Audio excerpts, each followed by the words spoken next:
romanticized, misrepresented, and misunderstood chapters in world history. No, not knights, not pharaohs, not Romans with fancy sandals. We're talking about pirates, the real ones. Not Johnny Depp wobbling around on deck, but the men and women who sailed the Caribbean and the Atlantic during the so-called Golden Age of Piracy. Now here's the thing, we all think we know pirates, eye patches, parrots, R-matey, treasure maps with a big red X, but spoiler alert, that stuff mostly comes from novels, theater, and later Hollywood rewrites.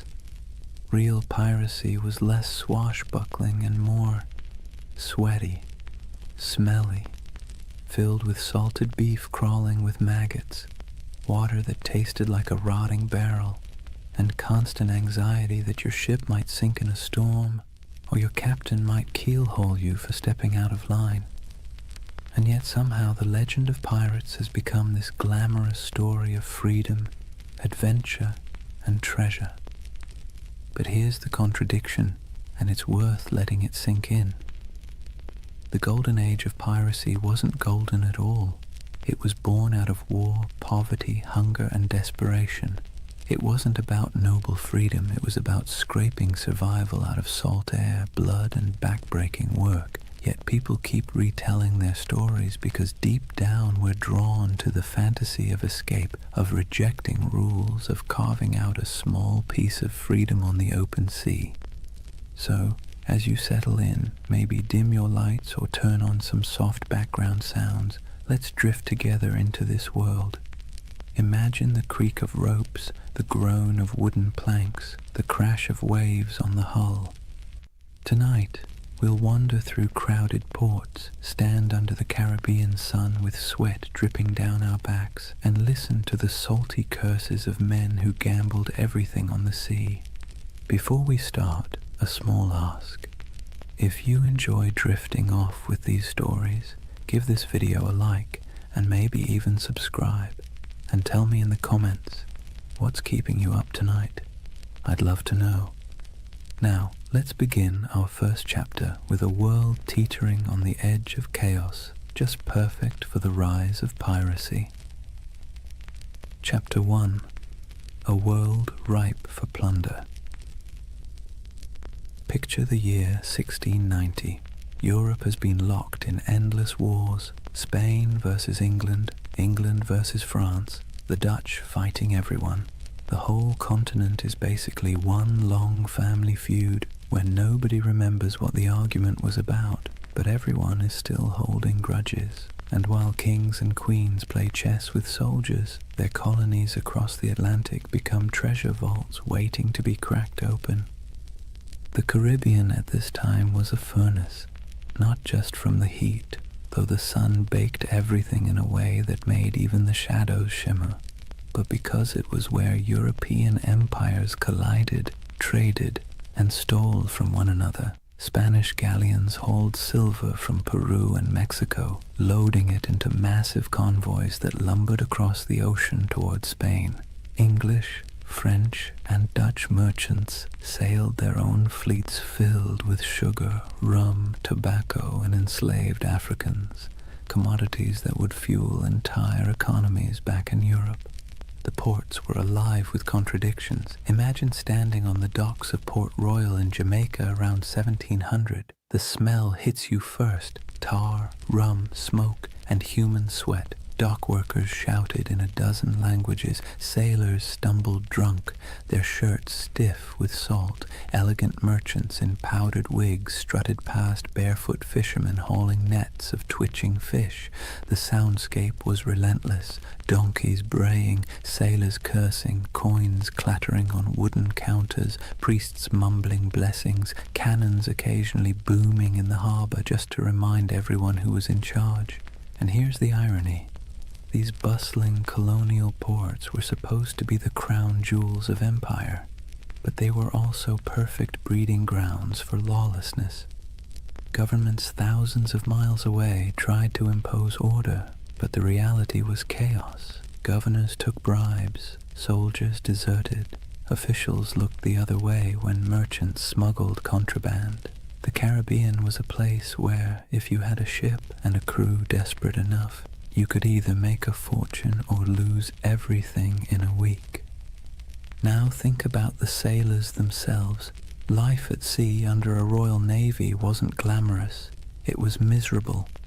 Sailors were often press-ganged, basically kidnapped into service, dragged aboard ships against their will. Conditions were horrific: cramped hammocks, weevil-infested bread, floggings for minor offences. Pay was late, if it ever came at all, and if you happened to survive the voyage, chances were you'd be discharged with nothing but a few coins jingling in your pocket and a body half ruined by scurvy. So when word spread that some sailors had gone rogue, ditched their oppressive commanders, seized ships, and struck out as freebooters, it sounded less like criminality and more like rebellion.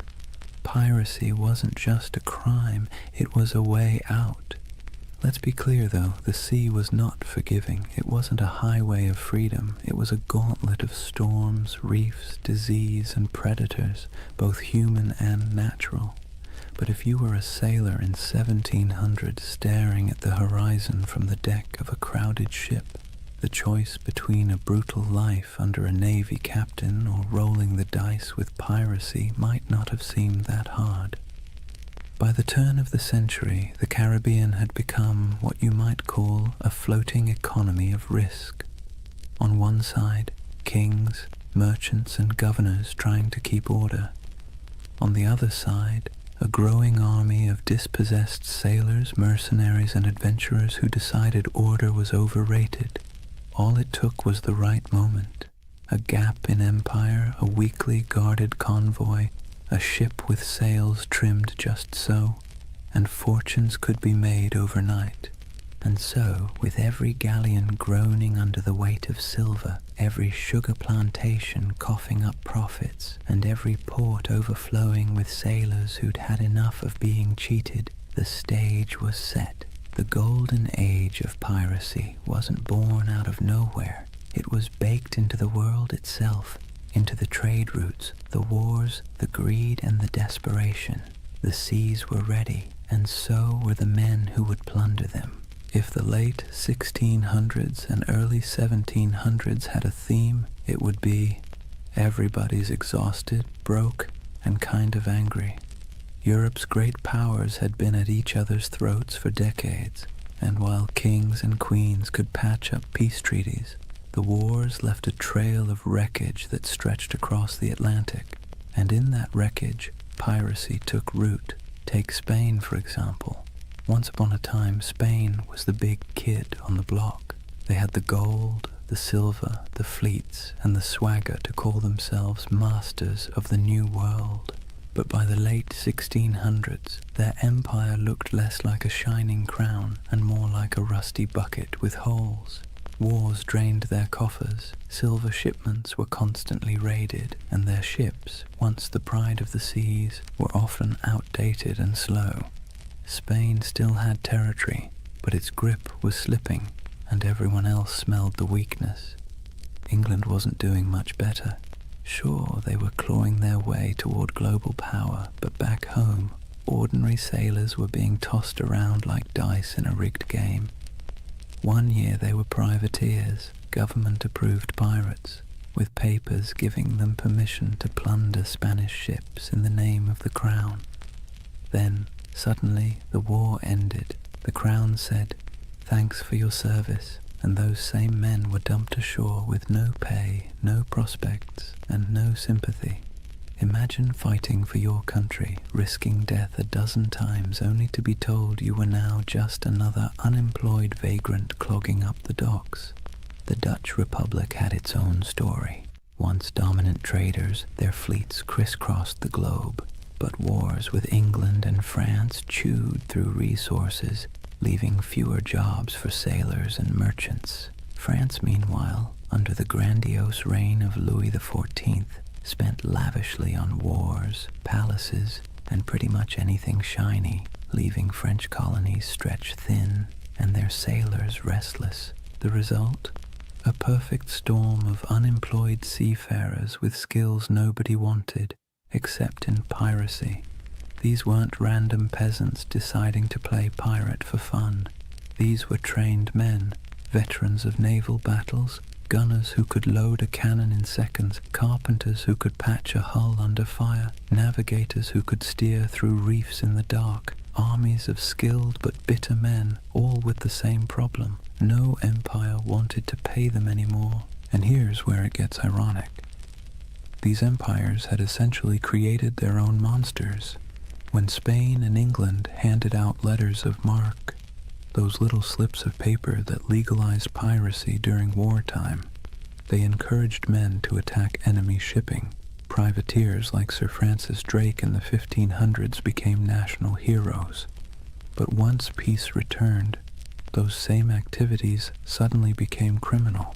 Imagine working for Uber, then one day Uber shuts down and declares, by the way, anyone still driving is now a car thief. That's what happened to thousands of seafarers who had been told plunder was patriotic until it wasn't. So what do you do when the wars end, your government abandons you, and you still have the skills to handle a ship and fire a cannon? You keep doing what you know best, but now for yourself. You keep raiding ships, you keep seizing cargo, you keep living by the sword, or in this case, the cutlass. Piracy wasn't just desperation, it was habit. It was a profession that governments themselves had encouraged and then tried to disown. This collapse of empire control didn't just happen on land. At sea, the very roots of trade were fragile. Convoys of Spanish galleons might be well defended, but smaller ships carrying sugar or rum often sailed alone. Merchant captains wanted profit, not protection, and cutting corners left them exposed. Add in tropical storms that could scatter fleets like confetti, and suddenly the Caribbean looked less like the King's Ocean and more like a buffet table for anyone bold enough to take a bite. And let's not forget the colonies themselves. Governors sent from Europe often cared more about lining their own pockets than enforcing the law. Some even welcomed pirates, so long as they brought in enough gold or shared enough loot. For struggling outposts like Nassau in the Bahamas, pirates weren't a nuisance, they were the economy. It's hard to enforce anti-piracy laws when half your town depends on stolen goods to survive, so piece by piece the mighty grip of empire loosened. Spain couldn't patrol all its waters. England's navy was stretched thin. France was distracted by continental wars. The Dutch were in decline. And into that vacuum sailed the pirates, men who saw the weakness of kings and decided to crown themselves instead. The collapse of empires didn't just make piracy possible, it made it inevitable. The seas were full of treasure, the navies were too thin to guard it, and the men who knew how to seize it had nothing left to lose. Out of that mix came not just scattered rogues, but an entire era, the so-called Golden Age of Piracy, when men and women from a dozen nations chose the black flag over the king's flag. Let's be clear, piracy didn't appear out of thin, salty air. It was the awkward child of privateering, a sort of legal piracy that governments were perfectly happy to use when it suited them. To understand how privateers turned into pirates, you have to look at how the lines between hero of the crown and villain of the seas were about as thin as a ship's rope after a rat problem. Privateering was, in theory, simple. A government at war, say England against Spain, would hand out a letter of marque. This was a fancy slip of paper saying, "Go ahead, raid enemy ships, keep a cut of the loot, and send us our share." It was piracy, but with paperwork. Sir Francis Drake did it in the 1500s, sacking Spanish ports and coming home loaded with plunder. England called him a knight, Spain called him a criminal. One man's pirate was another man's patriot. Fast forward to the late 1600s, and the system was still in play. Privateers swarmed the Caribbean and Atlantic during wars. seizing sugar shipments, Spanish galleons, and anything else they could get their hands on. The Caribbean became a giant chessboard, and privateers were the pawns, expendable but useful. As long as the war lasted, they were tolerated, even celebrated. But here's the twist. Wars end. And when they did, governments suddenly didn't need these men anymore. One day you're proudly waving the flag of your nation, attacking the enemy, and selling stolen goods back to friendly ports. The next day, the war is over, the letter of marque is revoked, and now you're just a thief with a ship. There was no retirement plan, no pension, no thank you parade, just a shrug and an unspoken suggestion to quietly disappear. The men, however, weren't built for disappearing. They were hardened sailors who knew the rhythms of the sea better than the rhythms of ordinary life. They knew how to fight, how to navigate, how to survive storms, and, most importantly, how to take wealth by force. These were not skills easily repurposed into farming or shopkeeping. So what did they do? They kept at it. The only difference was that now, instead of doing it for a king or queen, they did it for themselves. This transition was so common it almost feels inevitable. Many of the most famous pirates of the Golden Age had first cut their teeth as privateers. Men like Henry Morgan, who began under English sanction and later operated in a grey zone that looked a lot like piracy. Others, like Blackbeard, likely started out on privateering ships during the War of Spanish Succession before slipping into outright piracy when the war dried up. The habits, the networks, even the bases were already in place. It was just a matter of removing the official paperwork and keeping the cannons loaded. And here's the delicious irony. Governments created the very monsters they later tried so hard to destroy. By training thousands of sailors in the art of state-sponsored looting, they gave them a taste for plunder. Then, by abandoning them in peacetime, they essentially shoved them straight into piracy. Imagine teaching someone to pick locks during a war because you need spies, then firing them when the war ends and expecting them not to use their skills. Of course they'll keep picking locks, only now it's your house. There was also the question of identity. Once a man had lived as a privateer, free from the crushing discipline of a navy, sharing loot with his mates, and living by the tides, could he really go back to scrubbing decks under the bark of some lieutenant? Navy life was brutal, punishments were harsh, pay was low, and the class system was rigid. By comparison, the life of piracy, even with its hunger, storms, and risk of hanging, offered more equality and excitement. It wasn't just survival, it was liberation from the grind of the empire. Ports like Port Royal in Jamaica and Tortuga off Hispaniola blurred the line even further. Merchants there didn't care if the goods were captured legally or not. Sugar, silver, rum, if it could be sold, it was welcome. Tavern owners, traders, even governors quietly winked at piracy, especially when it brought wealth into their struggling economies. Some governors even kept pirates as unofficial attack dogs, unofficial allies when convenient, expendable scapegoats when politics shifted. So, from privateers to pirates wasn't a sharp break. It was more like a slow, sloping slide into the inevitable. Men who had been celebrated for plundering Spanish ships found themselves doing the exact same thing, only now branded as criminals. And they embraced it because what was the alternative? Starvation? Subservience? A return to naval whippings and starvation wages?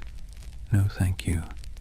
Better to live on your own terms, however short that life might be. It's easy now to think of pirates as chaotic rebels who suddenly popped up to terrorize the seas. But really, they were a byproduct of empire, born from its wars, abandoned in its peace, and sustained by its greed. The Black Flag wasn't a rejection of Europe's system. It was its mirror, twisted and stripped of pretense. So when we picture those ragged sails appearing on the horizon, it wasn't random lawlessness at sea. It was the logical conclusion of policies that blurred morality for convenience.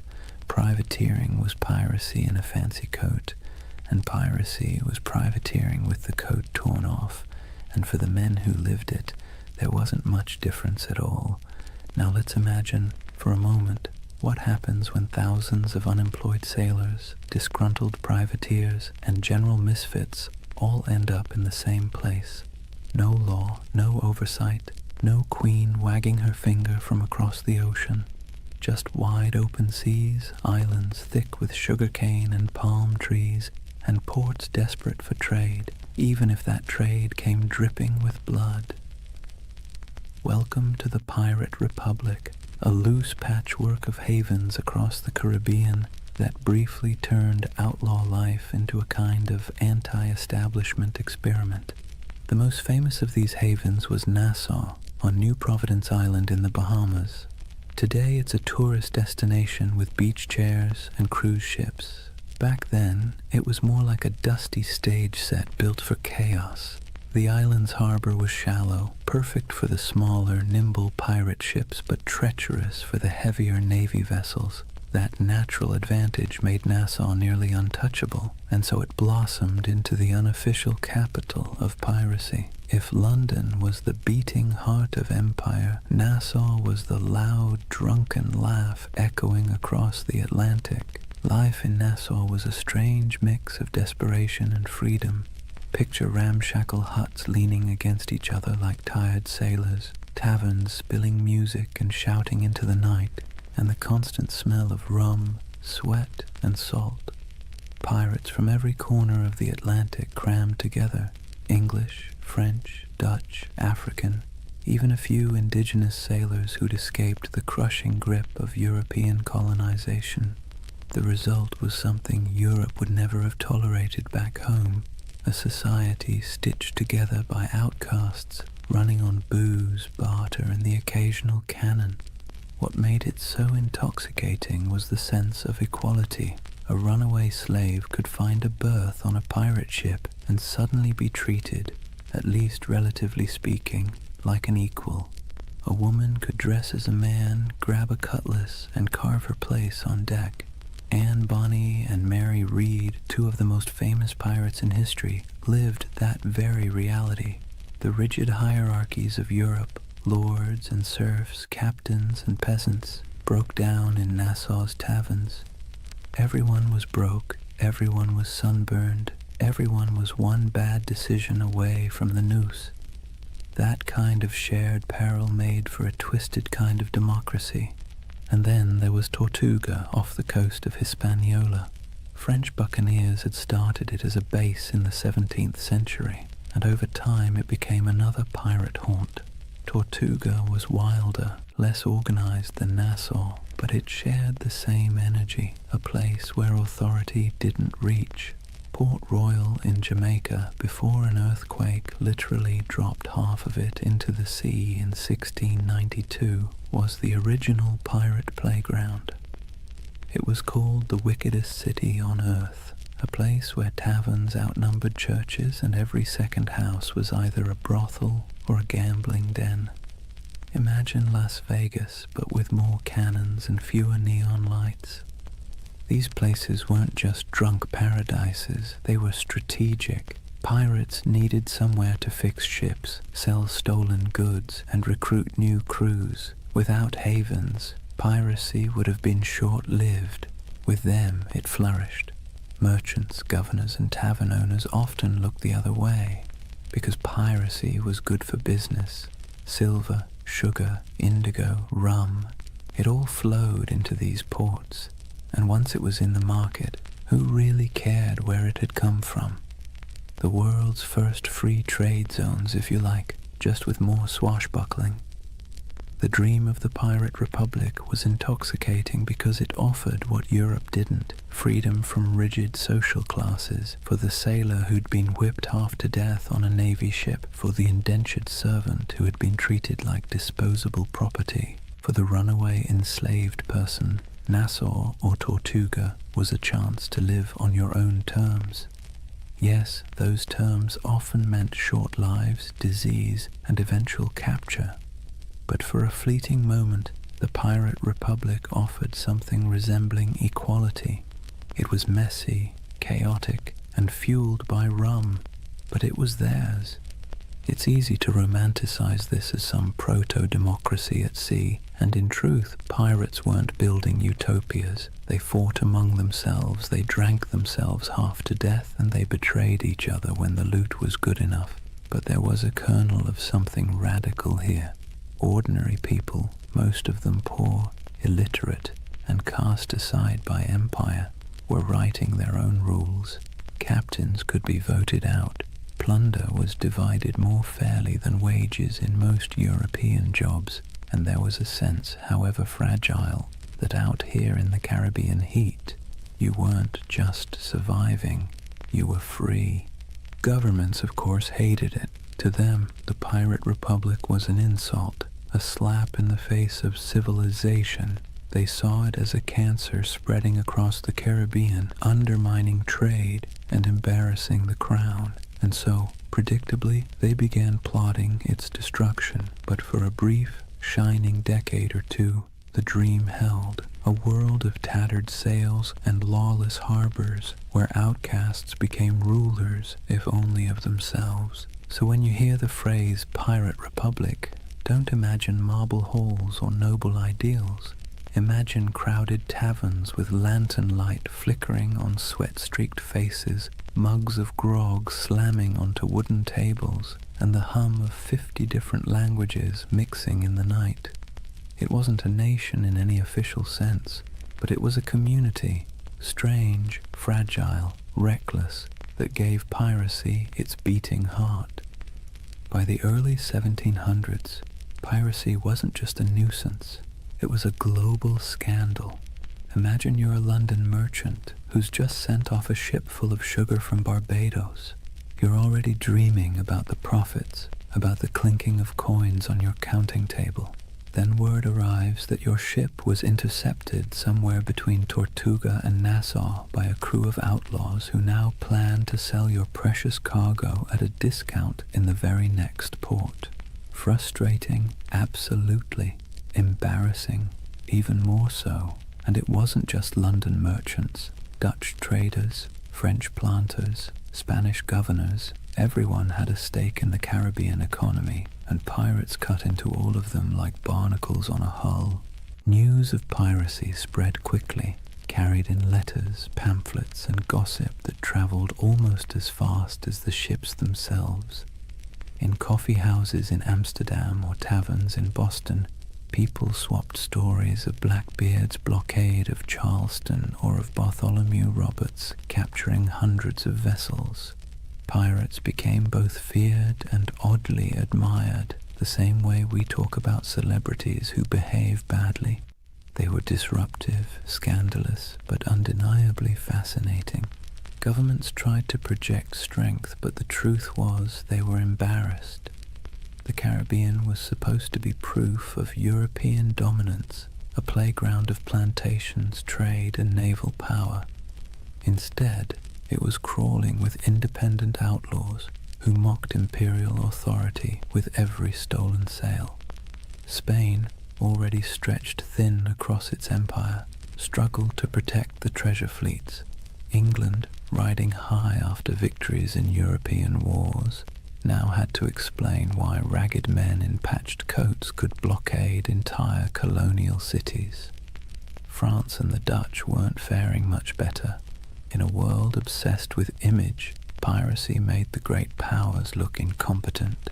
What made it worse was that ordinary people were often rooting for the pirates, at least quietly. Think about it. If you were a poor sailor in Bristol, or an indentured servant in Jamaica, or even a small-town farmer in Virginia, who would you rather cheer for? The faceless merchants and noble families who controlled your taxes, or the ragtag crews who thumbed their noses at authority and spread the loot, sometimes literally, among the lower classes? Pirates had a populist appeal. They were villains to the elite, but folk heroes to the downtrodden.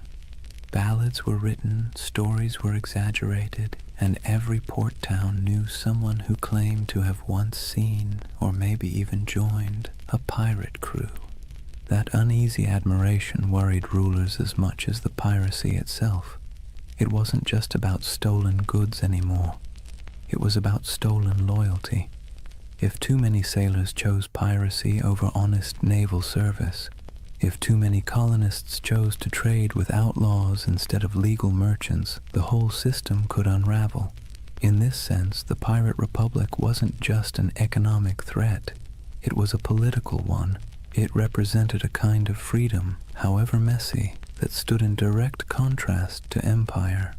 And so, as the first decade of the 1700s drew to a close, the world was watching. Governors wrote desperate letters to their monarchs begging for naval reinforcements. Merchants lobbied for protection. Admirals were dispatched with orders to stamp out the scourge. Yet for all this official outrage, the pirates kept sailing, kept raiding, and kept slipping back into the shallow harbors of Nassau, Tortuga, and Port Royal. The balance of power was precarious, and for a short, chaotic stretch of years, it seemed like the pirates might actually hold their ground. But as with all things in history, nothing so audacious lasts forever. The seeds of the pirates' downfall were already being sown, even as they toasted their freedom with mugs of grog under the Caribbean moon. Kings and parliaments were growing tired of being mocked. Naval patrols were growing stronger, and alliances, those fragile bonds between men who lived by theft and rum, were starting to fracture under the weight of greed. For now, though, the world watched in equal parts fear and fascination. Pamphlets painted pirates as monsters with hearts of stone, while tavern songs turned them into legends. Merchants cursed them, sailors dreamed of joining them, and governments plotted their end. The Golden Age of Piracy was in full swing, and like all golden ages, it glittered brightest just before the fall. Chapter 2. The Pirate's Life, Grit, Glory, and Grievance. So, let's get something straight right at the start. Life on a pirate ship was not a Caribbean holiday. You've probably seen the romantic paintings, glorious sails catching the wind, dramatic sunsets, and dashing figures with cutlasses gleaming. But if you were actually there, you'd spend less time admiring the view and more time trying to keep your stomach from revolting at the smell of rotting food.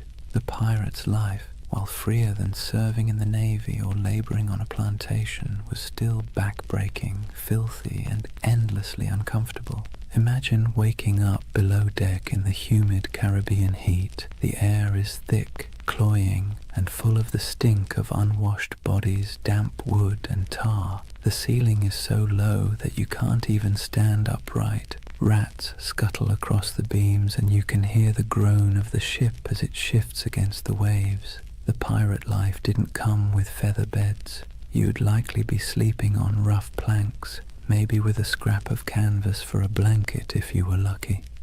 Every day began with the creak of ropes, the bark of orders, and the endless rhythm of labor needed to keep a ship moving. Food was its own special kind of torture. Pirates stole plenty of supplies from captured ships, but unless you were lucky enough to raid a fresh merchantman recently, meals were, let's say, monotonous. Salted beef, so tough you could use it as a weapon. Hardtack, which was basically a cracker but harder than stone and often infested with weevils.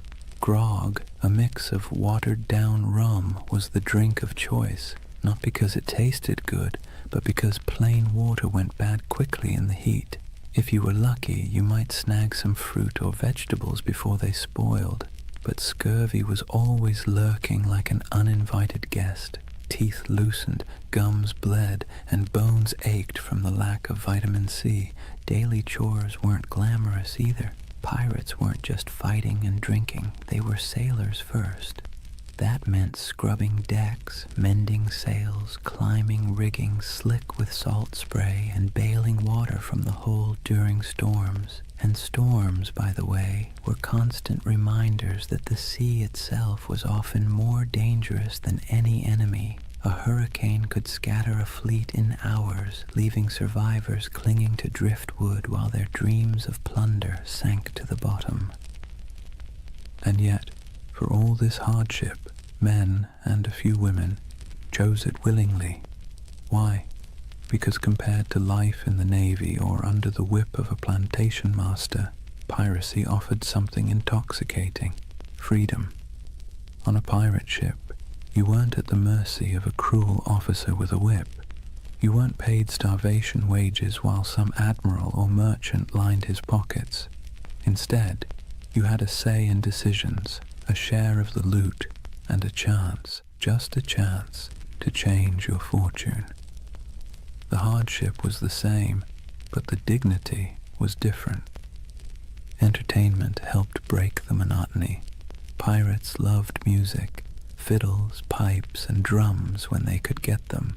They told tall tales, gambled with dice and cards, and sang bawdy shanties that echoed across the waves. Some ships even kept pets, parrots, monkeys, or stray cats, both for company and for laughs. And of course there was always rum. Rum was less a drink than a coping mechanism, numbing sore muscles, smoothing frayed nerves, and sometimes sparking brawls that left men with more bruises than treasure. But make no mistake, life aboard a pirate ship was a constant balancing act between freedom and discomfort. The same deck where you danced to a fiddle tune at night might be awash with seawater or blood the next morning. The same comrades who shared their food with you today might vote you out tomorrow if you crossed the wrong line. It was a world where everything was unstable. The sea, the supplies, the alliances, and that instability defined the pirate's existence. So, yes, the Golden Age of Piracy glittered, but the day-to-day life was about sweat, salt, hunger, and a kind of stubborn resilience. You didn't become a pirate because it was comfortable. You became one because, for all its stink and danger, it gave you control of your own fate, at least for a while. Here's a funny thing about pirates. They were some of the most democratic people of their time, not in the sense of voting booths and campaign speeches, but in a rough, practical way that actually mattered to the men living on those creaking decks. Imagine that. While monarchs squabbled over crowns back in Europe and kings claimed they ruled by divine right, pirates were out on the high seas voting on who got to be in charge. When a crew formed, the first order of business wasn't just raiding a Spanish galleon. It was drawing up what they called the Articles. These were pirate constitutions, handwritten agreements that spelled out everything from how loot would be divided, to punishments for theft, to the share of compensation if you lost a limb in battle. And yes, pirates had a kind of early insurance system. If you lost an arm, you might get 600 pieces of 8, a leg, maybe 800. It wasn't exactly health insurance with a friendly provider, but it was better than what the average soldier got on land, which was nothing at all. The articles also set limits on behavior: no gambling below deck, lights out at a certain hour, no deserting in battle. And yes, they often forbade bringing women on board, though that rule was broken often enough to be almost comical. These weren't arbitrary rules, they were survival tactics. A pirate ship was a pressure cooker of bad food, bad hygiene, and too many strong personalities packed into too small a space. Without rules, things would have descended into chaos faster than you can say mutiny. Now, the captain wasn't an untouchable figure like on a Navy ship. Pirate captains were elected by the crew, and they could be voted out just as easily. If a captain was too reckless, too stingy with loot, or just too annoying, the crew could replace him with someone else. This was radical for the 17th and 18th centuries.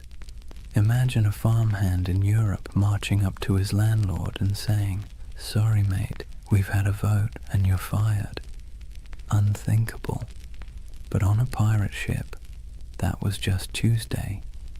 Of course, the captain still held real authority in battle. When cannonballs were flying and boarding parties were scrambling across decks, someone had to make quick decisions. But outside of combat, his power was checked by the quartermaster.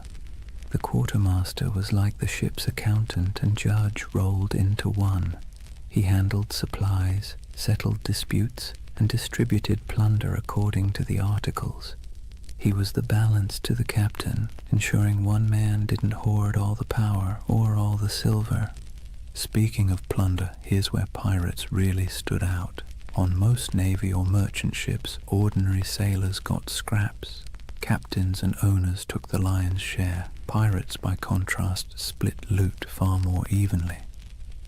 Yes, captains and officers usually got larger shares, but the gap wasn't massive. A captain might get 2 or 3 shares, while a common sailor got 1.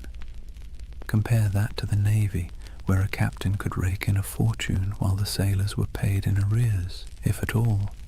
For men used to being at the bottom of the social ladder, this was revolutionary. This system created a sense of buy-in. Everyone had a stake in every raid. Everyone had a voice. It's one reason pirate crews could be so terrifyingly effective.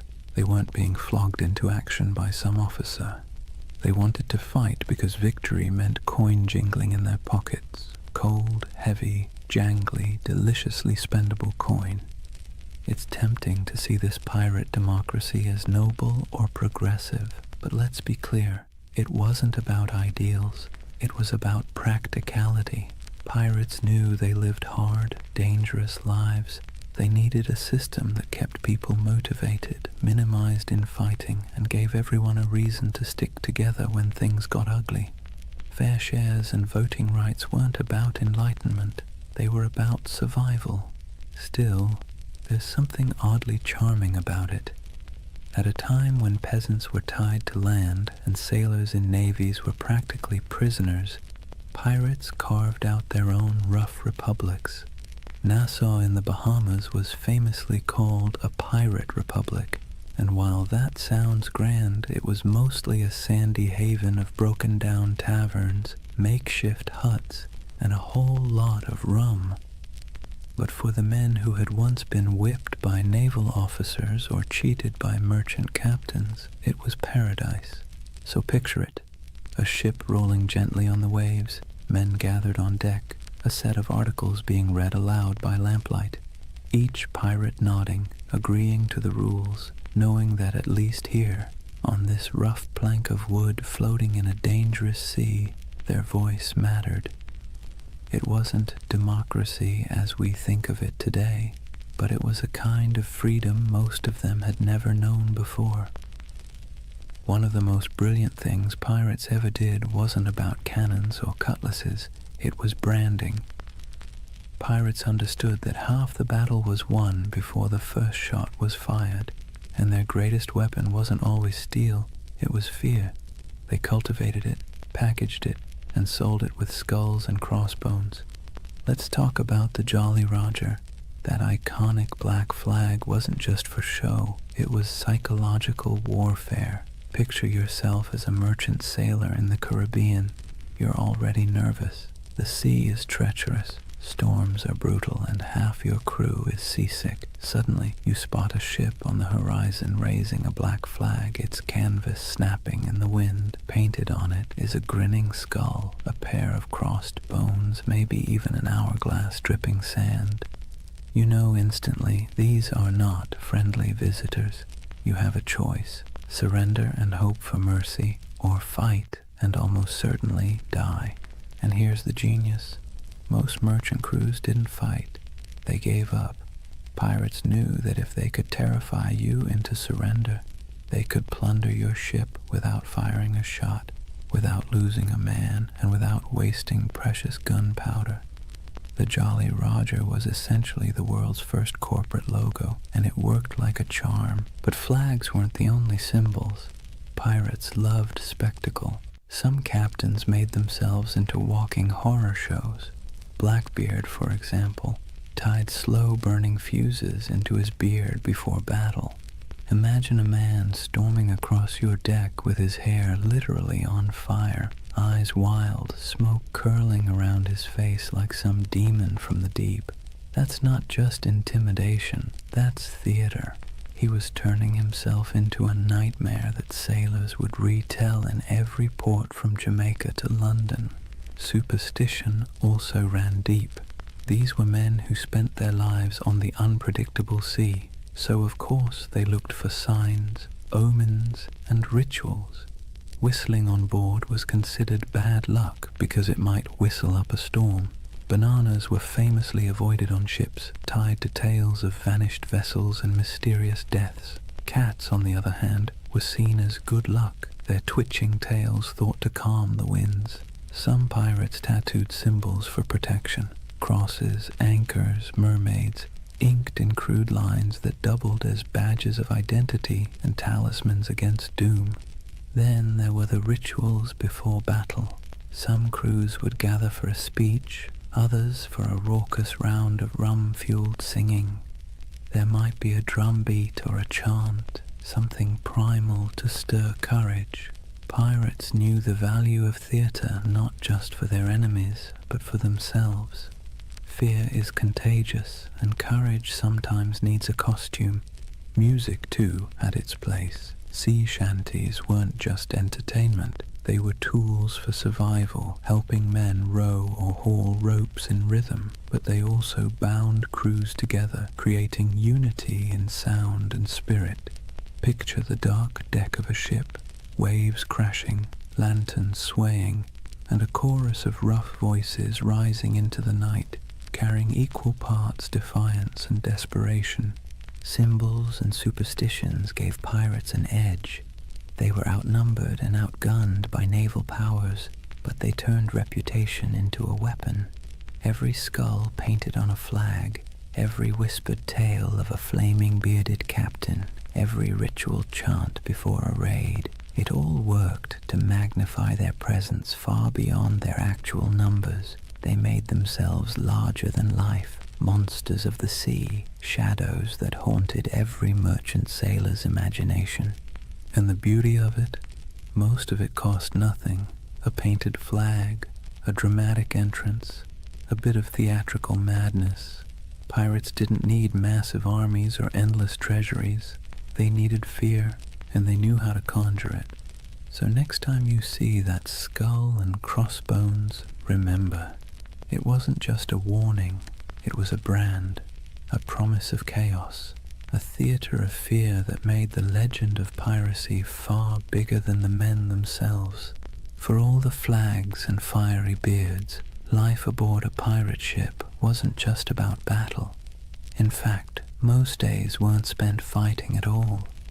They were spent doing the very ordinary, very human things that bound a crew together, eating, talking, laughing, and finding scraps of comfort in a world made of salt and splinters.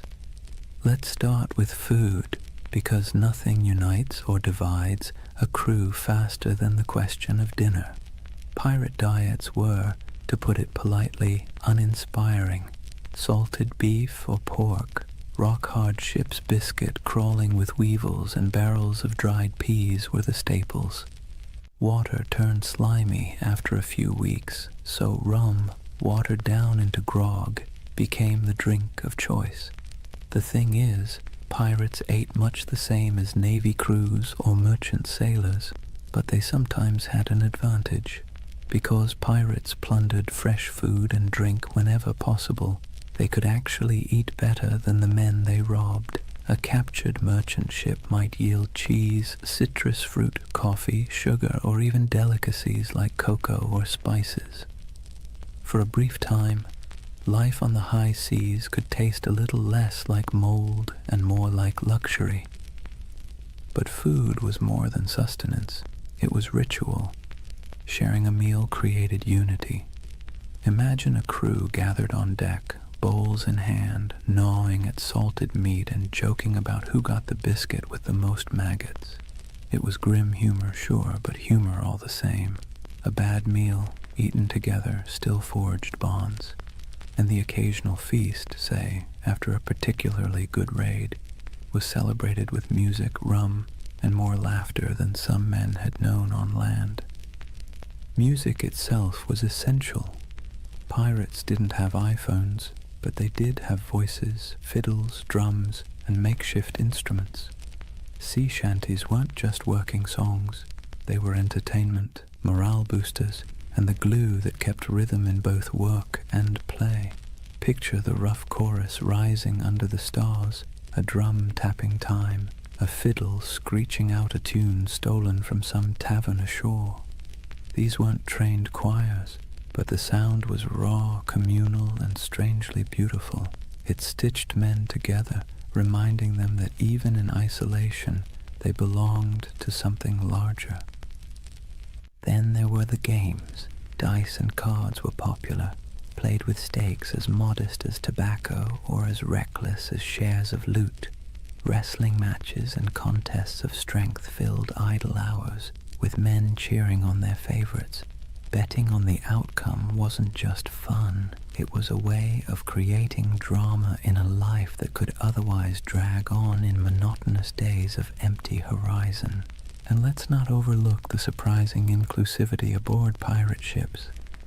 Escaped slaves often joined pirate crews, where they could earn equal shares of plunder instead of chains. Women, though rare, found roles too, sometimes as disguised sailors, sometimes openly accepted as fighters or partners.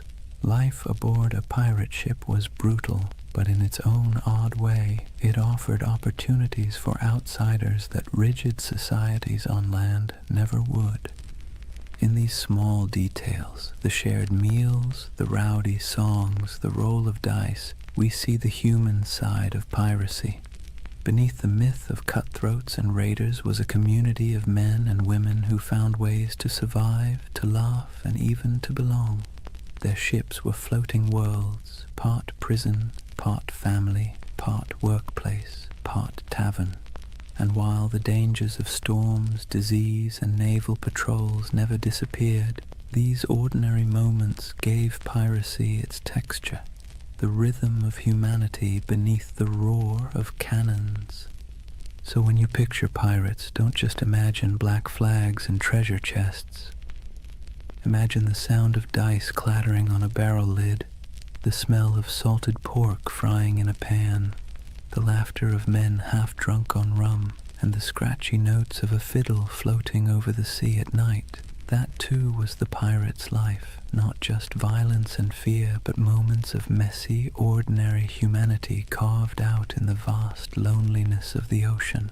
For all the adventure, freedom, and strange democracy of pirate life, you have to ask the question, why did so many men and a few women decide that piracy was worth the risk of hanging, drowning, or dying from scurvy in some forgotten corner of the sea? The answer, as usual, has less to do with romance and more to do with grievance. Pirates were not born with skulls and crossbones on their flags. Most of them were men who had been used, abused, and discarded by the very empires that later called them criminals. Take the average sailor in the early 1700s. His life was a cruel contract, low pay, brutal discipline, and punishments that bordered on torture. The British Navy in particular ran on forced service. Impressment gangs snatched men off the streets, dragging them aboard ships where they might serve years against their will. Once aboard, they were flogged for minor infractions, fed poorly, and often paid late, if at all. It was a life so grim that joining a pirate crew, where you at least got a vote, a share of plunder, and the occasional feast, looked less like criminality and more like opportunity. Then there were the privateers. These men had once sailed under legal commissions, essentially hired by governments to plunder enemy ships during wartime. But when treaties were signed and peace declared, those commissions were revoked. Overnight, skilled sailors became unemployed and unwanted. Some went home to poverty. Others, unwilling to give up the taste of plunder or unable to find work, simply kept raiding. The difference was only paperwork. Yesterday's patriot privateer was today's villainous pirate. Economic desperation played its part too. Europe churned with unemployment, inequality, and waves of displaced workers. Colonies offered work, but much of it was brutal plantation labor or indentured servitude. If you were poor, your choices were few. Toil endlessly for scraps on land, serve miserably in the navy, or gamble your life on piracy, where at least the rewards were immediate, tangible, and occasionally extravagant. Even a short run of luck could mean pockets full of coin, fine clothes stripped from captured merchants, or a chance to live like a king for a few weeks before it all fell apart. And make no mistake, piracy was a protest of sorts. Pirates didn't just steal. They struck at the heart of the empires that had used them. They targeted Spanish treasure fleets, English merchants, and French plantations. Their defiance wasn't couched in noble speeches, but in cannon fire and audacious raids. To kings and governors, they were parasites. To many of the poor, they were folk heroes, men who thumbed their noses at the powers that had left them to starve. But grievances went deeper than economics. Pirates carried personal grudges, captains who had beaten them, navies that had cheated them of wages, merchants who had treated them as expendable. To hoist the black flag was not only to seek fortune, but also to take revenge on a world that had never cared if they lived or died. So when you picture pirates shouting and firing cannons, remember the bitterness beneath it all. Their laughter around the rum barrel was fueled by the knowledge that they had nothing to lose and everything to snatch. Their democracy at sea was born not from lofty ideals, but from anger at systems that had denied them dignity on land. Piracy was grievance turned into lifestyle, protest turned into plunder. That's why the Golden Age of Piracy still lingers in our imagination. Beneath the noise of cannons and the gleam of treasure, it was the story of men who had been pushed too far, who decided that if the world offered them no justice, they would carve out their own, on their own terms, with black flags snapping in the wind. Chapter 3. Legends of the Black Flag. If the first half of piracy's golden age was about survival, grievance, and reinvention, the second half was about faces, human faces, twisted into masks of legend. Because when we talk about pirates, we rarely remember the ordinary nameless sailor swabbing the deck or the hungry man who joined a crew for a share of bread and rum. We remember the icons, the ones whose names still echo like thunder across centuries: Blackbeard, Calico Jack, Anne Bonny, Mary Red, and Bartholomew Roberts. They were larger-than-life figures, painted by both truth and exaggeration, until they became less people and more symbols of defiance. Take Edward Teach, better known as Blackbeard. He understood something fundamental about human nature. Fear gets results. He grew his beard long and black, twisting it into braids tied with slow-burning fuses. Before battle, he would light them so smoke curled around his face, making him look like a demon rising from the sea. The truth? He may have killed fewer men than you'd think, often relying on intimidation to win without a fight. But his legend was so terrifying that many surrendered without firing a shot.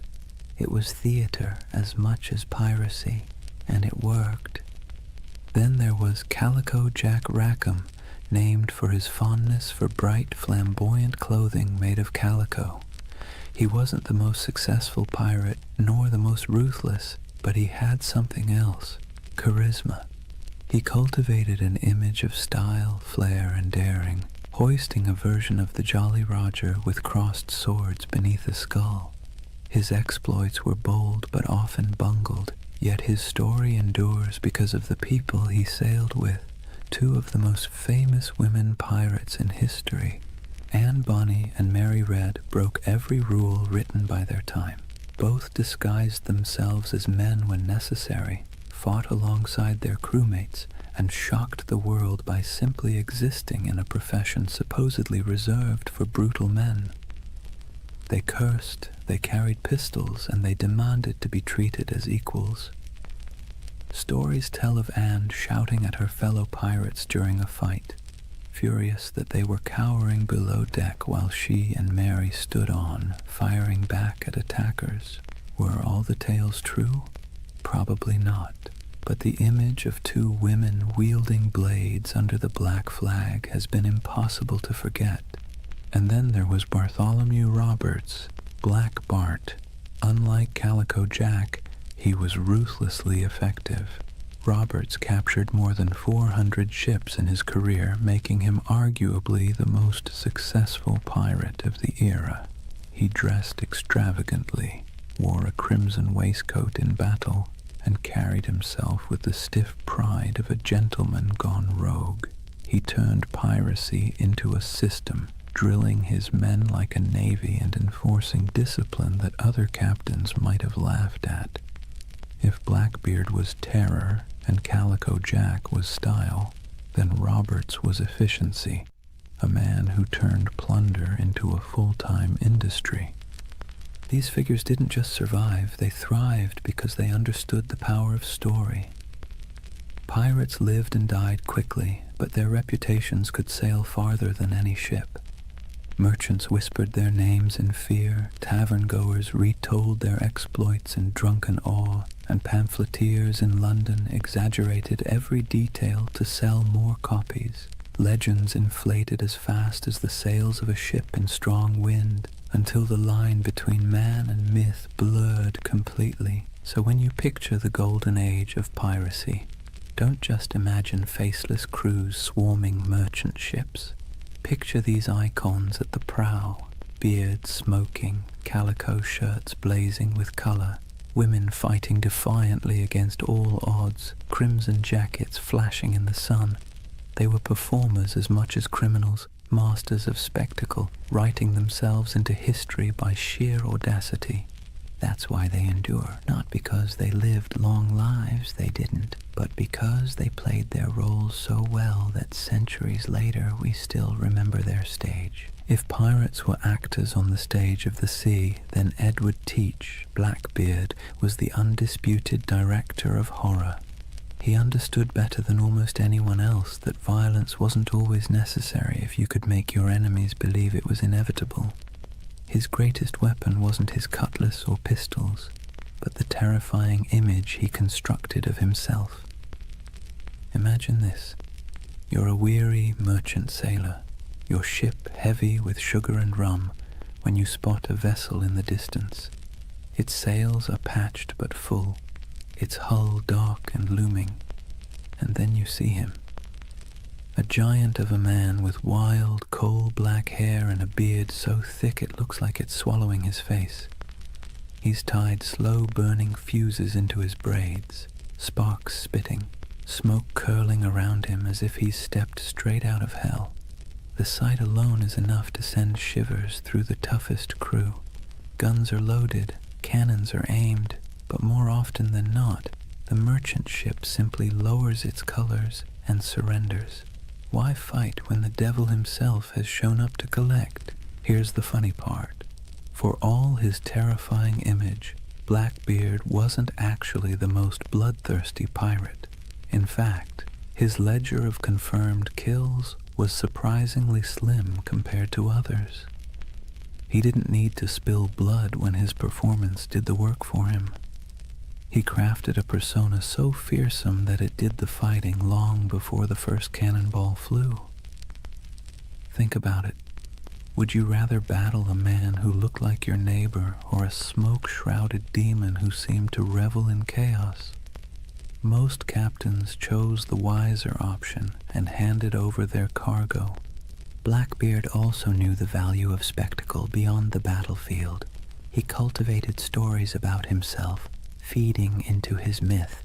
He'd fire pistols in the air just to startle his own crew. He once blockaded the entire port of Charleston, South Carolina, holding the city hostage until he was supplied with medicine. This wasn't just piracy, it was theater on a grand scale, a demonstration that one man and a few ships could humiliate an entire colony. It was both ridiculous and awe-inspiring. But beneath the smoke and noise, Blackbeard was a practical man. He divided plunder with some fairness, treated his crew as partners more than slaves, and knew when to negotiate. He wasn't some mindless brute. He was calculated. His use of fear wasn't just for show. It was a strategy that minimized actual risk. Why fight bloody battles when you can win by reputation alone? Still, his career was short. He rose fast and fell faster. By 1718, the British Crown, tired of his antics and the disruption of trade, decided it had had enough. Lieutenant Robert Maynard lured him into a trap off the coast of North Carolina. In a brutal fight, Blackbeard was shot and slashed repeatedly before finally going down. His severed head was hung from Maynard's ship like a grotesque trophy, a final theatrical image for a man who had lived by performance.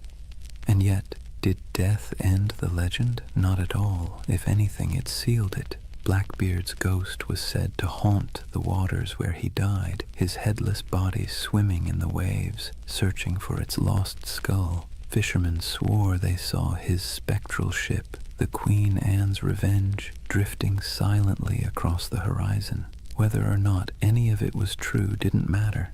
The myth had already outgrown the man. So when you hear the name Blackbeard today, you're not just recalling a pirate. You're recalling one of history's greatest performers, a man who understood fear as both an art and a weapon.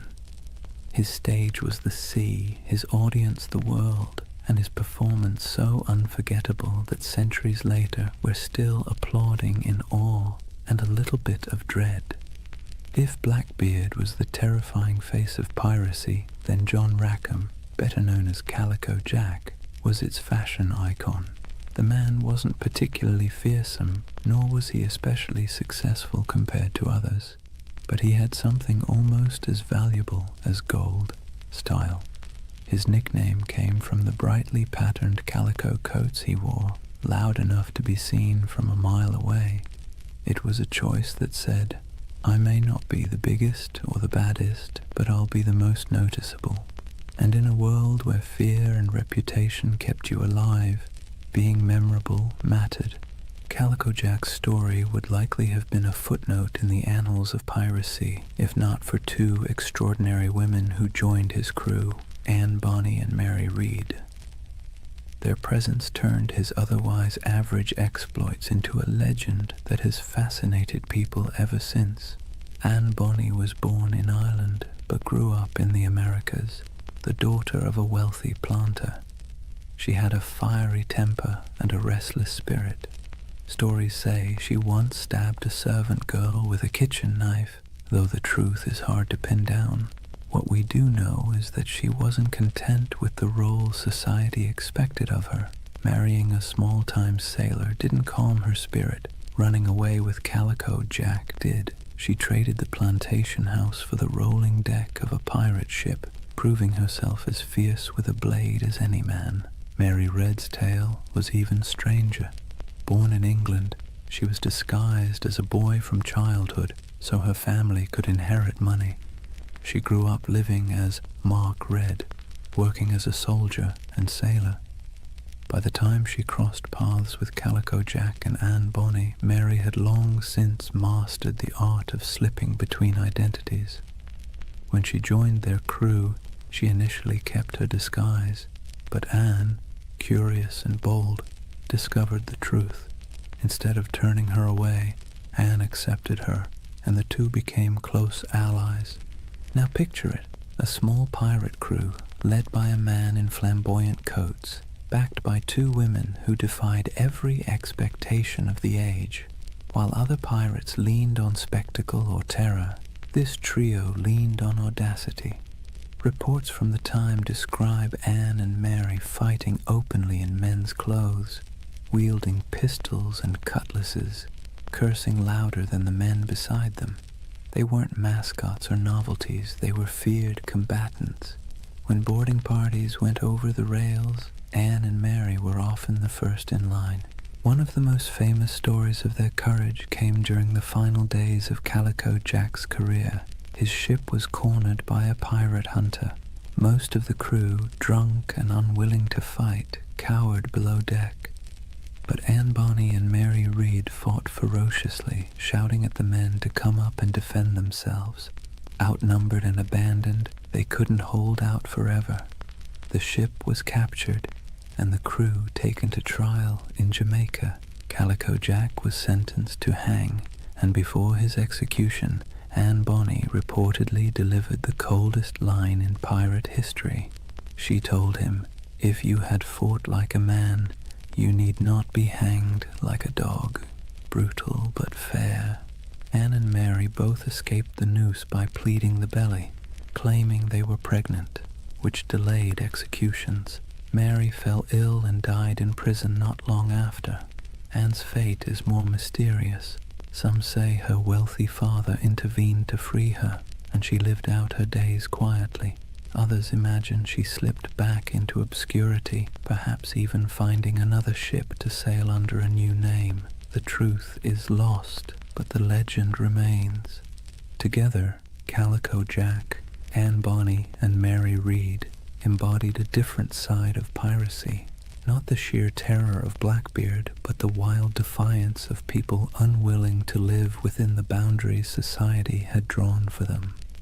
They weren't the richest or most feared pirates of their age, but they became symbols of rebellion, of choosing freedom over obedience, even if that freedom came at the cost of the gallows. And maybe that's why their story still resonates. Pirates are remembered not just for plunder, but for the dream of living life on your own terms, no matter how brief or dangerous that life might be. When people imagine pirates, they often picture chaos, rowdy drunkards waving swords, shouting curses, and stumbling around the deck. But not all pirates fit that mold. Some, strangely enough, insisted on discipline, manners, and even a touch of elegance. Enter Bartholomew Roberts, also known as Black Bart, the most successful pirate of the Golden Age. Not in legend, but in sheer numbers, the man captured over 400 ships in his career. That's not exaggeration, that's bookkeeping. Roberts wasn't the kind of pirate who stumbled into the life because he liked rum and adventure. He was originally a skilled navigator, forced into piracy when his ship was taken. At first, he wanted nothing to do with it, but the pirates saw his talent with charts and stars, and when their captain died, they elected Roberts as the new leader. He reportedly said he didn't much care for the pirate life, but since it offered a short life but a merry one, he might as well make the most of it. That short life turned out to be remarkably eventful. Roberts stood out for several reasons. For one, he had standards. He banned drinking on his ships, which sounds downright heretical for a pirate crew. He also enforced strict rules against gambling, desertion, and even bringing women aboard. His ships ran more like naval frigates than floating taverns, and yet his men respected him because under his command they grew wealthy and untouchable. He also had a flair for presentation. While Blackbeard relied on smoke and fire to terrify, Roberts leaned on fashion. He dressed in fine silks, wore a crimson waistcoat, and carried himself with aristocratic dignity. Imagine him standing on the quarterdeck looking more like a nobleman than a pirate, with the Jolly Roger snapping in the wind behind him. His enemies saw not a ragged bandit, but a man who looked born to command. And command he did. Roberts didn't waste time on small targets. He hunted big merchant convoys and naval ships, taking prizes in the Caribbean, West Africa, and even the coast of Brazil. His reach was global. He was so effective that insurance rates for Atlantic shipping skyrocketed. Governments cursed his name, and merchants prayed never to see his sails on the horizon. Roberts also innovated. He used smaller, faster ships to outmaneuver larger warships, and he created a distinctive black flag showing a figure holding an hourglass, a grim reminder that time was running out for his enemies. His leadership was sharp, his men drilled, and his tactics effective. If piracy had generals, Roberts was one of them. But despite his elegance and order, he wasn't merciful. Roberts's raids often ended in executions or burning ships. His reputation sharpened not just by his appearance but by his ruthlessness. Yet unlike Blackbeard's wild terror or Calico Jack's flamboyant defiance, Roberts's menace came with a chilling professionalism. He was less devil of the seas and more CEO of piracy. His downfall came, as it often did, from the tightening noose of empire. In 1722, near the coast of Africa, the British Royal Navy finally cornered him. During the battle, Roberts was struck by grapeshot and killed instantly. His men, knowing what capture meant, dressed him in his finest clothes, weighted his body with chains, and cast him into the sea, denying the Navy the satisfaction of displaying him in death. Bartholomew Roberts's reign lasted only a few short years, but in that time he reshaped piracy. He proved it could be efficient, disciplined, and terrifyingly successful. More than Blackbeard, more than Calico Jack, he showed that piracy wasn't just chaos on the waves. It could be a well-oiled machine, run with precision and purpose. And in a way, Roberts's legacy marks the peak of piracy's power. After his death, the Golden Age began to dim. The seas grew less welcoming to outlaws, and the balance of terror shifted back to the empires. But for a moment, one elegantly dressed pirate managed to turn the oceans into his empire, and he did it not with smoke or theatrics, but with order, discipline, and an iron will. If pirates were remembered only for their hunger, sickness, or sunburn, the Golden Age wouldn't have stuck in our imagination. What really carved them into legend were the moments when ragged crews on creaking ships went toe-to-toe with empires and lived to tell the tale. These were the epic raids and showdowns that spread their reputation across oceans like wildfire, whispered from tavern to tavern, and exaggerated until they felt larger than life. Let's start with the Caribbean, where Spanish galleons groaned under the weight of treasure hauled from the New World. These ships were floating vaults, packed with silver from Peru, gold from Mexico, and spices from across the empire.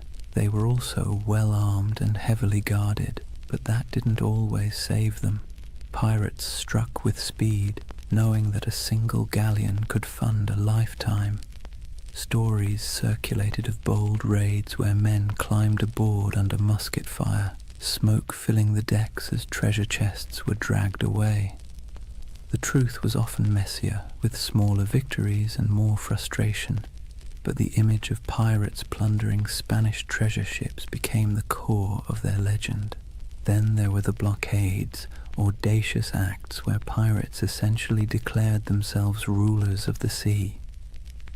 Imagine sailing into a harbor, dropping anchor across the entrance, and holding an entire town hostage. That's exactly what Blackbeard did at Charleston in 1718. For nearly a week, he strangled the city's trade, capturing ships and ransoming hostages. The people of Charleston, terrified of massacre, had no choice but to give in to his demands.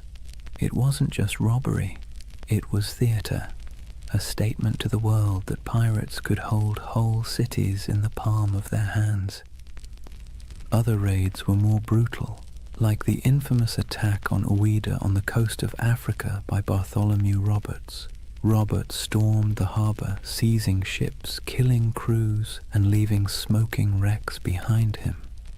His reach across continents showed how piracy had gone global. It wasn't just the Caribbean anymore. It was the Atlantic, Africa, Brazil, anywhere trade sailed and wealth moved. But the stories weren't just about treasure. They were about battles fought against impossible odds. Pirate crews often faced warships far larger than their own. When they won, it wasn't just luck, it was tactics. They fought dirty, boarding quickly, using fear and confusion as weapons. A Navy captain might train for years to master a cannon broadside, but pirates knew how to turn desperation into an edge. Their greatest victories weren't about gold. They were about proving that outcasts and runaways could stand against the giants of empire. Of course, these showdowns didn't always end well. For every successful raid, there were failed ones, with crews scattered, captured, or killed. Yet somehow, it was the victories that stuck in memory. Sailors retold the stories in candle-lit taverns, each time with a little more smoke, a little more fire, a little more treasure. And as the tales grew, so too did the aura of piracy. It's worth pausing to think about why. Pirates didn't win many wars. They didn't topple kingdoms or rewrite maps, but they became symbols because of these moments when they defied the odds, even briefly. They lived in the cracks between empire and chaos, and their raids and blockades became stories of small men standing up to vast powers. That's the kind of tale that sticks, even when the facts get fuzzy.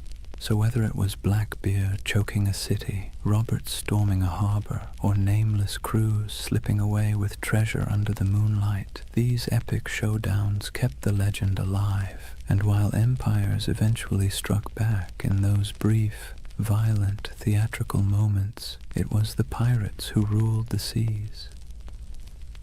Chapter 4. The End of an Era. For all the bravado of pirates waving black flags and swaggering into taverns, their freedom was always temporary. The Golden Age of Piracy wasn't built on strength, it was built on neglect. The empires of Europe had been too busy fighting each other to deal with the nuisance of rogue captains. But once the wars settled and merchants began counting their lost profits, the patience snapped. Suddenly, the same kings and governments who once winked at piracy decided it was a scourge that had to be eradicated. Picture the mood in London, Paris, and Madrid in the early 1700s. Merchants stormed into government halls, waving reports of ships lost, insurance rates skyrocketing, and ports paralyzed by blockade. Politicians, who once quietly enjoyed pirate loot filtering through colonial markets, now heard the complaints of bankers and shipping magnates, and when money complained, rulers listened. What followed was a coordinated crackdown, an imperial revenge tour. Naval patrols that once turned a blind eye now prowled the Caribbean. The British Royal Navy, tired of seeing its reputation mocked by half-drunken rogues, sent heavily armed frigates to hunt pirates with relentless focus. Spain, long humiliated by raiders stealing its treasure fleets, tightened its convoys and poured resources into coastal defenses. Even France, which had once tolerated privateers operating on its behalf, began closing off safe harbors. The age of indulgence was over, but it wasn't just the ships, it was the laws. Governments realized they needed not only cannons, but also courts. Piracy was declared a universal crime, meaning that any nation could capture and prosecute pirates, regardless of where the crime occurred. Admiralty courts popped up across the Caribbean, in Jamaica, in Nassau, in Charleston, offering swift, brutal justice. No long trials, no sympathetic juries, just a quick hearing, a guilty verdict, and the inevitable walk up the gallows. For men who had once toasted their freedom in Nassau taverns, the sight of bodies hanging along harbor entrances was a chilling message. The retaliation wasn't always fair, nor was it always accurate. Sailors unlucky enough to be mistaken for pirates were sometimes swept up in the dragnet, condemned alongside the guilty. Colonial governors eager to prove their loyalty to crown and profit made examples whenever possible. A pirate's end was no longer a quiet slip into obscurity. It was designed to be a public warning, a spectacle meant to terrify anyone thinking of hoisting the Jolly Roger. And yet the crackdown revealed something ironic. For all the talk of pirates as savage criminals, many common folk sympathized with them. They saw governments that taxed them harshly, navies that conscripted them unwillingly, and merchants who grew fat while ordinary sailors lived on scraps. Pirates, for all their brutality, had lived outside that system, at least for a while. So when governments retaliated, it wasn't just pirates who grumbled. It was the people who sometimes saw in those outlaws a shadow of their own frustrations. But sympathy wasn't enough to save them. Once the combined might of Europe's navies and courts turned fully against piracy, the end was only a matter of time. The sea that had once seemed wide open suddenly felt crowded with warships. The harbors that had once welcomed became hostile, and the taverns that once rang with pirate songs now whispered of hangings. The retaliation had begun, and with it, the Golden Age of Piracy was sailing into its final storms. The retaliation wasn't just abstract policy, it had names, faces, and bloody finales. The Golden Age of Piracy closed not with a quiet fade, but with dramatic hunts that read like the last acts of a tragic play. If pirates had been the rock stars of the seas, their final chapters were their public downfalls, staged for maximum effect. Take Edward Teach, better known as Blackbeard. His reputation had grown so outrageous that even his enemies described him with a shiver of reluctant admiration. He cultivated fear like an artist, braided his beard with smoking fuses, glared from beneath a tangle of hair, and moved through battle with pistols strapped across his chest like a walking arsenal. But in the end, fear was not enough. In November 1718, the British Navy decided Blackbeard had outlived his usefulness as a legend. Lieutenant Robert Maynard sailed out from Virginia with a pair of sloops and cornered him off Ocracoke Island.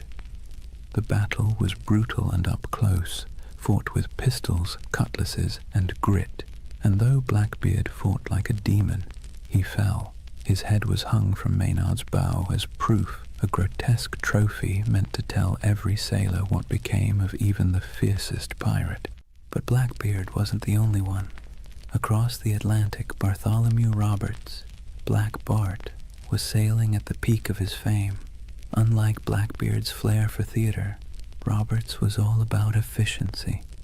He raided with precision, commanded fleets of captured ships, and dressed in flamboyant crimson coats that made him as much a spectacle as his raids.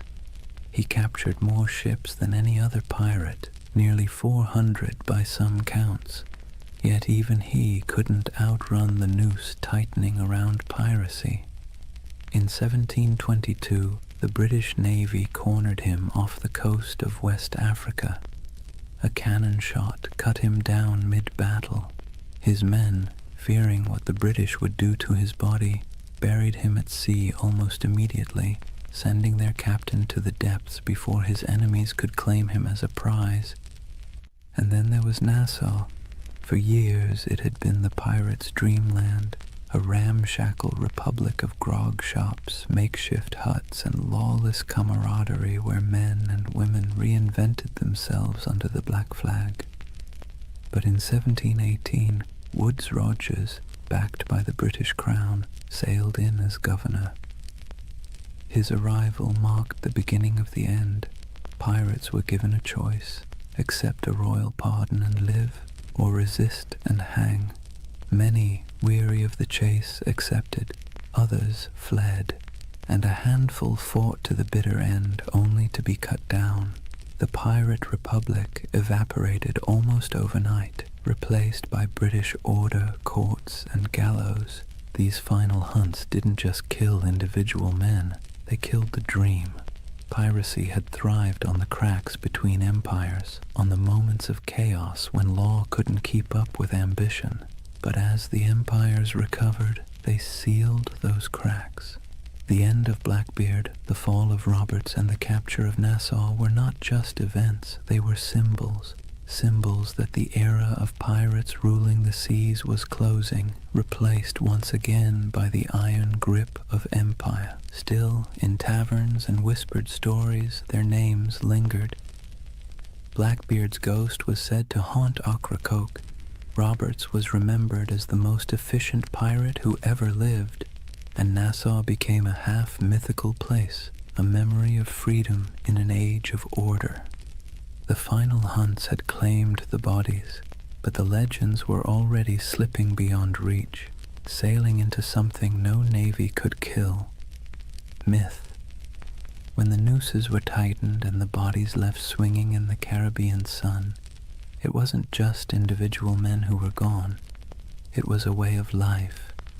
The end of piracy marked the closing of a strange, brief experiment in freedom and rebellion. But like all endings, it was not complete. Something was lost, yes, but something also remained. So, what was lost? First, the fragile dream of equality at sea. On land, society was suffocatingly rigid. Kings at the top, peasants at the bottom, and 1,000 unspoken rules about who could eat what, wear what, or even look at whom. But on a pirate ship, things were startlingly different. Captains were elected, loot was shared, and even the least skilled sailor had a voice in the Articles of Agreement. When piracy ended, that floating democracy sank with it. Back came the brutal hierarchy of naval life, where sailors were whipped into obedience and officers strutted about like petty kings. The sea, once a frontier of possibility, reverted to another arm of empire. Also lost was the illusion of safe passage for merchant ships.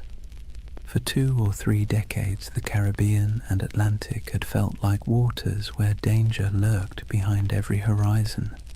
Every fat merchantman sailing out of Havana or Port Royal lived in fear that a black flag might rise from the waves. The end of piracy reassured investors, merchants, and kings, but it also stripped the seas of a strange kind of excitement. The stories that once terrified crews would, in time, thrill readers instead. But for the men who lived it, the sudden absence of that uncertainty was like a silence, comforting to some, suffocating to others. And let's not forget the pirate havens themselves. Nassau, Tortuga, Port Royal, these places lost their wildness. Nassau was brought under British law, Tortuga became just another colonial backwater, and Port Royal, once notorious as the wickedest city on earth, was tamed after earthquakes and hurricanes tore it apart. The rowdy taverns, the lawless marketplaces, the smoky wharves where men from every corner of the Atlantic rubbed shoulders, all faded into memory. In their place came customs officers, naval patrols, and clerks counting barrels of molasses with joyless precision. Yet, for all that was lost, so much remained. Pirates had stamped themselves into the imagination of the world, and that stamp proved impossible to erase. Their names lived on in court transcripts, sailor songs, and whispered tales in dockside taverns. The terror they once inspired began to transform into legend, and legend into myth. People who once cursed them began retelling their stories with a touch of admiration. Blackbeard's ferocity, Anne Bonny's defiance, Bartholomew Roberts's crimson finery, all all these details outlived the reality of hunger, disease, and gallows. What also remained were the scars left behind on empire itself. Piracy had forced colonial powers to admit that their grip on the seas was fragile. They had to pour money into patrols, fortifications, and treaties. In a way, pirates had been the most honest critics of empire. They exposed its weaknesses, exploited its greed, and thrived on its contradictions. Even in defeat, they left a mark, a reminder that power is never absolute, and that resistance, even in the form of theft and chaos, can rattle the mighty. And then, of course, there was the cultural inheritance. Pirates gave us more than just a few colorful tales. They gave us a vocabulary, pieces of eight, dead men tell no tales, the Jolly Roger. They gave us an image of freedom and defiance, however messy the reality was. They gave us a vision of men and women who lived outside the law, who thumbed their noses at kings and corporations, who carved out fleeting moments of liberty in a world dominated by authority. That vision survived long after the hangings were over.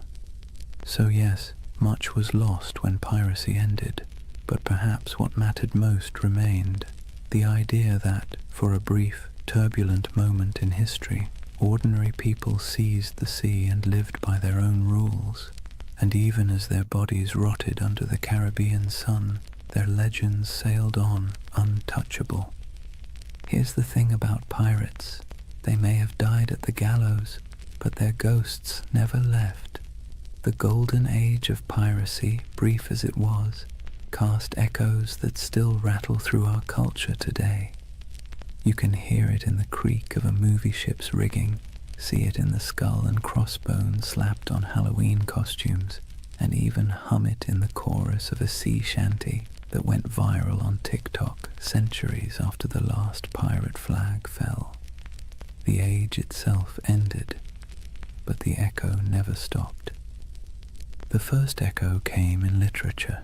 In the decades after the crackdowns, sailors still sang about Blackbeard and Roberts in taverns, but it wasn't until the 18th and 19th centuries that writers really started polishing the pirate into something mythic. Captain Charles Johnson's A General History of the Pirates, possibly written by Daniel Defoe, was basically the pirate's who's who of its time. It turned real men into larger-than-life anti-heroes, blending fact, rumor, and outright invention.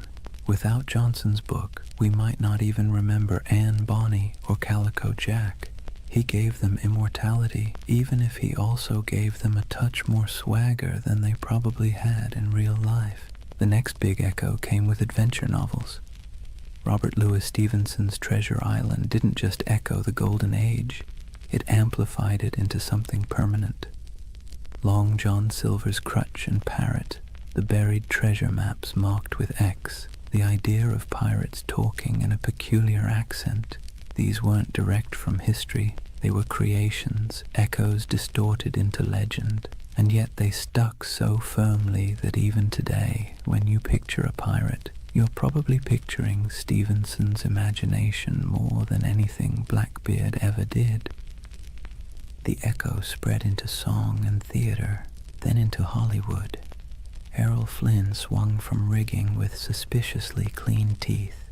Disney built an empire of its own with Pirates of the Caribbean, turning Captain Jack Sparrow into a global icon. And with each retelling, the pirate grew further from the salty, disease-ridden truth and closer to an eternal symbol of rebellion, freedom, and adventure. Pirates once hanged for terrorizing shipping lanes were recast as lovable rogues. History got smoothed over, but the echo carried on. There's another echo too, one that's less flashy but maybe more important. Pirates left behind ideas that have crept into modern conversations about democracy, labor, and resistance. The way they divided plunder fairly, the way they voted for leaders, the way they allowed voices that were silenced on land to be heard at sea, all of that has fascinated historians. Some have even argued that pirate ships were floating laboratories of democracy, a rough but radical experiment in fairness. The echo of those ideas about equality, about rejecting hierarchy, still has a strange resonance today, whether or not we acknowledge the source. And then there's the personal echo, the one that whispers in our imaginations when we stare at the horizon. Pirates embody the dream of escape, the fantasy of cutting ties, hoisting sails, and vanishing into the blue to live by no one's rules but your own. Most of us would never want the reality, the scurvy, the lice, the constant threat of death, but the dream lingers. It's why pirate flags still flutter on college dorm walls, why people still hold talk like a pirate day, and why buried treasure stories still make kids dig holes in the backyard. The echo isn't just in books and movies, it's in us. So when we talk about the Golden Age of Piracy, remember, it didn't just end, it transformed. The flesh and blood pirates are gone, but the shadows they left behind still sail. Their flags wave in our stories, their songs ring in our ears, and their ideas, twisted, exaggerated, but stubbornly alive, still haunt the edges of culture. The seas are quieter now, the Caribbean no longer stalked by men with pistols and cutlasses, but in the echo of their age, they never truly died. So here we are, at the quiet end of a noisy age. The Golden Age of Piracy burned bright and brief, just a few decades of chaos, rebellion, and salt-stained dreams. In reality, it was cramped decks, spoiled meat, diseases that lingered like unwelcome passengers, and the constant threat of capture. Yet somehow, from those harsh conditions came a legend that refuses to sink. Think of what we've walked through tonight.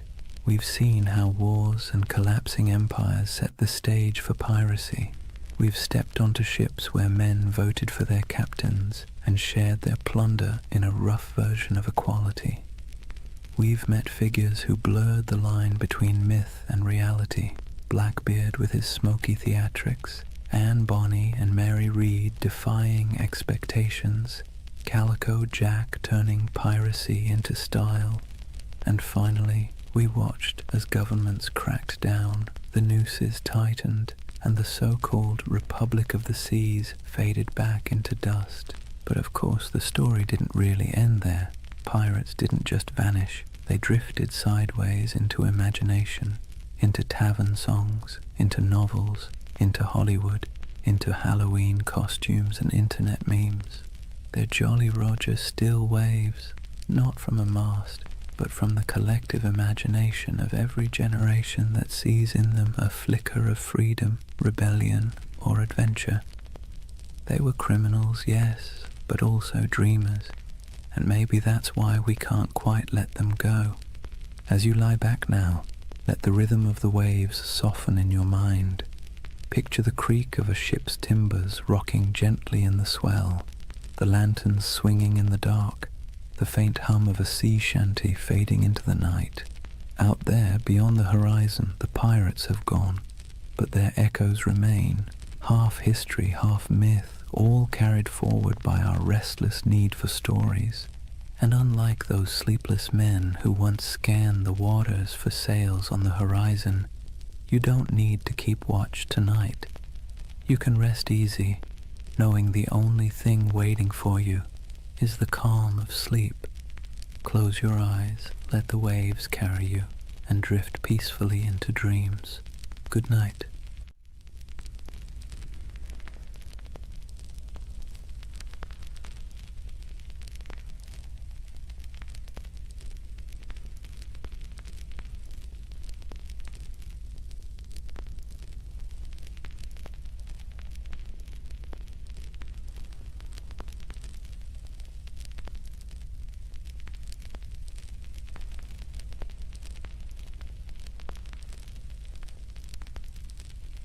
Hey guys, welcome back to the Sleep Atlas. Before we start tonight's journey, take a moment, dim the lights, let the noise of the day dissolve.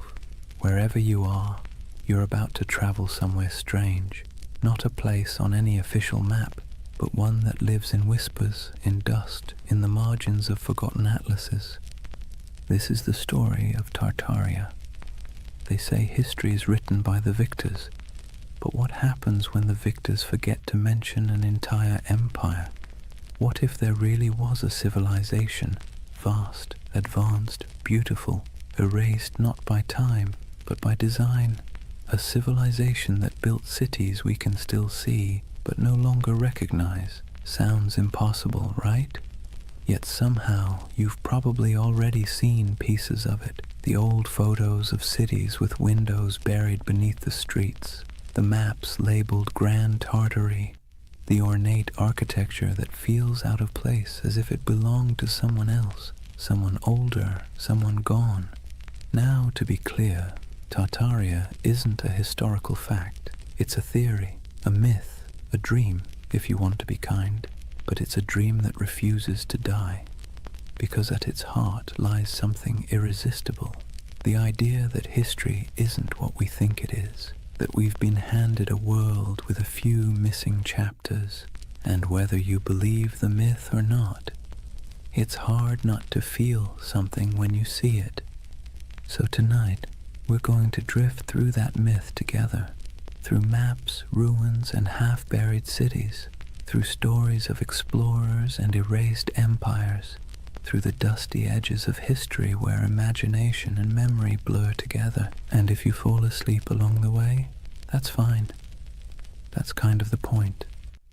For more journeys through history to help you sleep, please subscribe to the Sleep Atlas. And hey, what's keeping you up tonight? Let me know in the comments. All right, let's begin. Imagine fog rolling over endless plains, gold grass bending under the wind. You stand before a vast land that feels both ancient and impossible, somewhere between Asia and memory, somewhere once called Tartaria. Chapter 1. The Empire That Never Was, or was it? They called it Grand Tartary. On maps from the 17th and 18th centuries, it sprawled across nearly half of Asia, an empire stretching from the icy edges of Siberia to the mountains of Tibet, from the Pacific all the way to the Caspian Sea. A continent-wide expanse so huge it made Europe look like a backyard garden. But here's the strange thing. When you look closer, it doesn't behave like any other empire on the map. No clear capital, no list of rulers, just a name, Tartaria, floating over deserts and steppes, surrounded by decorative drawings of camels and horsemen. The cartographers might as well have written, "Here be mystery." And yet, for hundreds of years, Western mapmakers copied that name again and again. Tartaria, Grand Tartary, the Great Tartar Empire. Sometimes they drew castles or cities with minarets. Sometimes they left it blank, as if even they didn't know what they were depicting. So what was Tartaria, according to the official story? Nothing. The word Tartary was simply a European catch-all term for the unknown lands of Central and Northern Asia. The people who lived there, Tatars, Mongols, Siberian tribes, were lumped together under one convenient label. To the Europeans of the 1600s, it was the great blurry East, wild, uncivilized, and beyond comprehension. But to modern eyes, it doesn't look like nothing. It looks deliberate, mysterious, like the ghost of something that was once real. And that's where the story starts to hum. Because if you look long enough, if you trace enough old maps, you start to notice inconsistencies. Cities drawn where no cities should exist. Structures too grand for the people historians claim built them. Ruins that don't seem to fit their supposed age. Some believe those ruins were Tartarian, that an advanced civilization, older than Rome, older even than Egypt, once stretched across the world. They say its architecture was sophisticated, its technology almost magical, free energy, perfect symmetry, Towering buildings powered not by fire or water, but by something lost, something we can no longer name. It sounds absurd, but then you see the photos. Black and white images from the late 19th century. Cities under construction, except everything already looks finished. Cathedral-sized buildings supposedly built in a decade, though even modern machinery would struggle. Streets half-buried, windows below ground level, as if the earth itself had swallowed the first floors. That's where the mud flood theory enters. According to believers, some great cataclysm, maybe natural, maybe man-made, swept across the world in the 1800s, burying entire cities in mud and erasing all evidence of this lost empire. When humanity dug out afterward, we inherited the world we think we built. In other words, the Victorians didn't build all those ornate cities. They unearthed them. It's easy to roll your eyes, but it's also strangely poetic, because even if Tartaria never existed, the feeling behind it, that something monumental was lost, is very real. And part of why this myth persists is because, well, history does lose things. Entire civilizations have vanished before. The Minoans, the Indus Valley, the Olmecs, people who built incredible cities, traded across oceans, and then disappeared, leaving nothing but stones and speculation. So maybe the idea of Tartaria isn't so far-fetched. Maybe it's a reflection of that same human ache, the need to fill in the gaps with something beautiful. Imagine wandering through a European city at dusk. The sky is pale gold, pigeons circle over rooftops. You walk down a street where the buildings rise like cathedrals, domes, arches, pillars carved in perfect balance. It all feels too good, too symmetrical, too ancient to have been born in the soot and smoke of the industrial age.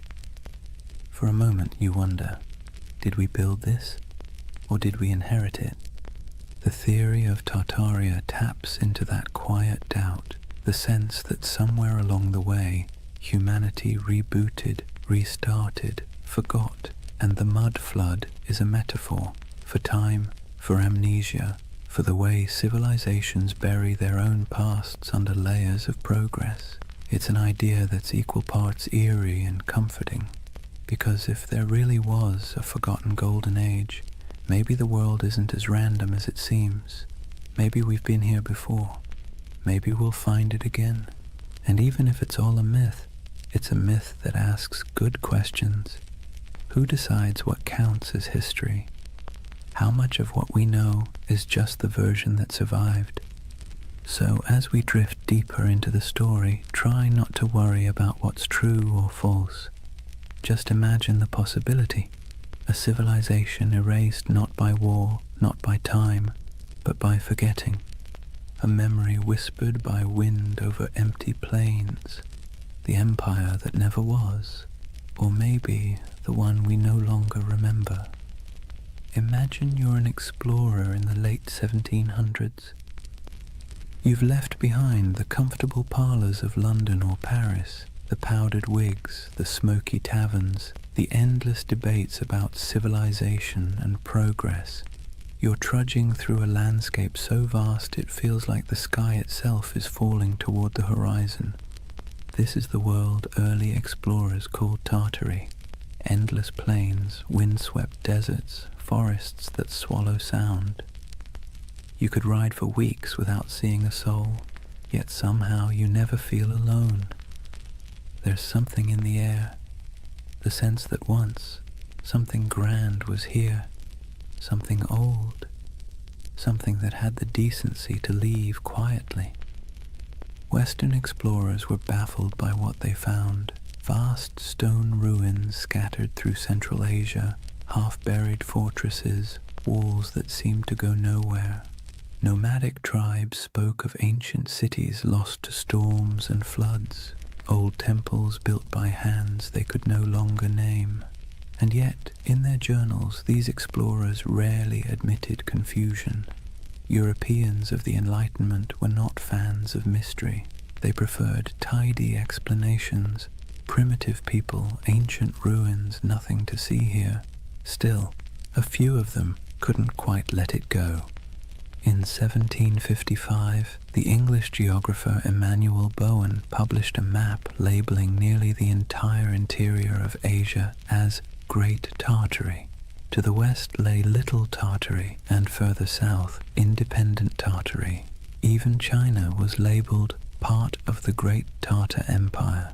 Historians later claimed it was simply ignorance. Cartographers didn't know what else to call it. But if you're a conspiracy-minded insomniac scrolling through old atlases at 3 a.m., it starts to look deliberate, like someone drew a curtain over half the world and wrote, "Don't ask."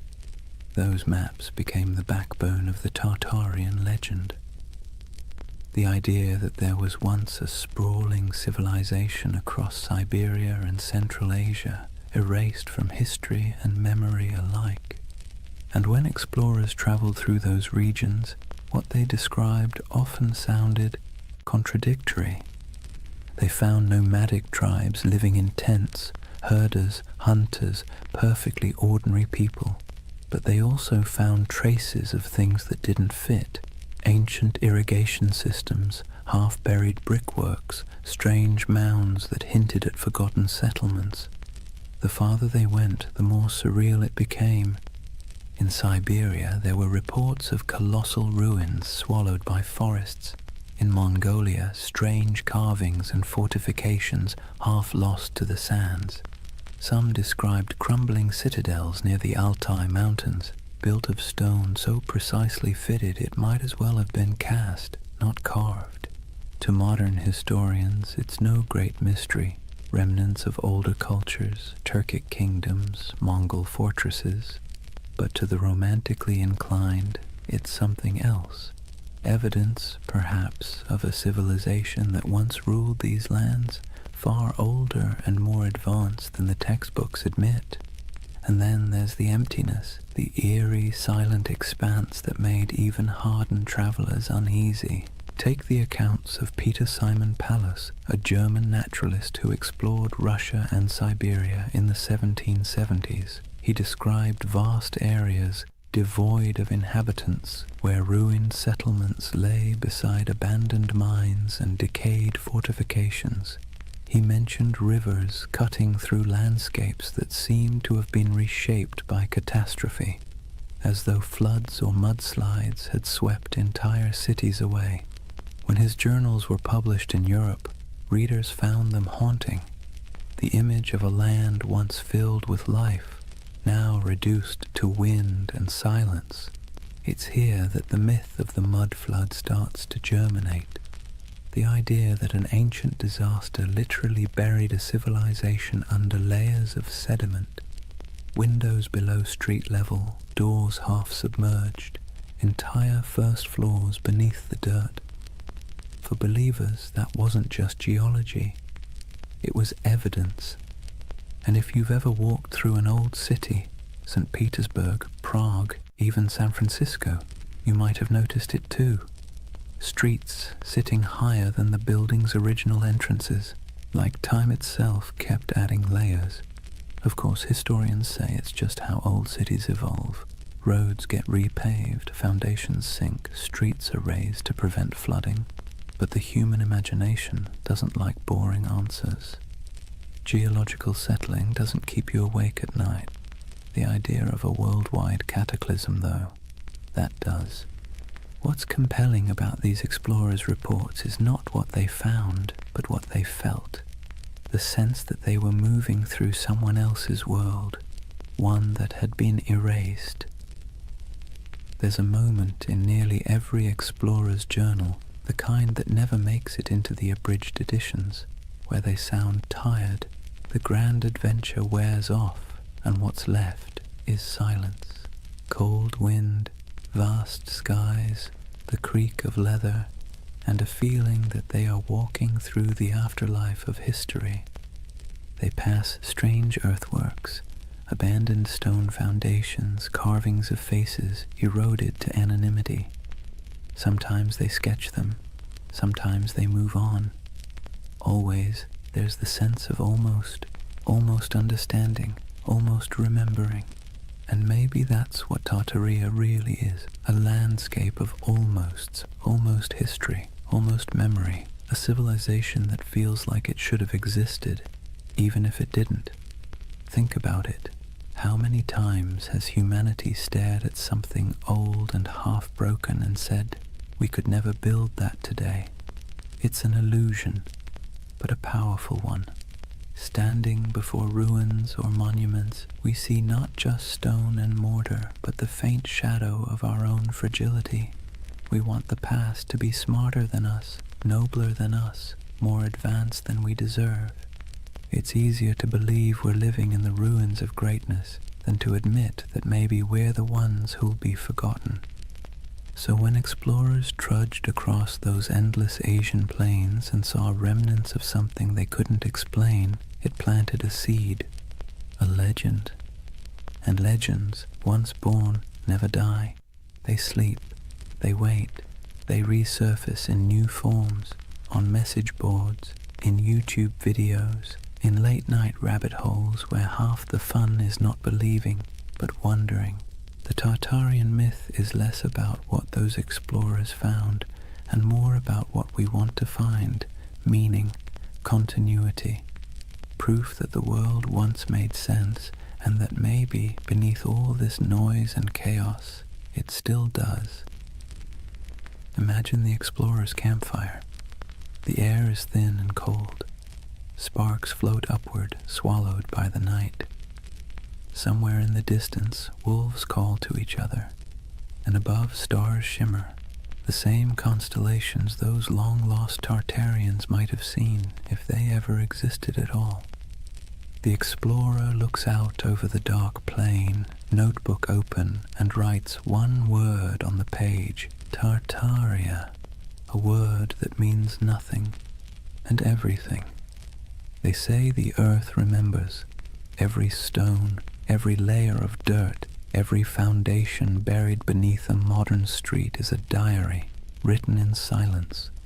But if you listen to the believers of the mud flood, the earth doesn't just remember, it hides. Picture this, a city half buried, windows that look out onto soil instead of streets, doorways that open into nothing but packed dirt, buildings whose first floors have vanished beneath layers of earth and time. To most, it's a quirk of old construction. To the followers of Tartaria, it's evidence of something far stranger, a global cataclysm that erased an entire civilization in a single, muddy sigh. The mud flood theory is one of those beautiful modern myths that could only have been born in the age of the internet. It began quietly, like a whisper in digital catacombs, obscure forums, old photography groups, amateur historians trading ideas. Someone noticed something odd. Antique photos from the 1800s showing cities with half-buried buildings, windows at ground level, strange architectural anachronisms. Then someone else noticed the same thing somewhere else, and suddenly a pattern emerged, or seemed to. If you stare at enough old photos for long enough, patterns start to appear everywhere. And soon the whispers took form. What if history isn't what we think it is? What if there was a reset, a literal flood of mud that buried the old world, wiped it clean, and left us to rebuild on top of its bones? It sounds ridiculous, but also admit it. It's a little bit seductive. Let's take a closer look at what this story really says. According to the myth, sometime in the 18th or 19th century, dates are always vague, an immense cataclysm struck the earth.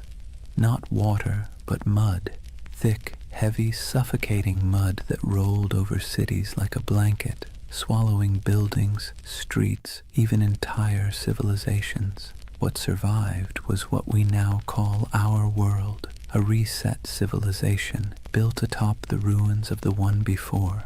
The theory claims we are the survivors of an amnesiac world living in the shadow of a forgotten age.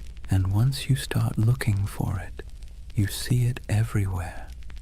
Old photographs of St. Petersburg, where neoclassical buildings seem to have half their height underground. Doorways that lead nowhere in Istanbul. Strange window wells in San Francisco. Cathedrals whose ground floors appear oddly misaligned with the modern streets around them. The world, it seems, is full of buried stories. But here's where the magic, or the mischief, lies. Context.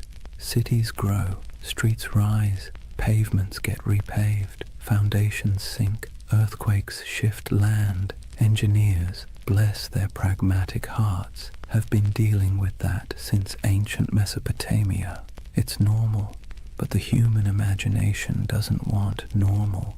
It wants wonder. It wants the cosmic version of a plot twist. And so the mud flood became that twist, a grand, tragic reset that could explain the strangeness of the world, the impossible beauty of old architecture, the missing centuries, the ruins that look too modern to be ancient and too ancient to be modern. It's not hard to see why the theory stuck. It scratches two primal itches, the fear that we've forgotten something vital, and the hope that once humanity reached heights we can barely comprehend. It's a bedtime story for adults who no longer trust bedtime stories. Imagine it, the great cities of the past humming with energy and knowledge, star-shaped fortresses aligning with the heavens, towers crowned with gilded domes, machines powered not by coal or electricity but by sound, magnetism, or divine geometry. A golden age washed away in silence, leaving behind half-buried clues for the curious to rediscover centuries later. It's haunting, isn't it? The thought that the ground beneath your feet might be hiding a version of civilization more graceful, more harmonious, and, let's be honest, less exhausting than this one. The most poetic versions of the myth don't even insist on global destruction. They suggest something subtler. That time itself buried Tartaria. That the mud is just metaphor. The weight of centuries pressing down until memory sank into soil. That our cities grew atop their bones, and we live in their echoes without even realizing it. But even the literal believers, the ones who pore over 19th century photographs and Google Earth screenshots, are chasing something more than evidence. They're chasing awe, the sense that the world is not yet fully explained, that maybe, just maybe, there are still secrets hiding in plain sight. Because here's the uncomfortable truth. We like feeling small, not powerless, just small. The idea that we are part of something vast, mysterious, and older than we can imagine brings comfort. It means our anxieties, our endless scrolling, our late-night insomnia, they're all just surface noise above something deeper, older, wiser. The mud flood myth, for all its implausibility, taps into that longing. It's also, in a strange way, an act of defiance. In an age where algorithms decide what we see and experts tell us what to believe, the mud flood says, "No, I'll look for myself." It's a rebellion of curiosity, however misguided. And curiosity, even when it wanders off the map, is still one of the noblest human instincts. There's another reason the mud flood myth feels oddly soothing. It provides closure. History as we know it is messy. It's full of gaps, contradictions, burned archives, and lost languages. But if you say, it was all wiped out by a cataclysm, suddenly everything makes sense. The missing records, buried, the inconsistent architecture, survivors of the old world, the sense that things used to be better, proof of what we lost. It's a complete narrative, simple, self-contained, emotionally satisfying. And if you whisper it softly enough, it almost sounds plausible. But let's pause for a moment. Imagine walking through one of these mud-flood cities today. St. Petersburg in winter, snow falling over pale facades, the streets gleaming under the dim orange glow of street lamps. You pass a row of 18th century buildings, their ground floors half below street level, the windows dark and shuttered. And for a second, just a second, you feel it. The hum of something ancient, the faint vibration of time layered upon time. You know rationally that the explanation is boring, centuries of road repairs and architectural evolution. But your imagination doesn't care. It leans closer, it listens, it wants to believe. That's the quiet power of myths like Tartaria. They live not in evidence, but in emotion. And emotion, not logic, is what builds civilizations, or stories of them. So when someone insists the world was buried in mud a few hundred years ago, it's tempting to laugh, but look closer, and you'll see what they're really saying. They're mourning something they can't name. They're trying to make peace with the feeling that something's missing. That modern life, bright, loud, and efficient, feels a little hollow, as if the real story is still underground. And maybe, in a metaphorical way, it is. Not beneath our cities, but beneath our certainty.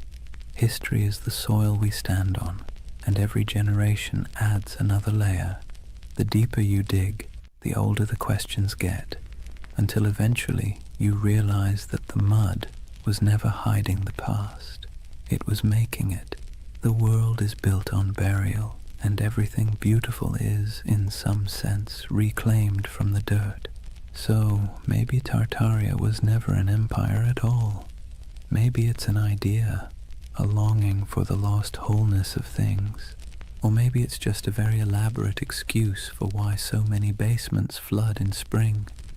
Take your pick. Either way, as the night deepens and your thoughts drift like dust in lamplight, the question lingers: if an entire civilization could be buried under centuries of mud and forgetfulness, would we even recognize it when we uncovered it, or would we mistake it for ruins of our own?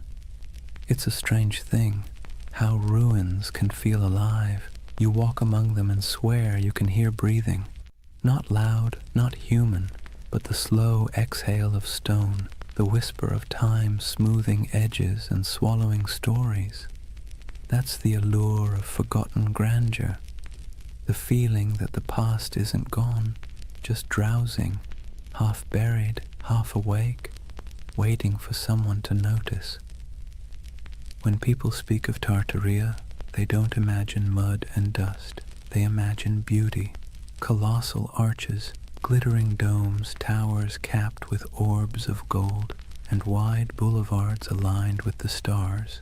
They imagine symmetry, harmony, perfection, the world before we made it messy.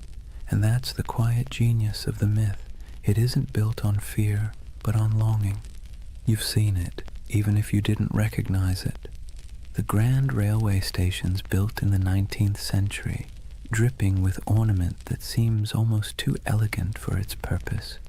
The courthouses with domes that look more celestial than civic. The cathedrals rising from cobblestone streets like frozen thunderclaps of devotion. You stand before these buildings and wonder, who built this, and why don't we build like this anymore? That question is the ember that keeps Tartaria glowing in the imagination, because it feels wrong that we've forgotten how to make beauty on that scale. It feels wrong that we can't carve marble with such grace, or erect domes that kiss the clouds. And when something feels wrong, the human mind looks for a story to explain it. Tartaria becomes that story, a civilization that mastered form, function, and soul, then vanished without a trace. Some say those old buildings are Tartarian relics. that the ornate facades of St. Petersburg, Paris, Chicago, and even San Francisco are remnants of the same world, a world whose architecture was an act of faith. That the reason we can't replicate it now is because the knowledge was erased, the formulas for harmony, for proportion, for power drawn from geometry, gone, buried under new blueprints and the hum of electric wires. Of course, historians roll their eyes at this. They'll tell you, patiently, that these buildings were designed by very real architects, that neoclassicism was an artistic movement, not evidence of a hidden empire, that the beauty of those domes and arches came not from secret knowledge, but from mathematics, sweat, and a lot of unpaid apprentices. And they're right, technically. But here's the thing. Beauty doesn't care about technicalities. The Tartarian myth persists because these buildings feel different. They hum at a frequency modern architecture doesn't. Walk past a concrete office block and your mind slides off it. Walk past a century-old opera house and you slow down without meaning to. You feel something, a pulse. Maybe it's nostalgia, maybe it's resonance, maybe it's just the echo of a time when craftsmanship was an act of worship. But whatever it is, it feels alive. Imagine standing at twilight in front of one of those old structures. The stone glows amber. The carvings seem to move in the shifting light. You can almost believe the building is remembering itself, its birth, its purpose, its centuries of reign and revolution. That's the spell of forgotten grandeur. The architecture isn't just old, it's haunted by the idea of meaning, and when meaning vanishes, mystery rushes in to fill the space. Tartaria thrives in that mystery. It offers an explanation for why the world feels simultaneously ancient and amnesiac, why progress sometimes feels like forgetting, why the cities of the past, those that survived wars, plagues, and fires, still look more eternal than anything we've built since. Modern life gives us glass towers and efficiency.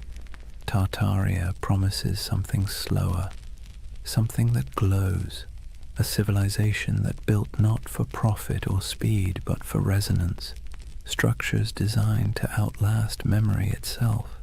It's an irresistible dream, because whether or not Tartaria existed, the feeling it represents is real, the ache for beauty that doesn't apologize for existing, for craftsmanship that outlives its makers, for a sense of belonging to something both vast and intentional. That's why the myth never fully dies. People share photographs of star-shaped forts, cathedrals that look like spaceships, and ornate courthouses buried halfway underground, whispering, "Look, this can't just be random." And maybe they're right, though not in the way they think, because what they're really seeing isn't proof of a lost empire. It's proof of a lost mindset. A time when humanity built upward and outward with a kind of faith we've since replaced with convenience. Take St. Isaac's Cathedral in St. Petersburg. It looks like it shouldn't exist. A colossal dome balanced on rows of red granite columns covered in gold that blazes even through fog. Inside, the marble floors mirror the heavens, and the ceilings are painted with saints so vivid they seem alive. Visitors describe it as overwhelming, transcendent, but the Tartarian imagination sees something else, evidence. They ask how such grandeur could be built in the early 1800s by hand in a place that was supposedly swamp and snow.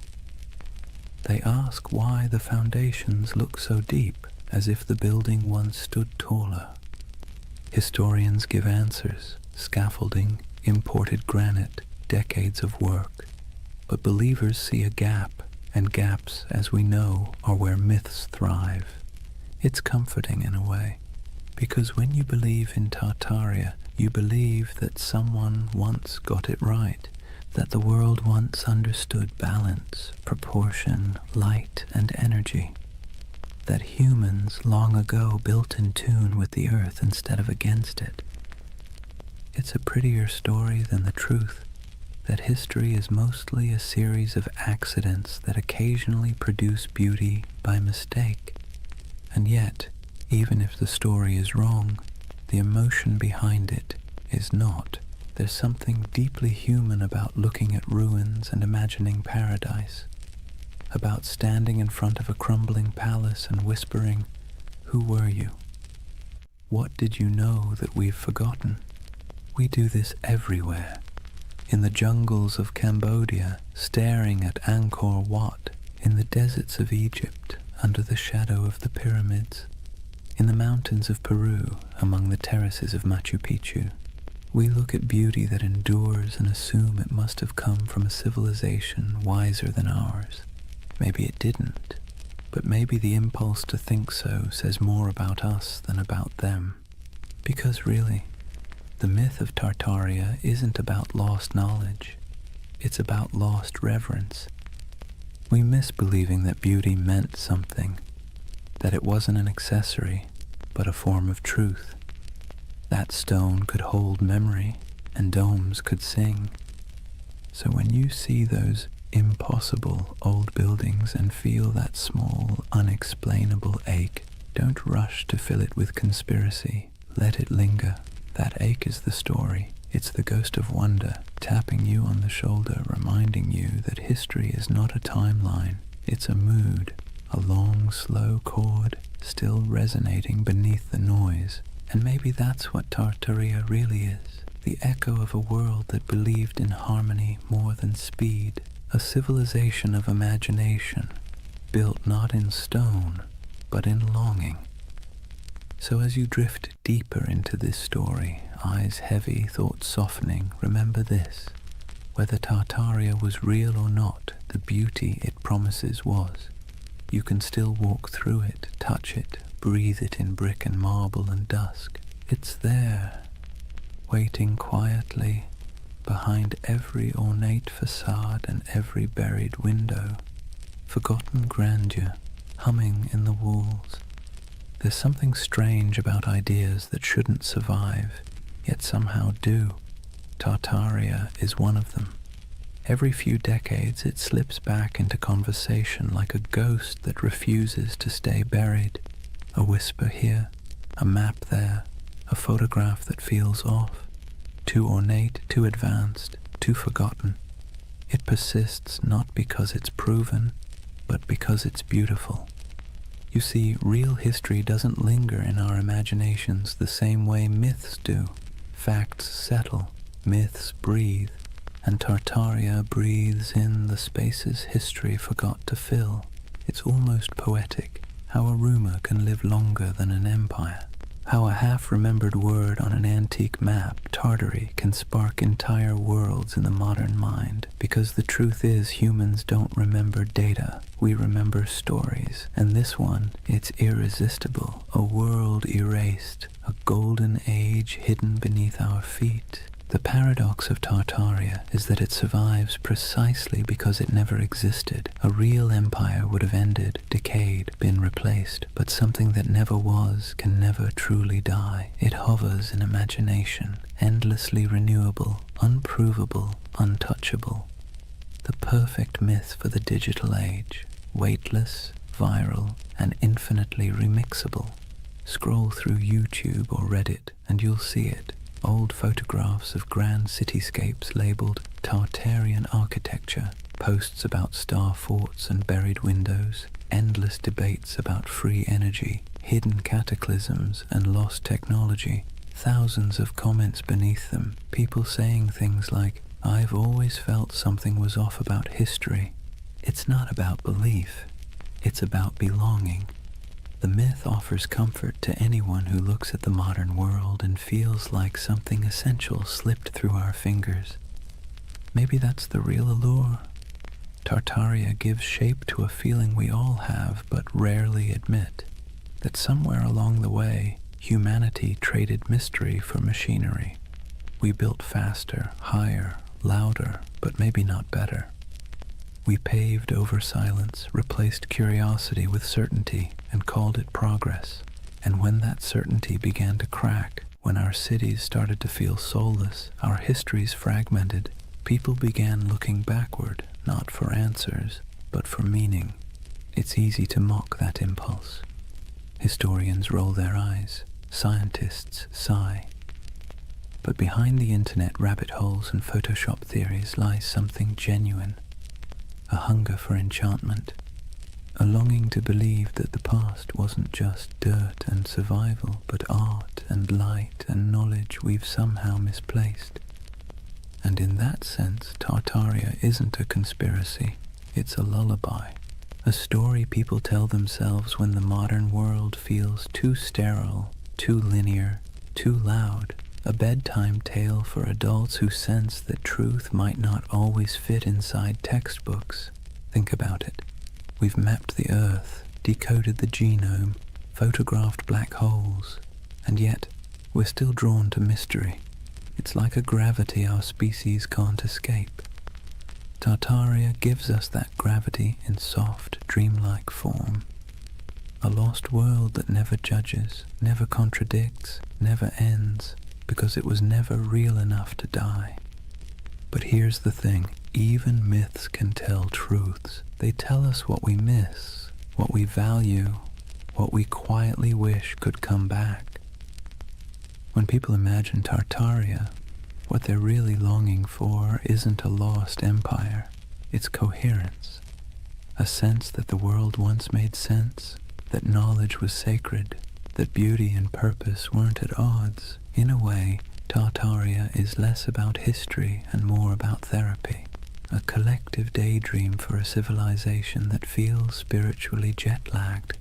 We scroll through endless feeds, flickering between wars, gadgets, and memes, and somewhere inside a voice whispers, "Wasn't there supposed to be more than this?" Tartaria answers softly, "Yes, there was, or maybe there could have been." And so the myth persists, traveling through forums and documentaries and late-night conversations, wrapping itself in fog and marble. It survives because it speaks to something the Enlightenment forgot, that mystery itself has value, that not knowing is sometimes more comforting than knowing. But here's the paradox. Tartaria's greatest gift isn't in proving itself true. It's in reminding us that belief is part of what makes us human, that even in an age of algorithms, we still crave wonder. We still want to stand before something vast and say, "I don't understand, but it feels sacred." Maybe that's why late at night you find yourself staring at photos of old cities, their streets glimmering with gaslight, their domes fading into fog, and feel that tug in your chest. It's not nostalgia for Tartaria. It's nostalgia for awe, for the feeling of being small beneath something magnificent, something that doesn't explain itself.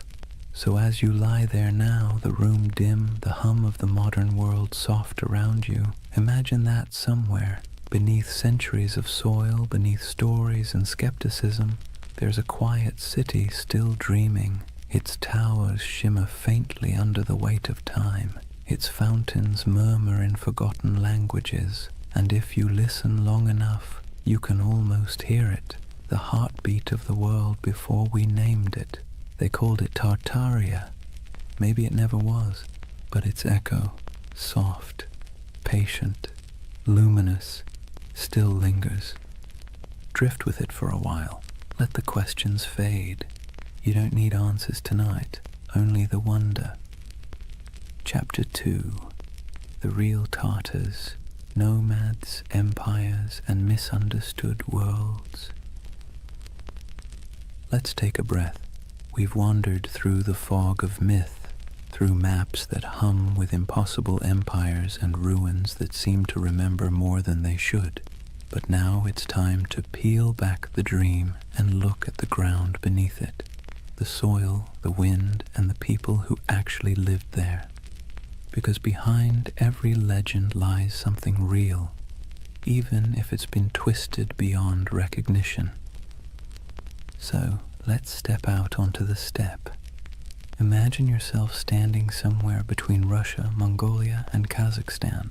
Not today, but thousands of years ago. There are no borders here, no lines on a map, no marble cities, just horizon, an ocean of grass rolling under a sky so wide it makes you dizzy.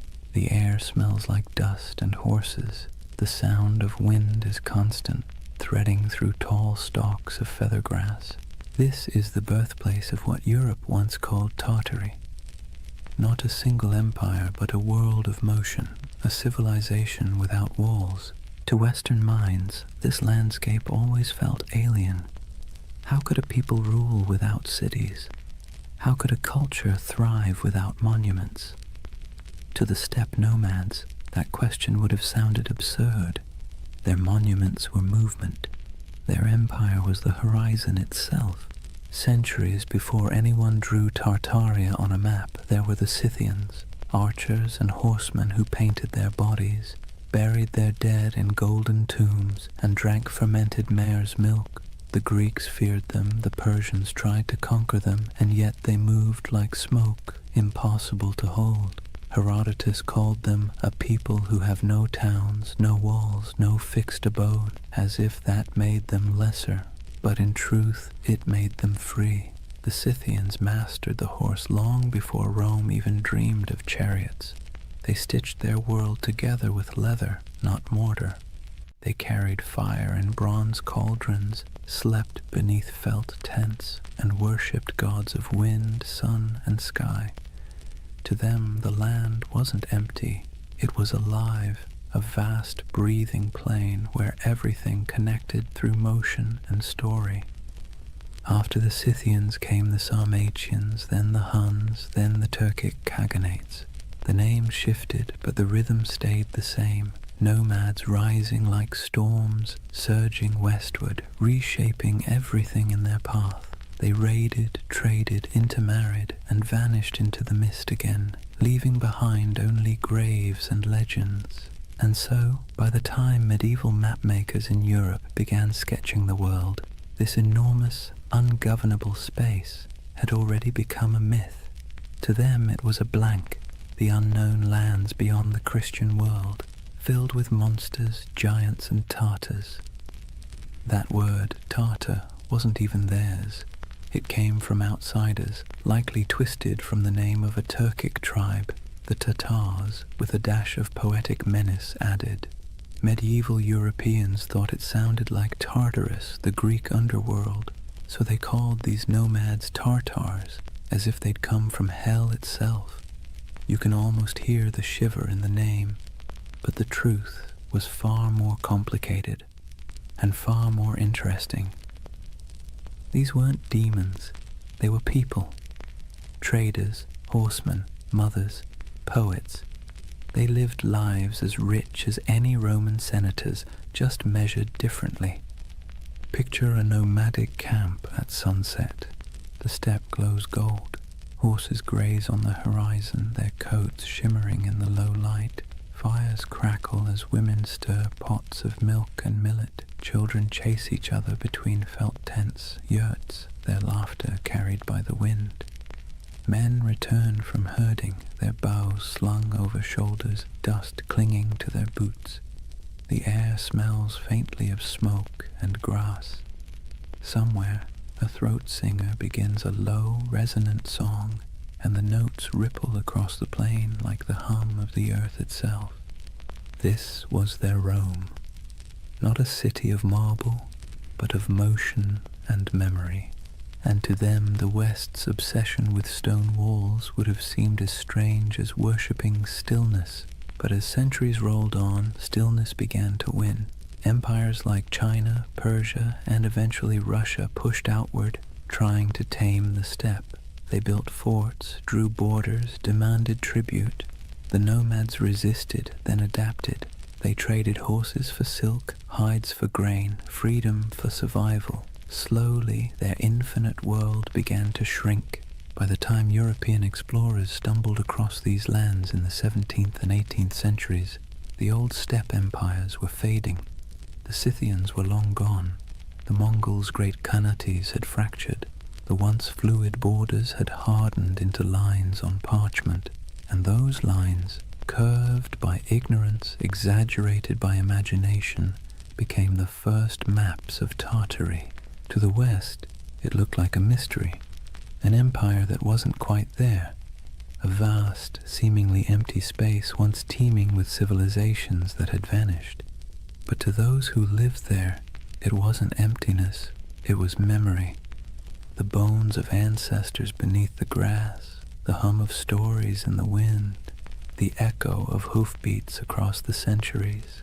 And maybe that's where the myth begins to make sense, because when you stand on a plain that stretches to the horizon in every direction, it's easy to believe that time itself might fold here, that something ancient could still be sleeping under the soil.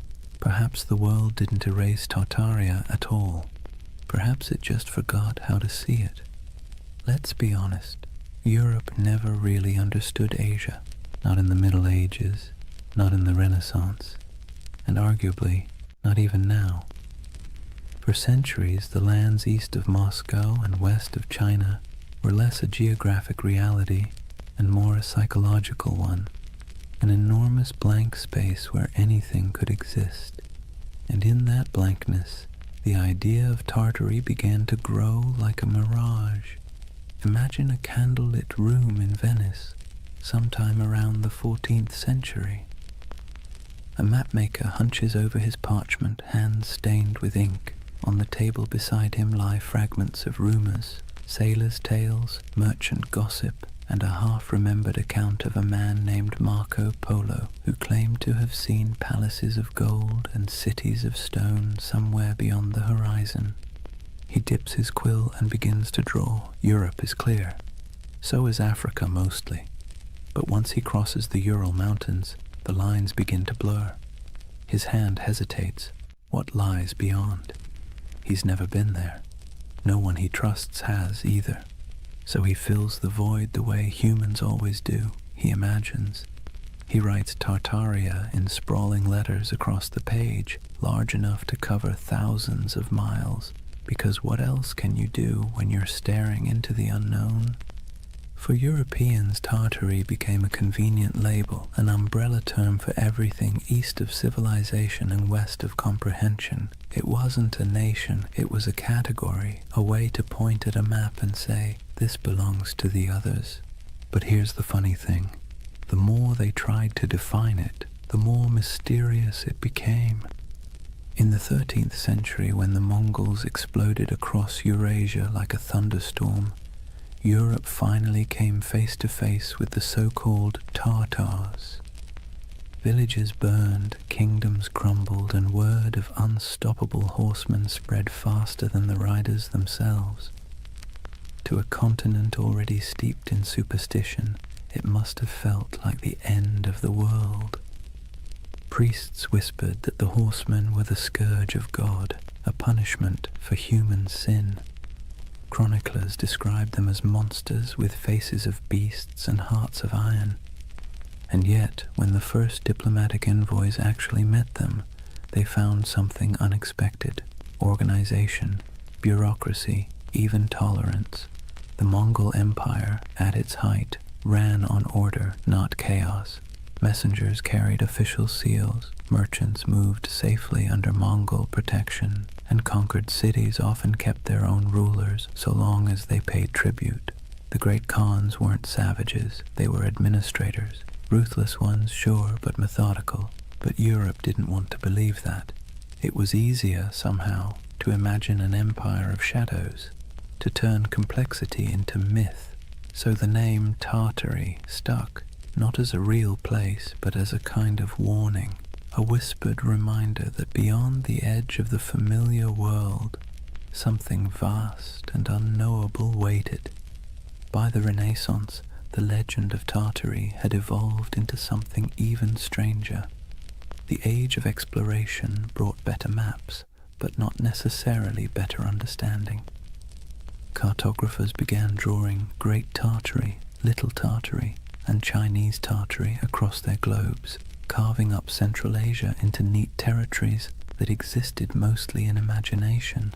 If you were a European scholar in 1700 and you saw a map of Great Tartary stretching from Siberia to the Caspian Sea, you'd assume there was a single civilization there, a mighty hidden empire rivaling Rome or China. And if you were an explorer wandering through empty steppes, stumbling across crumbling ruins or strange earthen mounds, your mind might start to fill in the blanks. Who built this? Where did they go? Humans hate loose ends. We crave narrative closure, and Tartary, this vast echoing blank on the map, offered none. Marco Polo didn't help either. His travels fed the fire beautifully. He spoke of vast courts, cities paved in stone, golden palaces, and khans who ruled lands so wide that weeks of riding couldn't cross them. He wasn't wrong exactly. The Mongol Empire really was that enormous. But when his book was copied, translated, and retold, his words grew elastic. People read his tales and imagined something grander still, a civilization older than memory, hidden beneath layers of dust and time. You can almost see it, the way myths grow like vines around facts. Even the Enlightenment couldn't kill it. In the 18th century, as Russian explorers pushed eastward into Siberia, they stumbled upon ancient fortifications, strange geometries in the earth, and traces of civilizations long gone. The local tribes spoke of ancestors who built great cities before the snows came. The scholars, baffled, wrote it all down, and back in Europe, those reports fed the imagination once more. By now, Tartary had become more than geography. It was an aesthetic. The word conjured mystery, distance, and faded grandeur. Artists painted sweeping landscapes of icy mountains and lone riders beneath silver skies. Novelists filled their pages with lost kingdoms and forgotten dynasties. And so, when conspiracy theories about a lost Tartarian empire began resurfacing centuries later, it wasn't from nowhere. It was born of something older, a long European tradition of misunderstanding the East, of romanticizing what couldn't be explained, and of filling blank spaces with dreams. Maps, after all, are never neutral. They don't just show where things are, they show what people believe matters. And for centuries, Tartary mattered not because it was real, but because it was mysterious. Imagine yourself once more looking at one of those old maps. The parchment crackles under your fingers. The ink has faded to brown. The edges are frayed. Across the top, in flowing letters, are the words, Magna Tartaria. You trace the line of mountains, the curving rivers, the scattered cities whose names you don't recognize. You realize you're staring not at geography, but at imagination, a dream caught in ink, a memory of a place that never quite existed, but that never fully went away either. And maybe that's why Tartaria still captures people today. It wasn't born in a lab or on a message board. It was born in candlelight on parchment, in the minds of men who couldn't stand not knowing. A story that began as cartography became mythology. And mythology, as history always proves, has a way of outlasting the truth. Picture a road that isn't really a road. It's not marked by signs or asphalt or tidy lines of direction. Instead, it's an invisible web of paths, camel tracks winding through dunes, mountain passes marked by cairns, river barges drifting under starlight. This was the Silk Road. Not one road, but thousands, threading together China, Persia, India, Byzantium, and everything in between. And somewhere in the middle of that vast tangle lay the ghost of Tartary. The Silk Road was less about silk than it was about exchange. Of goods, yes, but also of ideas, stories, and beliefs. Every caravan that set out carried more than fabric and spices. It carried imagination. The West dreamed of the East as a place of wonder, while the East saw the West as a land of restless curiosity. And where those two imaginations met, right there, in the open steppes of Central Asia, the myth of Tartary quietly took root. Imagine the rhythm of a caravan, bells jingling from camel necks, dust swirling beneath hooves, a merchant humming softly, half to himself, half to keep his pace.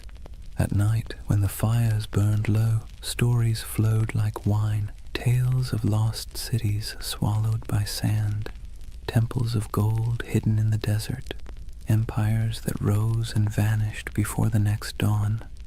Every traveler added a new layer to the legend, and the Silk Road became less a trade route than a whispering gallery of the world's dreams. Now let's be clear, there were empires here, real ones. The Scythians, Parthians, Sogdians, Kushans, and of course the Mongols, civilizations that thrived for centuries, building fortresses, minting coins, and carving art that fused Greek realism with Persian geometry and Indian grace. These were the real architects of what Europe would later call Tartary. But to a traveler passing through, the borders blurred. One city's language faded into another's. One god's statue looked suspiciously like a god from somewhere else. The world felt unified and strange all at once. The Silk Road had a way of softening distinctions. It made neighbors of distant worlds. Greek philosophers' ideas found their way into Buddhist monasteries. Chinese silk wrapped Roman senators. Persian astronomers charted the same stars that guided caravans across the steppe. But myths travel even faster than silk. When a merchant from Samarkand sold a roll of fabric in Venice, he didn't just trade goods, he traded worlds. He told stories of the East so dazzling they didn't sound real. Cities with towers of glass, he might say, rivers that shimmer like silver. Men who lived 200 years, and back home, when he unpacked his profits and poured himself a drink, he probably heard equally absurd stories about the West. It's easy to forget that for most of human history, distance was a form of magic. The farther away something was, the more fantastical it became. And no distance loomed larger in the European mind than that mysterious space labeled Tartary. Through this swirling exchange, Tartary became a kind of mythic glue, a word that held together the fragments of a world too vast to comprehend. Think of it like this. When a Venetian mapmaker in 1500 scribbled Tartaria across the center of his globe, he wasn't really describing a political entity. He was describing everything between Europe and China, between knowledge and ignorance, between history and imagination. And here's where things get interesting. While Europe imagined Tartary as an exotic wilderness, the people who actually lived there were building connections that shaped the ancient world. The Sogdians, for instance, traders from what's now Uzbekistan, ran a network of trade colonies so extensive that historians sometimes call them the FedEx of the Silk Road. They spoke multiple languages, mediated between empires, and filled their homes with art from every culture they touched. A single Sogdian mural might show an Indian goddess, a Persian king, and a Chinese dragon all sharing the same painted wall. To them, Tartary wasn't a mystery, it was home. And yet, this multicultural world also sowed the seeds for misunderstanding. When distant observers caught glimpses of it, they didn't see the nuances. They saw only the grandeur, the temples, the stone roads, the fortified cities, and assumed it must belong to a single empire. That assumption, multiplied over centuries, became the illusion of the great Tartarian civilization. Even today, the ruins scattered across Central Asia, stone walls buried in sand, intricate tile work crumbling in forgotten courtyards, feed that same longing. People look at them and wonder, who built this? Where did they go? Why do our textbooks skip over it? It's a fair question, because history doesn't just forget, it edits. When empires fall, so do their names. When borders shift, so does memory. The Mongols became the Tatars became Tartars, and eventually Tartary became a convenient shorthand for the unknown. But beneath all that confusion was something real, a network of humanity that spanned continents. Imagine standing on a hill somewhere near Bukhara around the 10th century. The air smells of dry sage and smoke. Below you the road shimmers in the heat, lines of travelers winding toward the horizon. A caravan from China passes one from Persia. A monk from India shares a meal with a soldier from Byzantium. Coins from Rome jingle beside jade amulets from the East. It's not an empire. It's not chaos. It's something in between, a living, breathing web of connection. And that's what Tartaria really was. Not a kingdom lost to mud, but an echo of this interconnected world. A dream of unity before maps divided it into pieces. The Silk Road gave birth to the myth by accident, because connection always looks like magic when seen from afar. So when modern believers look at old maps and see the word Tartaria sprawled across half the world, maybe they're not completely wrong to feel awe. They're just reading a poem that was once mistaken for a border. The Silk Road blurred the lines between civilization and myth, empire and echo. And in that blur, half dust, half starlight, the legend of Tartaria found its heartbeat. Words have a funny way of sticking to things they were never meant to describe. Tartary was one of those words, an intellectual shortcut that turned into a centuries-long misunderstanding. By the time Europe stumbled out of the medieval era, the East was less a place and more a story. Monks copied maps showing vast lands labeled Tartaria, shaded in pale yellows and browns, with scribbled notes like, "Here be dragons," or "Land of Giants." It wasn't meant as insult or precision. It was just ignorance wrapped in ink, but ignorance dressed up nicely enough can look like authority. When Marco Polo returned from his travels in the late 1200s, he told Europe about the magnificence of the Mongol Empire. Golden palaces, porcelain cities, and roads so smooth you could roll a wagon for days without breaking an axle.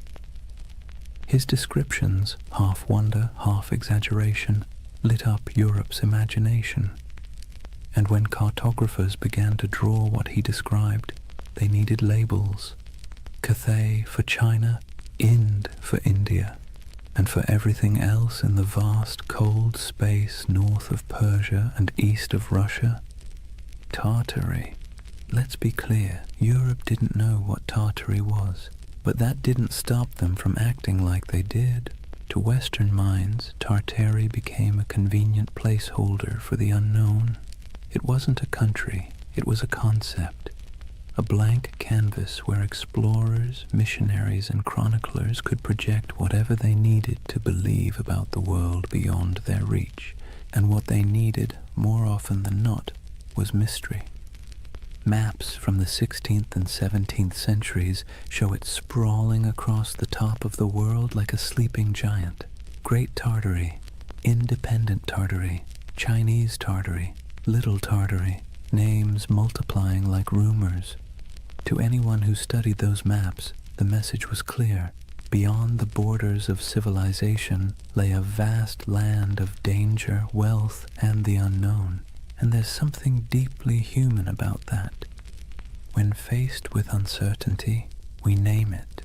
We box it in with words, even if those words are wrong. To Europeans of the early modern world, Tartary became shorthand for all the places they hadn't yet conquered, understood, or categorized. It was an intellectual convenience, a linguistic shrug. Everything out there. If you were a 17th century scholar in London and someone mentioned the Tatars, you might imagine fur hats, horsemen, frozen tundra, and endless plains. You wouldn't know the difference between a Mongol prince in Karakorum and a nomad in the Kazakh steppe. To you, it was all Tartary, but that flattening, reducing countless cultures into a single word, had consequences. It erased identities, histories, and languages in the Western imagination long before any empire actually reached those lands. Imagine an atlas from the 1700s, lying open on a polished oak table. The continents are familiar enough now. The Americas are roughly shaped. Africa's coasts are charted. But look at Asia, and you'll see something odd. Above India and China stretches an ocean of blankness, punctuated only by the word Tartaria, scrawled in proud, swirling letters. No cities marked, no rivers traced, just emptiness. That emptiness became an invitation.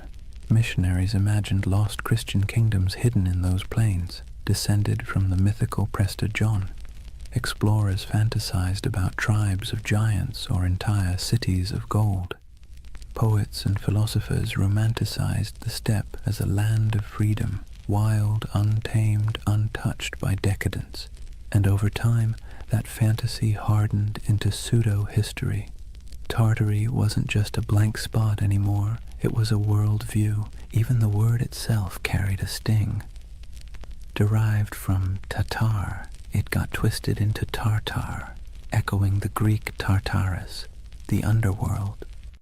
Early chroniclers saw the Mongols storm into Europe in the 13th century and thought, "Ah, yes, these must be the people from hell." The name stuck, and for centuries afterward, Tartar became synonymous with savagery, chaos, and apocalypse. When the Mongol Empire fractured and faded, the word didn't fade with it. It lingered. Europe kept calling the steppe Tartary, even as local empires rose and fell. The Golden Horde, the Timurids, the Kazakh Khanates. To the west, these nuances didn't matter. The name Tartary swallowed them whole. The irony. By the time Europe started mapping Tartary with any real accuracy in the 18th and 19th centuries, it had already become a relic. Russia had expanded eastward, swallowing Siberia province by province. Qing China had claimed the west, and yet the word persisted, echoing in atlases long after it had lost any real meaning. There's something almost poetic about that. How a word can outlive the thing it never actually described. And it's here that the modern myth of Tartaria quietly germinated, because when those old maps resurfaced centuries later, digitized, color-corrected, and posted online, they seemed to show something uncanny. A vast empire covering half the world, cities we've never heard of. Borders that no modern historian could explain. To the curious eye, it looked less like a cartographic mistake and more like a cover-up. Why don't they teach this in school? People asked. How could such a massive empire just vanish? But the answer, as with most things, is simpler and somehow more mysterious. It didn't vanish. It never existed. Not as one empire, anyway. What vanished was understanding. What collapsed was the web of meaning connecting the real places, Siberia, Mongolia, Central Asia, to the word Tartary. The West's misunderstanding created a ghost, and the modern age brought that ghost back to life. There's an eerie beauty in that, a reminder that myths don't die. They just wait for technology to resurrect them. When you look at one of those antique maps, ink faded to sepia, the parchment curled at the edges, you can almost feel the hum of it, not as evidence of a conspiracy, but as a fossil of imagination. Tartary wasn't a lie. It was a mirror. It reflected Europe's fears, desires, and limits. and like all mirrors, the longer you stare into it, the more it stares back. By the dawn of the 18th century, the old mystery of Tartary was about to meet its slow death, not in battle, not in flames, but in bureaucracy, in borders drawn, treaties signed, and maps updated by men who preferred paperwork to poetry. It wasn't an erasure in the way myths like to imagine. No secret cataclysm, no forbidden knowledge sealed away by shadowy elites. It was something quieter, more mundane, and somehow more tragic.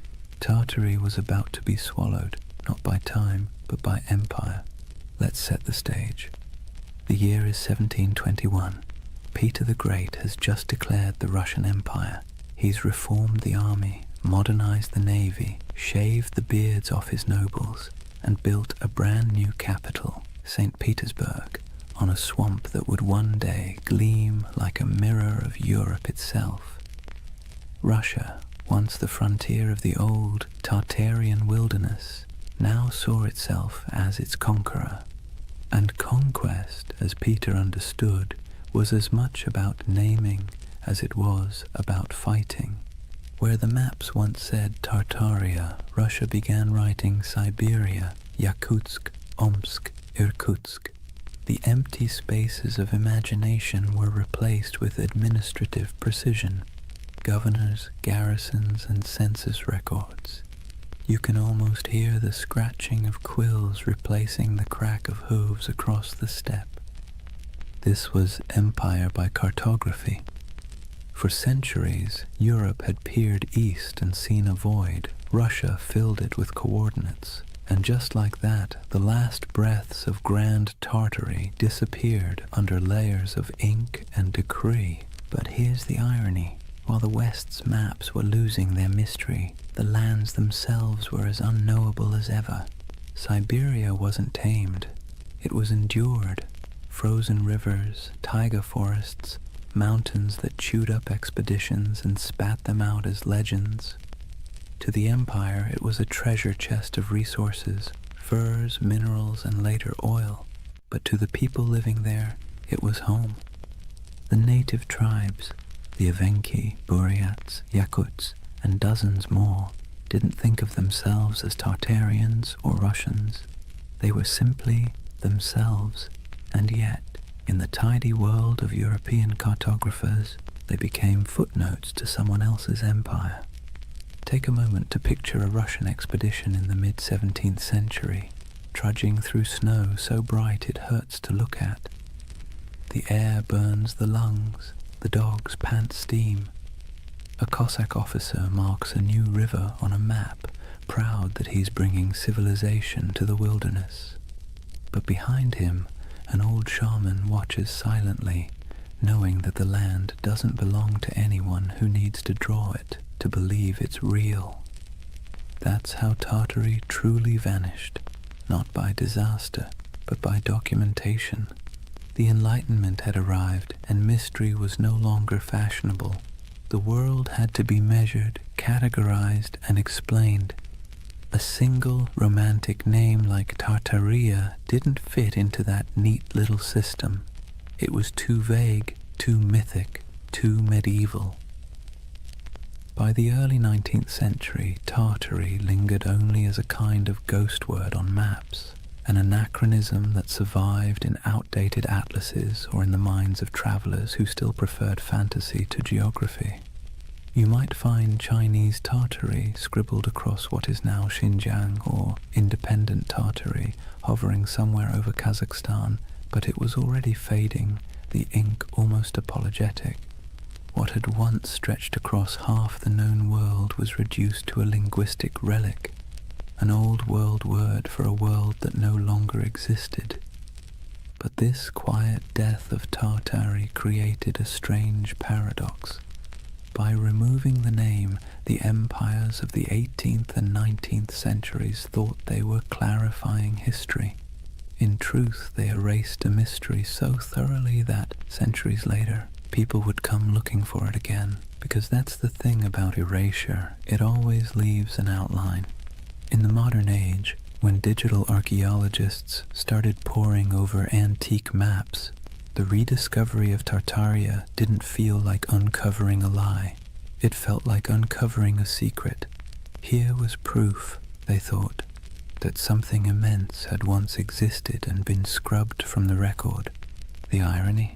They weren't wrong about the erasure. They were just wrong about what was erased. It wasn't a hidden utopia or an advanced global empire. What disappeared was ambiguity itself, the willingness to admit we didn't know everything. The 18th century push for rational order, scientific mapping, and imperial control smoothed the rough edges of the world, and in doing so, it flattened mystery into history.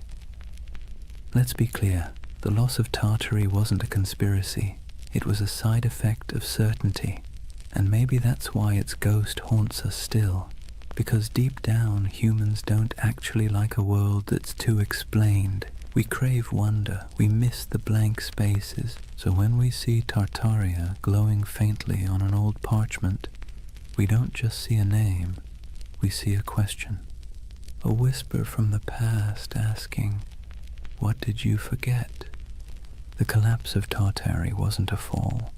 It was a fade-out, a slow dimming of a word that once carried the vastness of the unknown, and the quieter it got, the louder the myth became.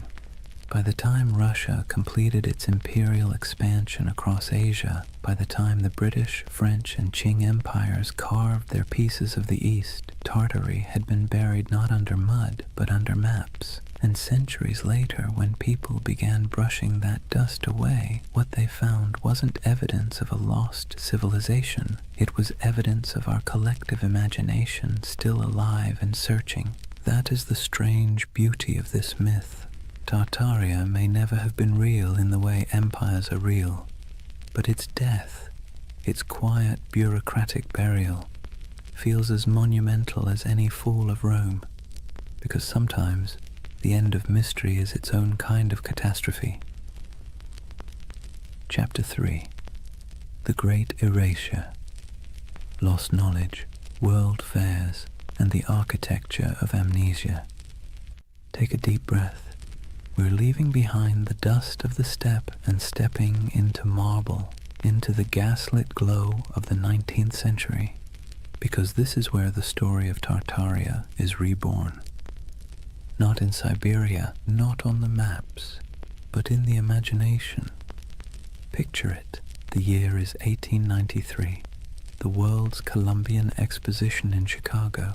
200 white buildings rise like mirages along the lake, glowing in electric light. Domes, arches, columns, architecture so grand that people literally wept when they saw it. It looked ancient, impossible, like something from a forgotten golden age resurrected overnight. And here's the kicker. It was built overnight. A team of architects and laborers had thrown up that entire city in less than 2 years. They called it the White City. To the public, it was a triumph of modernity, but to later eyes it looked suspiciously like something else. Massive domed palaces, ornate fountains, obelisks, colonnades stretching into mist. It looked ancient, yes, but not Greek, not Roman. It looked out of time. Now fast forward a century. A man sitting at his computer zooms in on old photos of the fair.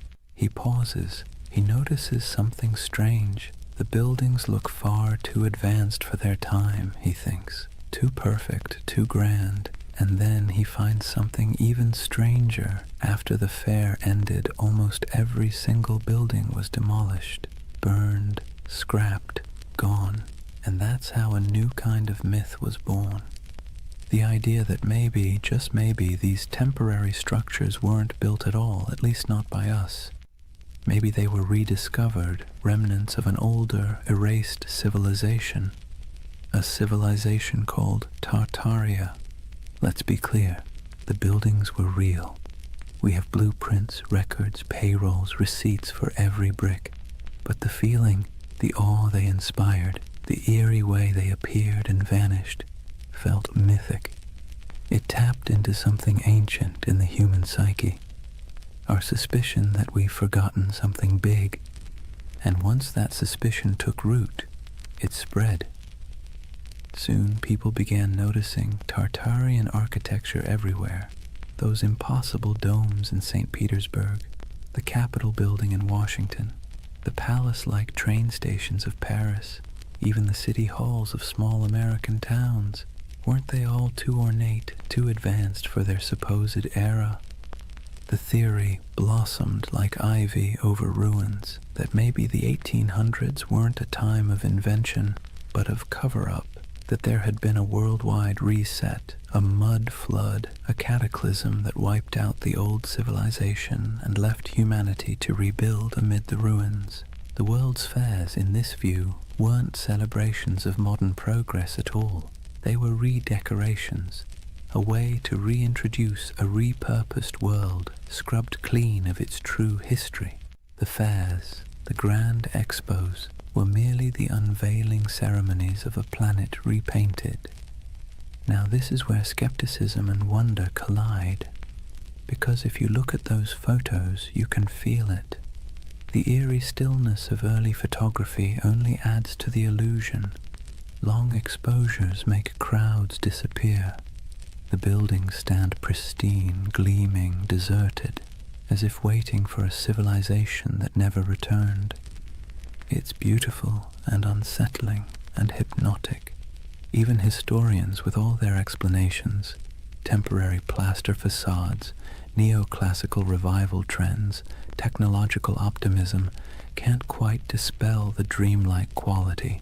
It's too pretty, too deliberate. It feels like memory, not progress. And that's what makes the Tartaria myth so powerful. It didn't come from ignorance. It came from longing.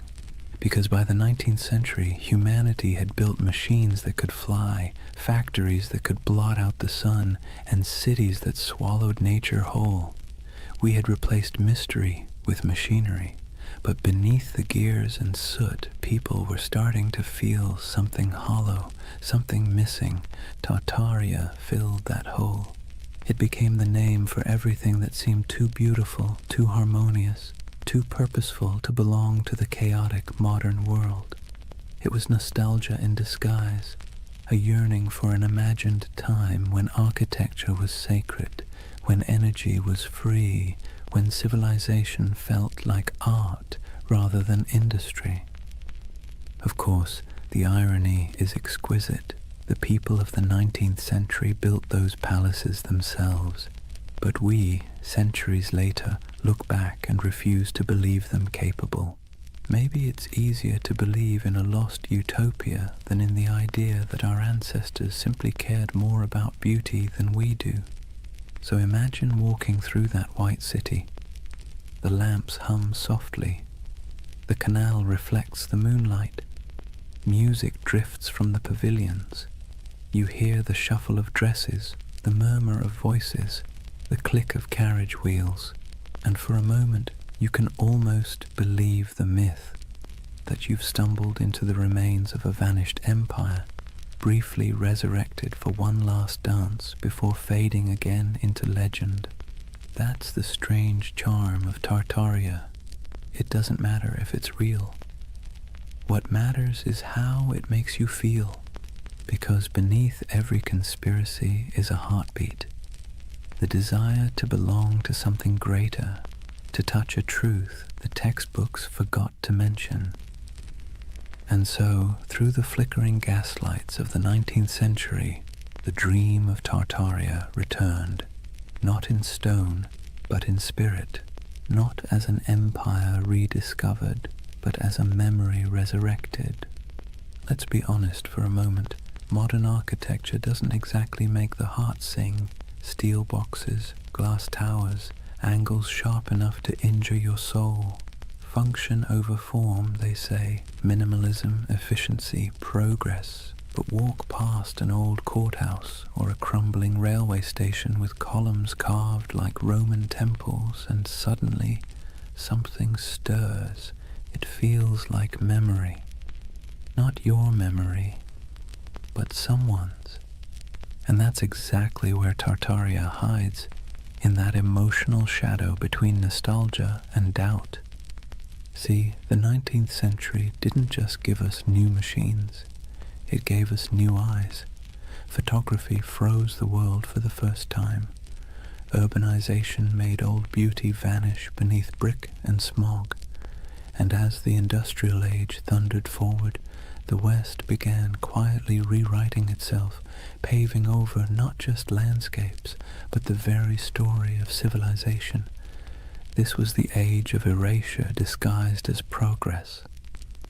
When old cathedrals were restored into shapes they had never been, when ancient city walls were torn down to make room for the future, when soot-blackened monuments were scrubbed and renamed, their histories conveniently rewritten for the age of reason. Historians call it modernization.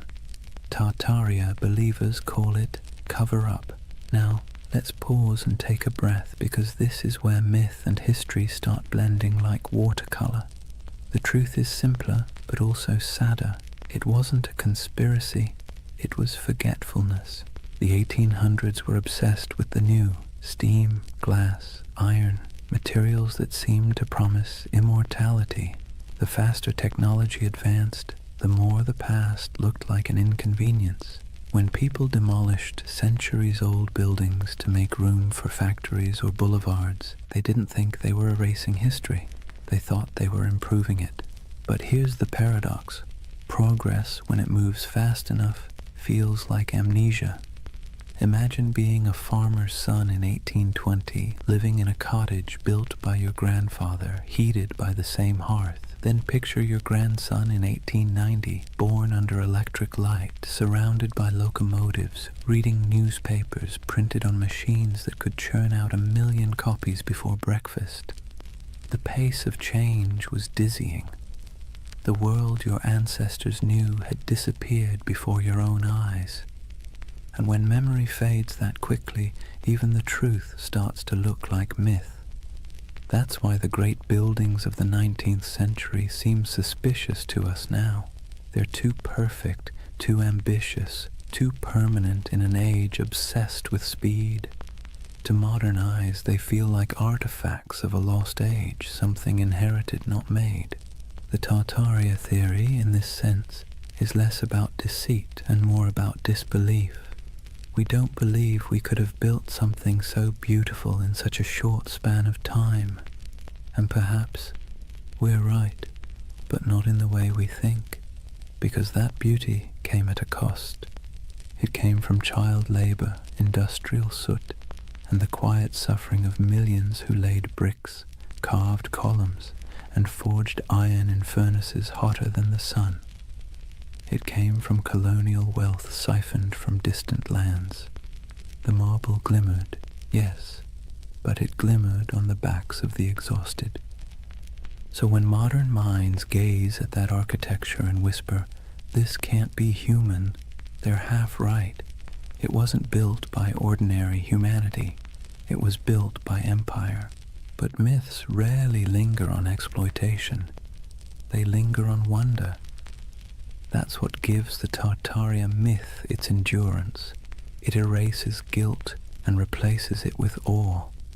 Instead of confronting how we gained that grandeur, we imagine inheriting it from some ancient, harmonious civilization. A world without conquest, without industry, without soot. A world that built for beauty's sake alone. That's the secret comfort of believing in Tartaria. It allows us to dream of innocence without the blood, to long for sophistication without the cost. And it's not entirely foolish, because beauty is suspicious in the modern world. Think about it. When was the last time a new building made you stop and gasp? When was the last time a city skyline felt like poetry instead of spreadsheet logic? We live in an age that worships utility and scoffs at ornament. So when people look at those domed cathedrals, those train stations like palaces, those impossible star forts etched into the earth, they don't just see architecture, they see meaning, they see intention. And maybe that's what we've lost, the sense that building could be an act of reverence. The Tartarian lens turns architecture into scripture. It whispers that every arch, every dome, every hidden basement tells a story too big to fit inside textbooks. And whether that story is real or imagined, it soothes a modern ache, the feeling that progress has traded wonder for efficiency. So next time you see an old photo of St. Petersburg shrouded in snow or San Francisco's City Hall gleaming in filtered sunlight, look closer, forget the dates, forget the facts, and just feel it.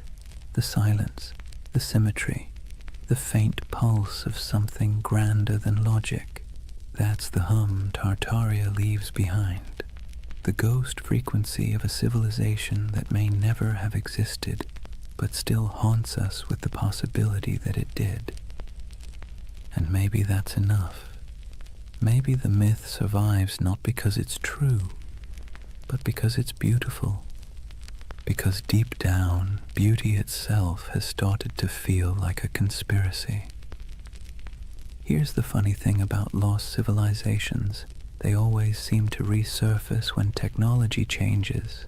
The printing press revived Atlantis, television revived the pyramids, and the internet, well, the internet resurrected Tartaria, not in dusty libraries or archaeological digs, but in image boards, YouTube videos, Reddit threads, and algorithm-fed rabbit holes that feel half like history class and half like lucid dream. If the 19th century erased memory through progress, then the 21st century resurrected it through curiosity. The internet, for all its chaos, gave the world a second archive, a place where forgotten photographs, misfiled maps, and half-remembered myths could find each other again. And that's where Tartaria thrived, among digital ruins.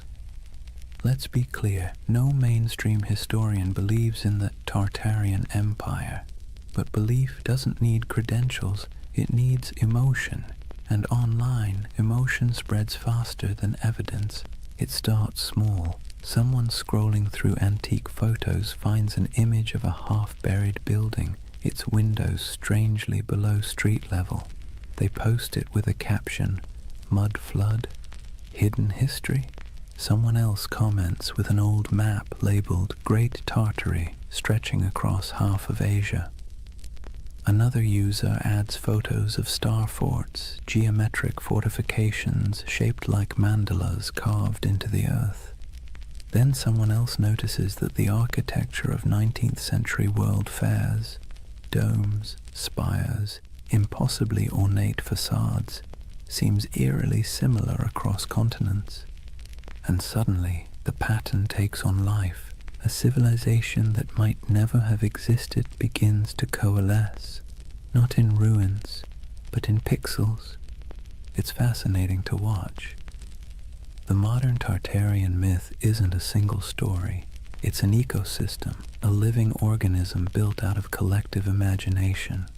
People piece together images, compare architectural styles, track supposed mud flood layers in Google Earth, and speculate about ancient technology, free energy, and global resets. And let's be honest, there's something soothing about it. It scratches the same itch that makes people organize puzzle pieces at 2 a.m. You start with fragments, photographs, engravings, forgotten buildings, and try to make sense of the world's dissonance. Why does history sometimes feel incomplete? Why do our cities seem to rest on older bones? Why does beauty feel borrowed? The Tartaria theory online isn't just conspiracy, it's therapy for disillusionment. See, we live in an age drowning in data, but starving for coherence. Billions of facts, timelines, and explanations float around like loose screws. But the more we learn, the less it feels like we understand. We've traded mystery for information, and somehow that doesn't feel like progress. Tartaria brings the mystery back. Scroll through its digital cathedrals, YouTube thumbnails of glowing domes and forgotten maps, and you'll see that what people crave isn't deception, it's wonder. the feeling that history still holds secrets, that maybe we haven't already found every answer, that maybe, just maybe, there's still magic left under the mud.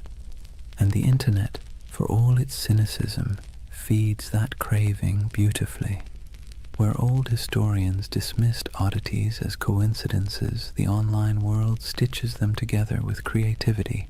Star forts become energy hubs, domes become ancient power stations, mud floods become symbolic of global resets, metaphors for forgotten knowledge buried under modern noise. It's easy to laugh, but maybe we shouldn't, because behind every pixelated claim is something deeply human, the refusal to accept a world without mystery. The same impulse that made explorers sail off the map now makes people scroll through archives at 3 in the morning, chasing the ghost of a civilization that never left a skeleton behind. And there's something else, an aesthetic truth. Look at those old photos, the sepia skies, the faint haze, the impossible scale of those buildings. They feel dreamlike, like glimpses from another timeline where humanity built for eternity instead of quarterly profits. When people online say, "This architecture is too perfect to be from our timeline," what they're really saying is, "This feels like a dream I half remember." And that's what Tartaria has become, a collective dream stitched together from the past's photographs and the future's loneliness. Of course, the irony is delicious. The very technology that gave us infinite knowledge also gave us infinite uncertainty.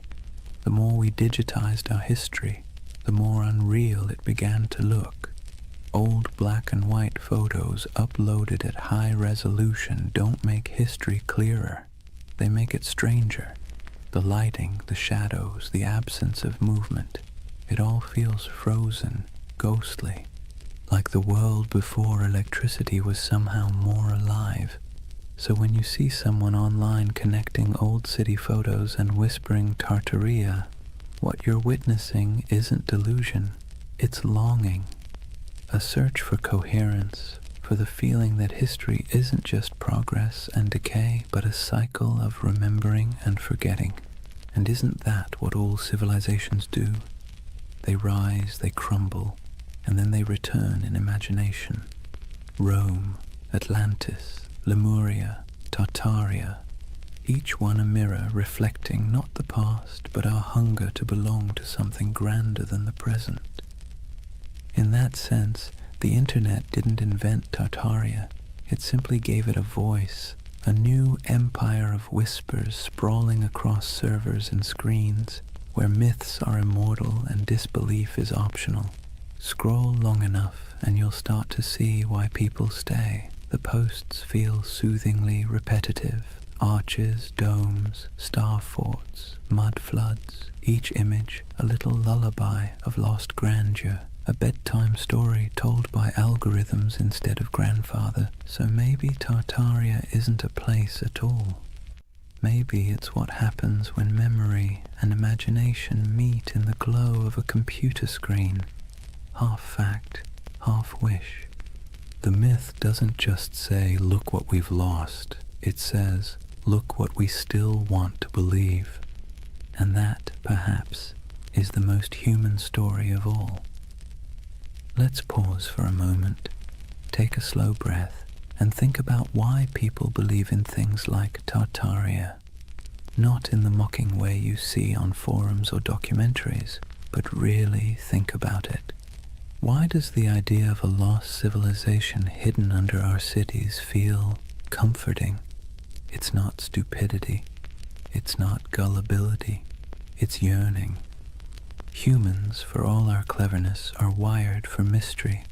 We're pattern-seeking animals, tracing meaning in the stars, in tea leaves, in the cracks of old maps. The unknown makes us restless. The known makes us bored.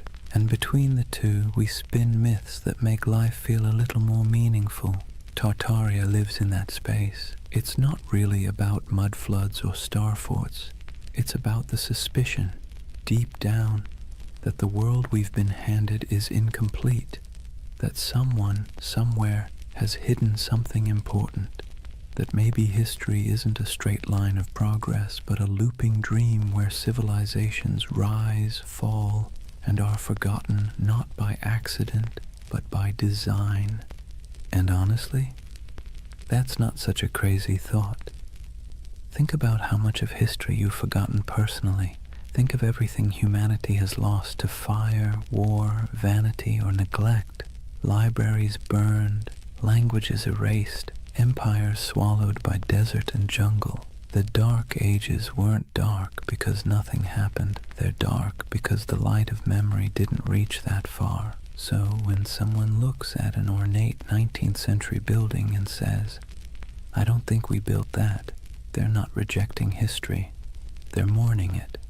They're mourning a world that seems to have misplaced its wonder. Let's be clear, modern life doesn't give us much mystery anymore. We have answers for everything, or at least the illusion of them. You can type any question into a search bar and get a dozen replies in seconds. But that convenience has a side effect. It kills the thrill of not knowing. And mystery, as it turns out, is essential to the human spirit. Without it, the world feels flat.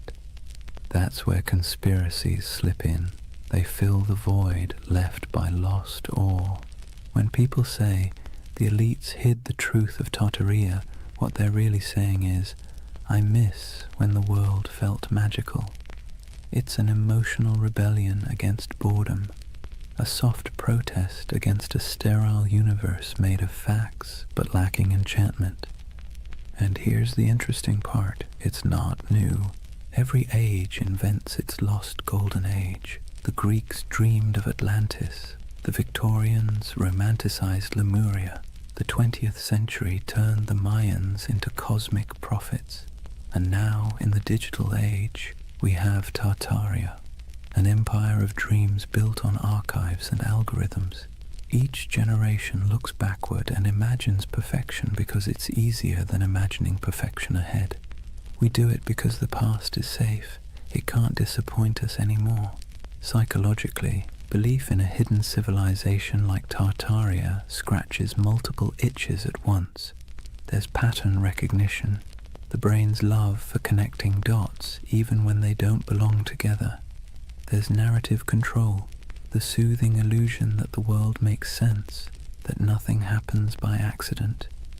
And there's nostalgia, the bittersweet ache for a world that may never have existed, but should have. And then there's trust.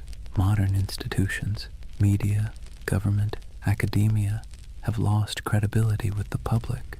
When experts say, that's impossible, a growing part of the population quietly replies, so was flight once. The more closed and dismissive authority becomes, the more open people become to alternative voices whispering, maybe they're hiding something. It's not that people trust random YouTube channels more than historians.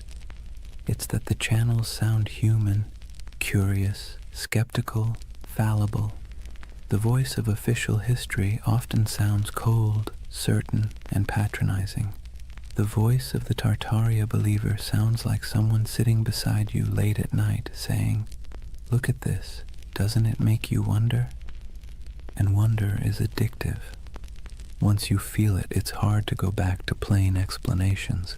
Even the act of believing, of piecing clues together, creates a small dopamine rush. It gives the believer a sense of purpose. You're not just scrolling, you're investigating. You're part of something big, something secret. It's empowering in a world that makes most people feel small and powerless. So the Tartarian myth becomes more than a theory. It becomes a community, a shared dream. People trade discoveries, maps, and theories not because they're delusional, but because it feels good to search together. The hunt becomes the reward, and in that sense, Tartaria isn't a symptom of ignorance. It's a symptom of loneliness. Think about it. The more connected we are online, the less connected we feel in real life. Cities are crowded but isolating. News is constant but disorienting. Our modern world gives us everything except belonging. And so, people build belonging out of mystery. Believing in a hidden past means believing in meaning itself, that we're not just floating through chaos, that someone somewhere once built something extraordinary, and maybe we can again. That's not conspiracy. That's hope in disguise. Of course, hope can be dangerous when it turns to dogma, when questioning becomes obsession, when imagination becomes paranoia. That's when the myth begins to rot, when every gap in knowledge becomes a plot, and every historian becomes an enemy. That's when wonder collapses into fear. But before that point, before the cynicism sets in, there's something oddly beautiful about it. People standing in awe before old cathedrals and asking, how did they do it? People digging through archives at midnight, convinced that history still has secrets. It's easy to mock that. Harder to admit that it's the same impulse that built science, art, and philosophy in the first place. Curiosity is the ember. Myth is just the smoke. So the Tartarian believers, in a strange way, are modern heirs to the ancient dreamers, the ones who stared at the stars and saw gods, the ones who saw order in chaos. They're not historians, but they are human. They want the past to matter. They want the present to make sense. And maybe that's why Tartaria lingers. Not because it's real, but because it feels right, in some deep, poetic way that logic can't quite dismantle. It tells a story not about what we've found, but what we've lost. And that's a kind of truth, too. As the night deepens, imagine those endless digital threads, thousands of people across time zones, glowing screens reflecting in tired eyes, all dreaming together of a civilization that never was. Maybe they aren't crazy. Maybe they're just homesick for a world that once felt full of wonder. Let's take a breath here. After all this talk of vanished empires and buried cities, it's time to do what the best historians always do. Look carefully, quietly, and without agenda. Because when you set aside the noise of the internet and really look at what's left of Tartaria, what you find isn't a conspiracy.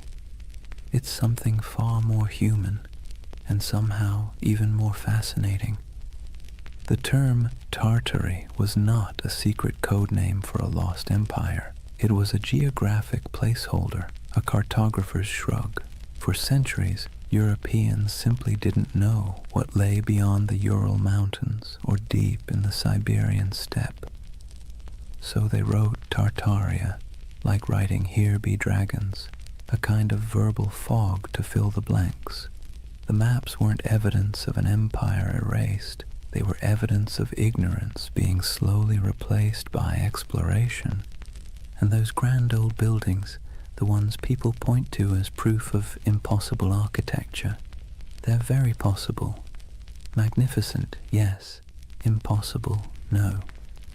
The ornate city halls, cathedrals, and palaces of the 19th century weren't built by some forgotten super-civilization. They were built by humans with chisels, scaffolds, and a near-religious obsession with grandeur. The 1800s were a century drunk on ambition.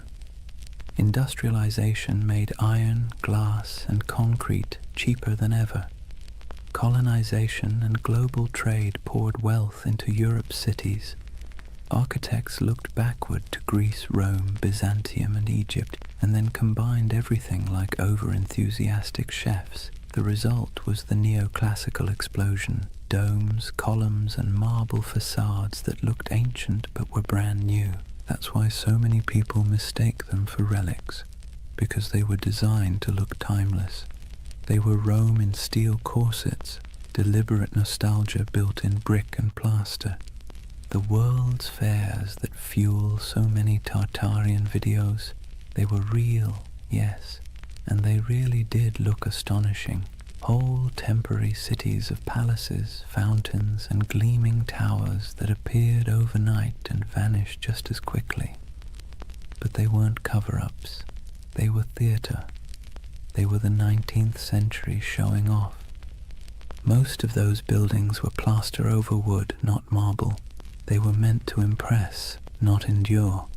When the fair ended, the facades were torn down or burned, leaving only photographs that today look eerily like the ruins of a forgotten world. No secret empire, just show business.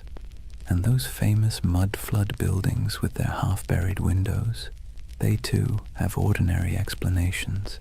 Cities sink, streets rise, over centuries as populations grow and roads are repaved. Layers of soil and stone accumulate. Old ground floors become basements. It's not mystery, it's maintenance. Yet it's easy to see why the illusion caught fire. Because even the real explanations, erosion, engineering, economics, are, in their own way, beautiful. The world doesn't need hidden magic to be miraculous. Consider this.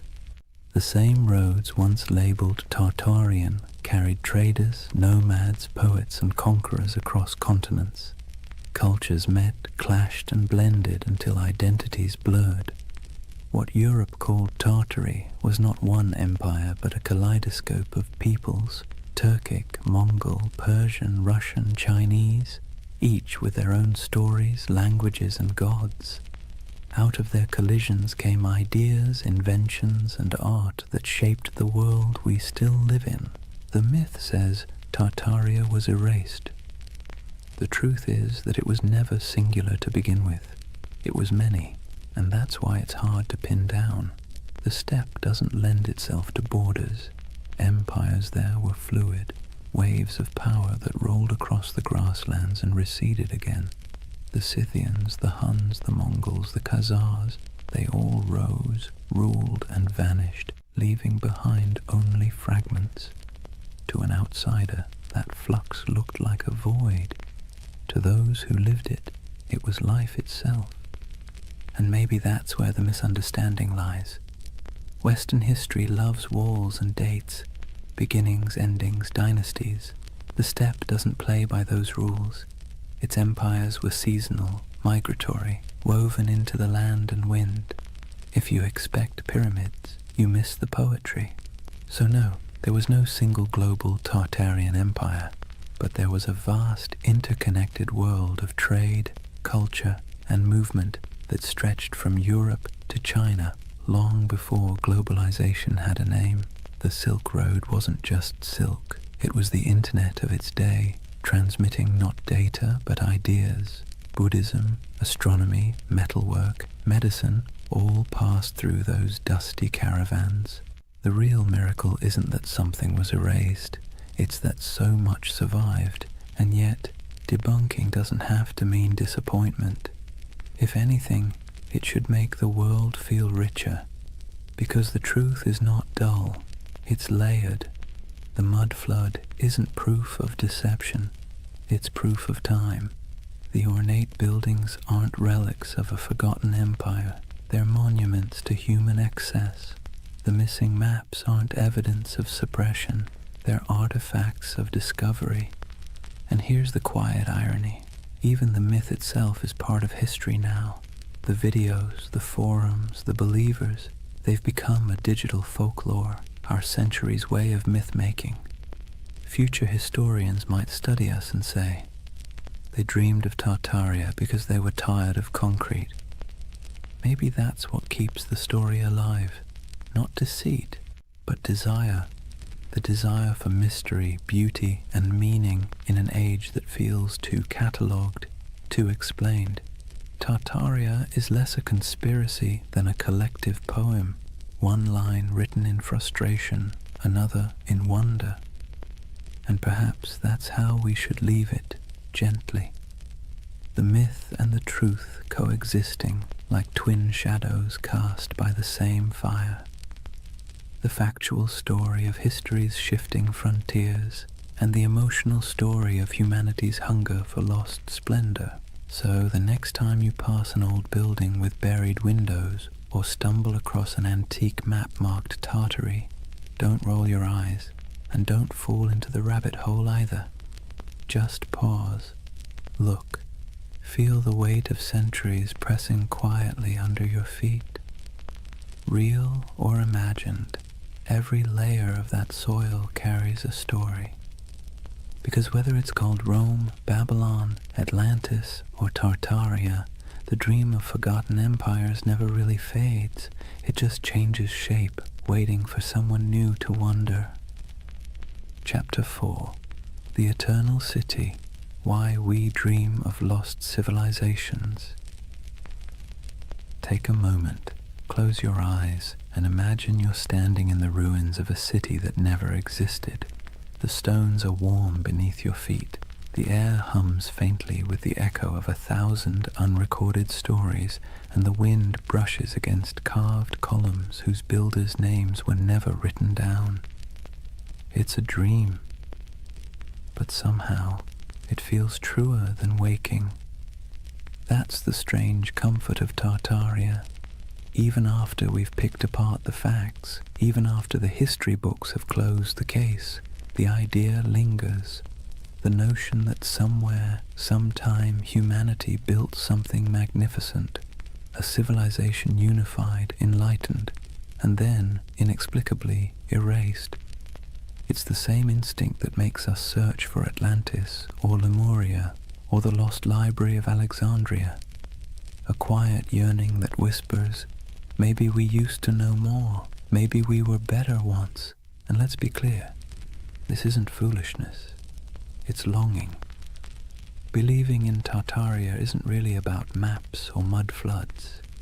It's about something deeper, the ache for lost harmony, for order in the chaos of modern life.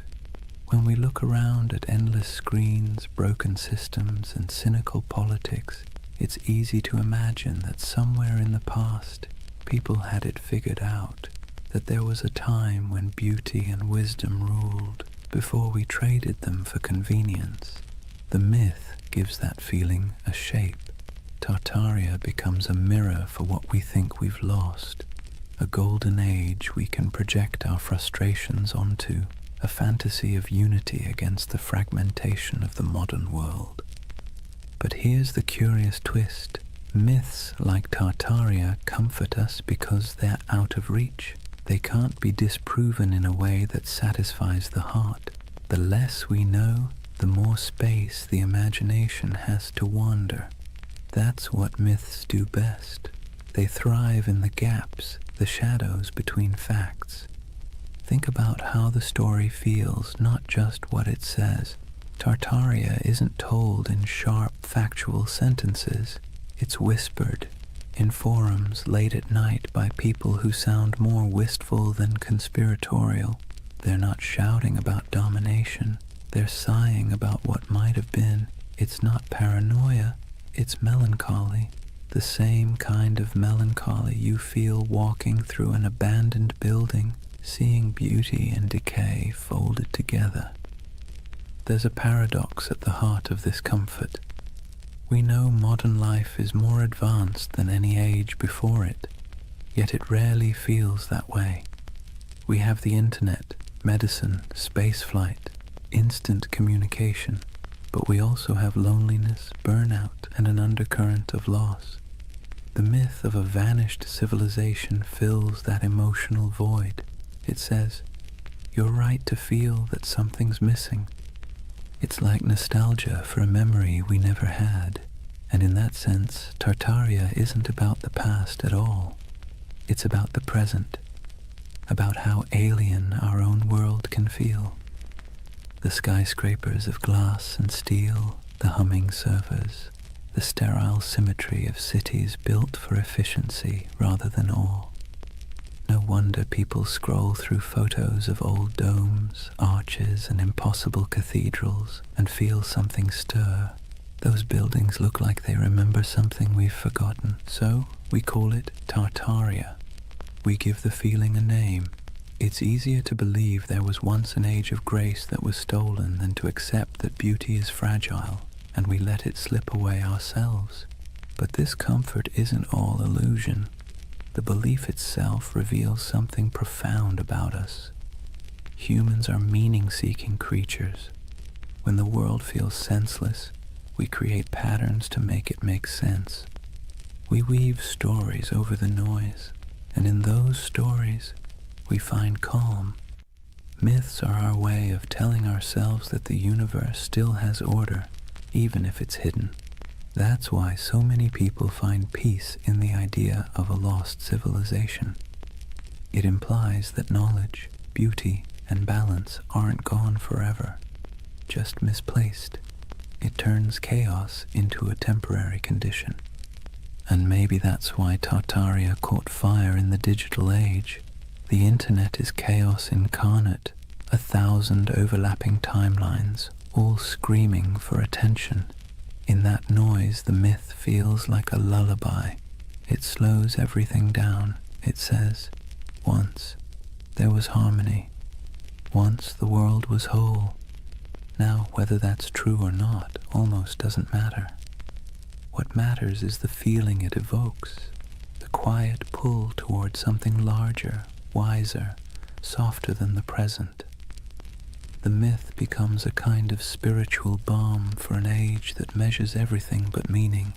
Imagine yourself late at night, scrolling through photos of ornate ruins, strange domes, or cities half buried in snow. You feel that twinge, that recognition without memory. The beauty is haunting, not because it hides a secret empire, but because it reminds you that time erases, and yet somehow we still search for permanence. That search, that ache, is what keeps myths alive. They aren't about fooling ourselves. They're about coping, finding wonder again in a world that's forgotten how to dream. And maybe that's the greatest comfort of all. Tartaria might not have existed on a map, but it exists in us, in that quiet place between curiosity and longing, where we still hope that something grand and good once stood before the mud, before the noise, before the forgetting. If you really want to understand why Tartaria has captured so many imaginations, you have to stop asking what it was, and start asking what it means. Because myths, like mirrors, don't just reflect the world, they reflect us. When people talk about Tartaria, they're not just discussing lost cities or forgotten empires. They're projecting themselves, their hopes, their doubts, their nostalgia, onto a blank canvas of the past. Tartaria becomes less of a place and more of a personality test for civilization. Think about it. To some, Tartaria represents a golden age of harmony and beauty, proof that humanity once lived in balance with nature and technology. To others, it's evidence of corruption and suppression, a story of truth hidden by elites and rewritten by victors. The same myth, two completely different reflections. It tells you less about history and more about what people want from it. And maybe that's the point. Tartaria isn't history. It's a Rorschach test for modern anxiety. We look into its cloudy waters and see what we most long for, or most fear.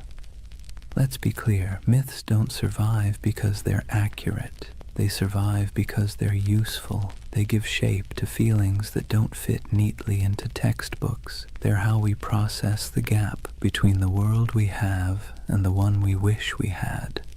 The idea of a lost, enlightened civilization comforts us precisely because it suggests that the world wasn't always this complicated. That maybe somewhere back in time people figured out the balance between science and spirituality, between art and function, between progress and peace. And if they could, maybe we can again. That's why you'll notice something poetic in the way Tartaria believers talk. It's not just data or dates, it's reverence.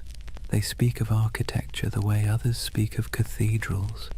They trace maps like pilgrimages. They aren't just arguing for history. They're mourning for something sacred. You can see it in the fascination with architecture, the domes, arches, spires, and towers that dot the myth. These buildings feel alive, don't they? Too beautiful to be merely functional, too symmetrical to be accidental. When people say, "There's no way we could build this today," what they're really saying is, we don't build like this anymore. We don't fill our world with beauty unless it serves a profit. The myth becomes a critique of our own era, disguised as nostalgia for another.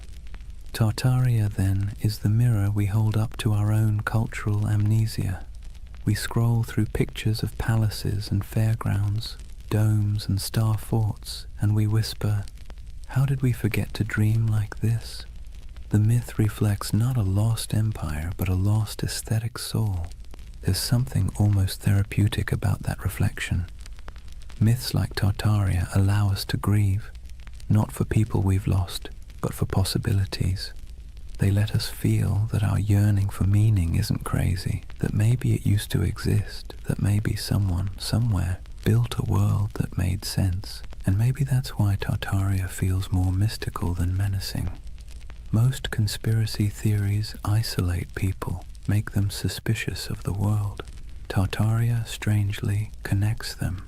It invites wonder instead of fear. It suggests that the past might still hold beauty waiting to be rediscovered. But reflection cuts both ways. Myths also reveal our blind spots. When people claim that all grand architecture must have come from a lost civilization, they sometimes overlook the real genius of the humans who built it. The artisans, masons, and engineers who left their fingerprints in stone. The myth honors beauty, but erases the hands that created it.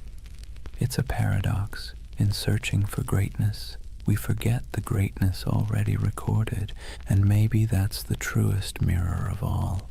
We live in an age obsessed with rediscovery, yet blind to what's in plain sight. We chase mysteries across continents while ignoring the ones humming beneath our feet. The hidden systems, the forgotten craftsmanship, the quiet brilliance of ordinary people. Tartaria, then, tells us something we don't often admit, that we don't fully trust our own civilization. We sense that something's off, something hollow beneath all the progress.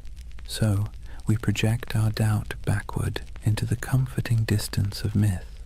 In the reflection of Tartaria, we see ourselves, advanced yet uneasy, connected yet lonely, powerful yet perpetually nostalgic. It's less about whether an empire was erased, and more about whether we've erased our ability to feel awe. Maybe that's why the myth persists, because deep down, we're not really searching for proof of Tartaria. We're searching for proof that humanity still knows how to build something beautiful and believe in it. And if myths are mirrors, then maybe looking at Tartaria long enough isn't about finding truth in the past, but rediscovering it in the present, in the domes still standing, the dreams still lingering, the stories we keep retelling because they make us feel a little less small. So the next time someone mentions the lost empire, don't argue, just listen, because behind every myth is a whisper of what we wish were real. And sometimes that wish tells you everything you need to know about the people dreaming it. Every empire, no matter how radiant, tells the same quiet story, one of ascent, arrogance, and entropy. Rome, Egypt, the Maya, the Mongols, the British, the Ottomans, and if you believe the whispers, Tartaria. The names change, the rhythm doesn't. Civilizations are like tides. They rise with clarity, crest with confidence, and recede with denial. It's not failure, it's physics. Even stars burn out, and they're made of far sturdier stuff than marble or pride. So maybe that's why Tartaria lingers in our collective imagination, because it fits the pattern too well. A lost empire swallowed by time, a forgotten people erased by cataclysm, a name that once filled maps and now feels like a ghost.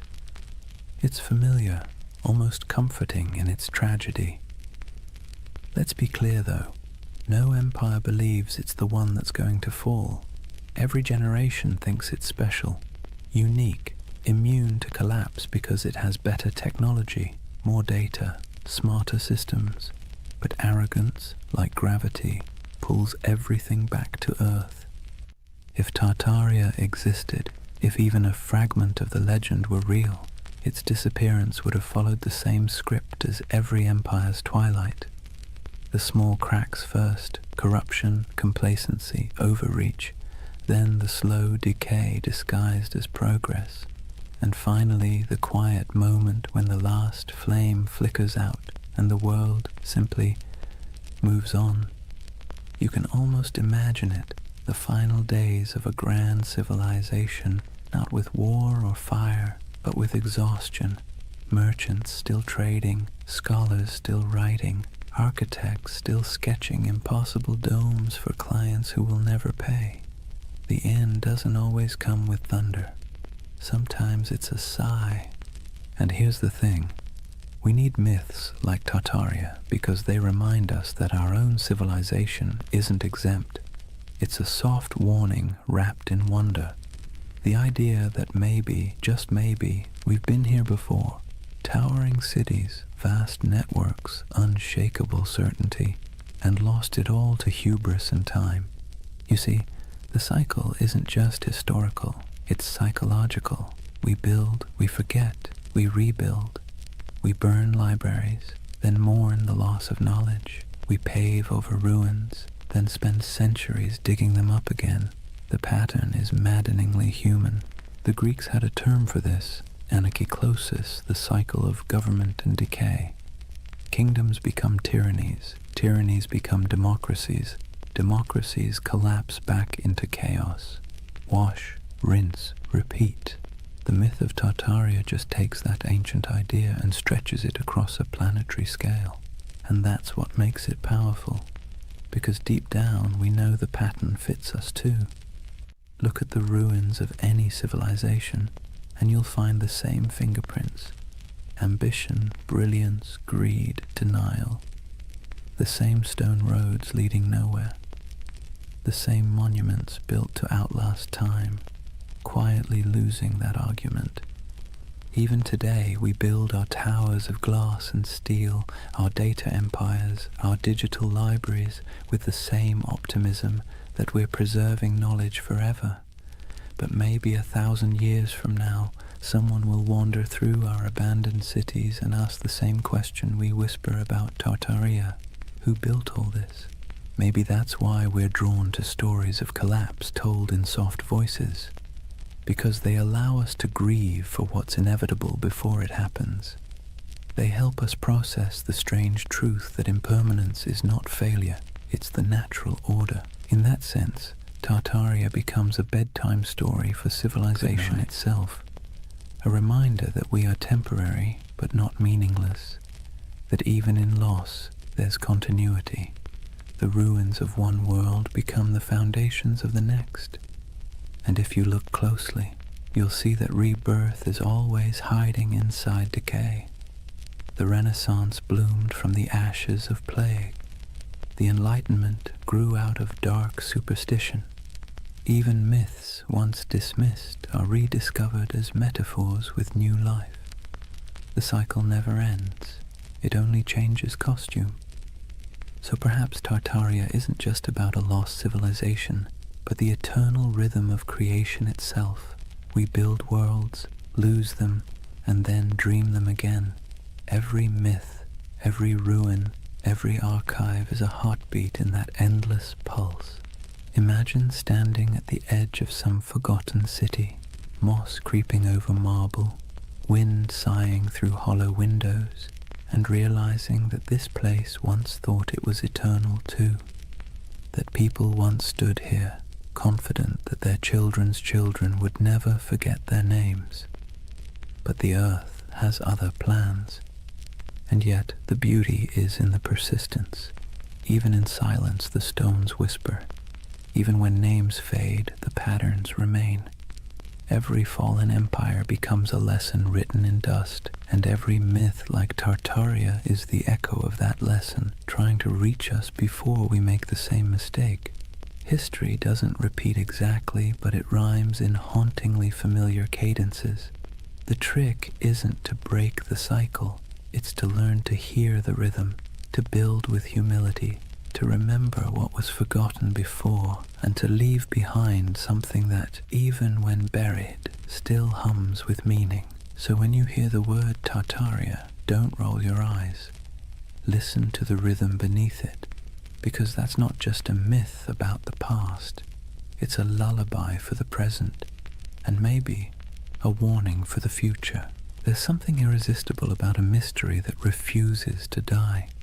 You can debunk it, explain it, trace its origins down to the dusty corners of old libraries, but if it still feels like a secret, people will keep chasing it. That's the real magic of Tartaria. It doesn't survive because it's proven. It survives because it haunts. In a world that measures everything, categorizes everything, and leaves nothing ungoogleable, a mystery like Tartaria feels like a rebellion. It's a crack in the glass of certainty, a reminder that not everything is neatly archived in the cloud. Some things remain just out of reach, teasing, luminous, half-remembered. Let's be honest, the modern world isn't built for mystery. We live in an age of answers. Every question has a search bar waiting to solve it in half a second. And yet deep down, we miss not knowing. We miss wonder. We miss the feeling that the world is bigger than our understanding. Tartaria gives us that feeling back. It's a paradox. We're surrounded by more information than any civilization in history, and somehow we trust less of it. We have satellite maps of every mountain, street view of every alley, but we still find ourselves staring at old maps labeled Grand Tartary and thinking, maybe something's missing. Maybe history isn't as linear as it pretends to be, and who can blame us? The past is always a little blurry, like a photograph printed from a damaged negative. Historians do their best to fill the gaps, but even the most rigorous scholarship leaves shadows. Tartaria slips into those shadows, into the empty spaces between what we know and what we feel. There's also a quiet beauty in unanswered questions. They remind us that curiosity itself is a form of connection. When someone spends years digging through forgotten archives, zooming into grainy satellite images, or exploring the ruins of an abandoned palace, they're not just chasing facts, they're chasing wonder. They're trying to feel something vast and timeless, something that hums beneath the noise of everyday life. Tartaria gives people permission to believe that the world might still hold secrets.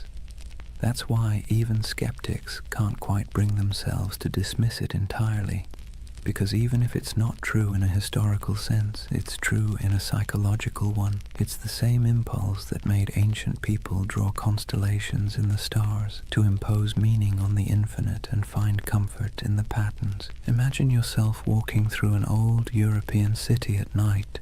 The cobblestones glisten after rain. Gas lamps flicker against the carved faces of forgotten gods on building facades. You look up, and the skyline feels impossibly ancient. Arches, domes, and spires stacked like a dream you can't quite interpret. You don't know who built it. You don't need to. The mystery itself is enough. It's like hearing a song in a language you don't understand but somehow recognize. Tartaria lives in that feeling.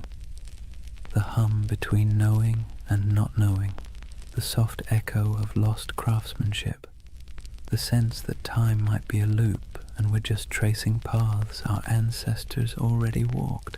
And the irony is, the more we learn about history, the more mysterious it becomes.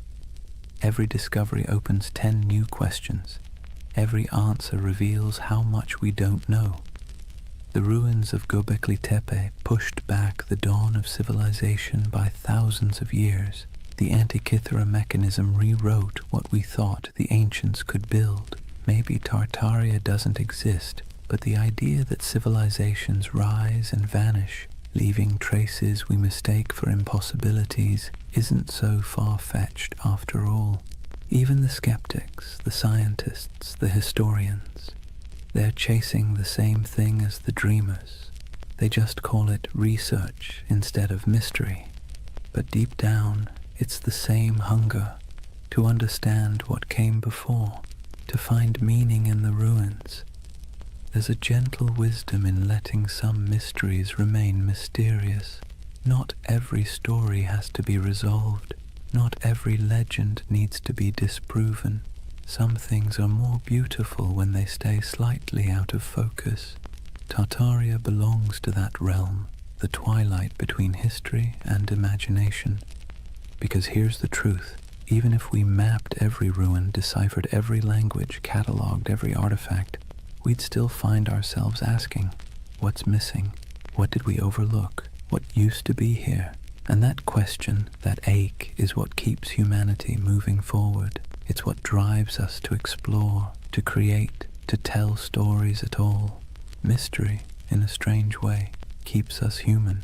It reminds us that we don't control everything, that there are still edges to the map, and in a world that feels increasingly small, that's a comfort. So if you ever feel the pull of Tartaria, the urge to look at an old map and imagine lost cities under the soil, buried glass domes beneath the ice, vanished languages whispered through time, don't resist it. It's not foolishness, it's memory dressed as wonder. It's the part of you that still wants to believe there's more to the story, because there always is. Imagine drifting in that half-awake space between dreaming and memory, the kind where time doesn't quite make sense and faces blur into landscapes. That's what the myth of Tartaria feels like, a collective dream stitched together from ruins, half-forgotten books, and the quiet yearning that maybe, just maybe, humanity once built something beautiful and lost it. Not just an empire, but an idea. Tartaria isn't really about maps or mud floods. It's about longing. The longing for a golden age before the noise, before the smog, before the blinking lights of modern anxiety.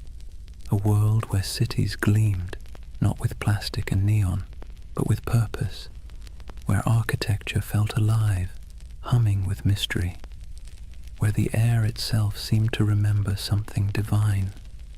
When people talk about Tartaria, they're really talking about home, a home they've never seen but somehow recognize. It's tempting, isn't it, to imagine that once there was a civilization so advanced it left behind the blueprints of paradise, smooth white marble gleaming under perpetual sunlight, towers spiraling toward the heavens, not in arrogance but in harmony, streets where water flowed instead of traffic, and knowledge wasn't locked in institutions but breathed like air. The myth whispers that maybe humanity peaked, fell, and forgot, and maybe we're just children trying to remember the lullaby our ancestors sang before the storm. Let's be clear though, Tartaria, as the internet tells it, probably didn't exist, but the feeling of it does. That's what matters. Because myths are just dreams that cultures refuse to wake up from. They serve a purpose, especially in times like ours, when everything feels impermanent, synthetic, and accelerated. Tartaria slows the world down. It reminds us of the beauty of mystery, craftsmanship, and the sense that not everything has to be profit or progress. There's a kind of poetic justice in the way this myth took shape online, in the strangest corners of the internet. A digital ghost story for the digital age. Scroll long enough through photos of ornate buildings with impossible domes and buried windows, and you'll feel it too, that little flicker of awe. Even if your rational mind rolls its eyes, your imagination leans in. What if, it whispers, what if this really was part of something greater? the myth resonates because we're surrounded by ruins and don't realize it. The old train stations, the opera houses, the abandoned civic buildings with ceilings painted like cathedrals, they still stand, silent and out of place. They belong to an age that believed in permanence, in beauty as a civic duty, and compared to that, our world of glass and rectangles feels hollow. Tartaria becomes a name we give that feeling, the ache for artistry, for meaning carved in stone. But beneath the aesthetic nostalgia is something deeper, a memory not of buildings, but of belonging. When people say they erased Tartaria, what they're really mourning is the loss of connection, the sense that we were part of something coherent, meaningful, and vast. We feel fragmented now, nations arguing, truths dissolving, the past rewritten every week on social media. Tartaria becomes a symbol of unity we've misplaced, the dream that once we all spoke the same unspoken language, the language of creation instead of consumption. Maybe that's why the myth refuses to die. It's not a conspiracy, it's a yearning, a collective homesickness for a world that valued wisdom over noise. Whether it's a literal memory or a psychological echo doesn't matter. Myths like this are emotional fossils. They preserve what facts forget. If you strip away the maps and theories, what remains is something tender. The belief that we can do better, that humanity once built something sublime, not through domination, but through understanding, and that maybe we can again. It's less about recovering a lost empire and more about remembering how to build meaning into our world. And maybe, in a strange roundabout way, the myth is right. There was a flood, a metaphorical one, the flood of time, technology, and forgetfulness. It buried not cities, but attention. It drowned not buildings, but wonder. And now, through whispers of Tartaria, people are trying to dig it back up. Not the structures, but the feeling of awe they carried. Picture the end of the dream, an endless step at dusk. The horizon glows gold, and somewhere in the distance, faint towers shimmer through the haze. They're not ruins, not anymore, just echoes of possibility. You start walking toward them, though you know you'll never reach them. That's Tartaria, not a destination, but a direction, not history, but hope. And as you drift toward sleep, remember this. Every civilization is both a memory and a prophecy. What we imagine today shapes what we build tomorrow. So maybe Tartaria isn't behind us. It's ahead, waiting to be remembered not as a lost empire, but as an invitation to build again, but slower, kinder, wiser, to carve beauty into the world and mean it this time. Because deep down, that's all the myth ever wanted, to remind us that the most eternal things aren't marble or empire, but imagination itself. The quiet, persistent dream that we came from something extraordinary, and that we can still be. So now, as the story fades and the dream of Tartaria settles like evening mist, take a moment, breathe slowly, let the world around you grow quiet. The hum of the present softens, and for a brief, weightless instant, it feels as though time itself exhales. What have we really been chasing tonight? A vanished empire? A mystery hidden in maps and marble? Or something smaller, quieter? Something that hums inside us when we stare at old buildings and feel inexplicably that we've been here before? Tartaria may never have existed on any official timeline, but in another sense, it's never stopped existing. It lives in the empty plazas at dawn, when the light hits old stone just right, and the world feels ancient again. It lives in the symmetry of cathedrals, the curve of forgotten domes, the echo of a song hummed in a language no one remembers. It lives in us, the builders, the dreamers, the rememberers. And maybe that's the truth behind all forgotten civilizations. They never really vanish, they just move inward into the imagination. Every myth is a refuge, a way of saying, once we were capable of beauty. Once we remembered how to build with our hearts. So as you lie there now, listening to the quiet between sentences, imagine those impossible cities, half marble, half memory. The air is cool, the towers glow faintly, their reflections trembling in still water. Somewhere in the distance, bells ring, soft as wind chimes, a civilization asleep, waiting to be remembered. Let yourself drift there for a while, between the known and the forgotten, between myth and truth, between what was and what could be, because that's where Tartaria lives, not in the history books, but in the gentle space between waking and dreaming. The world outside your window may look ordinary, but beneath it runs the same current that built empires, painted ceilings, and told stories by firelight. It's the same desire to make meaning from the chaos, to leave something beautiful behind, even if no one remembers who built it. So rest easy. You don't need to solve the mystery tonight. You don't need to decide what was real and what was legend. Just breathe and listen. The past has a rhythm, slow and steady, like the tide, like a heartbeat. It's the sound of humanity remembering itself. Tomorrow the noise will return, screens, traffic, chatter. But tonight belongs to silence, to candlelight, to the soft pulse of an imaginary empire that refuses to die. Tartaria is gone, but also eternal, an echo across time reminding us that wonder is its own kind of truth. And as your eyes grow heavy, think of it this way. Maybe the greatest lost civilization isn't buried under mud or stone. Maybe it's the one inside us, waiting to be uncovered again. A world built not from power, but from awe.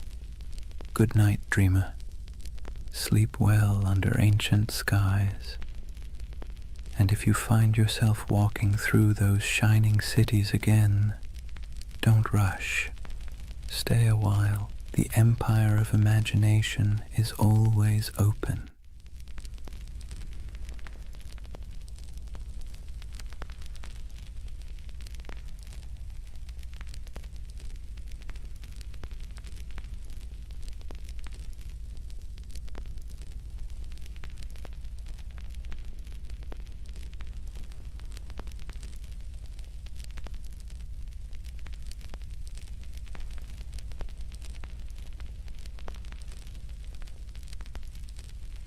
Hey guys, welcome back to the Sleep Atlas. Tonight, we're wandering into one of those stories that sits somewhere between history and myth, the kind that makes textbooks squirm but conspiracy theorists cheer. We're talking about the Anunnaki, the ancient gods of Mesopotamia, the so-called Great Ones, whose names have echoed for thousands of years. Now, before you picture little green men zipping around in flying saucers, let's be clear. The Anunnaki weren't dreamt up by modern sci-fi. They were very real to the people of ancient Mesopotamia, the Sumerians, Akkadians, Babylonians, and Assyrians, who lived their entire lives believing these beings were watching, judging, and occasionally meddling in their affairs. These gods weren't distant. They weren't serene. They were moody, demanding, and sometimes alarmingly human in their behavior. But here's the twist. In the last few decades, the Anunnaki have been rebranded, plucked out of their ancient temples and repackaged as spacefaring engineers who supposedly created humanity. You've probably seen them pop up on late-night cable documentaries with dramatic music, or in corners of the internet promising that the truth is out there. On one hand, that's entertaining. On the other, it's a perfect reminder that myths are slippery. They change to fit whatever worries and wonders we carry. So tonight, I'm going to tell you their story. The real story, as much as we can piece together from clay tablets, broken myths, and a lot of scholarly head-scratching. We'll wander through the fields of Mesopotamia where ordinary farmers sweated under the sun, convinced that every harvest was a divine test. We'll meet kings who built entire cities just to brag that the Anunnaki approved of them. We'll listen to myths where gods squabbled, punished, and occasionally spared humanity. And yes, we'll peek into the modern fascination with aliens because apparently every ancient thing eventually gets abducted by sci-fi. But don't worry, this isn't a lecture. Think of it as a long, meandering, nighttime walk through a world that feels both impossibly distant and strangely familiar. So, dim the lights, maybe pull a blanket a little tighter, and let's drift together into the land between rivers and gods. And before we begin, let me ask, what's keeping you up tonight? Let me know in the comments. I'd love to hear where in the world you're listening from. Settle in. Let's start at the beginning. Chapter 1. Life under the watchful eyes of the gods. Imagine yourself standing in the wide open plain of Mesopotamia, the land between the rivers, the Tigris to the east and the Euphrates to the west. The horizon stretches flat and endless, broken only by the shimmer of heat and the twisting bodies of those unpredictable rivers.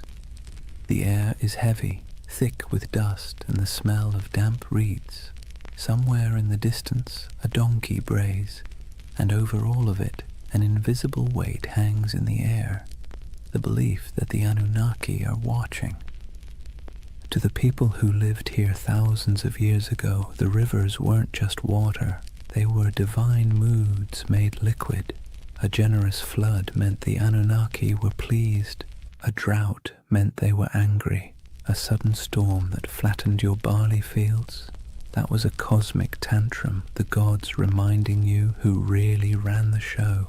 Every harvest, every illness, every successful birth or sudden death was interpreted as a sign that the Anunnaki were either blessing or punishing humanity. Daily life unfolded under this constant sense of scrutiny. Farmers trudged barefoot through muddy fields, wooden plows dragged by weary oxen. Every furrow cut into the soil was not just work, but an offering. An unspoken prayer that the Anunnaki would let the grain grow. Scribes bent over clay tablets in the shade of temples, scratching wedge-shaped symbols into wet clay, convinced that the gods valued their careful accounting of grain, beer, and taxes. Mothers tucked their children into reed mats at night with stories of Inanna and Enlil, half myth, half warning, because even bedtime carried reminders that the gods were keeping score. The landscape itself reinforced the idea.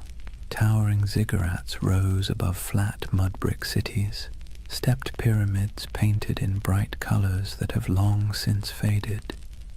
To climb one was to ascend closer to the heavens, to the Anunnaki who supposedly convened in their council chambers above. At the base, ordinary people shuffled forward with offerings, bowls of grain, jars of beer, bleating goats, hoping that their small sacrifice might earn a flicker of divine favor. And through it all, the question lingered. Were the gods ever satisfied? The answer, most of the time, was no. If the Anunnaki were pleased, life was merely tolerable. If they were displeased, life became unbearable. It was a kind of spiritual anxiety disorder written across an entire civilization, one that never let you forget that your fate was being judged by beings you couldn't see but definitely believed in. So here's the paradox of Mesopotamia and of the Anunnaki themselves. They gave people a framework to explain the chaos of life, but they also kept everyone permanently nervous. Imagine waking up every day knowing that your job performance review wasn't coming from your boss, but from a pantheon of unpredictable, immortal beings with the power to ruin your entire year. Comforting? Not exactly. Necessary? Absolutely. That was life under the watchful eyes of the Anunnaki, and it was only the beginning. Now that we've set the scene, the dust, the rivers, the nervous glances toward the heavens, let's lean into the daily grind of keeping the Anunnaki happy, because if there was one thing everyone in Mesopotamia agreed on, it was that the gods were needy. Think of the Anunnaki less like distant divine beings and more like an extended family of very spoiled aristocrats. They didn't simply exist in the background of your life. They were treated as if they lived right there in the city with you, lounging in temples that were really more like mansions stocked with food, drink, and endless attention. Priests fed the gods' statues elaborate meals. They clothed them in fine garments. They bathed them, sang to them, and even tucked them into bed at night with rituals designed to assure the gods that yes, they were adored. And here's the kicker, the gods didn't actually eat the food, wear the clothes, or drink the beer. The priests did, but in the logic of the time that was the point. The offering wasn't about literal nourishment, it was about respect, about demonstrating submission to the divine order. Imagine working all day in a scorching field, hauling baskets of barley, and then handing over a chunk of your hard-earned harvest to a temple where priests would cook it up in front of a golden statue. You didn't get to enjoy the meal, the gods did, or so you were told. This wasn't optional. Failing to make offerings wasn't just rude, it was dangerous. Skip your temple duties, and you risked angering a god who could retaliate with a bad harvest, a plague, or a flood. It was like living with an unpredictable landlord who might torch your house because you didn't bring them enough bread. And so, day after day, people dragged their grain, their livestock, their jars of beer, and their prayers into the temple courtyards, hoping the divine egos were stroked enough to leave them in peace. Markets reflected this cycle of giving and appeasing. Merchants sold incense imported from far-off lands, exotic woods for temple furnishings, and precious stones for idol adornment. Whole industries thrived not because people needed goods for themselves, but because the gods supposedly needed them. The economy of worship was real, and it was heavy. And then there were the rituals, constant, exhausting, and often bewildering. Priests performed chants, sacrifices, and ceremonies to interpret the gods' moods. Ordinary people had little say in the process. They simply trusted or feared that the professionals got it right. Was the river about to flood? Only the gods knew. Was a plague looming? Better pay for a ritual just in case. Imagine the anxiety. You might lose your family, your crops, your city, not because of something you did wrong in the field, but because a priest forgot to wash a statue properly before a ritual. This constant pressure shaped how people thought about themselves. You weren't just a farmer, a merchant, or a craftsman. You were a servant of the gods, and your work was always under review. The Anunnaki weren't the kind of bosses who praised your effort either. At best, they ignored you. At worst, they punished you for reasons you could never quite understand. And yet there was comfort too. As strange as it sounds, the ritual obligations gave life structure. There was a rhythm to the year, festivals, sacrifices, processions, moments when the whole city gathered together in noisy, colorful celebrations. For a while, the pressure of survival melted into shared relief. Beer flowed, music played, incense smoke curled into the sky, and people could convince themselves that the Anunnaki might actually be pleased for once. But make no mistake, the weight of worship was heavy. It pressed down on every meal, every harvest, every family gathering. It meant living in a world where you never really owned your life. You were always making payments upward, into the hands of gods who demanded much and explained little. Civilization, in other words, came with a permanent divine subscription fee. So when you picture Mesopotamian life, don't just imagine mud brick houses and busy bazaars. Picture the temples looming above everything, casting long shadows across the city. Picture priests bustling through courtyards, chanting prayers and carrying offerings. And picture the ordinary farmer at the gate, holding a bowl of barley with cracked hands, hoping that this small gift would keep the Anunnaki's attention fixed somewhere else. That was the weight of worship, a constant burden, heavy as the mud brick walls themselves, shaping every breath of life in the land between the rivers. If temples were the stage for grand rituals, then the family was where belief in the Anunnaki seeped into the most ordinary corners of life. From the moment you were born in Mesopotamia, you were wrapped in layers of tradition, lore and stories that all reminded you the gods were watching and you had better behave. Picture a household, mud brick walls enclosing a small courtyard with reed mats laid out for sitting and sleeping. The air smells faintly of cooking grain, sheep dung burned for fuel, and maybe onions sizzling in oil if the family was lucky enough to afford them. Life here was simple, cramped, and endlessly repetitive.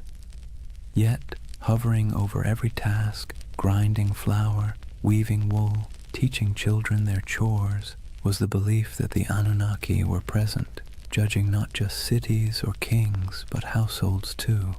Families were patriarchal, meaning the oldest male ruled the home, and his authority was framed not as personal power, but as divine order. Fathers were seen as enforcers of a structure that supposedly mirrored the cosmic hierarchy. Just as gods ruled over humans, men ruled over their families. Hammurabi's famous law code spelled this out with brutal clarity.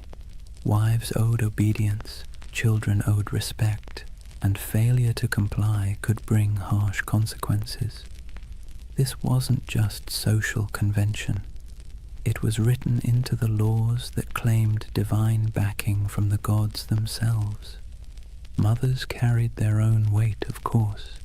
They were the backbone of the household, weaving, grinding, managing food stores, raising children, and passing on the stories that glued the family's beliefs together. Bedtime wasn't a cozy session of fairy tales. It was an education in fear and respect. Children were told myths of Inanna descending to the underworld, of Enlil sending storms, of the Anunnaki judging souls in the afterlife. These stories weren't entertainment so much as early compliance training.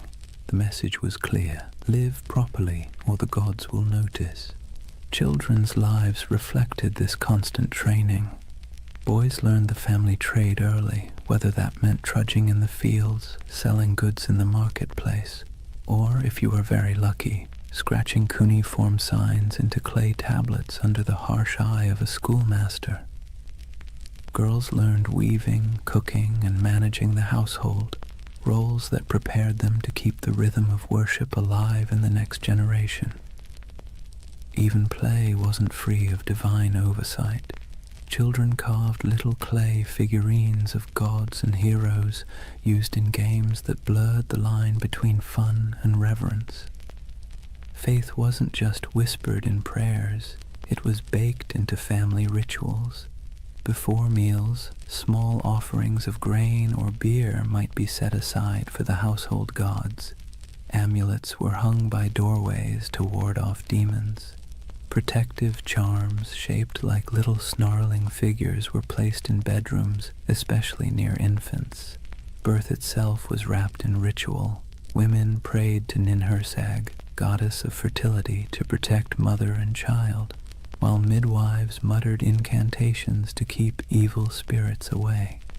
From the very first breath, life was understood as a fragile gift, one that could be snatched away if the Anunnaki weren't appeased. And here's the thing, families weren't just private units, they were miniature reflections of the larger city and its hierarchy. Just as kings claimed authority from the gods to rule nations, Fathers claimed authority from the gods to rule homes. The same logic that justified empires justified bedtime discipline. Civilization and family structure grew up hand in hand, each reinforcing the other, all under the Anunnaki's restless gaze. Of course, within this strict system there were still moments of warmth. Picture a mother teaching her daughter how to weave, her hands guiding the thread through the loom. Picture a father showing his son how to plant barley, pressing the seeds into the soil with calloused fingers. Picture siblings squabbling in the courtyard, stealing figs, chasing each other until their laughter echoed against mud brick walls. These were human moments, timeless and familiar, lived out under the shadow of divine expectation. So when you think of Mesopotamian families, don't imagine cozy equality or freedom of choice. Imagine order, hierarchy, and obligation structured from the top down, from the Anunnaki themselves to the smallest child in the household. Family wasn't just family, it was a rehearsal for serving the gods, and every story told at bedtime, every offering laid out at a threshold, every whispered prayer before sleep reinforced the same lesson. The Anunnaki were always listening. That was family and faith in ancient Mesopotamia, woven so tightly together that you couldn't separate one from the other. Home was never just home. It was a microcosm of the cosmic drama played out every day under the eyes of gods who demanded order, loyalty, and obedience. If Mesopotamian families carried the rhythm of worship in their courtyards, then the cities themselves thundered with it. The soundscape of Mesopotamia wasn't just donkeys braying or merchants shouting. Woven through the daily hum was an undercurrent of sacred noise, constant reminders that the Anunnaki were never far away. Imagine walking barefoot across the packed dirt streets of Ur or Uruk, the air heavy with heat and dust. The first thing you'd notice rising above the chatter of the marketplace is chanting, long, steady voices carrying from the temple courtyards. Priests chanted hymns in Sumerian or Akkadian, their words flowing like the rivers themselves, steady, unrelenting, rhythmic. To the people listening, these weren't just words, they were incantations meant to keep the cosmic order intact. If the chanting stopped, who knew what chaos might break loose? Temples were alive with activity. Incense smoldered, releasing thick curls of smoke that clung to the air, sweet and sharp at the same time. The scent was meant to please the gods, but for ordinary people walking by, it was a reminder that the divine was close enough to smell. Lyres plucked their delicate notes in temple courtyards, drums pulsed with steady beats, and flutes added piercing tones that drifted across rooftops. To us, it might sound like music. To them, it was more like maintenance, a sound system designed to keep the Anunnaki pacified. And it wasn't just priests who contributed to the sacred soundscape. Festivals turned entire cities into orchestras of devotion. Imagine crowds gathering for a procession, voices rising together in chants, bells clanging, animals bellowing as they were led toward sacrifice. The ziggurat loomed above it all, terraces echoing with footsteps as priests climbed higher to offer food, drink, and prayers to the gods at the summit shrine. From miles away, travelers could hear the echo of music, the low murmur of thousands of voices, and know they were approaching a city where gods were fed daily like pampered royals. But the sounds weren't always grand. Sometimes they were intimate and unsettling. Picture a priest muttering over the body of a sick child, reciting spells to chase away spirits. Picture whispered prayers at dusk, entire families speaking softly into the night air as oil lamps flickered. Picture the hush that fell when an omen was announced, the crowd quieting to hear the words that might decide whether the gods were pleased or furious.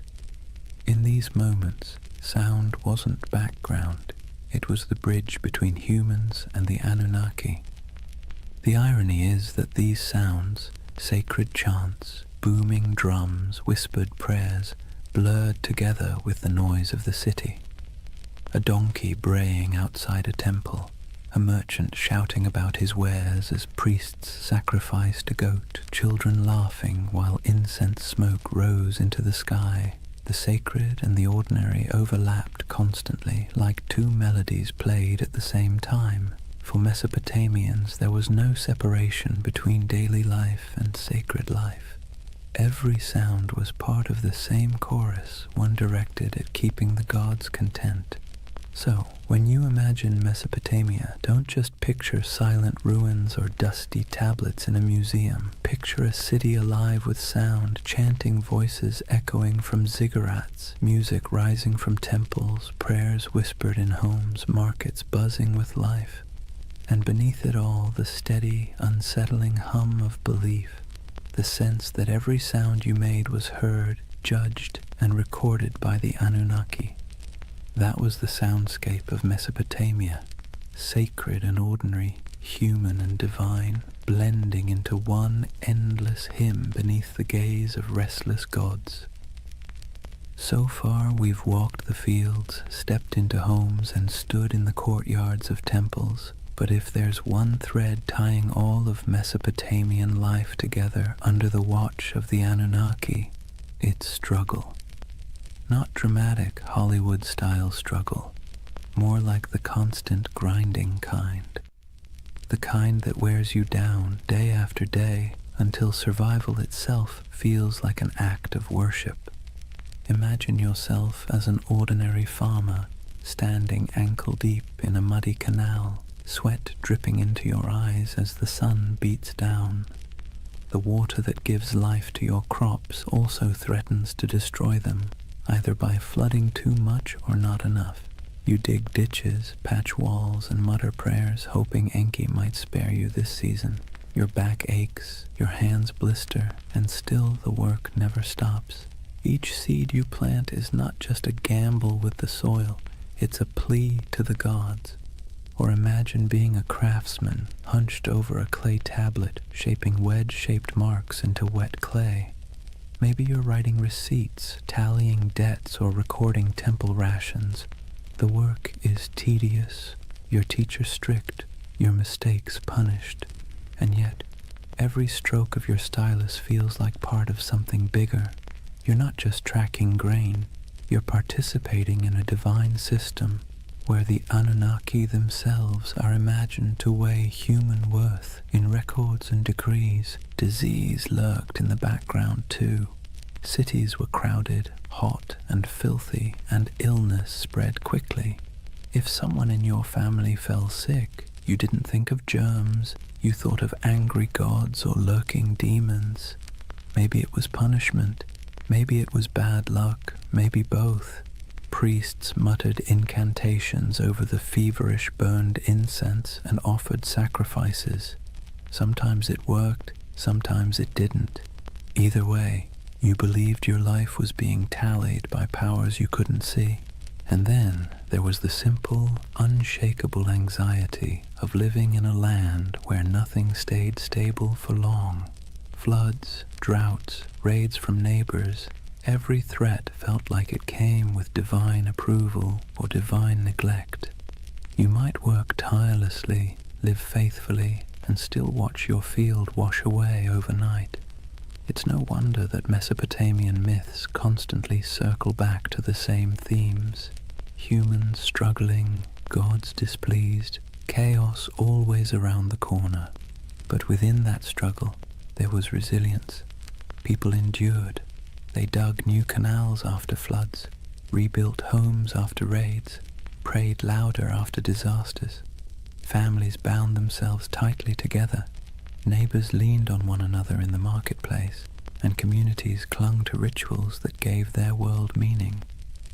The Anunnaki may have loomed like stern overseers, but the people found ways to keep living, laughing, and even celebrating in the cracks between their hardships. So, when you picture Mesopotamia under the eyes of the Anunnaki, don't imagine endless golden fields or carefree abundance. Imagine sweat-soaked tunics, cracked hands, and weary faces that still lifted toward the ziggurat at dawn. Imagine humanity trying, failing, and trying again, all while believing that somewhere, far above or deep below, the Anunnaki were watching, measuring, and deciding their fate. That was the human struggle. A constant effort to carve order out of chaos, meaning out of hardship, and survival out of a world that felt forever precarious. And in that struggle, civilization itself was born. Chapter 2. The Gods Who Ruled the Skies and Earth. If life in Mesopotamia felt like a constant test, then the examiners were the Anunnaki. These weren't gentle guardian angels or abstract philosophical ideas. They were the great gods, beings who sat at the very top of the divine food chain, descended from the union of Anu, the Sky Father, and Ki, the Earth Mother. To the Mesopotamians, the Anunnaki weren't distant background characters. They were judges, enforcers, and supervisors, always peering down like cosmic landlords who never forgot to collect rent. The word itself, Anunnaki, has a heaviness to it, something that sounds like it should be whispered by torchlight. Ancient scribes described them as the 50 great gods, though their numbers shifted depending on which city you asked. Some texts placed them in the heavens, others in the underworld.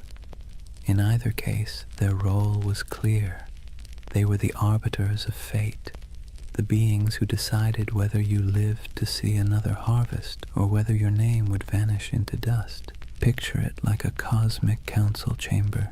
Anu presides as the lofty patriarch of the skies, his authority absolute, but his personality distant. He isn't the kind of god you chat with about personal problems. He's the one who sets the tone, like a CEO you've never met, but whose name sits on every memo. Beneath him, Enlil, god of air and storms, is the enforcer, a figure as feared as he was respected. He could bless the land with life-giving rain or flatten it with violent winds. His moods were the weather forecast. Ea, or Enki, the clever god of wisdom and water, often played the role of fixer, the one who bent the rules when the council's decisions were too harsh. Ninhursag, the mother goddess, embodied fertility and nurturance, though even she could be stern when humanity overstepped. The Anunnaki weren't imagined as serene or harmonious. Their council was more like a divine courtroom full of debates, rivalries, and power plays. They were the ones who weighed the fates of kings and commoners alike. If a ruler conquered a rival city, it was because the Anunnaki permitted it. If a plague swept through the streets, it was because the Anunnaki had signed off on the punishment. Their decisions rippled down into every corner of daily life, from the canals of farmers to the palaces of kings. And while ordinary people couldn't see them directly, their presence was everywhere. Every temple inscription invoked their names. Every prayer carried their authority. Every law code claimed their approval. Kings ruled not because of military might alone, but because they claimed to be chosen by the Anunnaki. To question their power was to question the gods themselves, and that was a career-ending move, if not a life-ending one. So, when you picture Mesopotamian religion, don't imagine a single figure like Zeus hurling thunderbolts or a kindly creator painting the skies. Imagine a boardroom full of moody, powerful beings, each with their own agenda, each wielding immense influence over humanity. Some offered guidance, some unleashed terror, and all demanded constant recognition. The Anunnaki were both the architects and the auditors of civilization, and their signatures were stamped on everything that survived from Mesopotamian life. They weren't just gods in stories. They were the living framework of reality, the background hum of existence. and under their watchful eyes, humanity took its first halting steps into what we call civilization. If the Anunnaki were the great gods of Mesopotamia, then their stories were the epic sagas that gave life meaning and, frankly, kept people both entertained and terrified. These weren't bedtime tales meant to lull you to sleep. They were cautionary dramas about power, mortality, and what happens when you cross the wrong god on the wrong day. Take Inanna, also known as Ishtar, the goddess of love, war, and everything messy in between. Her most famous story is the descent into the underworld. Imagine her striding into the shadowy realm ruled by her sister Ereshkigal, Queen of the Dead. But there's a catch. At each of the 7 gates she passes through, she must remove an item of clothing or jewelry.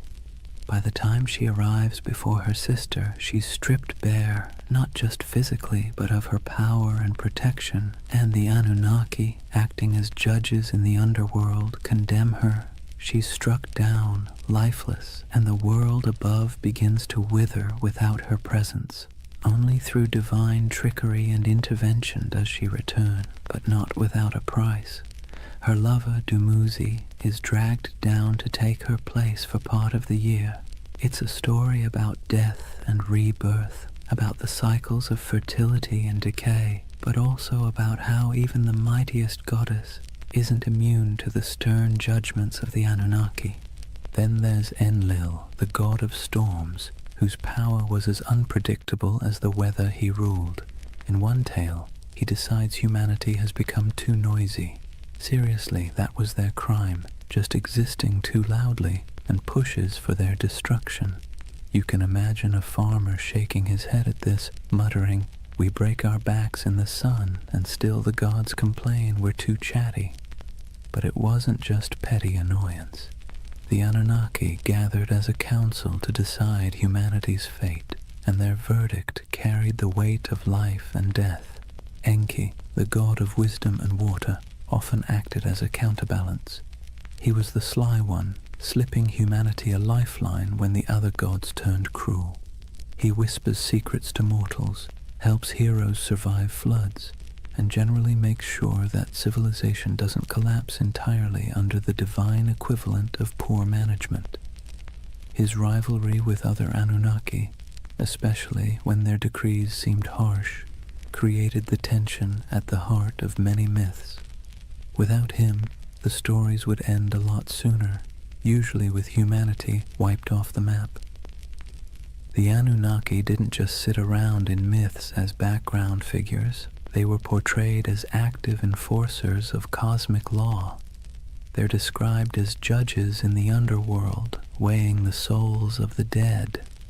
They show up in tales as the arbiters of fate, determining whether kings succeed or fall. To the Mesopotamians, this wasn't abstract philosophy. It was how the universe worked. The Anunnaki weren't just on the stage. They were the directors, the critics, and occasionally the executioners. And then, of course, there's the divine drama.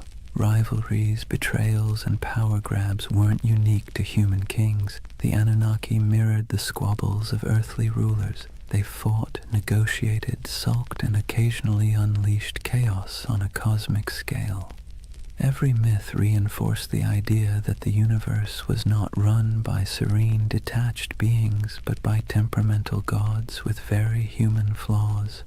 So, the mythic storylines of the Anunnaki weren't simple tales. They were the scripts by which Mesopotamians understood their place in the world. When you planted your crops, you remembered Inanna's descent. When storms raged, you muttered prayers to Enlil. When you needed a glimmer of hope, you looked to Enki. These stories explained why life was fragile, why the gods were fickle, and why survival always felt like it balanced on the edge of divine whim. If Mesopotamian myths were the great campfire stories of their day, then the Epic of Gilgamesh was the full-length box set, multi-season, full of drama, cosmic cameos, and the occasional existential crisis. And tucked into this saga, just behind the swagger of Gilgamesh himself, you find the fingerprints of the Anunnaki. They weren't the stars of the show, but they were always present, quietly pulling strings, stamping judgments, and reminding humanity who was really in charge. Gilgamesh, king of Uruk, is portrayed as 2/3 divine, 1/3 human, a math equation that somehow worked in Mesopotamian mythology but would make your high school algebra teacher sweat. Despite his divine heritage, he still lived under the gaze of the Anunnaki. His strength, his ambition, even his arrogance, all of it was tolerated but not entirely unchecked. The Anunnaki weren't about to let one man, no matter how mighty, get away without consequences. Take his quest for immortality. After the death of his companion Enkidu, Gilgamesh is swallowed by grief, staring mortality in the face, and in that grief he sets out to find Utnapishtim, the Mesopotamian Noah, the one mortal granted eternal life after the great flood. But here's the twist. Utnapishtim's story is inseparable from the Anunnaki. It was they who decreed the flood to wipe out humanity, annoyed once again by our collective noisiness. It was they who sealed the fate of countless villages, and it was Ea, sly Ea, who bent the rules by whispering to Utnapishtim, helping him survive in a boat loaded with animals. Without that divine trickery, there would be no flood hero, and thus no quest for Gilgamesh to undertake. When Gilgamesh finally finds Utnapishtim, he's told in no uncertain terms that immortality isn't for him. The Anunnaki themselves had decreed it. When the gods created man, they allotted him death, but life they retained in their own keeping. That line is essentially the fine print of existence. Humanity got the mud bricks, the barley, the back-breaking labor. The gods kept immortality for themselves. Tough luck. Even the great adventures within the epic, slaying Humbaba, guardian of the cedar forest, or killing the bull of heaven after Inanna sends it to punish him, circle back to the gods' involvement. The Anunnaki weren't background noise. They were the referees, deciding when Gilgamesh had crossed a line and when his hubris deserved punishment. The death of Enkidu, for instance, is the direct result of divine judgment. The Anunnaki convene and decree that one of the pair must die for their defiance. Enkidu becomes the casualty, and Gilgamesh, for all his divine strength, can do nothing but weep and rage. What's remarkable is how these stories resonate with us even now. The Epic of Gilgamesh isn't just about a king wrestling lions or digging canals. It's about humanity's oldest anxieties. Why we die, why we suffer, and why no amount of wealth or power can change those facts. And standing behind those anxieties are the Anunnaki, like cosmic administrators who handed humanity its most dreaded memo. Life ends, always. So, as Gilgamesh wandered deserts, scaled mountains, and crossed seas in search of eternal life, he wasn't just wrestling with his own fears. He was wrestling with the verdict of the Anunnaki, a verdict no mortal could ever overturn. His story wasn't just a king's adventure. It was a parable about the boundaries set by the gods and the futility of trying to break them. And in the end, Gilgamesh's great realization wasn't that he could cheat death, but that he couldn't. His city, his walls, his legacy, those would endure, not his body, which, ironically, is exactly what the Anunnaki seem to want. Humanity striving, building, suffering, and remembering, but never escaping. Civilization itself, with all its mud, sweat, and noise, became the immortality humans were allowed. If you've ever heard the story of Noah's Ark, you might think it's unique. One righteous man, one enormous boat, a zoo crammed 2 by 2, and a god who decided humanity needed a hard reset. But here's the thing, Long before the Bible put pen to parchment, Mesopotamia had already told its version. Several versions, in fact, and at the center of everyone, like judges sitting in an endless board meeting, were the Anunnaki. The earliest version we know comes from the Atrahasis epic. In this story, humanity isn't destroyed because of sin or even bad manners, but because of noise. Yes, noise. Apparently, humans were just too loud for the gods to get a decent night's rest. Picture the Anunnaki sitting in their divine chambers, grumbling like cranky landlords.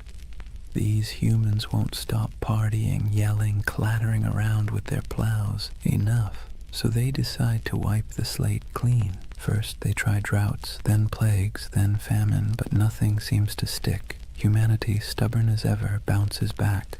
Finally, the Anunnaki pull the ultimate lever, a flood to drown every last village.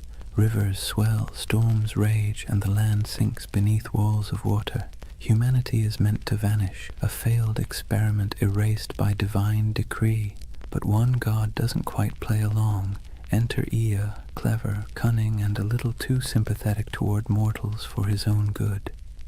He whispers a warning to Atrahasis, a man chosen not for his holiness but for his usefulness.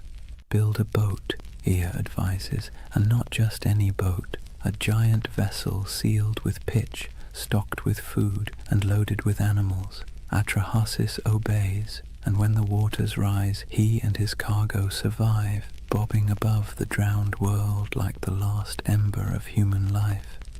A later version of the story appears in the Epic of Gilgamesh, where the survivor is called Utnapishtim.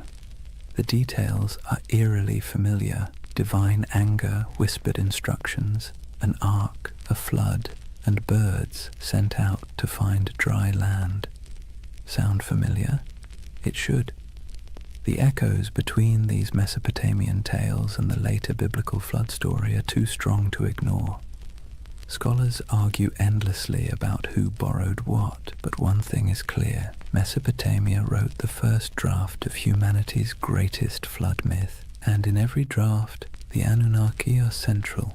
They sit in council, they bicker about humanity's fate, and when the floodwaters finally cover the land, they're portrayed in almost comic relief, huddled together, terrified by the very storm they unleashed. Some tablets even describe them as starving, deprived of the offerings that humans usually provided. Without people bringing bread, beer, and incense, the gods themselves were suddenly cut off. The flood, in other words, was as inconvenient for them as it was catastrophic for us. The flood stories reveal something essential about how Mesopotamians saw the Anunnaki, as powerful but flawed, terrifying but needy. They could annihilate the world on a whim, yet still panic when their own survival was threatened. They were less like all-knowing deities and more like moody overlords with too much power and not enough foresight. For the people who told these stories, the message was clear.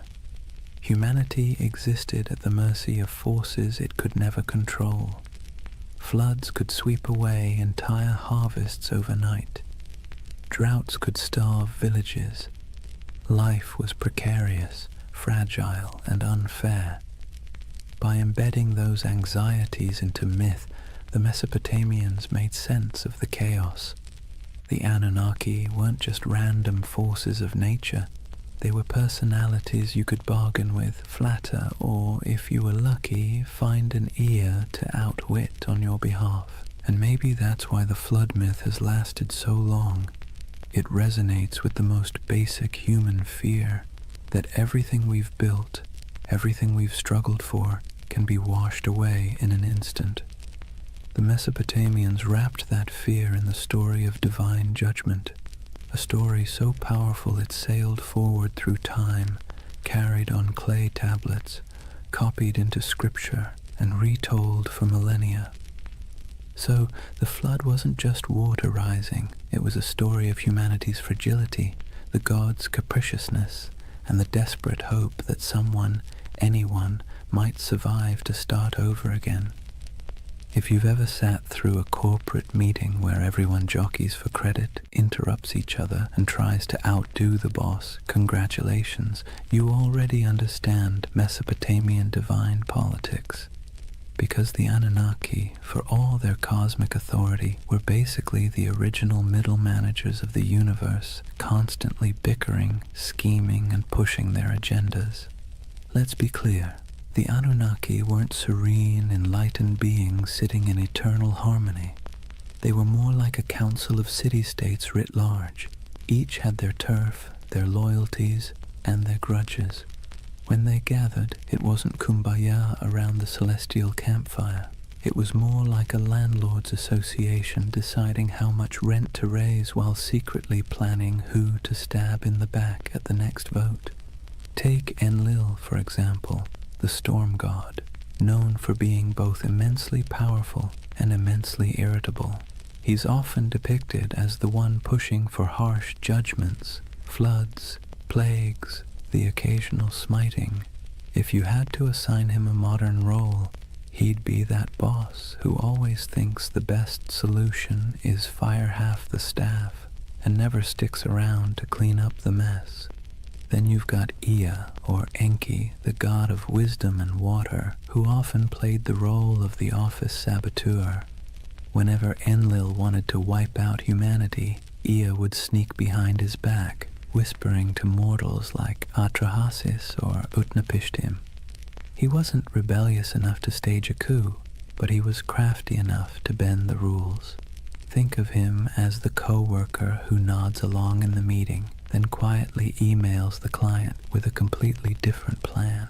And of course, Inanna, also known as Ishtar, the goddess of love, war, and chaos incarnate. She didn't just play politics, she was politics. One moment she's seducing rivals, the next she's unleashing the bull of heaven on Uruk, because Gilgamesh bruised her ego. If the Anunnaki had a group chat, you can bet Inanna was the one sending messages in all caps at 3 a.m. This divine drama mirrored human politics almost perfectly. Kings invoked the Anunnaki to justify their wars. Priests claimed to interpret the gods' wishes, usually in ways that happened to benefit their city. When two cities fought, it wasn't just about irrigation canals or trade routes. It was framed as their gods battling too. The human squabbles were just the earthly reflection of celestial office politics. What's fascinating is that the Anunnaki weren't portrayed as flawless rulers. They were prone to jealousy, anger, and terrible decision-making. They punished entire populations for petty grievances. They feasted on offerings while mortals starved. They demanded loyalty, but offered little security in return. Sound familiar? That's because the people who invented these myths knew exactly what it felt like to live under rulers who acted the same way. The gods were a cosmic mirror of their kings, only with bigger egos and the ability to drown the world when annoyed. And yet this chaos wasn't just accepted, it was baked into the worldview. For Mesopotamians, the divine council was messy because life was messy. The Anunnaki didn't represent a utopia, they represented reality, unpredictable, unfair, and exhausting, but also the only system anyone knew. So the next time you picture Mesopotamian religion, don't imagine calm temples and peaceful hymns. Picture a smoky back room, gods arguing over humanity's fate, each angling for influence while pretending to act for the greater good. That was the drama of divine politics, and it shaped every flood, famine, and fleeting moment of human survival. Chapter 3: Myths, Mysteries, and Alien Theories. Before we dive into modern theories about aliens with laser beams building ziggurats, let's ground ourselves in how the people of Mesopotamia themselves actually understood the Anunnaki. Because for them, these weren't space visitors or sci-fi saviors. They were the very fabric of existence. The Anunnaki were the great gods, descended from Anu, the sky, and Ki, the earth. They weren't casual background deities. They were the stern judges, the cosmic accountants of fate. Picture them sitting on a celestial council bench, scribbling down humanity's behavior like the universe's first HR department, except the performance reviews were terrifyingly final. They decided who lived, who died, and how the world ticked. But here's the twist. They weren't abstract. They were woven into every corner of daily life. A farmer digging an irrigation canal didn't just worry about weeds or floods. He worried about whether the Anunnaki were pleased with his offering of grain. A merchant weighing silver in the bazaar wasn't just concerned about fair trade. He wondered if the gods of fate were tallying his honesty. The Anunnaki weren't far away. They were breathing down your neck in every deal, every harvest, every storm cloud on the horizon. Temples were their houses, but also their workplaces. Priests acted as caretakers, feeding the statues daily meals, dressing them in embroidered garments, and bathing them in ritual purity. Imagine treating a carved stone figure as if it were your very picky, very powerful roommate who might throw a tantrum if dinner was late. That's the relationship Mesopotamians had with their gods, equal parts reverence and anxiety. The Anunnaki's role stretched beyond the fields and temples. They were tied to fertility, justice, and even the underworld. In some myths, they sit as judges in the realm of the dead, weighing the shadows of human lives like bureaucrats processing endless paperwork. Not exactly a comforting image, but then again, Mesopotamian religion wasn't about comfort. It was about explaining a world that was dangerous, unpredictable, and constantly shifting. And the rituals reflected that. People poured out libations of beer, laid down offerings of bread, burned incense, and sang hymns to keep the divine machine running. Festivals were not just moments of joy, they were mandatory maintenance on the cosmic engine. Skip a ritual, anger a god, and suddenly your canal might collapse or your child might fall sick. So when we talk about the Anunnaki, the ancient understanding wasn't glamorous, it was anxious. These weren't benevolent guardians handing out blessings. They were moody overseers, cosmic bosses whose whims dictated survival. And humanity's job was simple, if exhausting. Keep them fed, keep them clothed, keep them entertained, and maybe, just maybe, they wouldn't ruin your week. In other words, the Anunnaki were less about lofty spirituality and more about survival management. They reflected the world their worshippers lived in, harsh, unstable, unpredictable, but impossible to ignore. So let's clear the fog a bit. When we talk about the Anunnaki, what do we actually know from the ground? What's been dug up, baked in clay, and translated by bleary-eyed archaeologists squinting at wedge-shaped cuneiform? Because while modern theories tend to leap straight into sci-fi territory, the ancient sources are both more grounded and, in some ways, more fascinating.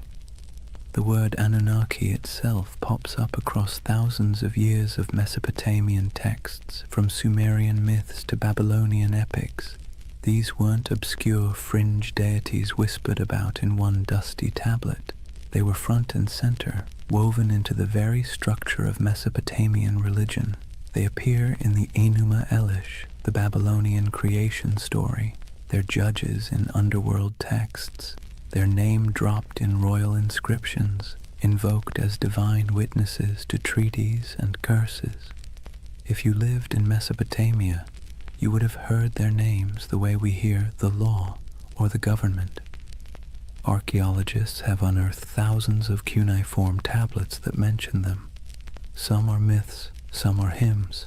Others are dry administrative lists where the Anunnaki show up as the divine recipients of offerings, bread, beer, livestock, and occasionally the odd luxury good. Imagine seeing your gods listed alongside taxes in a spreadsheet carved into clay. That's how real they were to the people of the time. Visually, the evidence is trickier. unlike Egyptian gods with instantly recognizable animal heads, the Anunnaki weren't locked into one iconography. Sometimes they're represented as human-like figures in elaborate robes with horned crowns, a symbol of divinity. Other times, they're mentioned collectively, more as a divine council than as individuals with distinct faces. Reliefs from places like Assyria show gods flanking sacred trees, holding ritual objects, or hovering in winged forms. Whether every winged figure should be read as Anunnaki is debated, but what's certain is that these divine images were meant to remind worshippers of cosmic hierarchy, gods above, humans below, no exceptions. Then there are the ziggurats themselves, the massive step temples that dominated Mesopotamian skylines. While we can't slap a label on the bricks reading Anunnaki headquarters, the texts make clear these structures were dedicated to them and their kin. Priests, trained scribes, and entire economic systems revolved around the upkeep of these temples. Archaeological digs at Ur, Uruk, and Babylon show storehouses stuffed with offerings, workshops producing ritual goods, and courtyards where processions would wind past colossal altars. These weren't quaint little shrines. They were institutions, part Wall Street, part Vatican, part government office, all in the name of gods like the Anunnaki. Of course, the tablets don't answer every question. They leave gaps. Frustrating gaps that modern minds love to fill with speculation. Did the Anunnaki descend from the heavens in some dazzling moment of contact? The texts never say that. Did they genetically engineer humans in a laboratory? No mention. What they do say is that the Anunnaki were the arbiters of fate, the enforcers of divine will, and the ever-watchful overseers of human existence.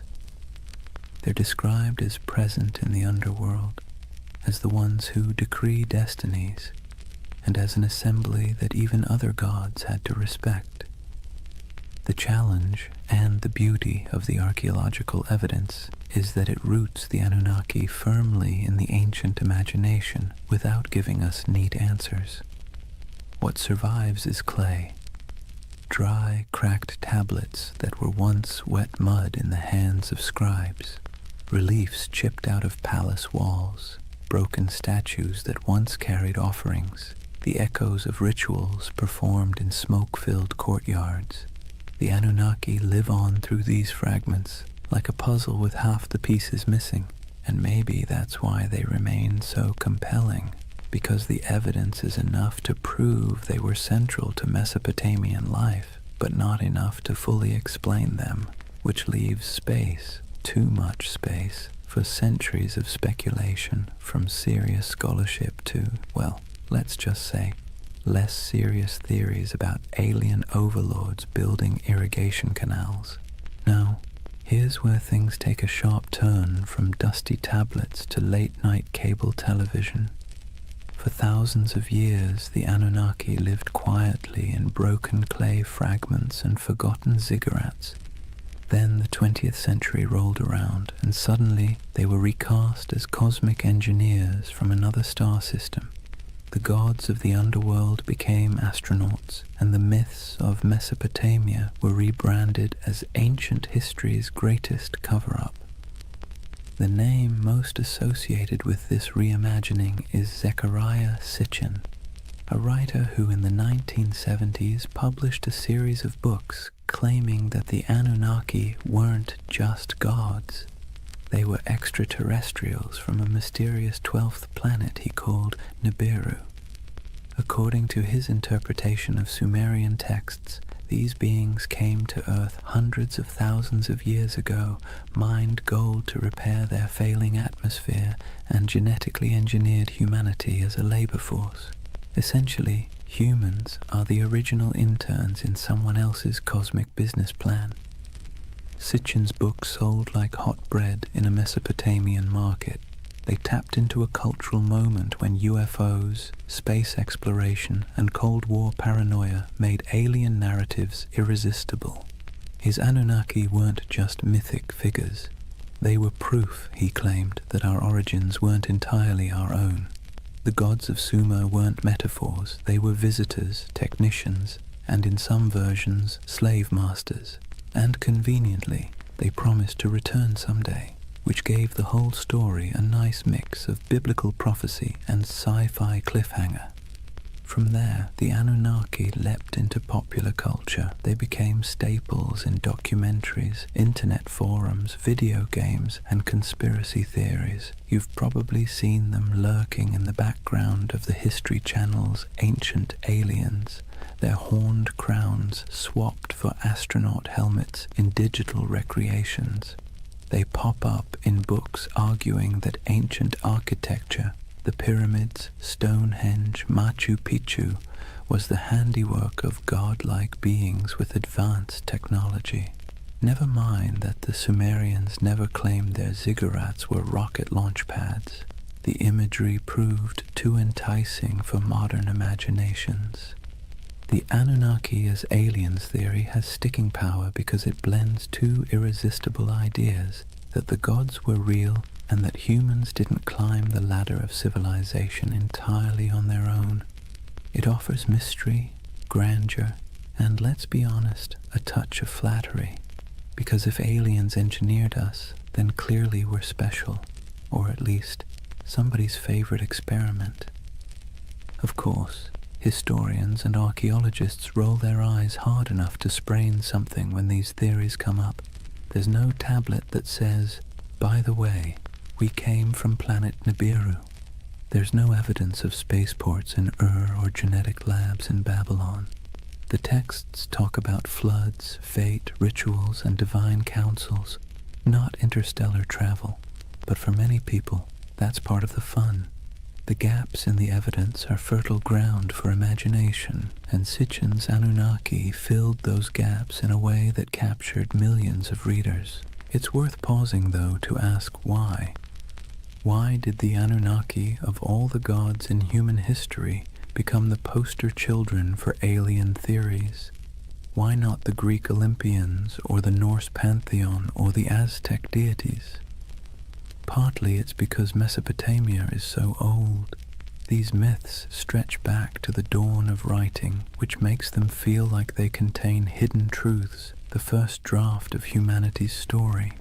And partly it's because the Anunnaki were always portrayed as remote, judgmental overseers, an image that lends itself easily to the idea of superior beings from elsewhere.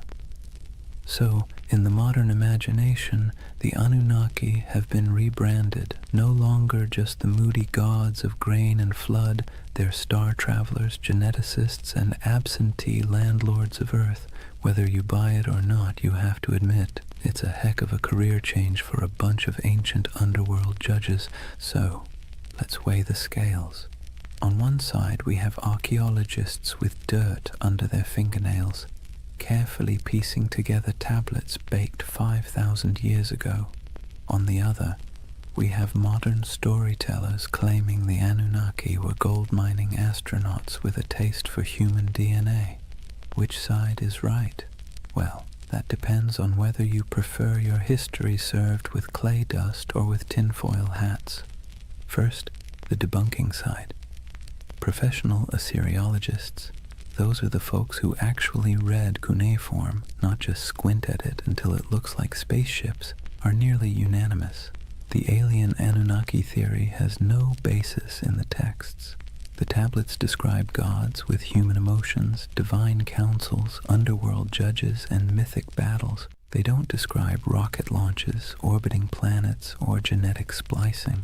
The so-called translations used by Sitchin and his followers are, to put it gently, extremely creative.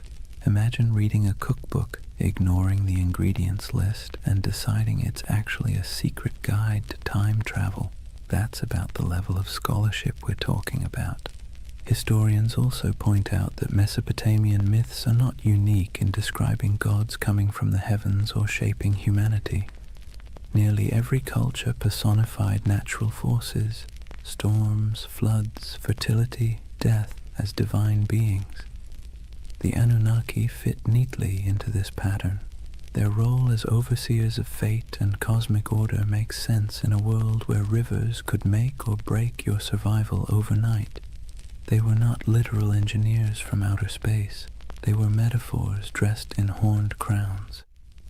And yet, here's where the believing side makes its case, not necessarily because the evidence is strong, but because the allure is irresistible. People love mysteries. We love the idea that official history only tells part of the story, and we especially love the idea that ancient civilizations had secrets we can barely comprehend. The Anunnaki as aliens theory scratches all those itches. It takes the gaps, the missing pieces in the archaeological record, and fills them with rockets, DNA labs, and interstellar empires. And let's be honest, the official scholarly version isn't exactly sexy. The Anunnaki were stern gods who oversaw the underworld and enforced cosmic order doesn't exactly sell a million paperbacks. The Anunnaki were aliens who built humanity as their labor force and promised to return. Now that gets you a book deal, a History Channel interview, and a lifetime supply of conference invitations. What's fascinating is how both sides talk past each other. Scholars insist, rightly, that there's no evidence for aliens. Believers insist, also rightly in their own way, that the mysteries of Mesopotamia leave plenty of room for speculation. And between those poles, the Anunnaki themselves sit in silence, their names carved into clay, waiting for us to argue over them. Maybe that's the real takeaway here. Not whether they were gods, judges, or astronauts, but the fact that the Anunnaki are still sparking debate thousands of years later. They're still being reinterpreted, reshaped, and reimagined to suit the anxieties and fascinations of every age, whether that's Bronze Age farmers worrying about floods, or modern readers worrying about aliens in the night sky. So are they aliens? Almost certainly not. Are they fascinating? Absolutely. And in the end, whether you lean on the side of clay tablets or cosmic spaceships, you're participating in the same tradition the Mesopotamians started, using stories to make sense of a world that always feels a little bit out of our control.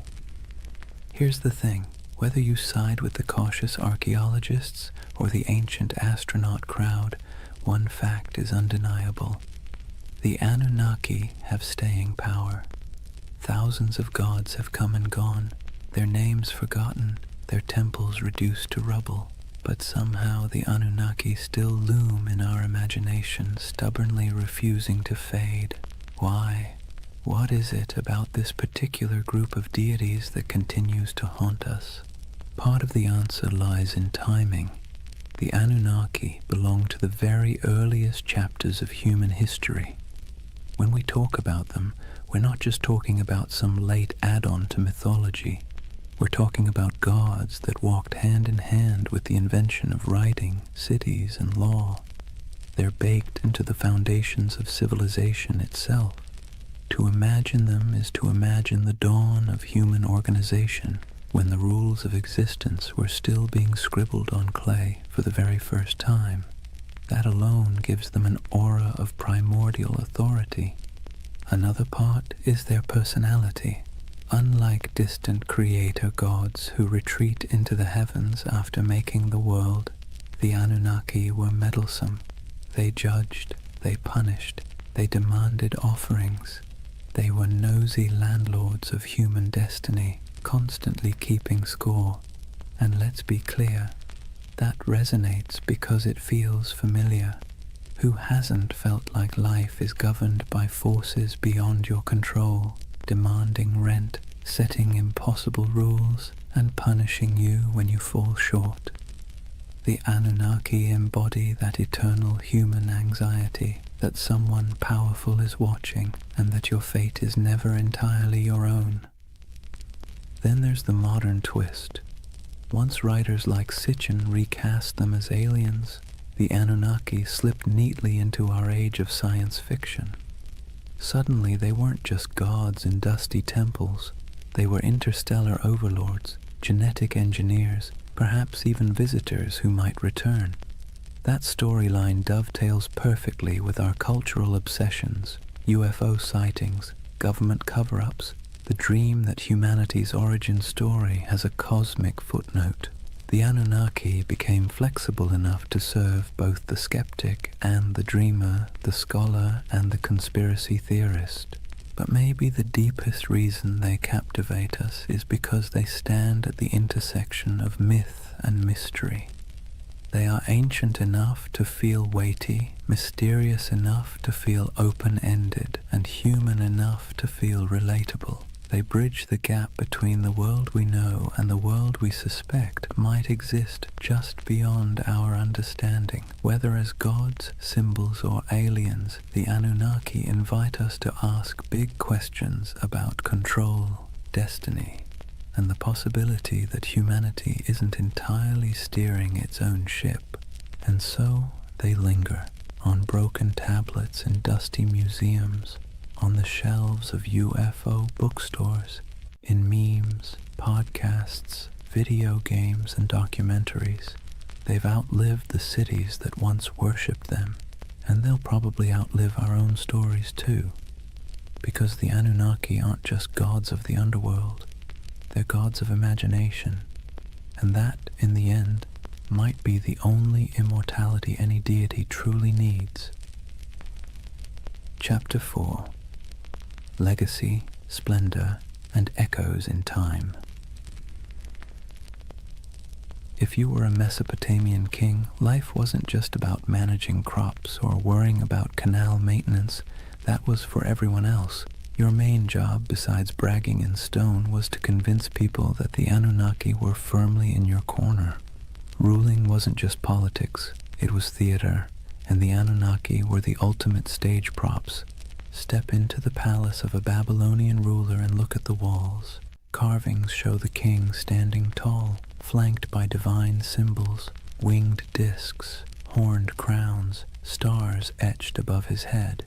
These weren't decorative doodles. They were bold advertisements. The message was simple. I don't just rule because I say so. I rule because the gods, the Anunnaki themselves, have given me the keys to the kingdom. If anyone dared question it, well, they weren't defying just a man. They were defying the cosmic order. Not exactly a comfortable position to be in. And then there were the temples. Massive ziggurats weren't simply for piety. They were political assets.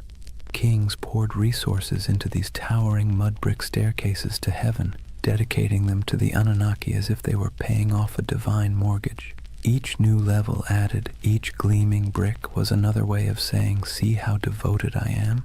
Clearly the Anunnaki love me more than the guy ruling next door. Priests, of course, benefited handsomely from this arrangement, receiving offerings, land, and workers, all in the gods' names.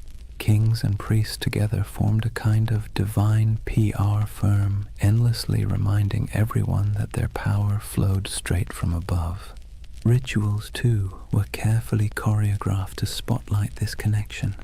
The king might be shown pouring libations to a statue of a god or personally leading a festival procession. Behind him trailed nobles, musicians, soldiers, and ordinary citizens, all participants in a drama where the king was both actor and messenger. The Anunnaki's presence was invoked at every step, their supposed approval stamped onto the very structure of civic life. Of course, it wasn't all incense and hymns. Kings also invoked the Anunnaki in their darker pronouncements. Inscriptions often came with curses attached. Whoever defaces this monument, may the Anunnaki destroy his seed, wither his fields, and turn his name to dust. Nothing like a little cosmic threat to keep people from messing with your statues. The Anunnaki became both benefactors and enforcers, tools for rulers to extend their grip long after their actual armies had gone home. To the elite, the Anunnaki were less distant deities and more political allies. Their approval justified expansion, conquest, and the construction of monumental architecture. Their names adorned treaties, their authority sealed laws, and their imagined presence loomed over courts and councils. Ordinary Mesopotamians might have seen the Anunnaki as stern judges of fate, but for kings they were a brand, one you invested in heavily because without it your power was just another mud-brick palace waiting to crumble. And so when you think of Mesopotamian splendor, banquets with honey cakes and music, dazzling gates covered in glazed brick, kings reclining in luxury, remember that every goblet raised was, at least on paper, raised in honor of the Anunnaki. The gods were everywhere, woven into the very fabric of elite life, both as protectors and as the ultimate marketing department. Let's step outside the palaces for a moment and see how different life looked depending on where you stood in Mesopotamian society. Because while kings and nobles could commission inscriptions boasting about their cozy relationship with the Anunnaki, ordinary people experienced those gods in very different, far less glamorous ways. Start with the farmer. He rises before dawn, trudges barefoot through mud, and pours out a portion of his precious grain as an offering. That handful of barley might be the difference between feeding his family through the week or going hungry, but the ritual isn't optional. The Anunnaki need to be kept happy, or at least not too angry, and so sacrifices are made. For him, the gods are stern overseers whose moods swing with the floods, the plagues, and the weather. His prayers are not about glory or legacy. They are desperate petitions for rain, for healthy crops, for the survival of his children. Now step into the temple courtyard. Here, priests oversee elaborate offerings, roasted lamb, beer poured into bowls, incense rising in aromatic clouds. Nobles and kings show up too, parading gifts of gold and silver, dedicating massive feasts in the gods' names. On the surface, it looks like everyone is worshipping the same deities, but the scale is entirely different. Where the farmer gives a clay bowl of bread, the king gives an entire bull. Where the laborer prays for enough water to survive the season, the ruler prays for divine sanction to conquer a neighboring city. Same gods, very different wish lists. And that's the irony. The Anunnaki were invoked as protectors of the entire community, yet the experience of worship was stratified. For the elite, ceremonies doubled as political theater. A grand feast for the gods also reminded the crowd who had the wealth to host it. Statues clothed in embroidered robes weren't just signs of piety. They were signs of power, gifts only rulers could afford to lavish.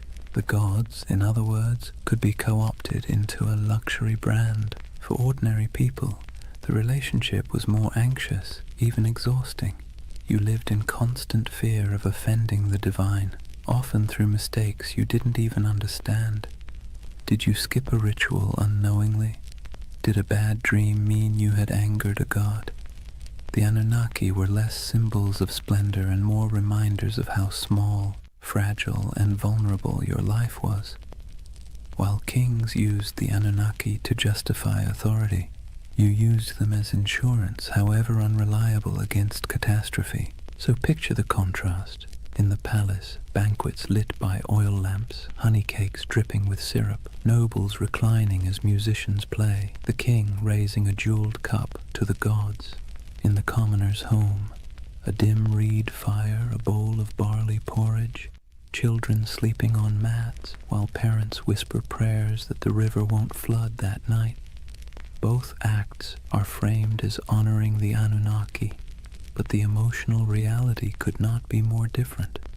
And yet, this inequality was accepted because it was dressed in the language of religion. If the Anunnaki had chosen to bless the king with riches, then clearly the king deserved it. If a farmer struggled, well, perhaps he had failed to please the gods properly. Religion became the great explainer of inequality, smoothing over cracks by wrapping them in divine will. The gods, it seemed, loved hierarchy just as much as kings did. That divide between the opulence of elite worship and the bare-bones devotion of ordinary people reveals something profound about Mesopotamian civilization. The Anunnaki weren't just deities of the skies and underworld. They were instruments of power, woven into the daily grind of survival for some, and the dazzling spectacle of glory for others. Nothing lasts forever, not even gods. For centuries, the Anunnaki dominated Mesopotamian imagination. They judged in the underworld, presided in temples, and loomed over every prayer, curse, and clay tablet.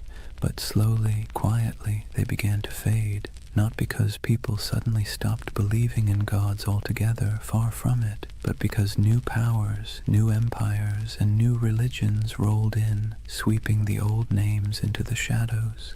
It began with conquest. Mesopotamia was never an isolated bubble. It was a crossroads where Persians, Greeks, and eventually Romans stamped their own cultures onto the land. Each wave of rulers brought new pantheons, new rituals, and new myths.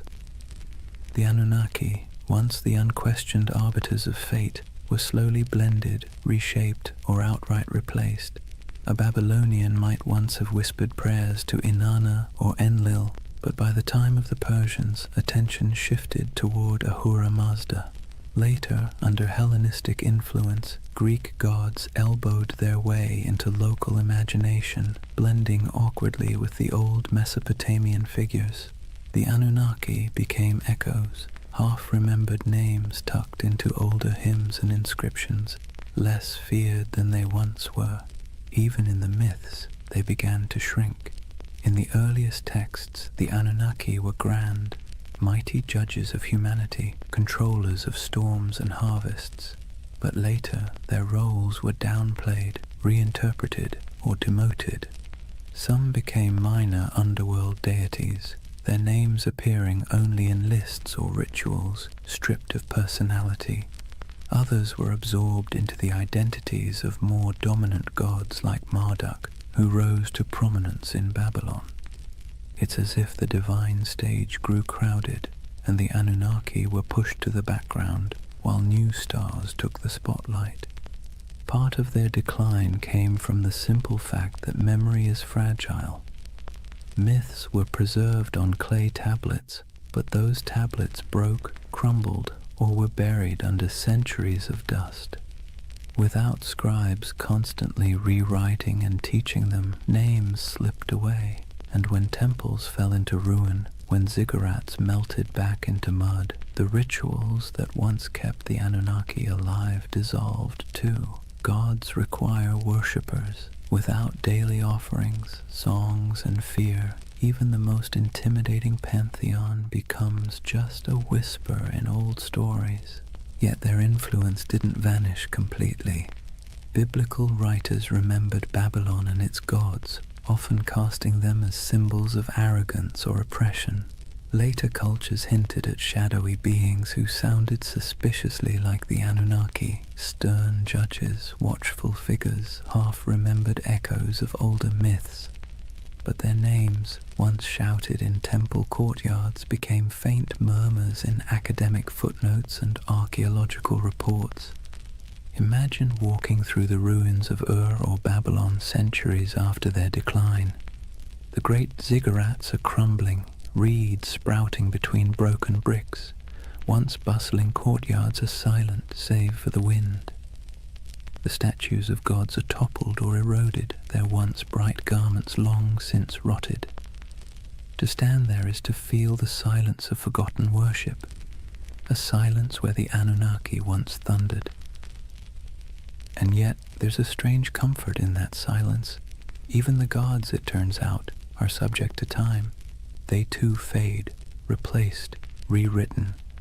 The Anunnaki's decline is a reminder that nothing, no matter how powerful it seems, escapes the erosion of centuries. Their temples collapsed, their names blurred, but the idea of them lingers, proof that even when the divine fades, memory holds on, however faintly. The Anunnaki may have faded from temples and clay tablets, but they never disappeared entirely. Instead, they slipped sideways, out of daily worship and into memory, myth, scripture, and eventually pop culture. In some ways, they're more famous today than they were in the last days of Mesopotamia, though not always for reasons a Sumerian priest would recognize. Let's start with the Bible. The Hebrew writers who lived through exile in Babylon didn't forget the overwhelming presence of Mesopotamian gods. They may not have name-dropped the Anunnaki directly, but echoes of their imagery crept in. The Watchers, described in certain apocryphal texts, the Nephilim, giants said to descend from divine beings, carry a suspicious resemblance to older tales of moody gods and semi-divine figures. The story of the Tower of Babel itself feels like a faint shadow of the ziggurats, those stairways to the heavens where priests once claimed the gods descended. Babylon became a symbol of arrogance, sin, and divine punishment. But behind that symbol lurked the forgotten faces of the Anunnaki. Fast forward a few millennia, and the Anunnaki were dusted off, not by priests or kings, but by authors with a taste for the mysterious. In the 20th century, writers like Zecharia Sitchin gave them a brand new identity, not just gods, but aliens. According to his theory, the Anunnaki were advanced beings from another planet, here to engineer humanity as a labor force. Never mind that Mesopotamian texts say no such thing. This reimagining stuck, feeding directly into the world of ancient astronaut theories. Suddenly, the Anunnaki weren't forgotten deities of grain and underworld judgment. They were interstellar overlords with spaceships, genetic labs, and a taste for gold. Do scholars roll their eyes at this? Absolutely. Archaeologists point out that Sumerian inscriptions mention plenty of gods, but none of them arrive in rockets or dabble in DNA splicing. Still, the theory has traction because it taps into a deep human itch, the sense that our past hides secrets, that civilization began not just with mud and sweat, but with some kind of hidden intervention. The Anunnaki, rebranded as cosmic engineers, became perfect fodder for late-night documentaries, YouTube rabbit holes, and endless speculation about what if. And it didn't stop with conspiracy books. The Anunnaki found their way into movies, video games, and novels. They appear as shadowy gods in fantasy series, as alien overlords in science fiction, as mysterious powers in role-playing games. Their very name carries weight, ancient, strange, vaguely menacing. You don't even need to know who they were to feel a flicker of intrigue when you hear it. It's ironic, really. In Mesopotamia, the Anunnaki were feared as judges, overseers, the divine middle management who ensured humanity never forgot its place. Today, they're debated in podcasts, plastered across memes, and occasionally turned into boss battles on a PlayStation screen. From temple chants to digital avatars, that's quite a career arc for a pantheon. But here's the bigger question. Why do they still haunt us? Why do people, thousands of years later, still turn to the Anunnaki as symbols of hidden knowledge, ancient power, or cosmic conspiracy? Maybe it's because they embody both sides of human imagination, the sacred and the strange, the myth and the mystery. They were never gentle gods. They were moody, demanding, unpredictable. In that sense, they feel closer to us than the serene, distant gods of later traditions. They remind us of a time when the divine was messy, imperfect, and perhaps a little terrifying. And in that imperfection, they remain endlessly fascinating. So whether you see them as forgotten deities, misunderstood myths, or interstellar overlords with questionable management skills, the Anunnaki endure. They're still here, not in temples of mud brick, but in our stories, our media, our restless curiosity, and maybe that's their real legacy. Not the rituals of the past, but the questions they leave us with in the present. So here we are, at the end of a long walk through the world of the Anunnaki.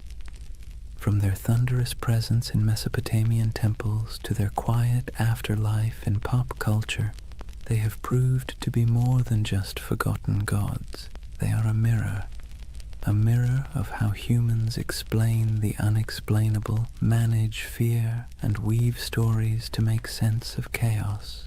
Think about what the Anunnaki represented to the people who first told their stories. They were the ones who judged the living and the dead, who decided whether floods would come, who weighed the worth of humanity day after day. They were terrifying, yes, but they were also familiar. They quarreled like humans, demanded food and drink like humans, punished and forgave like humans. In their flaws, they reflected the world of their worshippers. Life in Mesopotamia was harsh, unpredictable, and full of petty dramas, so naturally their gods were too. Fast forward to today, and the Anunnaki still serve the same role, just in a different costume. Some people see them as symbols of divine mystery, others as aliens with secret blueprints for human evolution, others as archetypes of forgotten myths. But underneath those interpretations is the same impulse, the need to believe that our world is not random, that there are forces, whether gods, aliens, or fate, shaping our story. And here's the irony. In searching for the Anunnaki, what we really uncover is ourselves. Our hopes, our fears, our longing for meaning.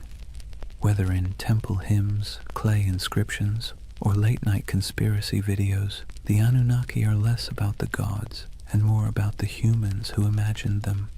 They tell us that from the very beginning, we've been restless. We've wanted answers, we've wanted control, and when the rivers of life flooded or dried, we looked upward, to the sky, to the gods, to the stars, and tried to explain it. So why do they still haunt our imagination? Maybe because they embody the uneasy truth of civilization, that progress comes with anxiety, that knowledge comes with questions we can't quite answer, that power, whether divine or human, is always precarious.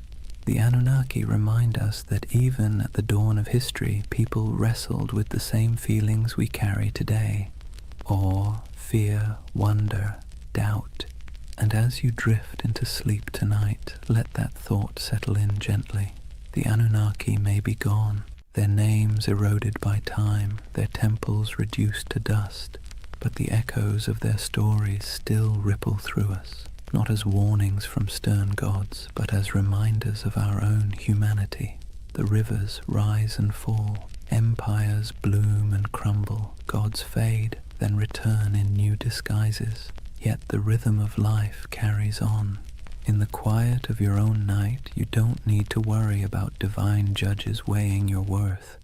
You can rest easy, knowing you are part of a story that stretches back to those ancient voices who once whispered prayers under starlit Mesopotamian skies. They too feared the night, they too searched for meaning, and in that connection, across thousands of years, maybe we find the most peaceful truth of all. We've always been human, and we've always been looking up. And so, we come to the end of our long journey with the Anunnaki. We've walked the muddy fields of Mesopotamia under their watchful gaze, sat in the courtyards of ziggurats while priests chanted, listened to myths of floods, heroes and gods who judged humanity like a never-ending performance review.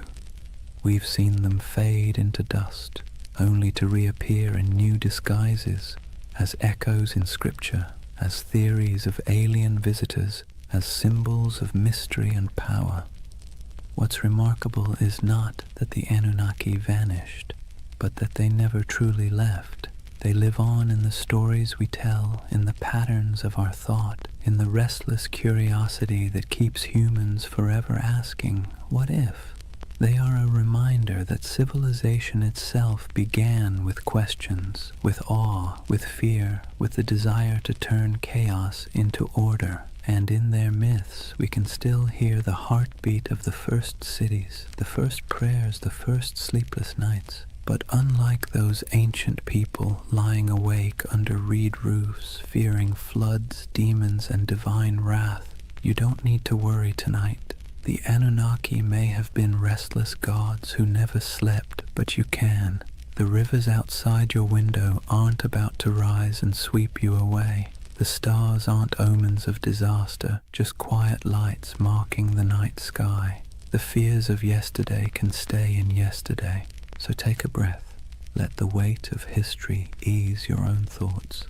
The Anunnaki watched over their world with suspicion and judgment, but you can rest in a world that has carried their stories forward, softened by time, transformed into echoes. Close your eyes and let the myths fade into dream. The gods may never have slept, but tonight you can. Good night.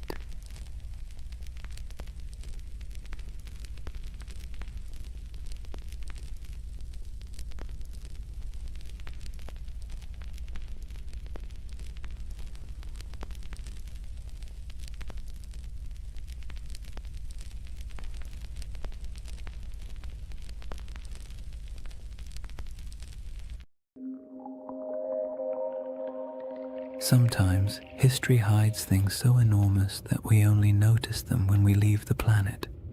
Hidden deep in the Sahara is a perfect circle 25 miles wide, a formation so strange that astronauts were the first to truly see it. Yet despite its size, its symmetry, and its eerie resemblance to a giant eye staring straight up through the sand, no one can fully explain how it formed. This is the Risha structure, the Eye of the Sahara, and tonight we're going to gently unravel one of Earth's quietest and most hypnotic mysteries. But here's the part that stops you in your tracks. However, despite all our technology, satellite mapping, and geological theories, the Risha structure still doesn't neatly fit into any box. It isn't a crater, it isn't a volcano, and it isn't the kind of erosion that typically produces such clean, concentric rings. And yet there it sits, alone in the desert, looking just organized enough to make your brain whisper, "Wait, who made that?" Now, don't worry. We're not here to chase sensational theories or sprint through conspiracies. This channel is all about slowing down, letting curiosity stretch out a bit, and using history's strangest corners as gentle stepping stones toward rest. So if you're someone who falls asleep best to ancient civilizations, quiet landscapes, and mysteries wrapped in soft, soothing detail, you're in the right place tonight. Go ahead and dim the lights, settle in, and if you haven't already, subscribe to continue exploring the enigmatic corners of history that make the perfect companions for sleep. And let me know in the comments where you're tuning in from and what time it is for you. I really do love seeing the entire world checking in. Tonight's journey starts with the moment humanity first encountered the Rishat structure. Not from the shifting dunes below, but from hundreds of miles above the Earth, where astronauts stared down at the Sahara and spotted something that absolutely shouldn't have been there. From that strange cosmic discovery, we'll move slowly backward through time to the lush green Sahara that existed long before the desert we know, to the geological puzzles that still bother scientists, and eventually to the gentle whispers of an ancient legend you may already be thinking about. So take a breath, let your shoulders relax, and whenever you're ready, we'll begin with Chapter 1, the moment we first glanced down from orbit and saw the eye looking back. Chapter 1. The Eye That Shouldn't Exist. Imagine looking down at Earth from orbit, the Sahara stretched beneath you in soft, endless waves of gold. From up there, the desert doesn't look harsh or unforgiving.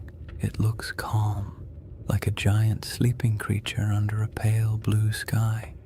Astronauts have always taken moments to stare at the planet that way, partly out of awe, partly out of boredom, and partly because when you're strapped into a metal capsule moving faster than anything humans were ever meant to travel in, looking out the window is one of the few activities that doesn't involve switches, checklists, or mild existential dread. But during one of those early missions in the 1960s, a crew noticed something unusual, a shape far too large, too perfect, and too strange to ignore. Down on the desert floor, there was a circle, a perfect circle, 25 miles across, spiraling outward in broad rings that looked almost architectural. Not a crater, not a mountain, not a lake, just a massive, quiet symbol pressed into the land, so large that the only way to truly see it was to leave the planet entirely. To those astronauts, it looked like an eye staring straight back at them from the surface of Mauritania, the Richat structure, though it didn't have that name yet. At the time, it was simply that giant thing nobody expected. From a distance of hundreds of miles, the symmetry was unmistakable: perfect curves, clean rings, a massive pupil-shaped center. It had the kind of geometry that makes your brain immediately start asking questions it can't answer. Why is it so round? Who carved it? What force makes a shape like this in a place so empty? And perhaps the most unsettling question of all, how could something this big go unnoticed for so long? On the ground, the Richat structure is much less obvious. If you were walking across it on foot, you wouldn't see a circle at all. You'd just see gentle ridges rising and falling, interrupted by patches of rock, sand, and stubborn little plants that somehow decided this environment was worth the trouble. Nothing about it screams perfect cosmic spiral. From eye level, it looks like any other collection of rocky hills, the kind of place early travelers might have grumbled about after stubbing a toe or losing a sandal in a patch of loose sand. People likely passed through it for thousands of years without realizing they were walking across something extraordinary. And that contrast, invisible from below, unavoidable from above, is part of what makes the Richat structure so hypnotic. It's a feature you can only understand by stepping back far enough to see the pattern. It quietly resists being known, as if it only reveals itself to observers who approach from the right angle, with the right distance, and the right amount of patience. Scientists naturally tried to classify it the moment the images came down from orbit. Their job, after all, is to put everything neatly into categories, like very polite librarians of the natural world. But the Richat structure didn't fit easily. Some insisted it must be an impact crater until the evidence disagreed. No signs of shocked quartz, no melted rock, none of the scars left by a cosmic collision. Others suspected a volcano, but there was no volcanic rock. No lava flows, no ash deposits. Then came theories of uplift, erosion, domes, collapses, each one working nicely for the first few sentences before quietly falling apart upon closer inspection. The Richat structure, in classic mysterious fashion, remained cooperative enough to study, but stubborn enough to defy a simple explanation. It sits awkwardly between categories, like a puzzle piece cut in the wrong shape but still clearly belonging to the overall picture. And it doesn't help that it's located in one of the most remote regions of the Sahara, far from major trade routes, major kingdoms, or the kinds of resources that attract large ancient settlements. This is not the place where ancient people built empires or dug canals or left behind giant inscriptions announcing their presence. It's a place of wind, silence, heat, and sand, the kind of environment that erases evidence as quickly as humans can create it. Yet even in that isolation, The Risha structure demands attention. It is too large to ignore, too precise to dismiss, and too quiet to fully understand. You look at it and it feels like a riddle you weren't meant to solve on the first attempt. The desert around it stretches endlessly, dunes rising and falling like slow-motion waves, while the structure itself sits calmly in the center, a spiral carved into a world of shifting sand. There is a strange comfort in its stillness, as if it has been watching changes for far longer than humans have been paying attention, waiting patiently for someone to finally look down and notice. People naturally draw comparisons to ancient tales, especially the ones involving circular cities and lost civilizations swallowed by disaster. Humans are not subtle when it comes to pattern recognition. You show us a shape that even vaguely resembles something familiar, and our imaginations sprint ahead with enthusiasm. A structure with concentric rings in northwest Africa, larger than many ancient cities. The connections write themselves, but resisting those assumptions for now helps us appreciate just how odd the Risha structure is on its own terms. We don't need myths yet. The geology alone is strange enough to occupy the mind, and perhaps the most compelling detail is this. The Risha structure did not emerge in the desert we see today. It predates the dunes, the dryness, the isolation. It formed long before this region became a barren expanse, back when the land was green, watery, and alive. Understanding what this place used to look like changes everything about how we interpret the structure, because the environment around it wasn't always harsh silence. There was a time when this region held rivers, lakes, animals, and early humans whose daily lives unfolded under a sky that seems impossible when compared to the Sahara's modern emptiness. The Risha structure watched all of that. It watched ecosystems rise and fall, climates swing from wet to dry and back again, people migrate across its slopes, and entire landscapes vanish beneath shifting dunes. Before we compare it to any myth, we have to travel back to that older world, the Sahara before the Sahara, to see what the eye looked like when it was surrounded not by sand, but by life. To understand why the Risha structure feels so uncanny, you have to set aside the modern Sahara entirely. The desert we picture today, an endless, shimmering expanse of heat and sand, is actually one of the youngest landscapes on the planet. For most of human existence, this region wasn't a wasteland at all. It was green, fertile, and astonishingly alive. Picture wide grasslands rolling out to the horizon, with clusters of acacia trees and patches of wetlands where birds gathered in noisy flocks. Picture rivers meandering through valleys, carrying cool water across a landscape thick with the smell of damp soil after summer rains. And somewhere in the middle of all that, the Risha structure sat quietly, not as an isolated monument in an empty desert, but as part of a thriving environment full of sounds, movement, and human life. This ancient green Sahara wasn't a brief, lucky moment in history. It was part of a repeating cycle caused by subtle shifts in Earth's orbit and tilt, changes that alter the intensity of monsoon rains across Africa. Every so often, rainfall increases enough to transform the desert into a lush savanna. During these humid periods, lakes stretch across thousands of square miles, rivers intersect the plains, and the entire landscape becomes something you'd associate more with national parks than the modern Sahara. One of these lakes, Lake Megachad, grew so large it dwarfed most modern bodies of water.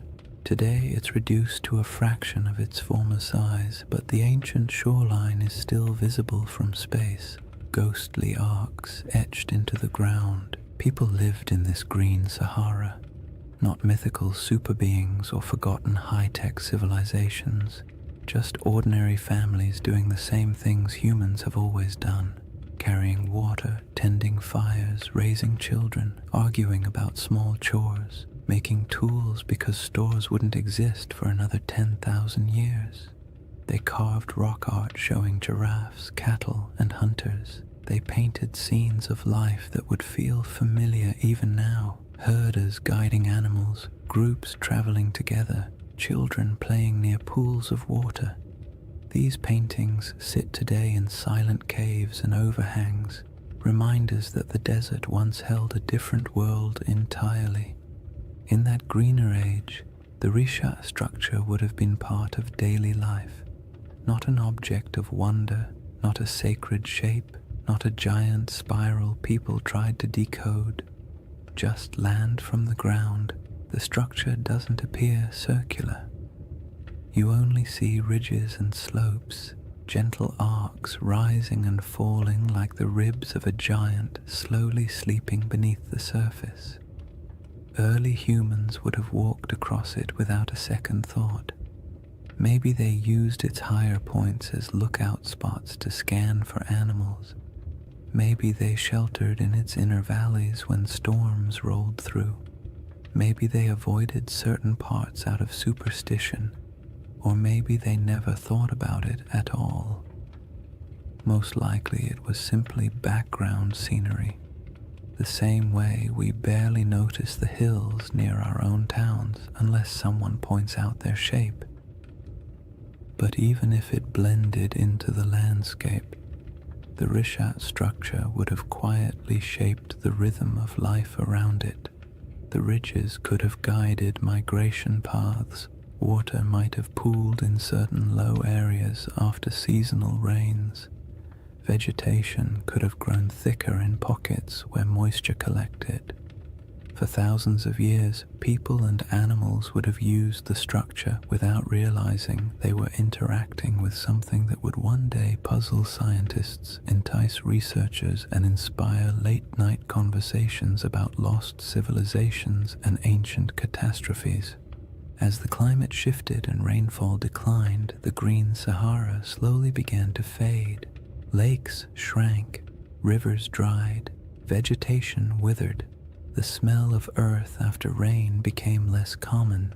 Migrations stretched longer as people followed dwindling water sources, and eventually dunes crept across the landscape, swallowing paths, burying campsites, and erasing nearly all traces of the world that had existed before. What's haunting about this transformation is how quickly it happened in geological terms. A few thousand years, an eye blink in Earth's timeline, was all it took to turn a thriving ecosystem into one of the largest deserts on the planet. The people who lived here would have witnessed that shift firsthand. Generation by generation, they watched lakes retreat, animals disperse, and once reliable seasonal patterns collapse. Oral traditions from various African cultures still contain echoes of climates changing, waters disappearing, or ancestral migrations driven by environmental upheaval. Stories stretch and distort across centuries, of course, but they often carry a spark of truth at their core. And it's not unreasonable to imagine that somewhere in the long, layered history of this region, memories of a circular landform in a once wet landscape might have eventually become a distant, reshaped legend. When modern researchers study the Sahara's ancient lakes and rivers, they often describe them as ghost waterways, because their traces linger beneath the dunes like faint scars, visible only from satellite images or through careful ground surveys. It's peaceful in a strange way to picture these lost rivers running across land that now feels so desolate. The desert is quiet, but beneath that quiet are the outlines of ecosystems that once flourished. The Risha structure existed during all of those cycles. It watched water fill basins, watched wetlands grow thick with life, watched grass return and then die away. It endured storms, sun, wind, and the slow grinding force of erosion. There's something soothing about how unbothered the structure is by all these changes.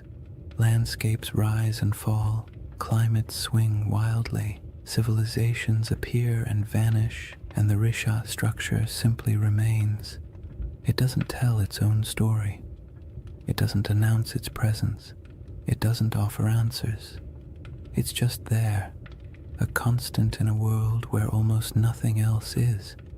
And understanding that ancient environment is essential because it sets the stage for the real puzzle, how this enormous circular formation came to be in the first place. The scientific explanations, volcanic uplift, erosion, collapsed domes, answer some questions while raising others. Each theory seems convincing until you begin to examine the details. The Risha structure looks simple from orbit, but grows more complicated the closer you approach it, like a calm surface hiding a tangled set of mysteries beneath. Now that the Sahara's old green world is clear in your mind, the geological puzzle becomes even more intriguing, because any explanation has to account not only for the structure's shape, but for how incredibly long it has stood unchanged through shifting climates and changing environments. The puzzle sits before us, layer after stubborn layer. Once you've pictured the Sahara as it used to be, wet, green, alive, and almost unrecognizable, the Risha structure becomes even stranger, because whatever formed this enormous circle had to withstand everything nature threw at it. Floods, droughts, storms, shifting climates, and entire ecosystems rising and collapsing. And yet it remains, not as a faint trace or a distorted outline, but as a nearly perfect set of rings still visible from space. That kind of durability demands an explanation, and scientists have certainly tried to provide one. The trouble is, each explanation works well for a few minutes before quietly unraveling under closer inspection, as if the Earth itself had decided to play a slow geologic prank on everyone who studies it. The first idea scientists proposed was the most obvious: an impact crater. Something big, something dramatic, something that would have made an enormous noise if anyone had been around to hear it. A meteorite slamming into the ground would create a circular depression, after all. And the Sahara is certainly large enough to have attracted its fair share of flying space debris. But the Rishat structure doesn't behave like a crater. Craters have distinct signatures, very specific patterns of shock, melted rock, and high-pressure minerals that act like the universe's version of a calling card. And the Risha has none of those. In fact, the rocks at its center aren't melted or crushed at all. They're simply there. Old, eroded, stubbornly normal. Not the sort of rocks you'd expect to find at the scene of a cosmic collision. So the meteor theory quietly excused itself from the conversation, and the next geological explanation stepped forward: a volcanic eruption. Volcanoes can create circular features after all, and their plumbing beneath the earth can sometimes produce domes, bulges, and ringed formations. Perhaps the Risha structure was an ancient volcanic dome, the remains of a magma chamber swelling beneath the surface before cooling and collapsing. But again, the evidence refuses to cooperate. There's no volcanic rock, no basalt flows, no ash layers, no hardened lava tubes, nothing that says, yes, once upon a time fire erupted here. The region around the Rishat structure is geologically calm, too calm for the kind of drama that volcanoes tend to bring into the world. The next traditional candidate was an eroded dome, something called a geological uplift. Imagine a bubble pushing up from beneath the crust, slow enough to avoid attracting attention, then eroding away for millions of years until a circular pattern of rocks remains. This idea actually gets halfway close, because the Risha does contain different layers of rock exposed in circular patterns, almost like the inside of a peeled onion. But even this explanation feels incomplete. Uplifts don't usually produce such clean rings. Erosion is messy. Wind and water rarely work with architectural precision, and yet the reshot structure has rings so consistent that they appear intentional when viewed from above. The dome theory explains the general shape, but not the perfection of it, and certainly not its scale. A 25-mile wide circle is not something easily dismissed as coincidence. Even erosion has its limits when it comes to symmetry, and geologists who typically love tidy classifications had to admit the reshot structure was mostly behaving but not entirely cooperating, like a student turning in homework that looks suspiciously too neat compared to their handwriting in class. Then there's the age problem. The rocks that make up the reshot structure are incredibly old, hundreds of millions of years in some places, but the shaping of the structure itself, the exposure of its rings, is much younger, something pushed upward long ago, something eroded later, something left behind a pattern that would eventually catch the eye of anyone staring down from orbit. It's not a single event. It's a series of long, slow, overlapping processes, each stretching far beyond the human timeline, and yet even knowing that, the structure feels too deliberate. The more scientists studied it, the more the Richard structure revealed small curiosities. The center is oddly flattened. Some ring segments are more pronounced than others. The patterns of quartzite and softer stone alternate in ways that feel as though nature was following a set of instructions. But nature doesn't usually draw in spirals or circles unless something dramatic is happening. Impact, volcanism, collapse. But in this case, the evidence for anything dramatic is conspicuously absent. And then there's the perfect ring issue, the one that quietly bothers everyone who looks at the structure, even if they don't say it out loud. Circles in nature are rare at this scale. Random erosion doesn't create them, rivers don't carve them, wind doesn't sculpt them, and when you see one this large, this clean, and this old, it's hard not to feel like the earth briefly decided to act like a compass and draw a near-perfect shape in the sand.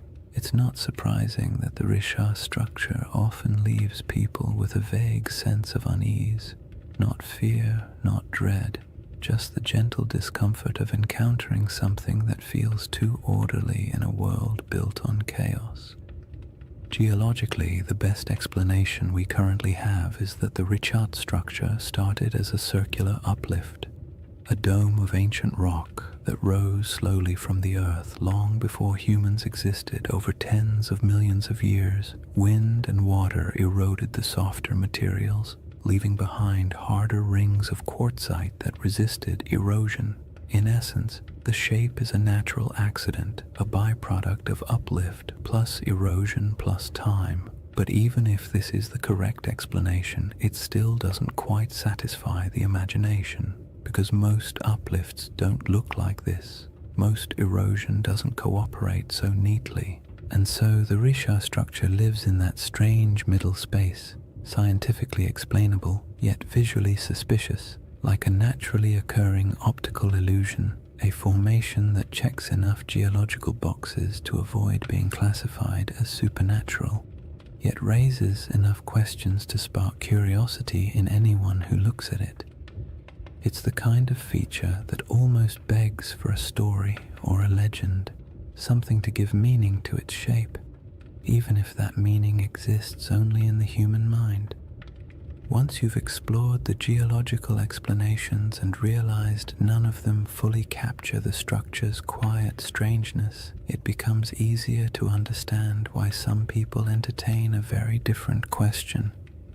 Not the scientific, what made this, but the mythic, does this remind me of something? A city described long ago with concentric rings of land and water, positioned somewhere to the west of ancient civilizations. a place said to have vanished in a single day and night. The Risha structure does not announce itself as that place, but it echoes the pattern just enough to make you wonder where coincidence ends and imagination begins. Before any comparisons can be made gently or cautiously, the building blocks of those ancient descriptions must be understood, not as fantasy, but as the fragments of memory, geography, and storytelling that shaped one of history's most enduring legends. Long before anyone could stare down at satellite images or argue over geological uplift on the internet, there was a different kind of puzzle circulating through the ancient world. A story recorded by a single philosopher, passed on from a conversation he claimed to have heard, describing a civilization so strange and so perfectly structured that it bordered on myth even in its own time. Plato's tale of Atlantis has been repeated so often, repackaged so many times, and stretched so far by imagination that the original description often gets lost under the weight of all the versions built on top of it. But if you strip away the embellishments, the crystal cities, the impossible technologies, the ancient aliens with clipboards, interpretations, you're left with a surprisingly simple outline: a circular city, rings of land and water, mountains to the north protecting it, a broad plain to the south, a river that flowed to the sea stones of red, black, and white, abundant animals, especially elephants, and a civilization that rose to prominence before collapsing in a sudden, dramatic event. Whether this description is literal, symbolic, exaggerated, or entirely fictional is something scholars have debated for centuries. But what matters for our quiet journey tonight is not whether Atlantis existed. What matters is the shape of the story, because that shape is what causes people to glance at a satellite photo of the Risha structure and pause. The comparison doesn't begin with belief. It begins with pattern recognition. Humans are wired to look for familiar shapes in unfamiliar places. It's the same instinct that makes us see faces in electrical outlets or animals in passing clouds.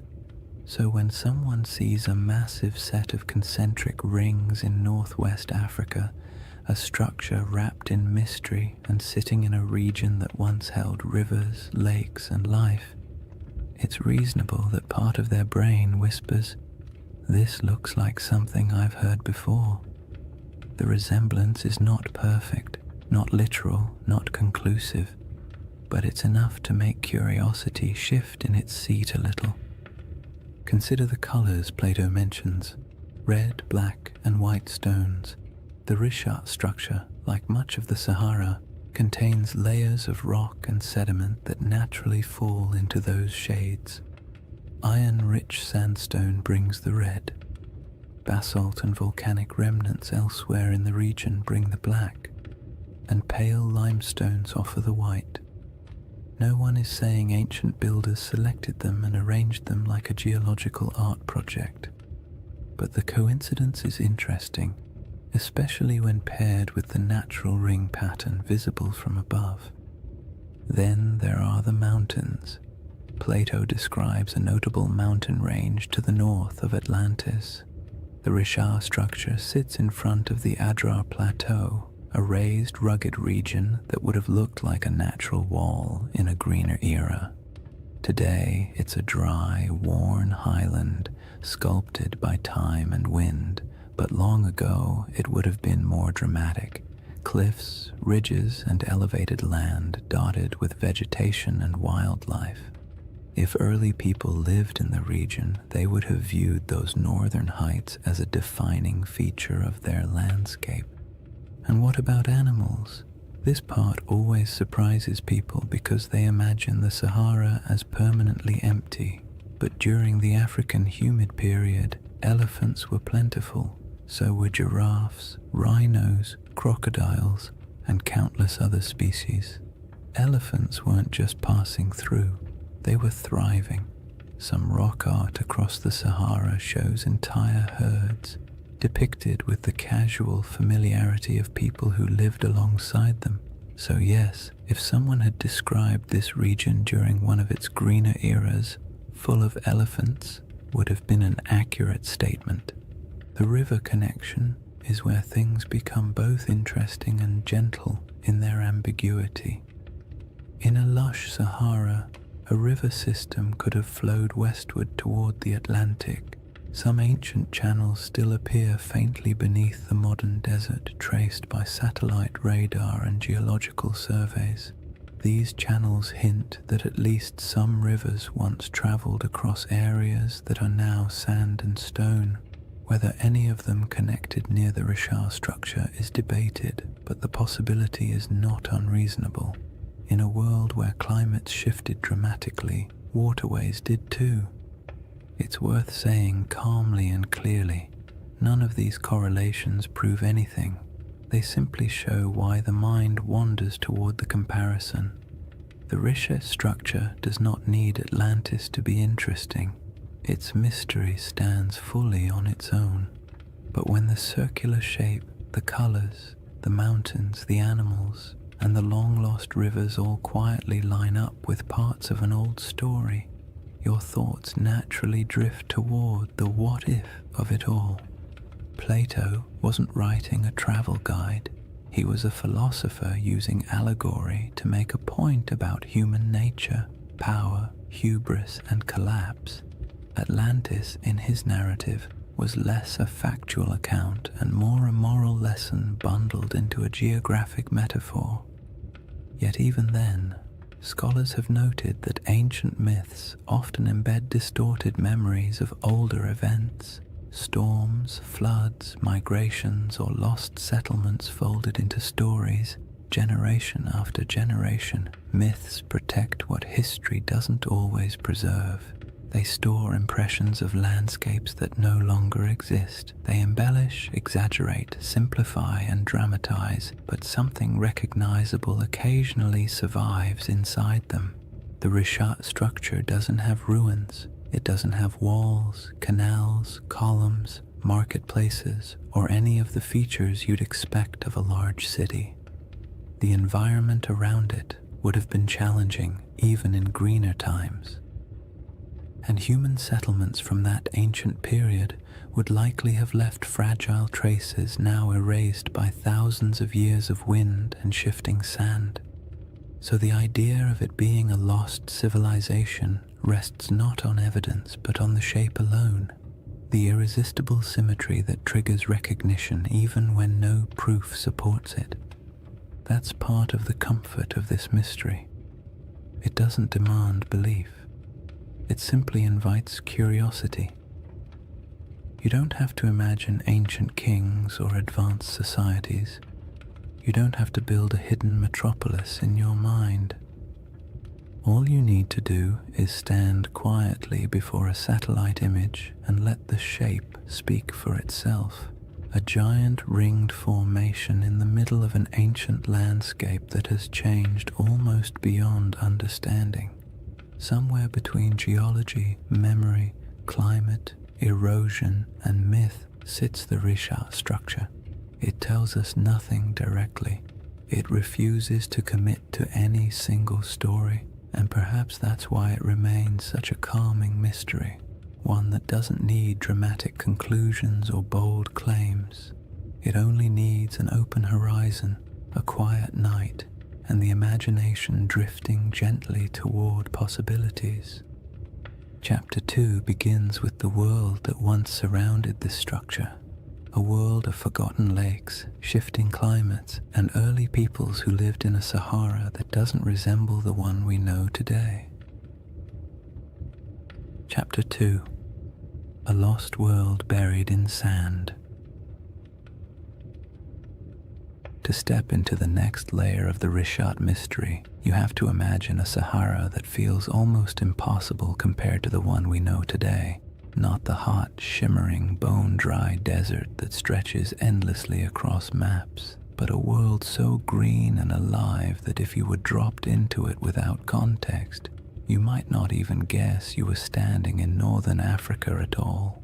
The Sahara's greener eras weren't brief accidents of climate, they were entire chapters of Earth's history, long enough for lakes to swell into inland seas, for animals to migrate freely across savannas, and for human communities to settle into rhythms of daily life as familiar and as ordinary as any other early society.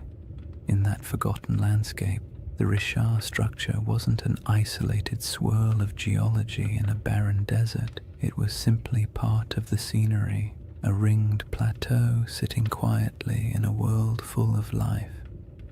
During the African humid period, monsoon rains shifted northward and transformed the Sahara into a mosaic of grasslands, wetlands, and rivers. Satellite studies have revealed thousands of ancient lake beds, some stretching larger than modern countries. The largest of them, Lake Megachad, was so vast that its shoreline would have swallowed entire modern coastlines. It's calming to picture early mornings on its edges, mist lifting off the water, birds scattering across reeds, herds moving slowly through tall grass. These weren't isolated oases like today, but interconnected ecosystems humming with life. Hippos wallowed in shallow pools, giraffes wandered across plains, crocodiles glided through freshwater channels. The air was thick with insects in the rainy season and warm, earthy scents after storms passed. And where there is water and game, people settle. Early human groups built small camps near river bends, moving seasonally with herds or weather patterns. Their lives weren't glamorous. They dealt with all the usual prehistoric frustrations: unpredictable weather, stubborn animals, unreliable food sources, and the constant inconvenience of tools that, despite countless hours of crafting, were still capable of breaking at the worst possible moment. Yet these people left behind some of the most beautiful artifacts the Sahara still holds: rock engravings and paintings showing scenes of daily life, hunters with bows, families with cattle, children playing near water. These artworks are serene, calm snapshots of a world that no longer exists, carved into stone that has stubbornly endured long after the lakes dried. When people imagine ancient civilizations, they picture dramatic stone cities, elaborate temples, complex political systems, the kinds of things that leave behind headlines in history books. But most ancient people, including those who lived in the Green Sahara, were just trying to get through the week without too much trouble. They managed herds, gathered plants, navigated seasonal routes, and dealt with occasional arguments about who forgot to maintain the fire or who accidentally let a goat wander off into the brush. Civilization doesn't have to look like marble pillars to be worth remembering. Sometimes it's found in the small, repetitive rhythms of daily life, the quiet rituals that define communities. And those communities were not isolated dots scattered randomly across a wet desert. They followed predictable paths. Rivers acted like highways, lakes acted like hubs. Fertile pockets of land created gathering points where groups traded, shared food, and passed down stories. Even without permanent stone buildings, these places had identities, regions where people knew how to track animals, where certain plants grew well, where rainfall was reliable, where the land felt generous enough for families to stay a little longer. In this setting, the Richard structure would have been noticeable, but not mysterious. Its slopes rose gently, offering views of surrounding plains. Its depressions may have caught water seasonally.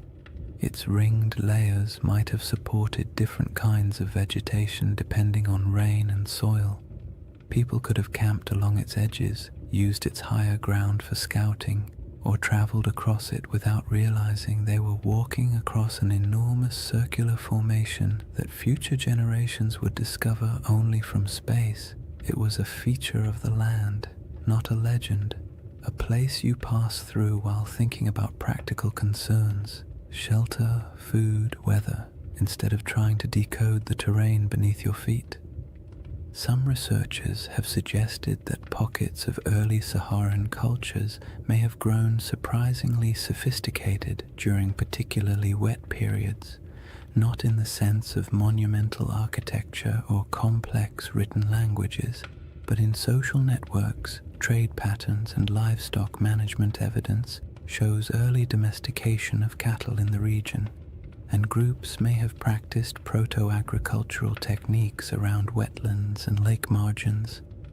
These weren't lost empires. They were adaptable, resilient societies navigating a landscape that could shift dramatically over generations. The idea that a civilization could thrive here, disappear, and leave little trace isn't far-fetched at all. Wet climates draw people, harsh climates erase them. The desert isn't just unforgiving, it's efficient. Wind strips away organic material, sand buries structures, drought erases evidence of farming, floods wash away tools, and time paired with enough silence can erase almost anything that isn't carved into stone. The Sahara has a way of taking the past, smoothing it out, and leaving behind a surface that pretends nothing was ever there. Even so, pieces of that older world survive: fossilized bones, pollen samples trapped beneath sand, ancient shorelines stamped faintly into the earth, and rock art that still shows people standing beside animals that haven't lived in this region for thousands of years. These fragments don't tell a complete story, but they do confirm one thing: the Sahara was once a place where human life thrived, not merely survived. And in that world, the Risha structure might have been a landmark of sorts, a subtle gate in the landscape, a recognizable formation people used to orient themselves, not a secret, not a holy site, and not the center of anything monumental, just a distinctive feature in a land full of water and vegetation. The idea that early groups might have navigated by it is peaceful to imagine. Small bands of families moving across plains, spotting the familiar rise of the rings in the distance, and knowing they were approaching water or shade or simply a place they'd passed through many times before. When the climate shifted and the world dried, those routes disappeared. Lakes shrank into nothing. Rivers retreated and carved new paths underground. Families moved south or west, following food and water. Eventually, the Risha structure went from living landmark to abandoned plateau, then to forgotten geology swallowed by the earliest dunes. There are no written records, no monuments, no grand architectural remains from this era, just silence and the faint memory of a world washed away by time. The civilizations of the Green Sahara weren't lost in a dramatic catastrophe. They faded gradually, quietly, as the rains weakened and the land transformed, and that gradual fading matters when we begin comparing ancient descriptions, lost worlds, and the shape of stories that survived long after the land itself changed beyond recognition. The timeline of that fading, and how closely it lines up with certain ancient myths, forms the next layer in the riddle. When people hear the word Atlantis, they often imagine something impossibly ancient, a civilization so old it might as well have existed when mammoths were still wandering around, being large, shaggy inconveniences. But Plato didn't describe Atlantis as a civilization from the dawn of time. He dated its downfall to around 9,600 BCE, a period surprisingly close to the end of the last ice age and, as it happens, surprisingly close to the moment when the Sahara began shifting into one of its long, humid phases. The more you compare his proposed timeline with the environmental data, the more you notice an odd overlap, not in details or certainty, but in rhythm. And rhythm is often what ancient memories preserve best. Geologists studying the African humid period estimate that around 10,000 BCE, rainfall began increasing dramatically across North Africa. The desert, which had been relatively dry and barren, transformed into a landscape of lakes, wetlands, and grasslands. This wasn't a gentle shift. Climate models show that the monsoon system surged northward in a way that would have felt abrupt on a human timescale. Rivers reappeared, plants spread, herds expanded, and places that had been empty for thousands of years suddenly became habitable again. If you were living anywhere near the region, the shift would have felt like the land itself waking up after a long sleep. Plato's date for Atlantis is often treated like a mystical number. But if you strip away the mythology and look only at the time frame, it places his story right inside the most dramatic environmental transformation the Sahara has ever undergone. That doesn't mean his tale describes this region or any part of it, but the coincidence is interesting, especially because climate change on that scale tends to rearrange human populations. Cultures migrate. Old settlements are abandoned, new territories open for exploration. Oral traditions begin to evolve, preserving memories of places that were flooded or dried out or swallowed by landscapes that changed too quickly for people to adapt smoothly. The timeline problem becomes more intriguing when you move forward a few thousand years.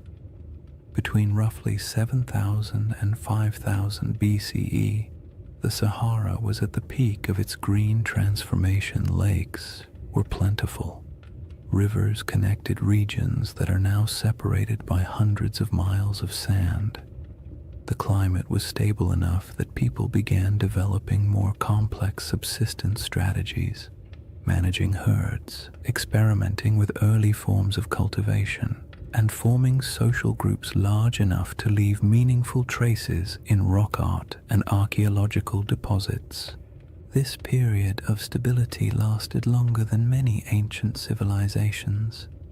For thousands of years, life in the Sahara was predictable enough for generations to grow up without ever knowing anything except abundant water, warm seasons, and a landscape that supported human life easily.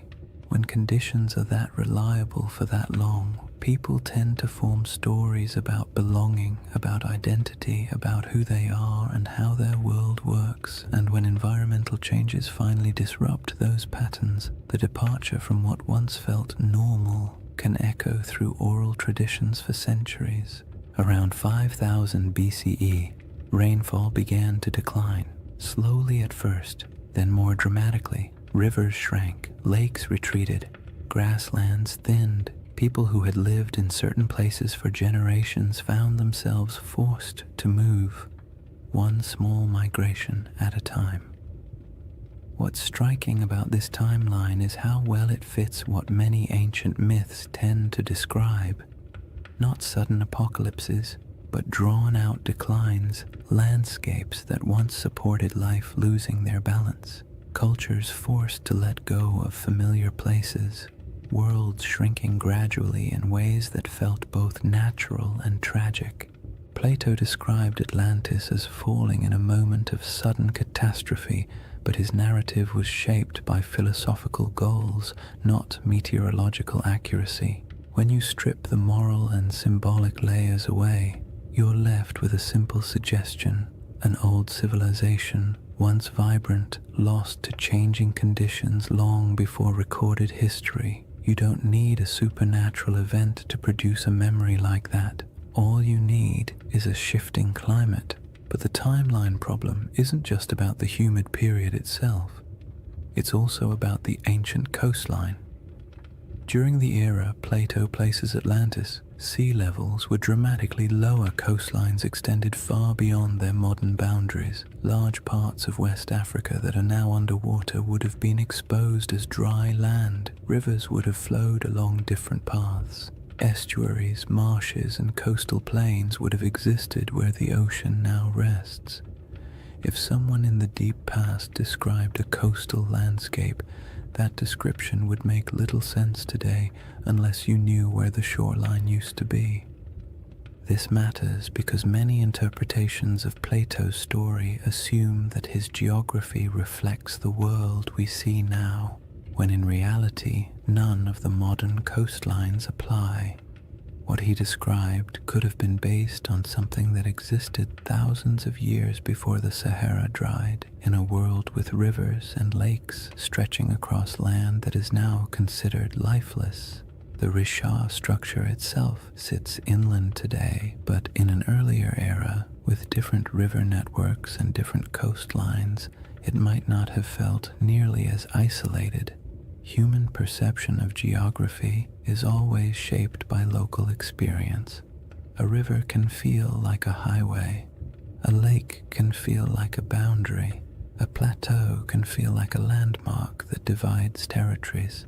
When climates shift, those familiar markers vanish, but the stories about them can persist long after the landscape has changed beyond recognition.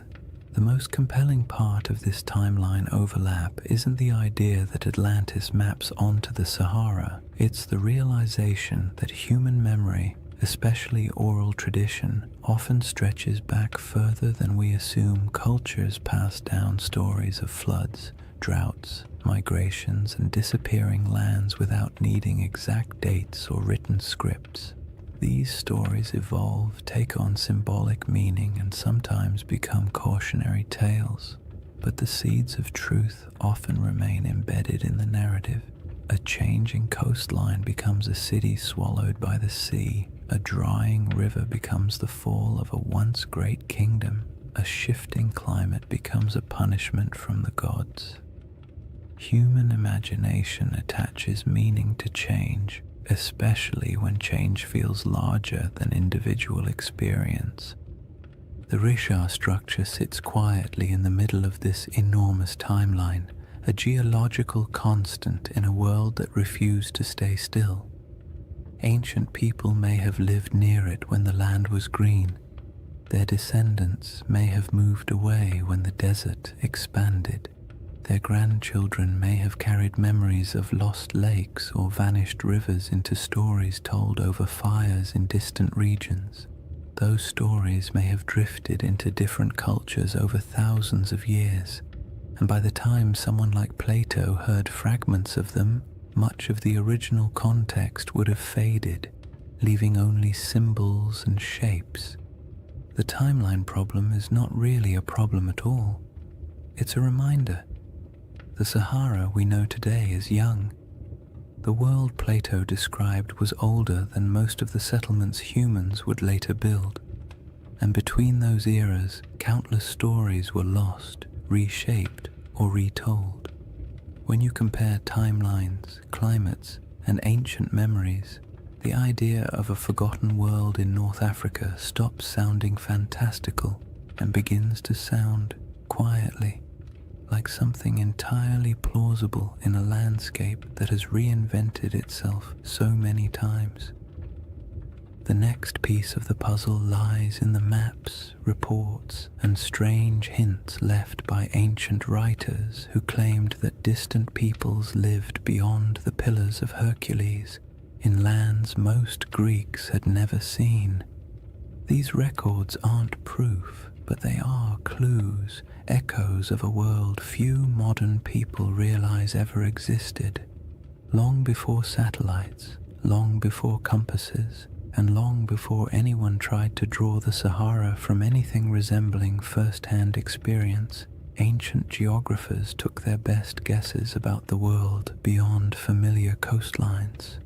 Their maps were charmingly confident and wildly inaccurate, full of creatures that never existed, coastlines that wandered like drunk serpents, and entire regions labeled with vague phrases like lands unknown or people of strange appearance. Yet even within that imaginative chaos, certain patterns appear again and again. Rumors of distant nations beyond the Pillars of Hercules, stories of tall tribes, strange settlements, and river systems far to the west that no Greek or Egyptian explorer had ever reached. These fragments don't offer facts. They offer echoes, traces of a world remembered through second-hand conversations, traveling merchants, and stories that had already aged long before they were written down. Herodotus, often called the father of history and sometimes less generously the father of wildly entertaining exaggerations, wrote about mysterious peoples living beyond the familiar reaches of North Africa. He described tribes who were unusually tall, unusually pale, or unusually skilled at activities no one else could verify. He wrote of great rivers flowing through lands no Greek had ever visited, and of cities existing somewhere far inland beyond deserts that seemed too vast for ordinary travel. His accounts mix truth, rumor, and a healthy dose of "someone told me this, so here you go," but they reveal something important. The regions west of Egypt and Carthage were known to ancient writers only through layers of retelling and misunderstanding. They existed in the Greek imagination as distant, half-seen places where strange things could plausibly happen. Cartographers, centuries later, drew maps that included a massive region labeled as Libya or Ethiopia, words that covered almost everything south and west of the Mediterranean. Even when the rest of the world began to take shape on parchment, the Sahara remained a blank expanse into which map makers poured their guesses. Some thought it held great inland seas.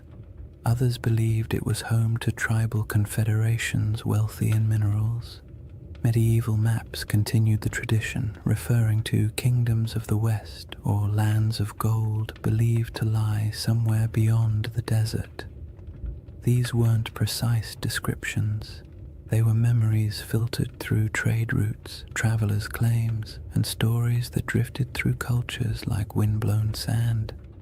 The most interesting thing about these early references is not their accuracy, but their persistence. For thousands of years, people believed that lost polities existed somewhere in the interior of Africa. Some of these rumors later turned out to be distorted accounts of real kingdoms. The Ghana Empire, for example, or the early Sahelian states whose wealth came from gold and trade. But some rumors seem older, as if they preserve vague memories of societies that were already gone by the time written history began. It's not hard to imagine how this could happen if the Sahara once held lakes, rivers, and stable populations. Then early travelers from coastal regions might have heard stories about people inland who lived near great bodies of water. By the time those stories reached Greek scholars, the lakes might have dried, the migrations might have begun, and the cultures connected to those earlier landscapes might have dispersed. All that remained were fragments, not histories, just hints. Modern science adds another layer to this puzzle. With satellite imagery, researchers can trace ancient riverbeds beneath the desert. These paleo-channels, as they're called, snake across the Sahara like veins in an old, forgotten body.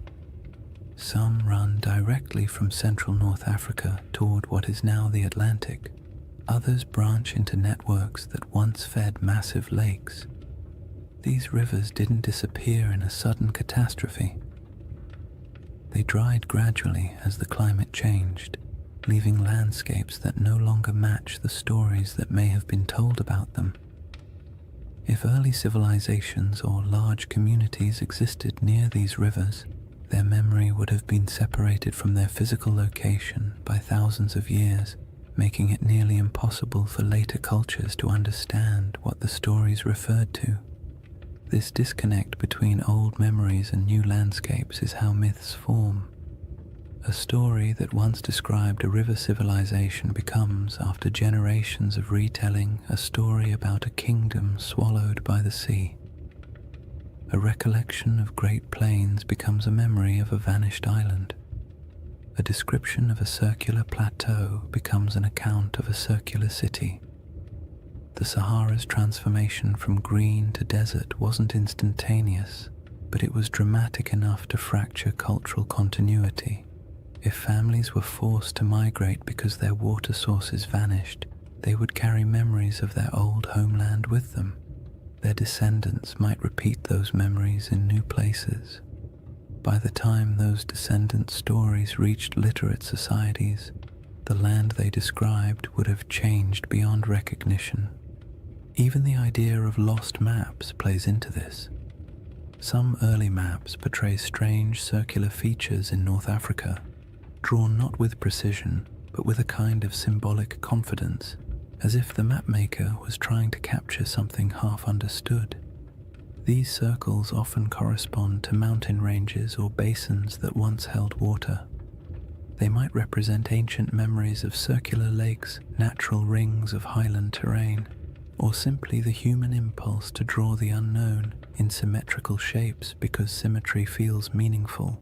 When you compare those old maps to modern satellite images, you occasionally find that their circles line up suspiciously well with real geological features, not perfectly, but enough to make you wonder how much geographic memory survives inside even the roughest ancient drawings. And then there's the broader Mediterranean tradition of referring to lands beyond the West as mysterious, advanced, or somehow older than the civilizations closer to the sea.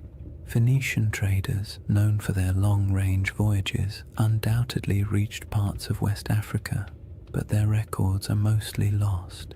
Carthaginian sailors may have traveled even farther, leaving behind legends like those of Hanno the Navigator, who described coastlines that are still debated today.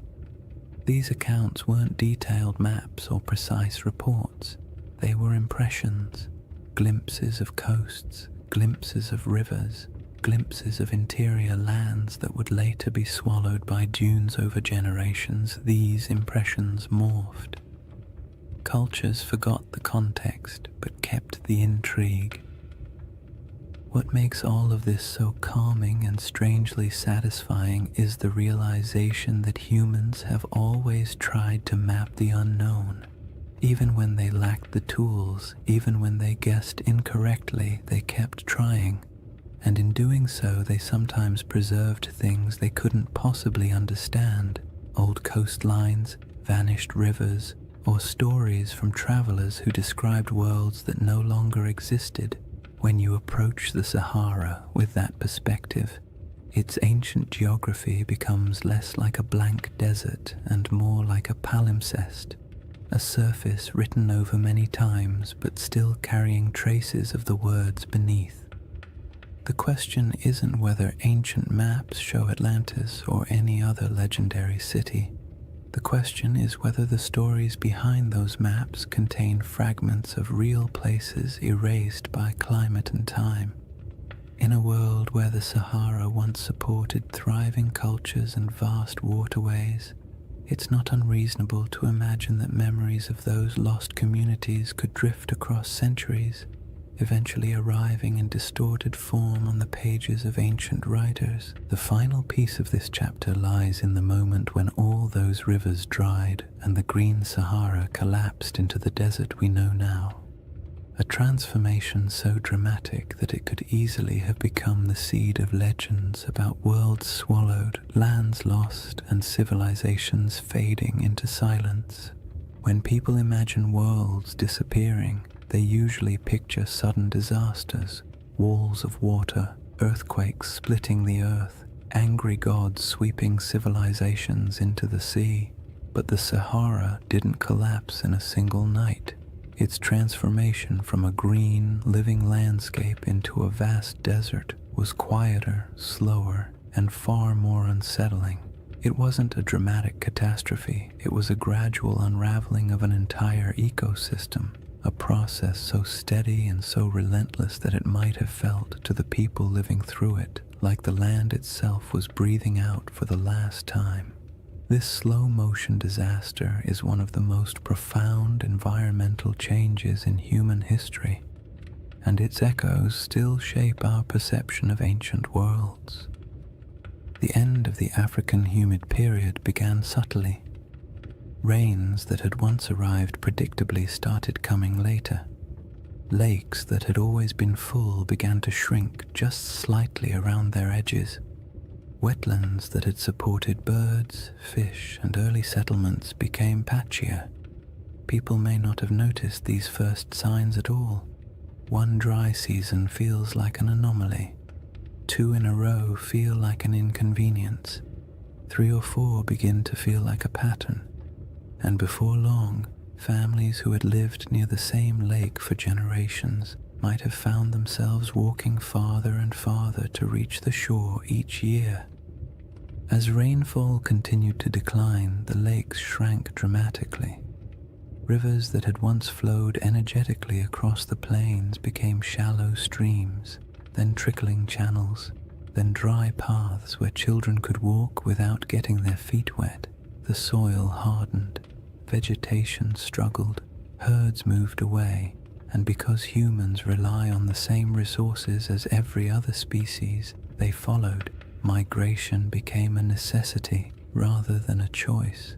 People packed up their belongings, tools, baskets, simple ornaments, memories of what had once been, and set out in search of more reliable water. This wasn't an age of monumental architecture. People didn't leave behind cities where archaeologists could sift through layers of foundations. What they left behind were stories, passed from one generation to the next.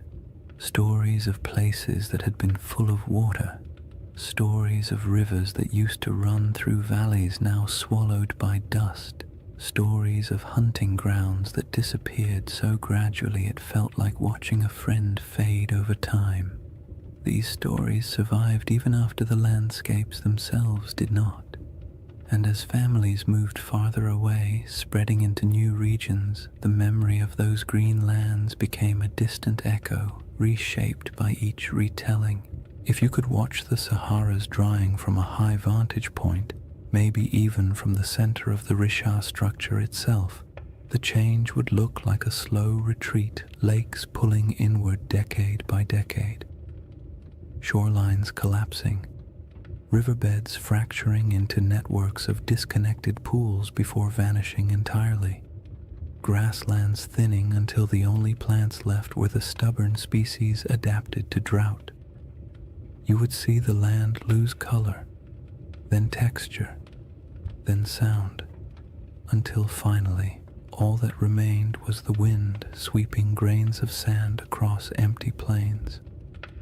But there were moments during this drying where the process didn't feel slow at all. When monsoon patterns shifted suddenly, regions that had relied on predictable rainfall could experience dramatic declines in just a few years. A lake that had provided generations of stability might disappear in 2 or 3 long drought cycles. Floods that once rejuvenated riverbanks might stop arriving altogether. These moments would have felt catastrophic to the people experiencing them. They wouldn't have had the language of climate science, but they would have understood that something fundamental had changed in their eyes. The land had turned against them. Such moments of environmental collapse often become the seeds of myths. A lake vanishing can become a story about the gods withdrawing a gift. A flood that never returns can become a story about a cursed people. A migration forced by drought can become a tale of exile. When these stories pass through enough generations, the context blurs and the details shift. What once described a drying valley might eventually become a narrative of a kingdom sinking beneath waves or disappearing overnight. Not because the original event was exaggerated maliciously, but because the environment changed more quickly than human memory could keep up with. As the desert expanded, dunes began to march across the land. Sand doesn't move with purpose, it simply responds to wind, drifting slowly over everything in its path. It fills valleys, it buries old lake beds, it smooths over animal tracks, human footprints, and any fragile structures that once stood nearby. Over centuries, dunes consumed the last evidence of the old Sahara. Rock art survived only where cliffs or caves shielded it. Any settlements built from organic materials vanished entirely. The landscape became clean, empty, and silent, a perfect blank slate for future generations to wonder about. Today, when you look across the Sahara, it's difficult to imagine the world that came before it. The silence is heavy. The land feels ancient in a way that suggests permanence, but permanence is an illusion. The desert is young, geologically speaking. It is still changing, still shifting, still carrying beneath its surface the faint outlines of rivers that once sustained entire populations. And in the midst of this world of sand sits the Rishat structure, a relic of deeper geological time that somehow feels connected to the stories of the people who once lived nearby. If early civilizations or pastoral groups did gather near the Rishat structure in greener times, they would have watched their world collapse gradually. The retreat of the lakes, the shrinking of rivers, the decline of herds, and the encroachment of sand would have felt like losing a home in slow motion. And when those people moved on, their stories went with them. Stories of a place where water once flowed, stories of circular hills or landscapes shaped in ways that felt meaningful. These stories might have evolved into tales of lost worlds, not because anyone invented them out of fantasy, but because the original geographic references vanished. This is what makes the drying of the Sahara such a powerful backdrop for ancient legends. When a land undergoes such a dramatic transformation, memories of the old world become mythic by default. A fertile plain becomes a garden of the gods. A shrinking lake becomes a vanishing kingdom. A circular plateau becomes a city swallowed by disaster. Not because any of these interpretations are literally true, but because the landscape changed so completely that the only way to explain it was through story. By the time later civilizations began writing their records, the Green Sahara had been gone for thousands of years. All that remained were scattered hints, maps with odd symbols, travelers' reports of ancient rivers, and faint memories passed through cultures far from where the original events took place. And all of it sets the stage for the comparisons and questions that would later emerge when people finally saw the Rishat structure from above and began searching for meaning in its perfect rings. With the ancient landscape transformed, the stage is set for the next part of the mystery, how the Rishat structure quietly echoes elements of Plato's most enduring legend. Chapter 3. Atlantis, coincidence or clues?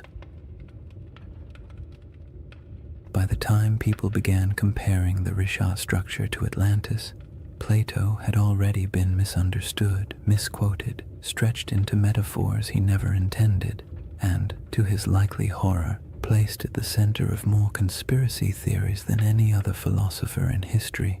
Yet at the core of his tale is a surprisingly compact list of details. Simple descriptions that, when read plainly, don't sound like mystical riddle poetry or coded allegory. They sound like someone describing a place, a very specific place with very specific features. Whether he meant it literally, symbolically, or somewhere between the two is a debate scholars love to have, usually over too much coffee, but the details themselves are straightforward enough to explore calmly. The centerpiece of Plato's description is the shape. Atlantis, he wrote, was arranged in concentric rings, alternating circles of land and water, each perfectly circular, each surrounding the next. This is the detail that grabs people instantly because most landscapes do not naturally arrange themselves into rings, and when you see a 25-mile-wide circular formation in northwest Africa, your brain taps you on the shoulder and whispers, interesting. Plato describes 3 rings of water and 2 of land, though he also notes that parts of the outer sections were later modified by the Atlanteans themselves, which means even in his own story, the shape wasn't necessarily pristine or untouched. When you compare this to the Richard structure, you naturally see a resemblance, not a perfect match, not a one-to-one replication, but a visual echo, a geological rhythm that resembles a narrative rhythm. Next come the mountains. To the north of Atlantis, Plato describes a notable mountain range, high, sheltering, and rich with rivers. The Rishat structure sits in front of the Adrar Plateau, a rugged highland that, in a greener era, would have looked like a natural barrier protecting the region from northern winds. Today it looks like ancient stone sculpted by ages of dryness, but 10,000 years ago those elevations would have been covered in vegetation dotted with water sources and significantly more imposing. The match isn't perfect, but it's enough to make you tilt your head slightly. Plato then mentions the plain to the south, long, level, fertile. In his account, this plain was one of the defining features of the Atlantean realm, not the center city, but the agricultural heartland that supported it. In the modern Sahara, fertile plains feel like a strange fantasy, but during the African humid period, they were very real. Vast stretches of land south of the Richat structure once held grasslands, wetlands, and seasonal rivers. The environment shifted dramatically with each cycle of climate change, but during the greener ages the region could have supported exactly the kind of plains Plato describes. Whether he was referencing this area or somewhere entirely different is impossible to say, but the environmental context overlaps in interesting ways. One of the most striking details Plato gives is about the materials used in Atlantis. He refers to red, black, and white stones, distinct colors quarried from the landscape and used for construction. The Richat region naturally contains these colors in abundance. Iron-rich sandstones provide reds, dark volcanic rocks and basalts provide blacks, pale limestones and quartzites provide whites. Again, this doesn't prove anything at all. It simply means the palette Plato described exists in the region, which is more of a quiet coincidence than a revelation. But it's the accumulation of quiet coincidences that tends to capture people's attention. Then there is the detail about elephants. Plato notes that the island of Atlantis had many elephants, not a few, not occasional sightings, but many today. The idea of elephants in the Sahara feels absurd, a contradiction to the very concept of a desert. But the Green Sahara held elephants in abundance. Rock art across the region depicts entire herds with casual familiarity. Fossil evidence confirms that elephants ranged widely across North Africa during humid periods. For most of human history, elephants were not exotic in this region. They were part of the everyday ecosystem, so when Plato casually mentions them, it aligns comfortably with what we know about the Sahara's long-lost environment. Plato also describes a freshwater well at the center of the city, providing clean water even as the outer rings filled with seawater. This detail feels mythic at first, but it also reflects a basic geographic truth.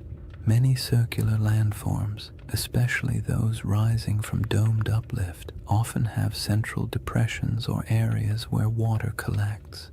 The Richat structure's core is lower than its outer rings, and though it holds no water today, in a wetter climate it may have held springs or temporary ponds after seasonal rains. Early humans could have used such features for drinking water. As climates changed, memories of these water sources might have been folded into later stories. The river to the sea detail is where the puzzle grows delicate. Plato describes a channel from the city to the ocean, allowing ships to pass through the rings. The Richat structure is inland today, very inland, but ancient river systems in the region once flowed toward the Atlantic. Satellite imagery captures paleo-channels that trace ancient waterways westward.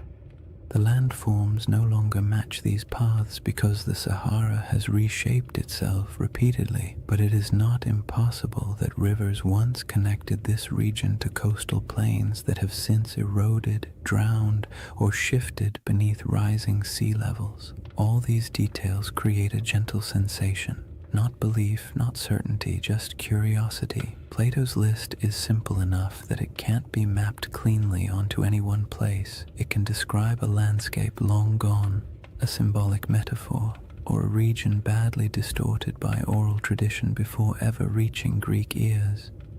His text leaves just enough room for interpretation and just enough specificity to make pattern-seeking minds perk up when they see a satellite photo of the Risha structure. The most important thing to remember is that Plato was not attempting to write a historical documentary. He wasn't giving coordinates or providing an atlas. His story was part philosophical argument, part political commentary, and part inherited memory. He may have drawn from older Egyptian traditions or misunderstood travel accounts or combined several cultural memories into one dramatic narrative. But within that narrative lies a pattern: rings, plains, mountains, colors, elephants, rivers that align loosely, gently, and intriguingly with what once existed in parts of North Africa. What makes this segment of the mystery so soothing to explore is the absence of pressure. You don't need the Risha structure to be Atlantis. You don't need the description to match perfectly. All you need is the simple awareness that Plato left a list of clues describing a place that may have existed in the deep past, a place shaped by water, climate, geography, and memory. And when you place those clues beside a quiet, circular geological formation surrounded by a desert that used to be alive, it becomes easy to drift into a state of gentle wonder, the kind that invites curiosity without demanding conclusions. Once you've examined Plato's clues and quietly accepted that some of them line up with the Rishat structure in a pleasantly suspicious way, the next step is to look at the smaller oddities, the details that don't prove anything on their own but linger in the mind like faint fingerprints on ancient glass. These are the features that make researchers pause, tilt their heads slightly, and say something academic like, "Well, that's interesting." They don't demand conclusions, they simply refuse to be ignored. One of the strangest among them is the presence of ancient salt deposits inside the Risha structure. In a desert environment where rain is scarce and water evaporates quickly, salt isn't surprising by itself. What is surprising is the suggestion that the salt layers within the structure formed through processes involving ancient water bodies. Some geologists have pointed out that portions of the Risha contain evaporate deposits, minerals that form when water sits, lingers, and evaporates over long stretches of time. This doesn't mean the Risha was once a lake, but it does hint that water interacted with its geology in ways that aren't immediately obvious from the modern climate. When you picture the Sahara during a humid phase, rivers flowing, lakes filling, storm clouds gathering, it becomes easy to imagine water pooling in the structure's circular basins, creating the kind of environment where salt layers could slowly accumulate. Then there are the ancient river systems that slither beneath the desert like ghosts of a wetter world. Radar imaging in the late 20th and early 21st centuries revealed the outlines of these massive paleo-channels, dried riverbeds that once carried immense volumes of water across North Africa. Some of these channels flow in directions that match Plato's narrative surprisingly well, running from deep inland regions toward what is now the Atlantic coastline. In modern geography, the Rishat structure sits far from the sea, But in the world of 10,000 or even 8,000 years ago, the landscape would have been dramatically different. Coastlines were altered, deltas shifted, and river networks created pathways across regions that are now hostile to life. When you consider these ancient waterways, the idea of a circular formation once connected to a westward flowing system becomes far less far-fetched. Another curiosity is the distribution of ancient fauna across the region, especially elephants. Plato goes out of his way to mention that Atlantis had many elephants, as though their presence was noteworthy, and it would have been if you were writing for an audience in classical Greece, where elephants were known but rarely encountered. But in the Green Sahara, elephants weren't exotic at all. Fossil evidence shows they roamed freely across vast stretches of North Africa. Rock art carved by prehistoric peoples depicts them with a kind of casual familiarity, often standing near lakes or grazing beside herds of cattle.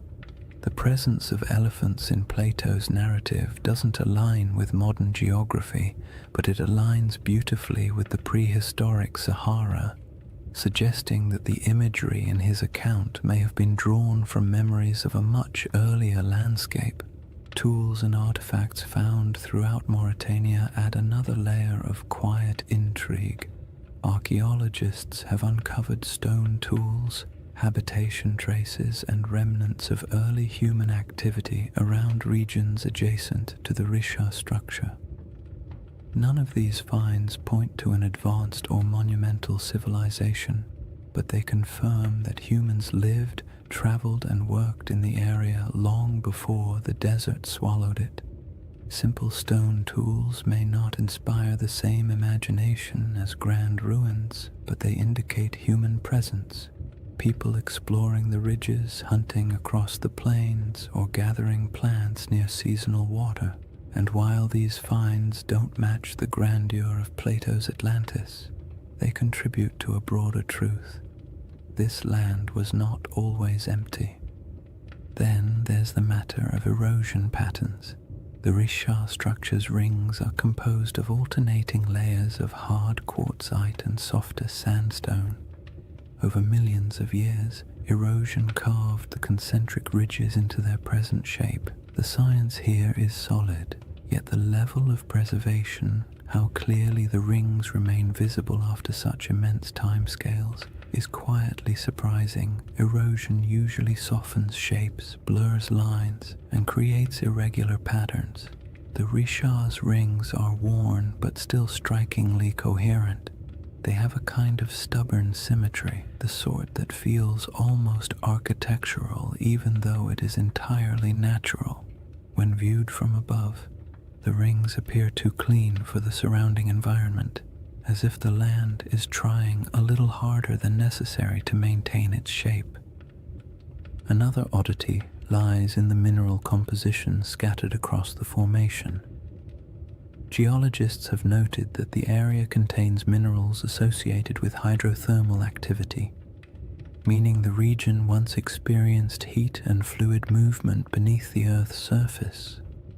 This supports the uplift theory, but also paints a picture of a place shaped by multiple overlapping geological events. The Risha structure is not the result of a single moment. It is the result of a series of slow, layered processes interacting in strangely harmonious ways. When geological events stack neatly like this, creating a tidy circle in the middle of a continent, it sparks the imagination, because nature rarely arranges its complexity into something that looks organized from space. Some people point to the alignment of the structure with ancient travel routes, though this is more speculative. During the Sahara's greener days, groups traveling across the region might have used prominent landforms as markers. A circular plateau would have stood out. It might have acted as a natural waypoint in a place you recognized from a distance, a feature that reassured you that your path was correct. This doesn't make it a settlement or a central city, but it makes it part of the landscape of human movement. landmarks have always shaped migration, even unintentionally. Then there's the subtle but persistent fascination researchers have with the interior depressions of the Richat structure. The central basin and inner rings create natural pockets where water might have pooled during rainy seasons. These areas could have provided temporary freshwater sources long before the desert took hold. If early communities ever camped here, the structure might have served as a resting place, a place where the land, by pure coincidence, gathered the elements people needed to survive. None of these oddities amount to direct evidence of Atlantis or any lost civilization. They don't point to architecture, writing, or engineering. They don't claim that the Richat structure is anything more than a geological formation shaped by erosion, uplift, and deep time. But taken together, these small details create a sense of place, a landscape shaped by water, life, and environmental transformation. A place where memories of a greener world might have lingered long after the land grew silent. A place that feels like it carries the whispers of older stories, even if those stories can never be proven.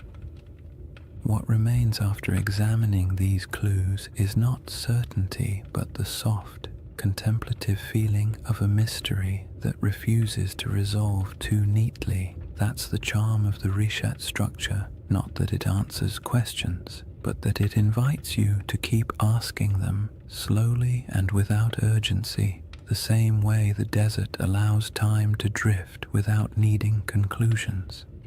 After exploring the curious parallels and intriguing coincidences, it's important to settle into the other side of the discussion, the quiet, grounded, scientifically steady side, the side that takes a deep breath, adjusts its glasses metaphorically, and says, "All right, let's not get carried away." Because while the Richat structure is visually compelling and undeniably mysterious in its aesthetic, the case against it being anything remotely like Atlantis is just as strong as the case that makes people wonder in the first place. And acknowledging that doesn't make the mystery less soothing. In fact, it makes it more balanced, more realistic, and more grounded in the rhythm of nature rather than the drama of myth. One of the simplest arguments against the Richat-Atlantis connection is the absence of ruins. No foundations, no walls, no pottery fragments, no structural remnants of any kind. If a major civilization once existed here, even one without monumental stone architecture, we would expect to find some trace of it. People leave things behind: tools, shards, fire pits, bones, carvings, symbolic objects, something. The Sahara is harsh, but not harsh enough to erase every sign of human activity. If a dense population had lived here, small nomadic encampments leave faint traces, farming settlements leave soil signatures, even temporary villages create debris. But inside the Richat structure, archaeological evidence is scarce, scattered, and entirely consistent with occasional prehistoric habitation rather than a populous, organized city. Another clear issue is scale. Plato describes Atlantis as a powerful naval civilization capable of launching fleets, influencing foreign regions, and maintaining a capital city large enough to impress outsiders. This would require infrastructure, labor specialization, long-distance trade, and durable materials. The Green Sahara did support human life, but the evidence we have, stone tools, simple camps, modest cultural artifacts, points to pastoral and hunter-gatherer lifestyles rather than elaborate urban systems. There were no harbors, no shipyards, no canal networks, and certainly no signs of advanced engineering. The gap between the archaeological record and the expectations for a sprawling maritime empire is wide, calm, and fairly conclusive.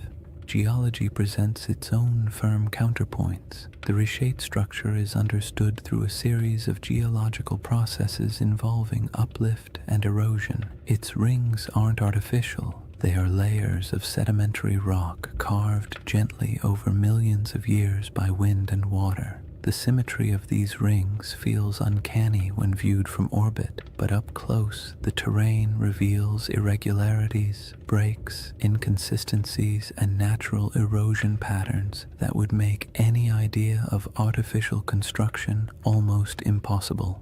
Nature has had a very long time to perfect this formation. It didn't need architects. It needed time, pressure, shifting plates, and the slow sculpting of weather. The age of the rocks is another point of conflict. Many layers of the Richat structure date back hundreds of millions of years, far older than anything humans could have shaped. The uplift likely occurred tens of millions of years ago. Even the youngest erosional processes are far older than the timeline of human civilization. If Plato's account referred to an advanced society around 9600 BCE, the Richat's geological history simply does not align. Humans were not carving rings into uplifted domes while mammoths still roamed the northern forests. The idea collapses under the sheer weight of deep time.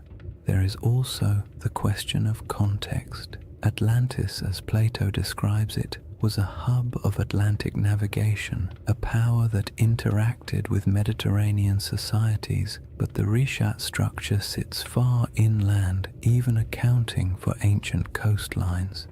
Even at its closest connection, this region would have required extensive river systems or routes across wide plains, and while ancient rivers existed, the logistics of sustaining a large maritime civilization so far from stable ocean access are difficult to justify.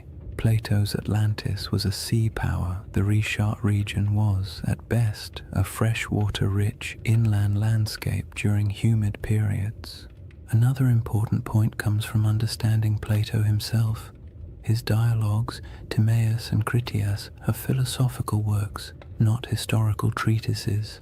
Atlantis serves as a metaphorical lesson about societal hubris, moral decay, and the consequences of unchecked ambition.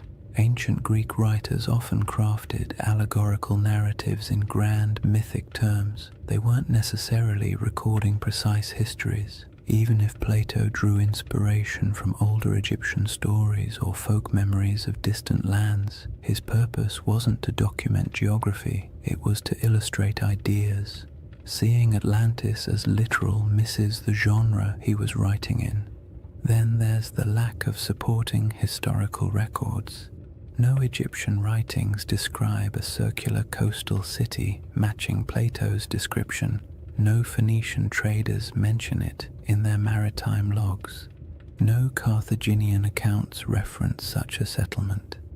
In a region with extensive interactions between early Mediterranean and African cultures, a highly advanced city would almost certainly have left some mark in oral or written traditions beyond Plato's single dialogue.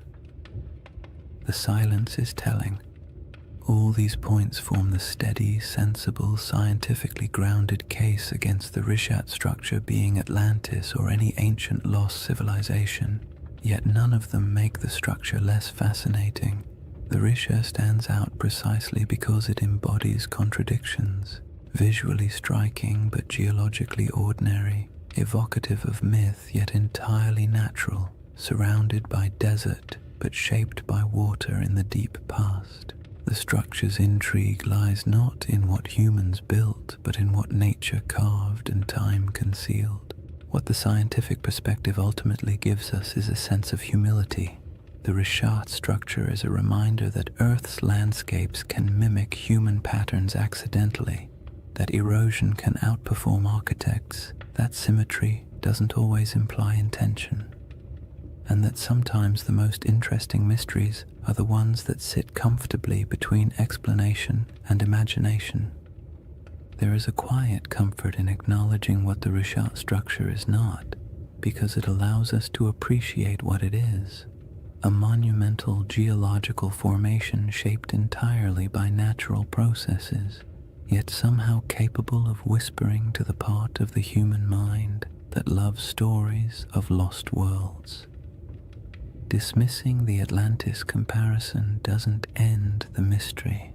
It reframes it, shifting the focus from fantasy to the wonder of a landscape that survived floods, droughts, and time itself. And somewhere between geological certainty and mythic speculation lies a middle path, a gentle possibility that doesn't require lost empires or supernatural disasters. Only the simple fact that landscapes change, memories drift, and stories evolve across generations. That quiet middle ground forms the foundation for the next part of this chapter. After weighing the clues and counterpoints, what remains is a space in between, a soft, contemplative middle ground where certainty isn't required and imagination doesn't have to be excessive. It's the place where most real historical mysteries quietly live, suspended between the cold confidence of science and the gentle allure of myth. The Rishaw structure fits comfortably there, not as Atlantis, not as evidence of a forgotten super-civilization, but as something far more grounded and oddly more beautiful, a landscape that carries echoes of memories older than history itself. This middle ground begins with an idea that's far less glamorous than lost empires but far more plausible, that Plato's account of Atlantis may have been shaped by older stories, older observations, and older memories passed through generations of storytellers, traders, and priests, not memories of a technologically advanced society, but memories of places that once existed and then disappeared as the world changed. Civilizations don't have to be grand to be worth remembering. A pastoral group displaced by drought can leave behind a story that grows in the telling. A lakeside settlement swallowed by desert winds can become a tale of a city lost. A dramatic shift in climate can be recast as a divine punishment, and long after the physical evidence is gone, the story continues, reshaped a little each time it's spoken aloud. If you imagine early North African cultures watching their world change, watching lakes shrink, herds migrate, familiar routes vanish beneath encroaching sand, it's easy to understand how memories of those landscapes could eventually transform into myths about lost worlds. The Sahara didn't disappear overnight, but it disappeared quickly enough in human terms that it would have felt, to those who lived through it, like watching a homeland dissolve. People don't forget something like that. They carry it into new regions, tell it to their children, bury it in rituals and cautionary tales, and as those stories move from one culture to another, details shift, embellishments form, and simple memories become larger narratives. When Plato eventually recorded the Atlantis story, he may have been receiving not a literal historical account, but a story already many generations old. A story so old, in fact, that the geography behind it had changed completely since the original events. That is the gentle possibility that keeps the Riche conversation alive. Not that it was Atlantis, but that it resembles the type of place that could have inspired memories strong enough to survive climate shifts, migrations, and cultural reinterpretation. In this middle ground, the Rishat structure becomes less a candidate for Atlantis and more a symbol for the forgotten worlds that once existed during the Sahara's green phases. The circular shape isn't a blueprint, it's a coincidence that resembles human descriptions of circular settlements or lake systems. The environment around it, once fertile, later desolate, fits the rhythm of myths describing lands that flourished and then vanished, and the geological strangeness of the formation makes it the type of place human imagination gravitates toward, even without evidence of ancient cities or monumental architecture. This perspective is calm and grounding. It acknowledges that the Risha structure is geological, not architectural. It embraces the idea that natural formations can inspire awe without requiring supernatural explanations, and it allows space for the possibility that human stories, especially the very old ones, often preserve impressions of landscapes altered or erased by time. In this view, Atlantis isn't a lost city waiting to be excavated. It's a cultural memory of a world transformed. The middle ground also makes room for one of the most fascinating aspects of human storytelling: our tendency to merge different memories into single narratives. Imagine an Egyptian priest hearing tales from travelers who claim their ancestors once lived in a land where water flowed through concentric valleys. Imagine those memories mixing with other stories of disappearing lakes, ancient floods, or regions swallowed by drought. Imagine Plato hearing a version of that tale centuries later, filtered through generations of reinterpretation. By the time he wrote it down, the story would have been a blend, part geography, part metaphor, part nostalgia for a world the teller never saw. This blending of truth and tale is not deception. It's how oral traditions work. Details shift, landscapes become symbols, natural disasters become moral lessons. A story meant to explain why the world changed becomes a story explaining why people must be humble. Even today, we do this without realizing it. We condense complex events into simple narratives because simple narratives are easier to remember, easier to teach, and easier to carry into the future. In the calm light of this middle ground, the Richa structure serves as a gentle reminder that landscapes shape stories just as stories shape our perception of landscapes. The structure's rings might have meant nothing to the people who walked across it thousands of years ago, but to someone hearing a distorted account of those landscapes generations later, the image of a circular landform might have blossomed into something mythic, not because the Rishat structure was Atlantis, but because it felt like the kind of place myths grow from, strange, memorable, and entirely out of step with its surroundings. The temptation of this middle path lies in its openness. You don't have to believe the Rishat structure hides ruins.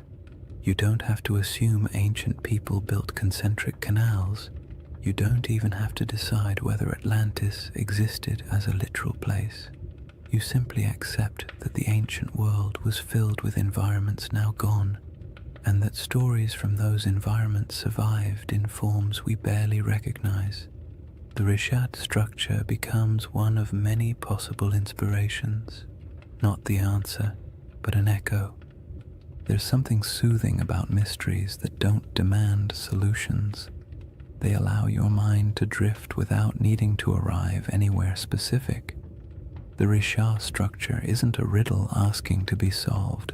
It's an invitation to explore deeper layers of time, to imagine landscapes that no longer exist, and to appreciate how human memory stretches across millennia.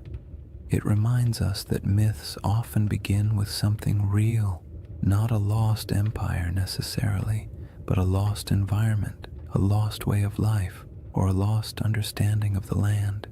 And that leads us gently into the final chapter of this journey, a shift away from evidence and counter-evidence, and toward the quiet, cosmic perspective that emerges when you consider how long the Rishat structure has watched the desert around it rise, fall, and change. Chapter 4. The Eye That Remembers Everything.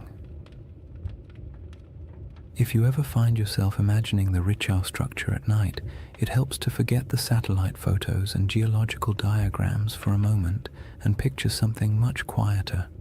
A place far from modern roads, far from city lights, far from anything that interrupts the soft rhythm of the desert after sunset. Night in the Sahara is its own world, almost a separate dimension from the harsh daylight that most people think defines it.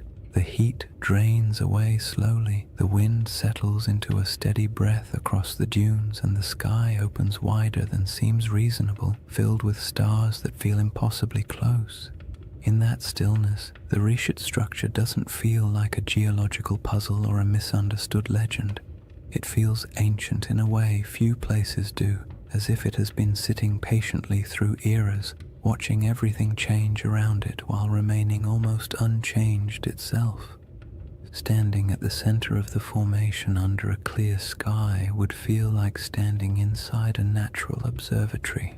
The circular ridges rise around you, not high enough to trap you, but just high enough to create the sense of being in a vast stone bowl.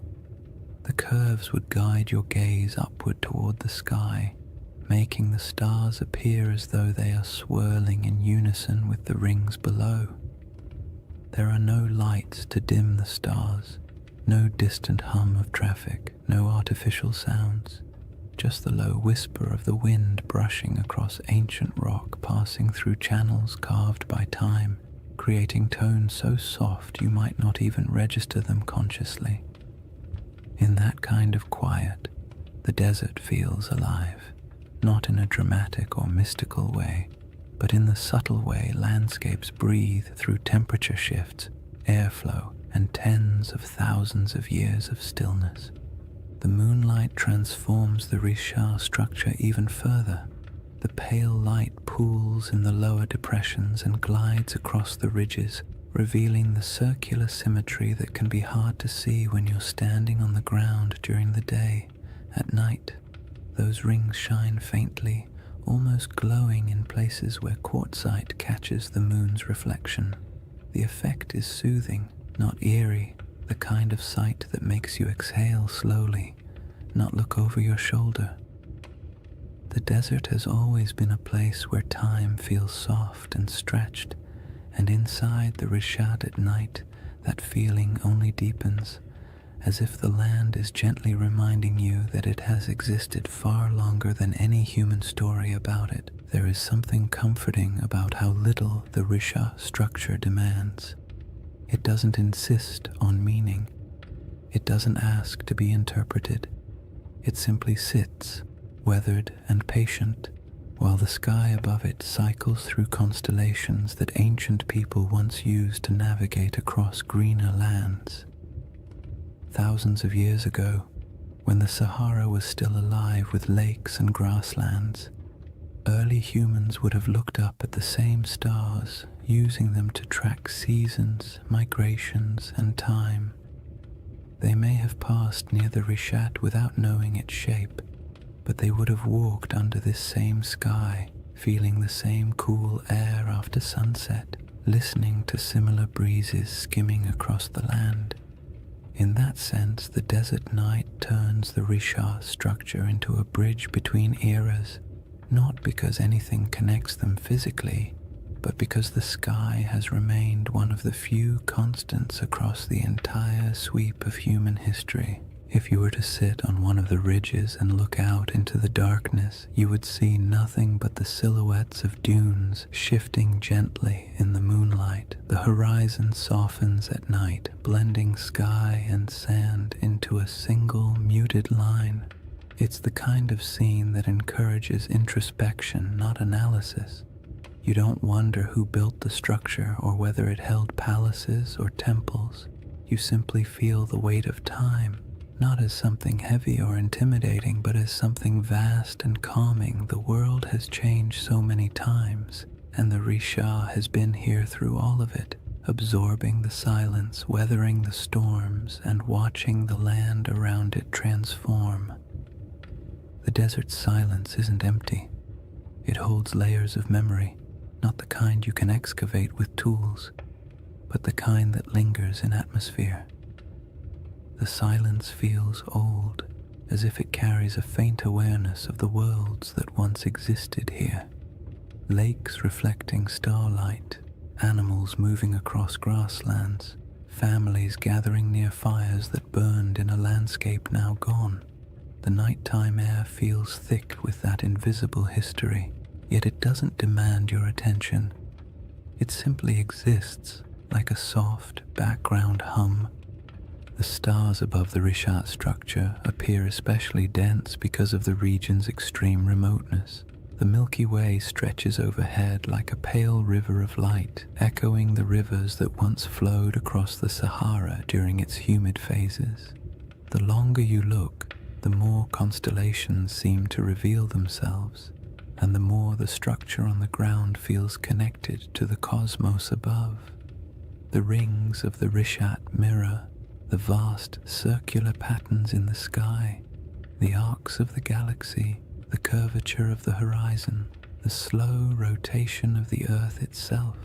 It creates a sense of gentle symmetry between Earth and sky, a reminder that humans have always found meaning in patterns even when those patterns were accidental. It's easy to understand why people feel drawn to connect this ancient formation with legends. Standing inside the Risha at night could make anyone feel the urge to tell a story, not a sensational one, but a quiet one about the persistence of the land, the fragility of memory, and the way nature sometimes creates shapes that feel like symbols. In the soft glow of the moon, the structure doesn't look artificial, but it does look intentional in a way only nature at its most patient can achieve. What makes the Risha structure so soothing at night is the way it absorbs human curiosity without answering it.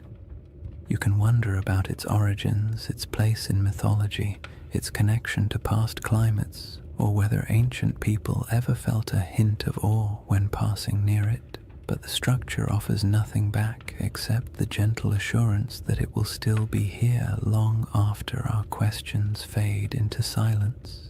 In that sense, it becomes a reminder not of lost civilizations, but of time's quiet endurance, the slow, steady processes that shape the earth far beyond human timelines. And as the night grows deeper and the air cools further, the Rishat structure settles into complete stillness, becoming not a mystery to solve, but a place to simply exist for a moment, to rest, to breathe, and to absorb the sense of calm that comes from standing in a landscape that has survived every climate, every story, and every shift the world has thrown at it. The next layer of this journey explores the source of that storytelling instinct, why humans see patterns, build myths, and create meaning from landscapes that endure long after the civilizations around them disappear. If you sit long enough inside the Risha structure, not literally of course, but in your mind, quietly imagining the desert night and the slow movement of stars overhead, you eventually drift into a very human question. Why do we tell stories about places like this? Why do certain landscapes, certain formations, certain patterns pull at the imagination more strongly than others? We don't look at an ordinary hill and assume it holds ancient secrets. We don't stare at a random cluster of rocks and start crafting mythologies, yet give us a perfect circle in the middle of a desert, or a mountain shaped like a face, or a forest that feels too symmetrical to be an accident, and our brains immediately begin weaving meaning into the shapes. It isn't irrational, it's instinctive. A deep part of how humans make sense of the world, especially the parts of it that feel older than our ability to explain them. That instinct begins with something simple: pattern recognition. Humans are exceptional at spotting patterns even when those patterns don't exist. It's a survival trait. Recognizing the difference between a harmless shadow and a predator hiding in the bushes was once a matter of life and death. Over time, that instinct expanded into art, religion, storytelling, and all the imaginative ways we try to connect the dots between what we see and what we feel. When early people saw the rings of the Rishat structure, perhaps not from the ground but from the gradual rise of surrounding terrain, they might have sensed an unusual regularity in its shape. Maybe not enough to interpret it as a city or a monument, but enough to remember it, enough to describe it, enough to make it feel distinct from the ordinary landscapes around it. The human imagination thrives on places that feel just slightly out of place. The Risha structure does exactly that. It's too round, too wide, too neatly layered to blend in with the rugged desert. It doesn't look artificial, but it doesn't look random either. It occupies a liminal space, natural but strangely intentional in appearance, and when a landscape hovers in that space, the imagination naturally steps in to fill the gaps. People project stories onto it not to deceive anyone, but because stories help us understand what feels beyond understanding. Storytelling is how humans anchor themselves in time, how they transform landscapes into memories, and how they preserve experiences that might otherwise vanish. This is why even the calmest, most scientific minds sometimes drift into gentle speculation when they look at places like the Rishat, not because they truly believe in lost empires hiding under millions of years of erosion, but because landscapes with unusual beauty evoke a sense of quiet wonder, and wonder is a fertile ground for stories. You don't need to imagine Atlantis rising and falling. You only need to imagine how it felt for early communities to live in a Sahara full of lakes and wildlife, passing by a strange circular plateau that looked different each season. Maybe it was a landmark, maybe it was a gathering point, maybe it meant nothing at all, but it would have stood out, and anything that stands out tends to gather stories. Humans also tell stories because the natural world isn't always generous with explanations. For most of history, people didn't have geology textbooks or climate models. They had observations, intuition, and oral traditions. When a river dried, they created a story. When a mountain erupted, they created a story. When the stars shifted seasonally, they created stories to explain their patterns. Over generations, these stories evolved, blending details from nature with the emotional tone of the people describing them. A drought wasn't just an environmental event, it became a moral narrative of balance lost and regained. A vanished lake wasn't just climate change, it became a tale of a great flood or a divine warning or a forgotten world swallowed by forces beyond human control. It isn't surprising that the Rishat structure, surrounded by a desert shaped by one of the most dramatic climate transformations in human prehistory, inspires curiosity bordering on myth. Long before Plato wrote about Atlantis, people across the Sahara would have witnessed environmental shifts so profound they could barely describe them. Shrinking lakes, migrating animals, the slow invasion of sand, these experiences leave emotional impressions. A landscape that once supported entire populations can fade into silence within a few generations, and when that happens, the stories that form afterward are rarely literal accounts. They become metaphors for loss, change, and the fragility of human presence. The act of storytelling also brings comfort. It creates order in places where nature seems chaotic. It offers meaning in events that feel senseless, and it allows cultures to pass knowledge from one generation to the next. A story about a lost world isn't just entertainment. It's a way of saying, something important happened here, don't forget it. Those stories can stretch across thousands of years, even if the exact details blur. The memory of a disappearing lake might evolve into a legend of an entire region swallowed by the sea. The recollection of an unusually shaped landform might become a story about circular cities or divine architecture. When landscapes change as drastically as the Sahara did, the human imagination steps in to preserve what the land no longer shows. What's interesting is that the imagination doesn't only reach backward, it also reaches upward. Humans have always linked earthly landscapes with the sky. The circular shape of the Risha structure mirrors patterns in the heavens, orbits, celestial spheres, the arc of the Milky Way. Ancient cultures often looked at the sky and the earth as mirrors of one another. If something looked meaningful on the ground, they assumed a celestial connection. If something appeared in the stars, they looked for its reflection in the landscape. This tendency isn't mystical, it's psychological. It creates symmetry between the known and the unknown, allowing people to navigate a confusing world through harmony rather than randomness. The Risha structure invites that kind of thinking. At night, when the stars swirl overhead and the rings below form a gentle spiral of shadow and light, it becomes easy to understand how the human imagination might link the two, not through elaborate theories, but through quiet intuition, through the simple feeling that a place shaped in circles must hold a story shaped in circles, through the awareness that landscapes sometimes look like symbols even when they are not, through the natural desire to connect the visible world with the invisible past. In the end, the human imagination isn't a flaw in our understanding of places like the Risha structure. It's a companion. It allows us to explore possibilities without insisting on answers. It lets us appreciate mysteries without demanding they be solved.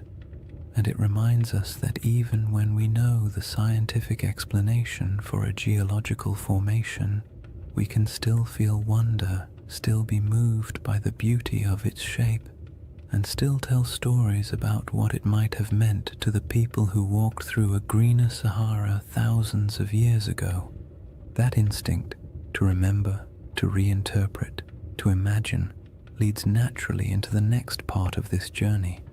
The way deserts protect, preserve, and occasionally conceal pieces of worlds that no longer exist, leaving behind not cities but quiet geological breadcrumbs for the patient observer.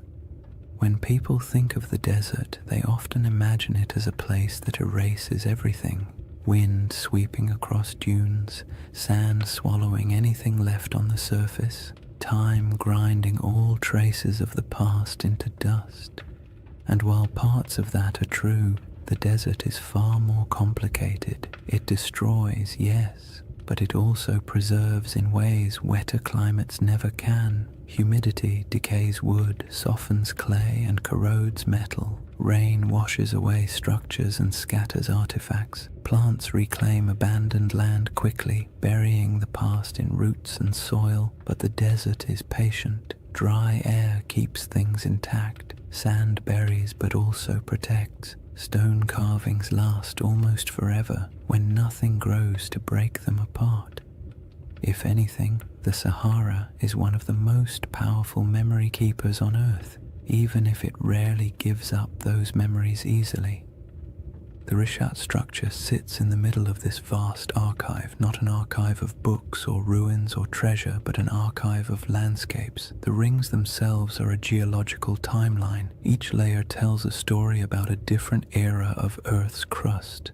The minerals inside them remember volcanic activity, erosion patterns, shifts in ancient climates, and surrounding the structure, scattered across the Sahara, lie faint traces of worlds that came and went before the desert took over. Fossils of fish that once swam in freshwater lakes, shells from ancient inland seas, bones of hippos, giraffes, elephants, and antelope that lived in grasslands where nothing but dunes now remain.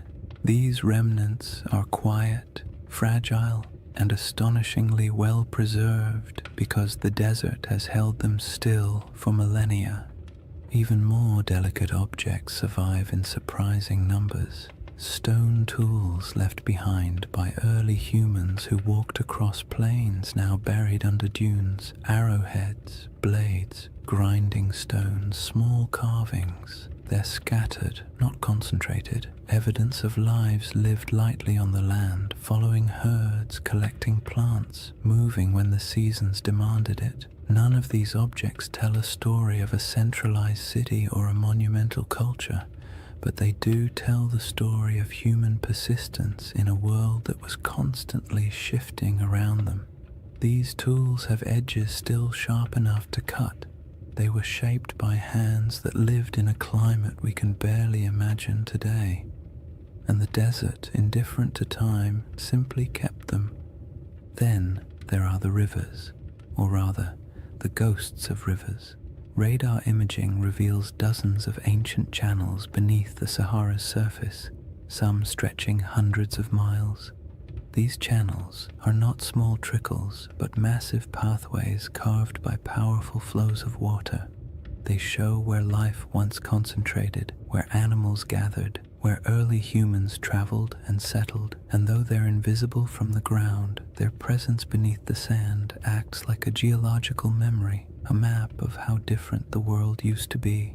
Long after lakes vanished and grasslands withered, the shapes of these channels remained, buried but intact. The desert also preserves what might be called emotional landscapes, the subtle, atmospheric memory of places people once inhabited. Rock art in the Sahara captures these moments with eerie clarity, carvings of cattle, religious symbols, hunting scenes, boats gliding across water. Some images show animals that haven't lived in the region for thousands of years. Others depict rituals or daily activities of groups whose descendants migrated far away when the climate changed. These paintings survive because the desert air is too dry to dissolve the pigments. They are echoes etched into stone, fragments of human emotion fossilized in mineral form. And even though they don't correspond to Plato's Atlantis, they show how easily early cultures could leave behind traces that would confuse or inspire later generations. But the desert's preservation comes with a twist. It protects selectively. It keeps what nature builds, but rarely what humans build. Wood, cloth, bone, and plant materials decay quickly, stone lasts, but only if left untouched by wind. Anything built from mud or organic material disappears, so a region could support generations of habitation and leave barely any physical evidence. When the Sahara dried, entire ways of life evaporated with it. People moved south or toward the coast, leaving only a thin scattering of tools and art behind. By the time later civilizations emerged in Egypt, Carthage, and the Mediterranean world, the memory of those Saharan cultures had already faded into rumor. What remained was the land itself, a massive desert holding fragments of forgotten worlds. The Risha structure in this context isn't a monument to something lost. It's a survivor from geological history that just happens to sit among the buried traces of human history. Its rings are not ruins, but reminders that the planet keeps records in stone long after humans forget. Its symmetry draws the imagination not because it hides a city, but because it stands out against the silence of the desert, a quiet landmark in a landscape that erases almost everything else. What the desert preserves best, strangely enough, is not artifacts or fossils, but absence. It preserves the feeling of worlds that used to exist but no longer do. It holds the echo of water where there is none. It holds the memory of animals that once roamed freely. It holds the imprint of climate cycles so vast they dwarf every human empire combined. When you stand in a place like the Rishat structure, the most powerful sensation isn't that something is buried beneath your feet, it's that something is missing. Something that used to be here but isn't anymore. That sense of absence can be misunderstood as evidence of ruins or lost cities, but it's really just the desert doing what deserts do, revealing nothing and everything at the same time. And that is why this landscape inspires stories. Humans fill silence with meaning. We see the absence and imagine what might have once filled it. We see preserved fossils and picture thriving ecosystems. We see ancient riverbeds and imagine the people who walked beside them. The desert keeps just enough evidence to suggest what once existed, but not enough to tell the full story. And in that gap, wide, quiet, and centuries deep, the imagination takes over. This brings us to the final movement of this journey, a gentle widening of perspective, a step back from geology and fossils and myths, and into the broader cosmic calm that emerges when you stand in the middle of a desert night and realize just how ancient, patient, and enduring the earth truly is. When you step back from all the theories, the geology, the ancient climates, and the quiet wonders preserved by the desert, the Risha structure becomes something simpler, not a riddle demanding an answer, but a reminder of how small we are against the scale of time. Standing in the middle of its rings, especially under the night sky, you can feel the weight of millions of years pressing gently around you, not in a frightening way, but in a calming, grounding way, the kind that makes your breath slow down without you meaning to, as if the land itself is inviting you to let go of the need for certainty. Because the truth is, the Rishat structure doesn't care what we believe about it. It existed long before humans tried to make sense of it, and it will exist long after our stories fade. The desert has watched entire civilizations rise and fall at its edges, while the eye of Africa simply remained what it always was, a geological formation shaped by pressures, erosion, and deep time. And yet, for something so indifferent, it has a remarkable ability to hold our attention, to stir our imagination, to make us lean forward and whisper, "What if?" That what if doesn't need to be answered. It's enough that the question exists. It's enough that something in a quiet corner of the Sahara can evoke wonder in people who will never stand beside it. We don't need Atlantis for the Risha to matter. We don't need a lost empire or buried ruins. The formation is compelling precisely because it sits on the edge of the known and the unknown, part science, part mystery, part myth, part memory. It invites you to be curious without demanding conclusions, and that is its most soothing quality.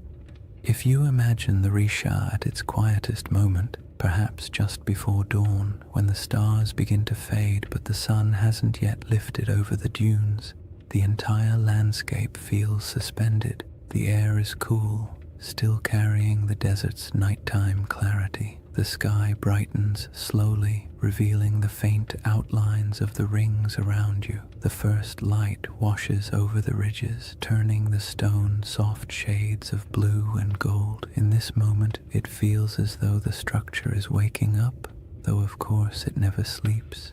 It simply cycles through light and darkness, warmth and cold, day after day, century after century, long after humanity stopped paying attention, and that quiet persistence is part of its allure. The Rishat structure doesn't ask for interpretation because it doesn't need us. It exists comfortably beyond our stories. We are the ones who project meaning onto it, who draw parallels, who search for patterns, and there's nothing wrong with that. Humans make meaning because it helps us navigate a world that rarely explains itself. But when you're standing in front of something so ancient, so vast, and so unaffected by our questions, the impulse to interpret eventually softens. You start to accept the landscape the way you accept the night sky, beautiful, mysterious, complete without needing answers. This is why the final feeling the Risha structure gives isn't excitement or fear or even curiosity. It's perspective.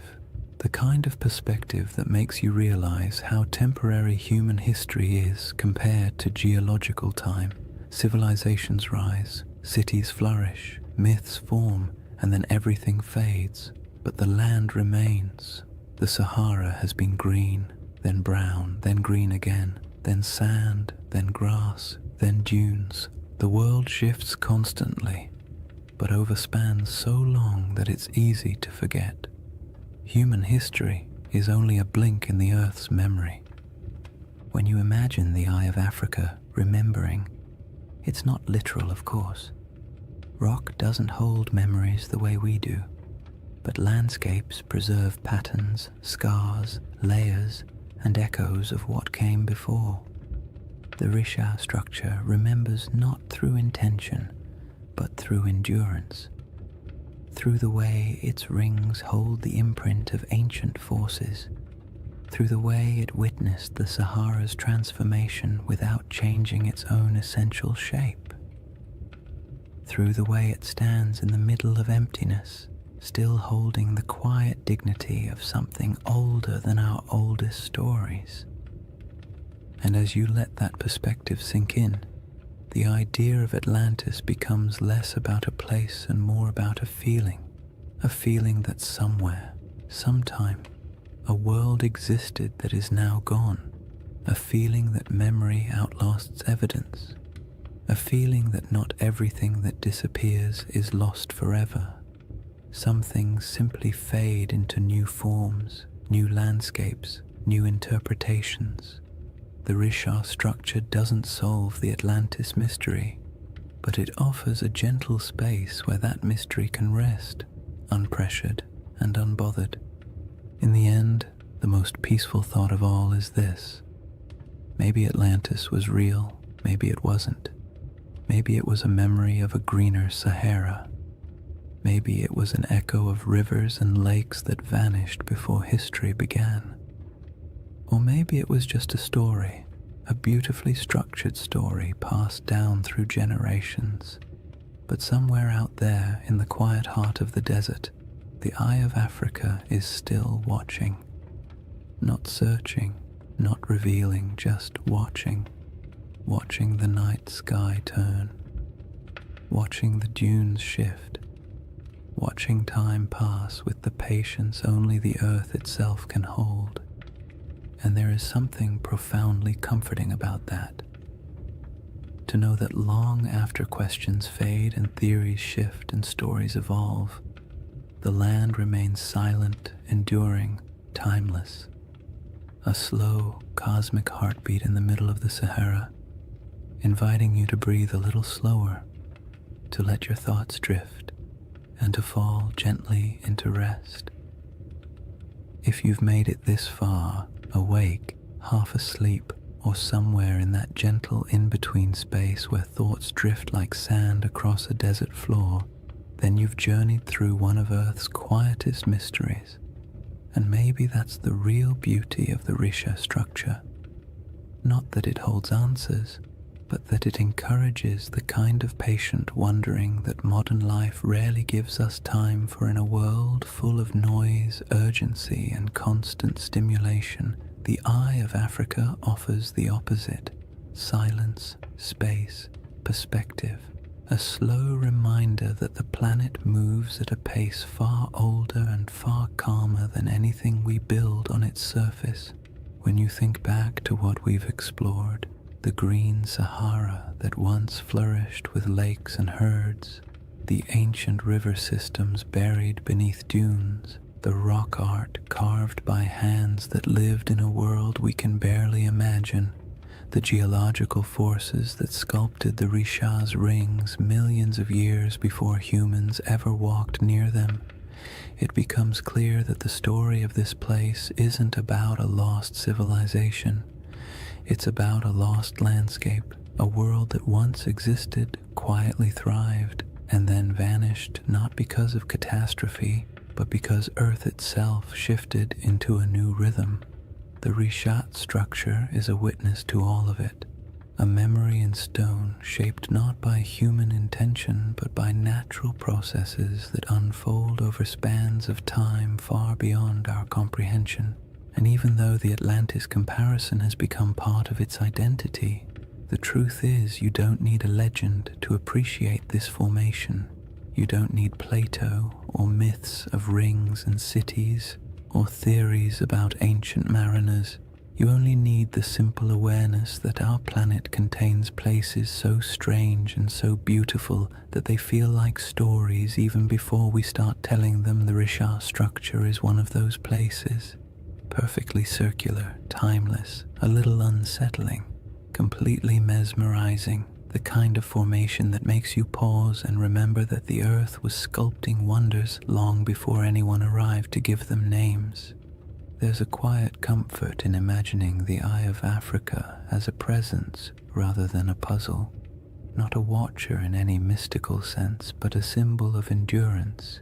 It has seen the Sahara as a cradle of life, then as a wilderness, and now as a vast ocean of sand. It has seen climates shift, species migrate, and entire ecosystems vanish into memory. And through all of it, it stayed where it was, letting time carve every ridge, every basin, every curve.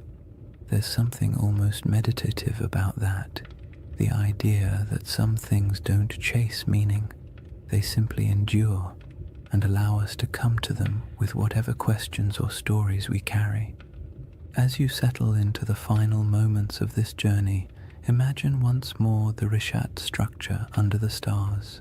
The rings around you fading into shadow, the sky stretching overhead like an ancient tapestry, the air cool, the sand carrying the day's warmth, the wind quiet enough to feel like the earth is holding its breath.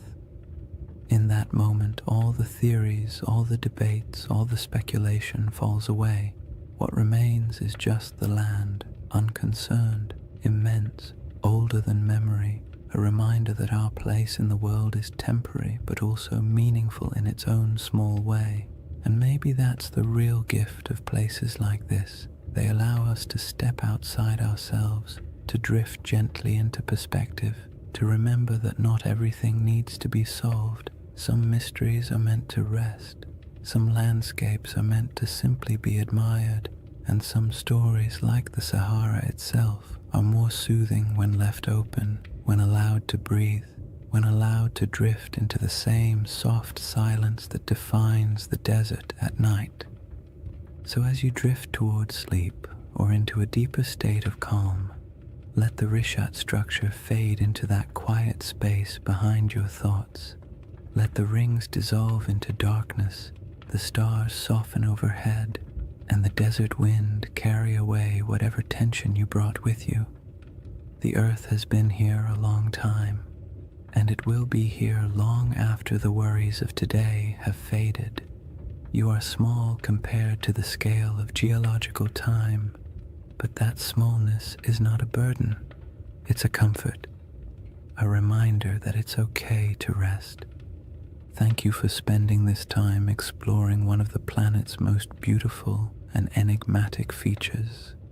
If you enjoyed this journey, and you'd like to drift through more forgotten landscapes and ancient mysteries crafted to help you unwind, consider liking the video and subscribing to the channel. It truly helps, and it means a lot. And before you fall asleep fully, let me know in the comments where you're watching from and what time it is for you. I love seeing the entire world gathered in one quiet, shared moment.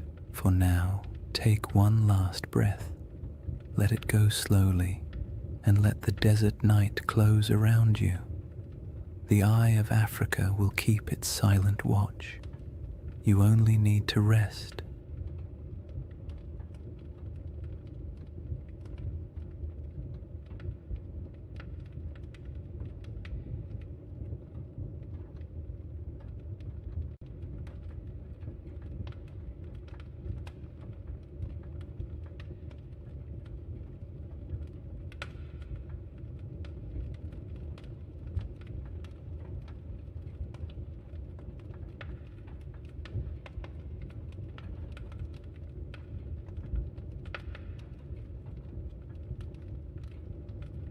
Hey guys, welcome back to the Sleep Atlas. Tonight, we're traveling back to one of history's strangest paradoxes, an army of monks men who swore vows of poverty, chastity, and obedience, then marched into battle with swords gleaming in the sunlight and banners blazing red crosses against white, the Knights Templar. For the next 2 hours, you're not in the 21st century anymore. You're in the age of cathedrals and crusades, relics and rumors, faith and fear. And as always, if you enjoy these journeys through history that help you fall asleep, please subscribe for more nights like this one. It helps the channel, and it helps you find your way back when you need another story to drift away to. Now tell me in the comments, what's keeping you up tonight? Because tonight, we're going to talk about a brotherhood that was born in faith, drenched in blood, and consumed by legend. A story that begins not in a palace, but in silence. Imagine, a torch flickers in an underground chamber beneath Jerusalem. The year is 1119. The city still smells faintly of conquest, burned wood, incense, and the metallic tang of drying blood. 9 knights kneel in a circle. Their armor creaks as they bow their heads. One of them, Hugh de Payens, a French nobleman with eyes like chipped flint, swears an oath before God to live without wealth, without women, without fear, to protect the pilgrims traveling these deadly roads to the Holy Sepulchre. No music, no witnesses, just men and stone and the echo of words they can never unsay. That's how the Knights Templar began, or at least how history thinks they did. But as with most things that begin in the dark, the truth is more complicated. Chapter 1.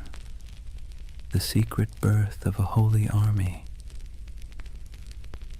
Jerusalem in 1119 was not a place of peace. The First Crusade had ended 20 years earlier, and what the Crusaders left behind wasn't holiness, it was chaos. The Holy City was technically Christian, ruled by a Latin king, but the streets were still littered with ghosts. Mosques had been turned into churches. Pilgrims from Europe wandered through the desert, barefoot and dazed, believing they were walking through the Bible itself. And everywhere, the tension between faiths hung thick as incense. The roads between the coast and the city were a nightmare. Bandits, raiders, and desert tribes preyed on travelers like wolves. Every year, hundreds of unarmed pilgrims set out from the ports of Jaffa or Acre to see the place where Christ had died, and many never arrived. It was a land where faith could get you killed faster than sin.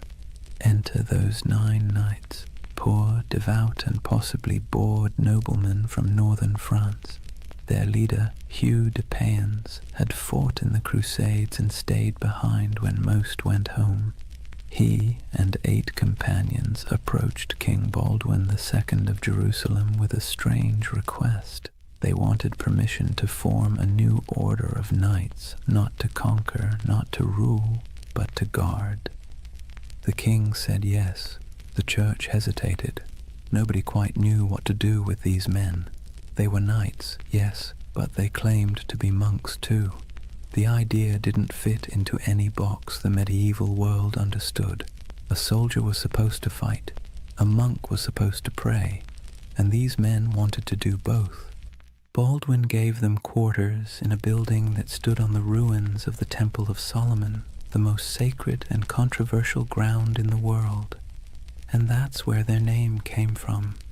The poor fellow soldiers of Christ and of the Temple of Solomon, or more simply, the Knights Templar. Now here's where things start to shimmer with myth, because for nearly a decade, nobody heard much from them. No glorious battles, no public presence, just 9 knights living quietly in a half-ruined temple, claiming to protect pilgrims. And that's when the whispers began. What were they doing under the temple?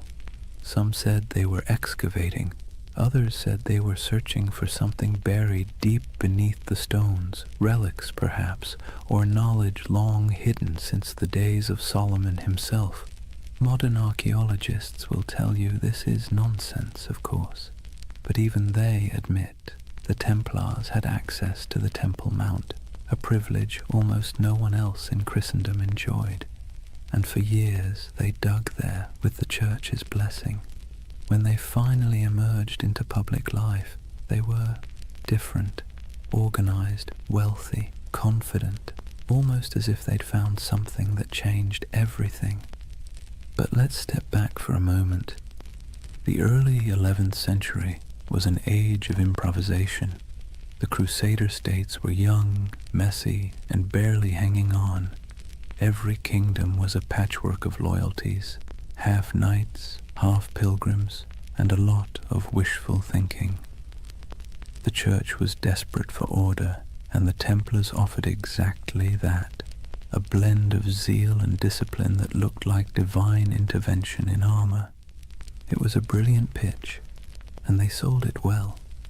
When Hugh de Payens traveled back to Europe in 1127 to seek official recognition, he met with kings, nobles, and eventually the Pope himself.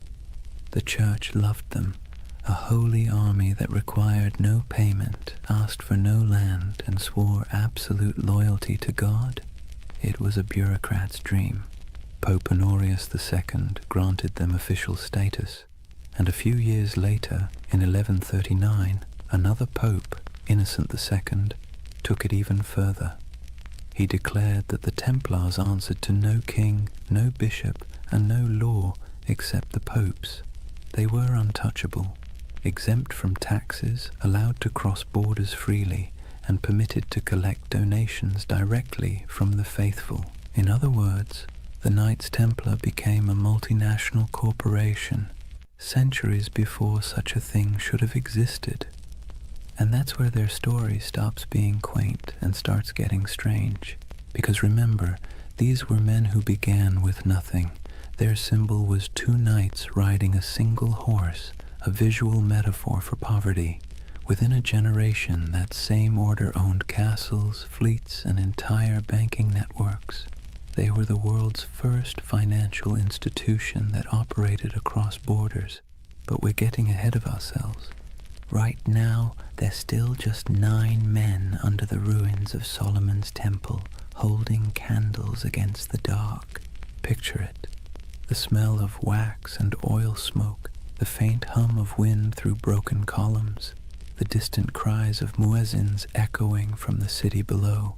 The world is shifting. Faith, power, greed, all swirling together into something entirely new.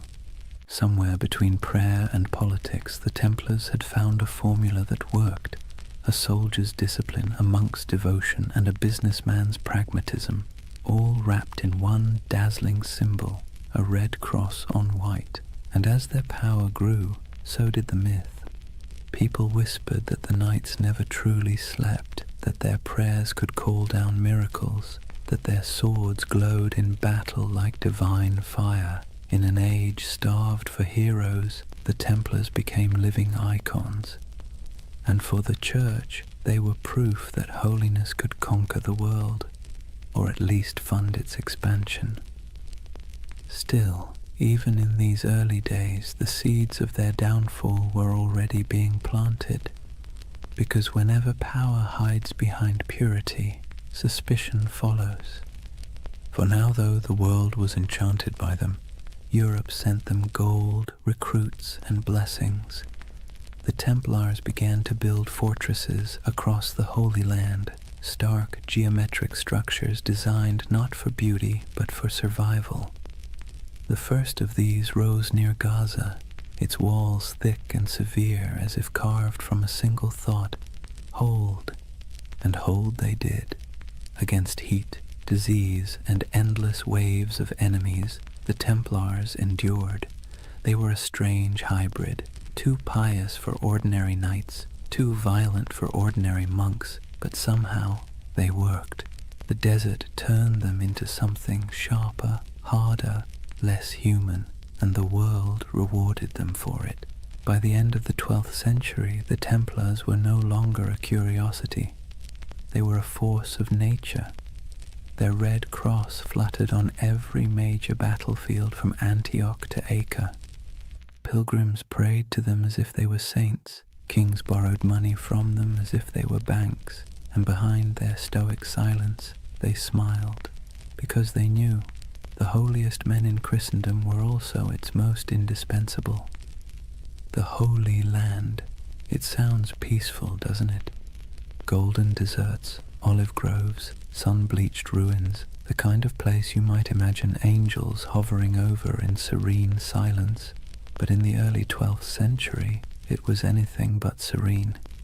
Jerusalem had been liberated by Christian crusaders only a few decades earlier, and let's be clear, liberation in medieval terms usually meant blood up to the ankles.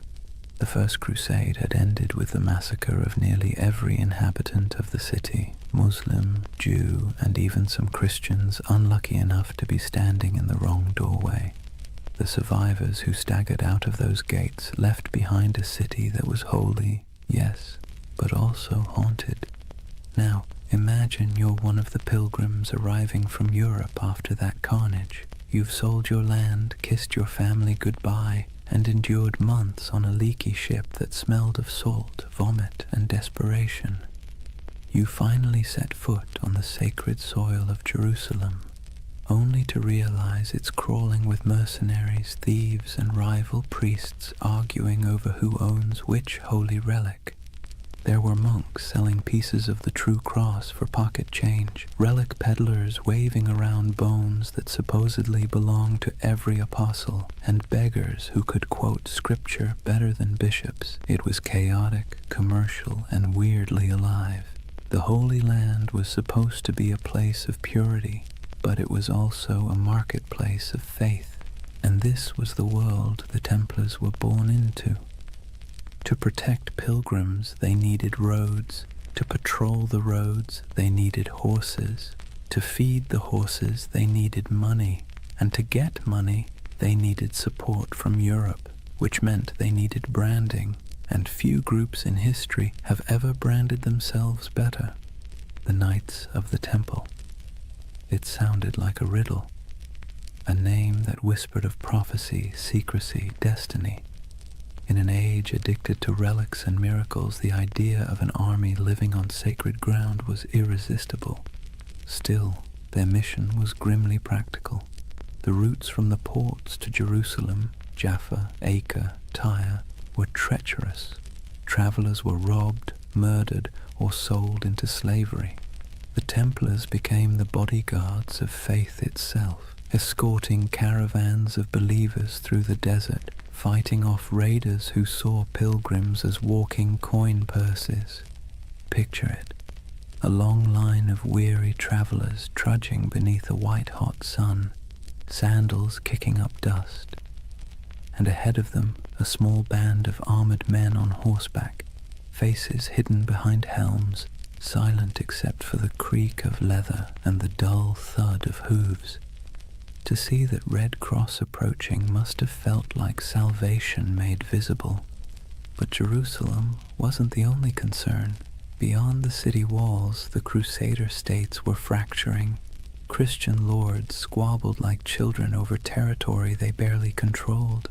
The Kingdom of Jerusalem, the County of Tripoli, the Principality of Antioch, all were fragile, stitched together by ambition and distrust. The Muslim world, meanwhile, was far from united but infinitely more patient. Leaders like Zengi, Nur ad-Din, and later Saladin understood that the Crusaders were temporary. Empires built on zeal tend to burn bright and burn out. The Templars didn't know it yet, but they were living on borrowed time. For now, though, their world was still expanding. They built their first fortresses across the Holy Land, massive, angular structures that looked more like stone mathematics than architecture.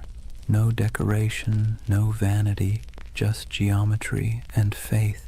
These weren't castles meant to impress. They were meant to survive. Thick walls, narrow gates, cisterns for water, hidden staircases for escape. If you were a Templar stationed in one, your days were predictable. Prayer, patrol, repair, repeat. The heat was relentless. Armor became ovens. Horses collapsed from thirst. And yet, they endured. They believed every drop of sweat was a prayer, every scar a kind of devotion. The Templar life was monastic but also militarized. They rose before dawn, prayed, trained, rode, and ate simple meals in silence. Even at the table they sat in pairs, sharing food from a single bowl, just as they once shared horses when they were poor. That duality, poverty and power, humility and dominance, defined them. To outsiders it made the Templars look almost supernatural. They were disciplined in a world that thrived on chaos. They didn't drink, gamble, or chase women. They didn't hoard gold for themselves, but for the order. Compared to the average Crusader knight, who often behaved like a drunk tourist with a sword, the Templars seemed godlike. But discipline has its price. Their strictness made them feared, but it also made them cold, and in a land that worshipped stories, coldness was suspicious. Rumors spread that they worshipped strange idols, that their prayers were not quite Christian, that beneath their white mantles they bore symbols not approved by Rome. None of it was true, yet, but you can see why people started to talk. The Templars were always apart. They answered to no king, no priest, and no local authority. They were an army within an army, a church within the church. And whenever men form a power that stands outside all others, paranoia soon follows. Still, in the 1130s and 1140s, those fears were whispers drowned out by praise. Pilgrims wrote home about the silent, white-cloaked knights who saved them from bandits. Kings sent donations, nobles offered land. The Templar name spread across Europe like wildfire. Soon new recruits poured in, sons of minor lords, second brothers with no inheritance, men too proud to farm and too poor to rule. To join the Templars was to gain purpose, rank, and immortality of a kind. When they swore their vows, they gave up everything, property, family, even their names. They became one organism, and that made them terrifyingly efficient. Meanwhile, in Jerusalem, politics festered. The so-called Latin kingdom looked glamorous from afar. Gleaming churches, processions of relics, knights shimmering in gold. But behind the spectacle lay disease, infighting, and endless debt. Maintaining an army in the desert cost a fortune, and Europe's appetite for holy war was already fading. That's where the Templars' financial genius quietly began. They developed systems for storing, transferring, and protecting wealth for pilgrims and crusaders alike. A traveler could deposit money at a Templar preceptory in London, receive a coded letter, and withdraw the funds safely in Jerusalem. It was medieval banking, and it worked. While the kings of the Crusader states struggled to feed their armies, the Templars were busy inventing international finance. It's a miracle they didn't invent the credit card. Their wealth, however, wasn't just monetary, it was reputational. In a world obsessed with honor, the Templar cross became a brand of trust. Churches displayed it proudly. Merchants painted it on their ships. Even thieves hesitated to rob a Templar convoy because rumor said anyone who did would die within the year. But faith and fear are fickle allies. By mid-century, the political tides began to turn. Muslim forces under unified banners were pushing back. The dream of permanent Christian rule in the East was already fraying. The Templars found themselves fighting not for glory but for survival. Still, for every setback, they doubled down. When they lost a castle, they built two more. When armies fell, they recruited faster. When allies faltered, they became their own nation of stone and secrecy. You can almost admire the sheer stubbornness of it. The idea that faith could replace geography, that brotherhood could outlast empire. By the late 12th century, the Templars were no longer 9 poor knights in a ruin. They were the backbone of Christendom's military and financial power. Their headquarters in Jerusalem gleamed with marble. Their fortresses dotted the coasts of Syria and Palestine. Their banner, a red cross on white, was feared from Cairo to Constantinople, and yet the cracks were already showing. The Holy Land had always been an illusion of permanence. Empires rose there only to crumble beneath the same sun. The Templars, for all their discipline, could not change geography. They were foreigners defending a dream, and dreams, like empires, are fragile things. For now, though, as the night deepens and the desert cools, imagine the campfires of the Templar outposts glowing under a canopy of stars. The wind sighs across the sand. The horses snort softly in their sleep. A monk knight kneels beside a stone wall, whispering a prayer in Latin that drifts into the dark like smoke. Somewhere far to the west, Europe sleeps, safe, wealthy, and unaware that its most sacred soldiers are already walking the thin edge between salvation and damnation. Imagine the year is 1120. The air in Jerusalem still hums with dust and incense, the streets winding like veins between crumbling walls and half-rebuilt churches. The Crusaders hold the city now, but barely. Pilgrims shuffle past soldiers, merchants haggle beside priests. Somewhere, a choir is singing in Latin while a camel coughs nearby. It's the kind of world where the sacred and the absurd coexist perfectly comfortably, and beneath all that noise something else is stirring. 9 men, that's all. 9 poor French knights, led by a man named Hugues de Payon. They arrive in Jerusalem without fanfare. No army, no banner, no gold. They make a simple request to King Baldwin II, the use of a few rooms on the Temple Mount. The king agrees, perhaps amused by their humility. He gives them quarters in the old Al-Aqsa Mosque, which the Crusaders believed sat atop the ruins of Solomon's Temple. That's where the story becomes hazy. Officially, these knights called themselves the poor fellow soldiers of Christ and of the Temple of Solomon. Their stated mission: to protect pilgrims traveling to and from the Holy Land. A noble enough cause and one desperately needed. But here's the question. Historians still whisper over their coffee. If their job was guarding roads, why did they spend the next 9 years living almost entirely underground? According to later accounts, the Templars rarely left the Temple Mount during that first decade. They dug tunnels, moved stones, and kept their activities secret. When questioned, they gave vague answers about renovations and holy works, which, let's be honest, is exactly what you say when you don't want people to ask more questions. So what were they doing? The truth is, no one knows for certain. But speculation has filled that silence for centuries. Some believe they were excavating ancient ruins, searching for relics buried since the days of Solomon. Others suggest they were hunting for texts, scrolls containing forgotten wisdom, early Gnostic writings, alchemical treatises, even architectural blueprints said to hold divine secrets.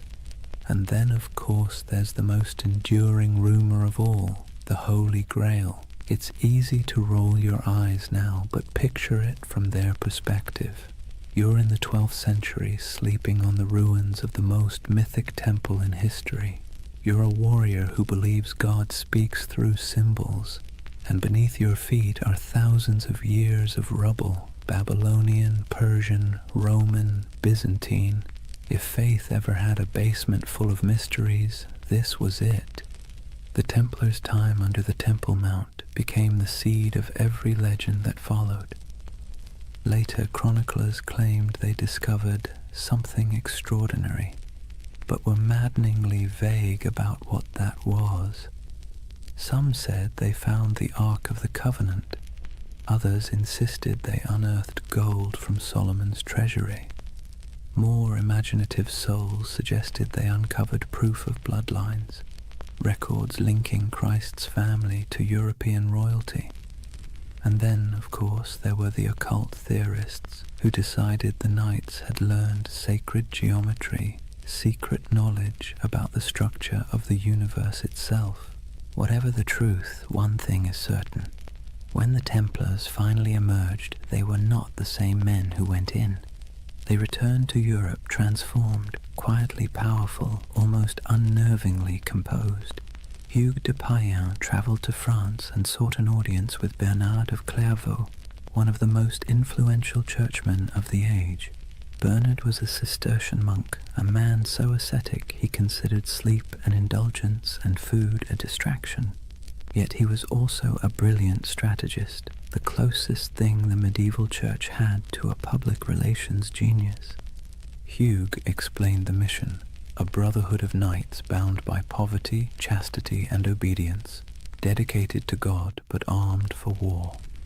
Bernard immediately saw the potential. It was a paradox so perfect it had to be divine. Monks who killed, soldiers who prayed, holy poverty funded by the wealth of nations.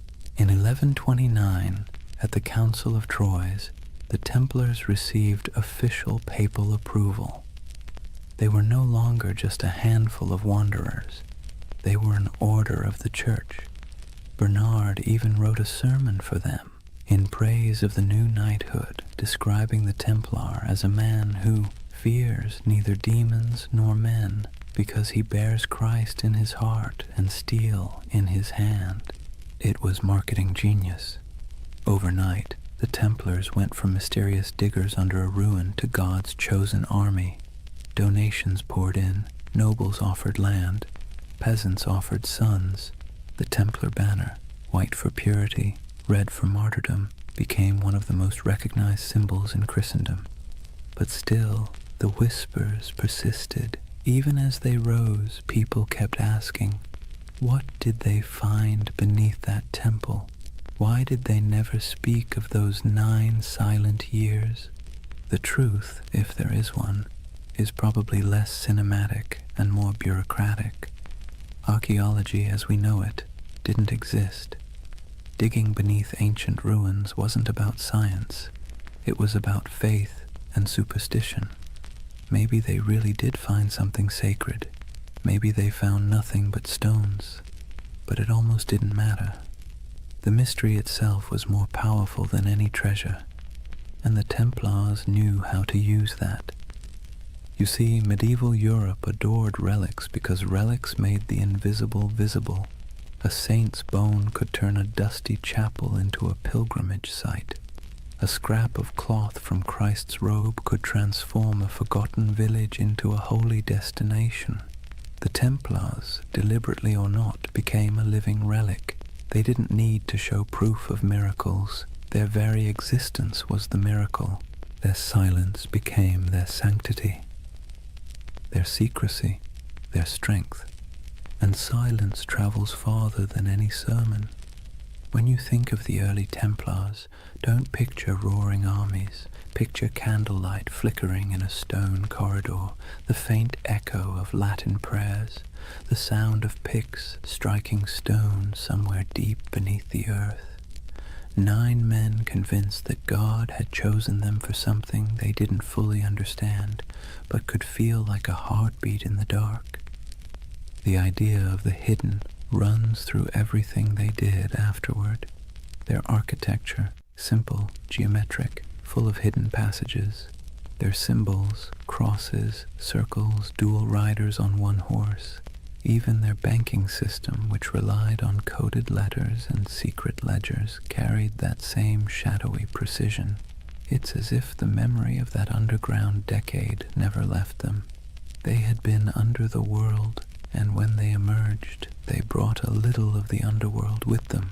By the time they were formally recognized, the order already had chapters spreading across Europe. Preceptories in Paris, London, and Aragon became both fortresses and treasuries. Templar seals began to appear on documents everywhere, a sign that whatever business was being done, it was trustworthy, incorruptible, and conveniently untouchable by taxes. They were monks, they were soldiers, they were accountants, and they were untouchable. If it sounds like a setup for disaster, that's because it was. But for now, their ascent felt unstoppable. Jerusalem glowed in their imagination as both a holy city and a buried promise. Whatever they had found, or thought they had found, gave them a sense of destiny that radiated outward. They built fortresses across the Holy Land like a constellation, each one a star of faith, light against the desert. They moved with precision, their ranks swelling from 9 to hundreds. Their banners fluttered beside kings, yet their loyalty remained solely to the order and to God, or at least their version of him. And through it all, that mystery under the temple lingered, quiet and magnetic. Even centuries later, when the Templars were long gone, legends kept sprouting like weeds. Freemasons claimed descent from their architects. Alchemists said their secrets survived in hidden manuscripts. Occultists saw them as guardians of forbidden wisdom. Historians, somewhat exasperated, kept insisting they were just monks with good bookkeeping skills. But deep down, everyone wanted to believe there was something more, that somewhere beneath the dust of Jerusalem, a secret still slept. So perhaps it's fitting that the story of the Knights Templar begins not with battle, but with silence, not with conquest, but with curiosity. Because if history has taught us anything, it's that the most powerful empires are often built on unanswered questions. The Templars' first great victory wasn't on a battlefield, it was in the imagination, and that, more than gold or relics or papal favor, would carry them into legend. Picture Rome in the early 12th century, a city that smells of candle wax and incense, but also of politics. Papal banners hang limp in the sun. Monks shuffle through marble corridors whispering in Latin, and outside the streets reek of tanneries and ambition. The church by now was more than a faith. It was the nervous system of Europe, pulsing through every kingdom, dictating who ruled, who knelt, and who burned. Kings were crowned by its hands, empires justified by its blessings. And into this complicated organism walked Hugh de Payens and his strange little band of knights. They didn't look like much. They were poor, quiet, foreign. Their armor was worn, their mission vague. Yet they brought with them something the church found irresistible: usefulness. You see, the Holy Land was chaos. The Crusader kingdoms had been carved from blood and miracle, and now they were crumbling just as quickly. Pilgrims were still being robbed, caravans ambushed, relics stolen, and cities changed hands faster than anyone could update the maps.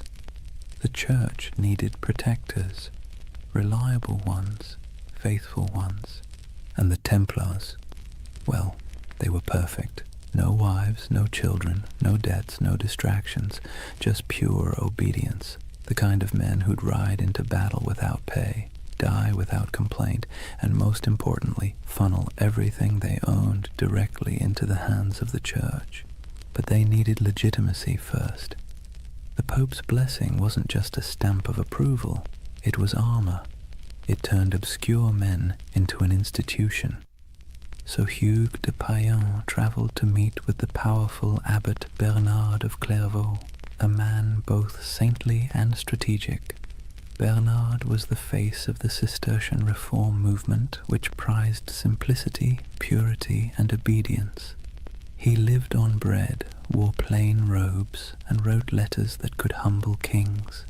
He was also, conveniently, the Pope's favorite monk. When Hughes explained the idea of warrior monks, men who prayed like monks but fought like crusaders, Bernard saw opportunity gleaming like gold leaf in a gospel. Think of it. Europe was overflowing with restless knights, violent men with nothing to do once the Crusades ended. They roamed the countryside, looting villages, feuding over puddles of land, and repenting on Sundays. The church couldn't stop them. but what if it could redirect them? The Templars were the perfect solution. Channel the chaos of knighthood into a holy purpose. Sanctify violence. Wrap war in prayer. Bernard became their champion.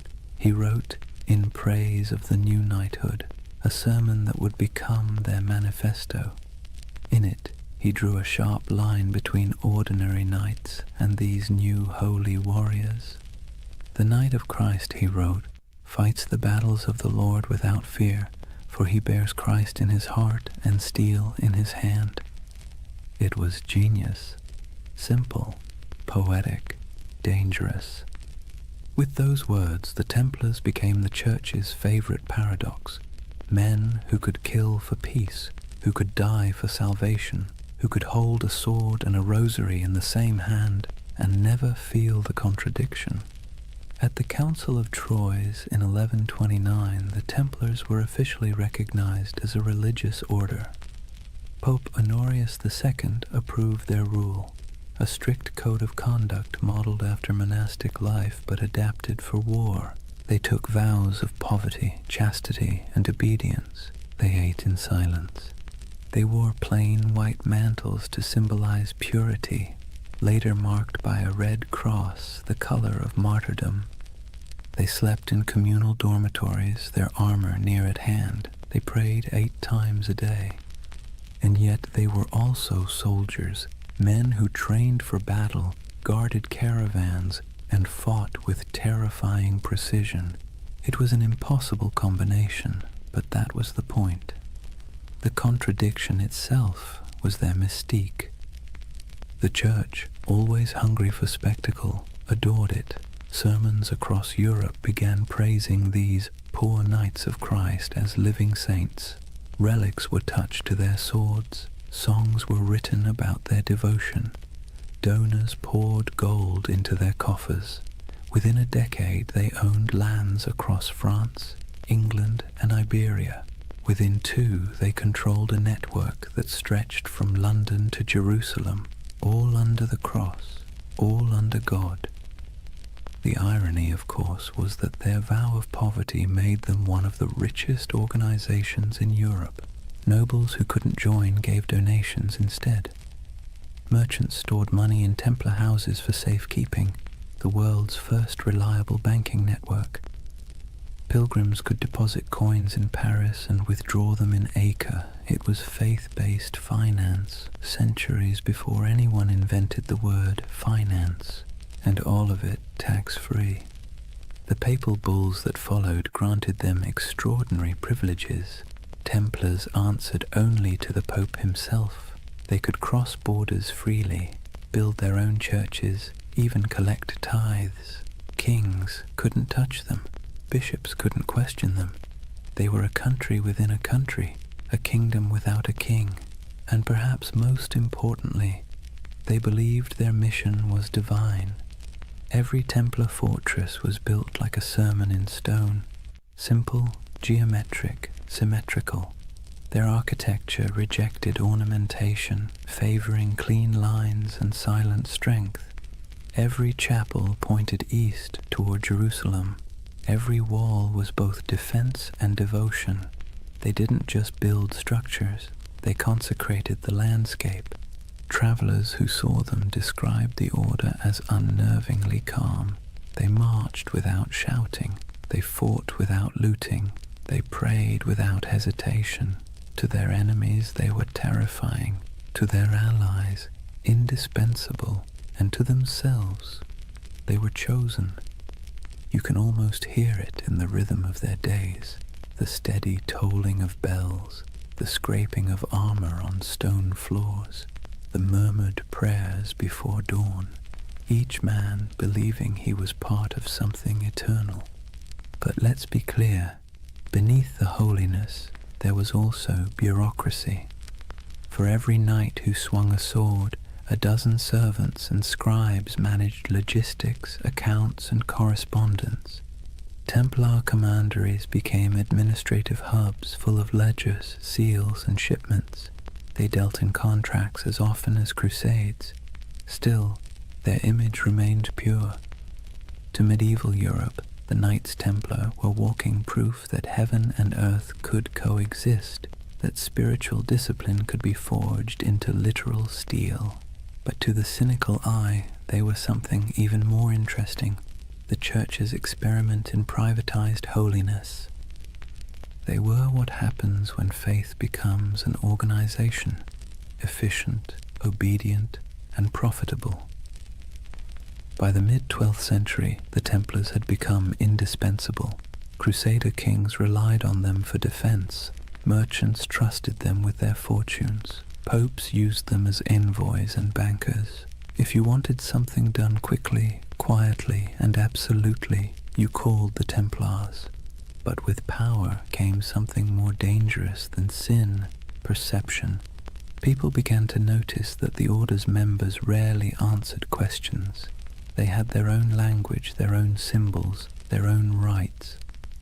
Their headquarters, a vast round church in London modelled after the Holy Sepulchre in Jerusalem, seemed deliberately mysterious. And then there were the rumours, always the rumours. Some said they still possessed what they found under Solomon's temple. Others claimed they performed secret ceremonies, that they whispered oaths in the dark, that they had seen things no mortal should. And yet the Church did not question them, not yet. For now Rome was content. The Templars had become everything it could hope for, holy warriors, loyal bankers, global agents of faith. But you can sense the shift coming, can't you? The same way you feel a storm before it breaks. Because no institution, no matter how divine, can grow this fast, this powerful, without making enemies. Kings who owed them money began to resent them. Clergy jealous of their wealth began to whisper, and the pilgrims they once protected began to wonder if these poor knights might be serving something other than God. But that part of the story comes later. For now the order stands at its shining zenith, a creation of faith and fear, cloaked in purity but humming with power. The Vatican's blessing had turned them from a rumor into a reality, and that reality would reshape the medieval world in ways no one, not even the Pope, could have imagined. It's almost poetic, really. The Church had set out to sanctify war, and in the process it had created something far more potent, the first multinational corporation of the soul. And as history will show, nothing that powerful ever stays holy for long. Imagine the early morning light over Jerusalem, a pale gold haze drifting through the heat, settling softly over the domes and stones. The city still breathes the air of miracles and blood. Pilgrims shuffle along narrow streets, whispering prayers in every language. Merchants haggle in the shadow of sacred ruins, and the sound of distant bells drifts through the desert wind like a memory that refuses to fade. And somewhere among the hills, a line of riders moves slowly, white mantles gleaming, swords at their sides, red crosses stitched over their hearts. The Knights of the Temple. They ride in silence, always in silence. To the people watching they seem otherworldly, not nobles, not monks, something in between. They do not laugh or boast. They rarely remove their helmets in public, and when they pass through a market, the crowd parts as if by instinct. It's said that a Templar's gaze could freeze a man, not with fear, but with the strange gravity of conviction. In that moment, the myth was already being born. The story spread faster than their horses could ride. Word of a brotherhood who answered only to God, men who took no wives, owned no lands, and gave everything to their order, soldiers who prayed before battle and confessed after killing, knights who marched under the sign of the cross but lived by a code sharper than any blade. Europe adored them. The Church, of course, encouraged it. Myths are good for business, and the Templars were perfect propaganda. They embodied everything the papacy wanted the faithful to believe: purity, discipline, divine protection. Sermons compared them to angels with swords. Paintings showed them glowing in battle, untouched by arrows, faces calm in the chaos of holy war. But the truth was more human and, in a way, more beautiful. Most Templars were ordinary men drawn from a world that offered few choices, younger sons of minor nobles who'd inherited nothing, restless adventurers, repentant sinners, and zealots in search of purpose. They joined not because they were fearless, but because the world outside offered even less certainty. And for all its rules and austerity, the temple offered something rare: belonging. In a Europe fractured by war, famine, and class, the Order was one of the few places where a man's worth wasn't defined entirely by birth. Inside the walls of a commandery, everyone wore the same cloak, ate the same bread, followed the same hours of prayer. Rich or poor, noble or peasant, all knelt together before dawn. It was unity by discipline, equality by surrender. And yet, the outside world saw only mystery. They were everywhere and nowhere, riding on crusades, manning castles, managing estates, escorting pilgrims. A traveler might encounter a Templar outpost in the forests of Burgundy, another in the sands of Antioch, another on a cold island in the North Sea, and each one would look exactly the same: white walls, red crosses, silence. They had become an idea that transcended geography. When they rode into battle, their presence was like a symbol made flesh. Chroniclers described them as unbreakable formations of white and red, banners flapping, hooves thundering, lances angled in perfect symmetry. They rode in pairs, one knight, one sergeant, their discipline tighter than any army before them, and they didn't retreat, ever. There's a story, probably exaggerated but worth repeating, that at the Battle of Montgisard in 1177, fewer than 100 Templars helped turn the tide against Saladin's massive army. Outnumbered 20-1, they charged headlong into the desert heat, cutting through enemy lines in a frenzy of faith and exhaustion. When it was over, their commander supposedly knelt in the sand and whispered a single prayer: Non nobis Domine, non nobis sed nomini tuo de gloriam. Not unto us, O Lord, but to your name give glory. It's the kind of story medieval Europe lived for, and like all great stories, it spread, changed and grew until the facts hardly mattered anymore. The Templars were no longer just men. They were a myth in motion.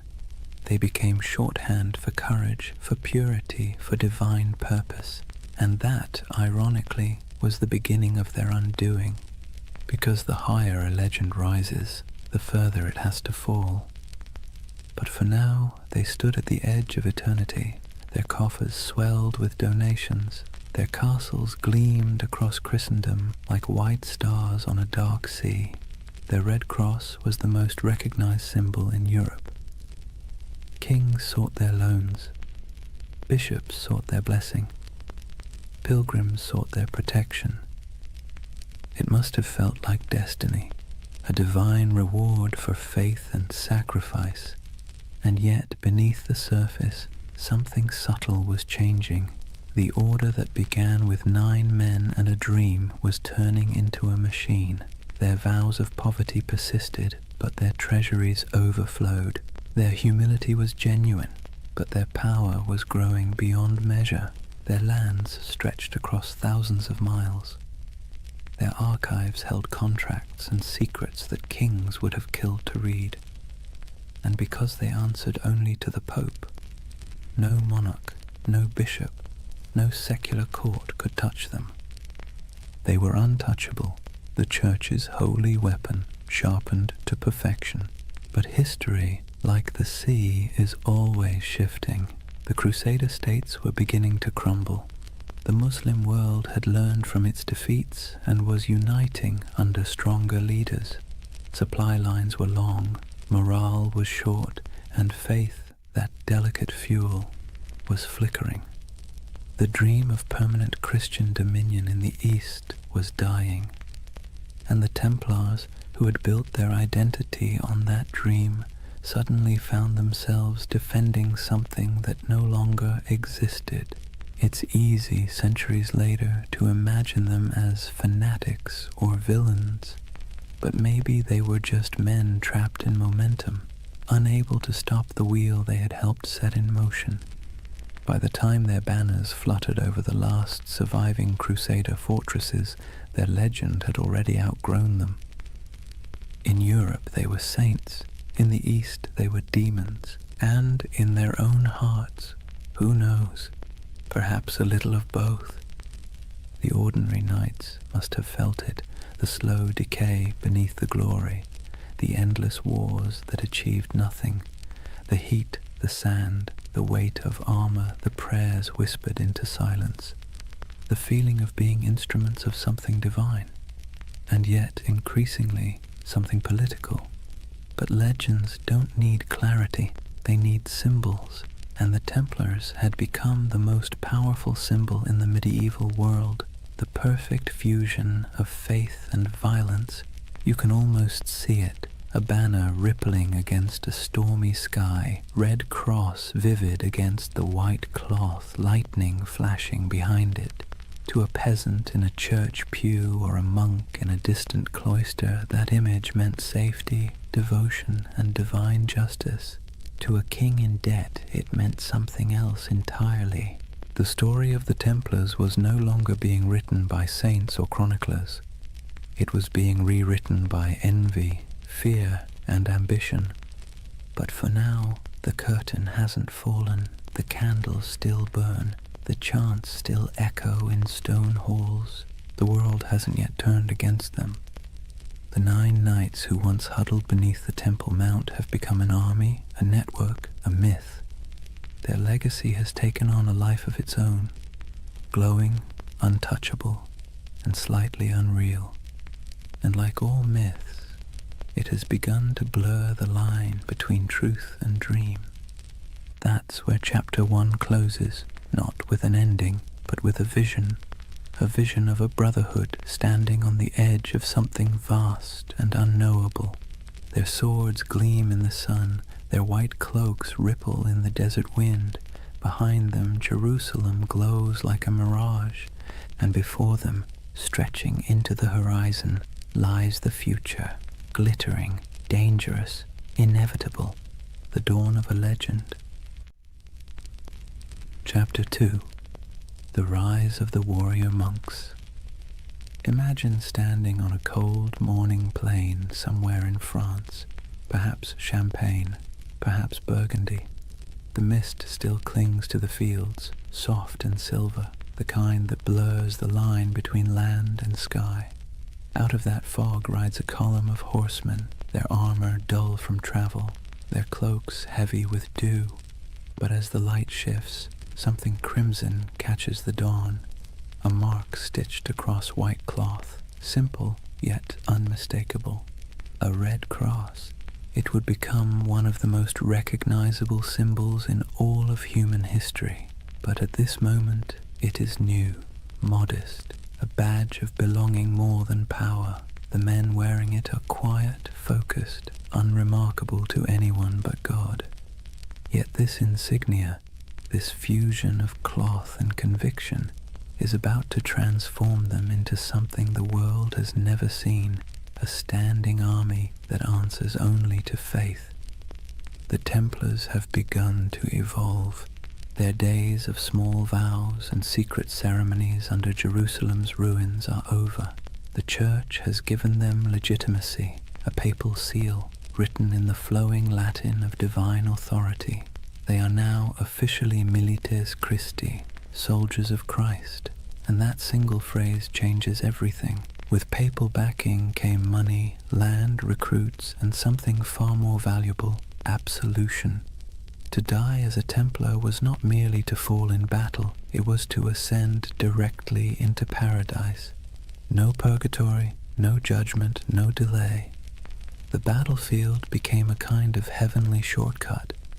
It's hard to overstate how revolutionary that idea was in the 12th century. Medieval Europe was steeped in guilt. Sin was currency. Salvation was a negotiation. And suddenly, here was an order that offered redemption through action, through blood, dust, and obedience. For a restless noble, a wayward knight, or a sinner looking for cosmic forgiveness, the temple was irresistible. The Red Cross symbolized that promise. It wasn't just a banner of war. It was a visible reminder of invisible faith. When a knight knelt before the master of the temple and took his vows, poverty, chastity, obedience, the cross was placed on his cloak as both burden and blessing. From that moment, his life was no longer his own. He would own nothing. He would question nothing. He would fear nothing. And that paradox, total surrender creating total power, became the Templars' greatest strength. Their rules were strict, even monastic. No personal possessions beyond a few garments, no private letters, no hunting, no swearing, no unnecessary conversation. Meals eaten in silence, broken only by the sound of a reader reciting scripture. Even the horses were treated with dignity. No knight was allowed to beat his steed. To the outside world, this was alien. Most knights of the age were brash, boastful, and loud. They wore bright colors, hunted for sport, gambled, bragged about their kills. The Templars, by contrast, moved like shadows, a silent order of disciplined zealots. It's little wonder people began to fear them as much as they admired them. But discipline has a strange beauty to it. Imagine the symmetry of their camp at dawn. White tents in perfect rows, banners hanging still in the air. Each man waking at the same hour, dressing in the same garments, praying the same words. The clang of armor, the rasp of whetstones on steel, the steady rhythm of order in a world of chaos. They were becoming a living embodiment of the medieval dream, unity, faith, and control in a time when everything else seemed to crumble. And when they rode into battle, that unity was terrifying. Templars did not scatter, did not break rank, did not retreat unless ordered. Chroniclers described them as walls of iron, as storms given human form. Their charges were deliberate, almost ritualistic, a prayer in motion. They would advance in complete silence until contact, their lances lowering as one, hooves pounding like a heartbeat. And when the moment came, the cry broke like thunder, Non nobis Domine.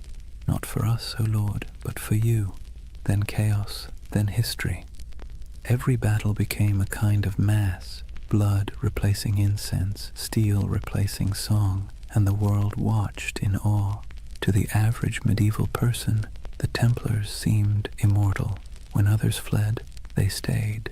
When others hesitated, they rode forward. Stories spread of miraculous victories, of angels fighting beside them, of enemies struck blind by divine light. Whether any of it was true hardly mattered. Faith had become spectacle, but behind the spectacle was a machine. The Templars weren't just warriors. They were administrators, bankers, engineers. Their rule book, the Latin rule, reads like both a spiritual guide and a military manual. Every moment of the day was accounted for, every piece of armor inspected, every coin recorded. Their efficiency was unmatched, and so was their wealth. By the mid-12th century, they controlled estates across Europe, vineyards in France, mills in England, castles in Spain, olive groves in Cyprus. Donations poured in from nobles seeking spiritual insurance. And because Templars were sworn to poverty, those donations didn't dissipate. They accumulated. They began lending money to kings, transporting treasure across borders, and safeguarding pilgrims' deposits.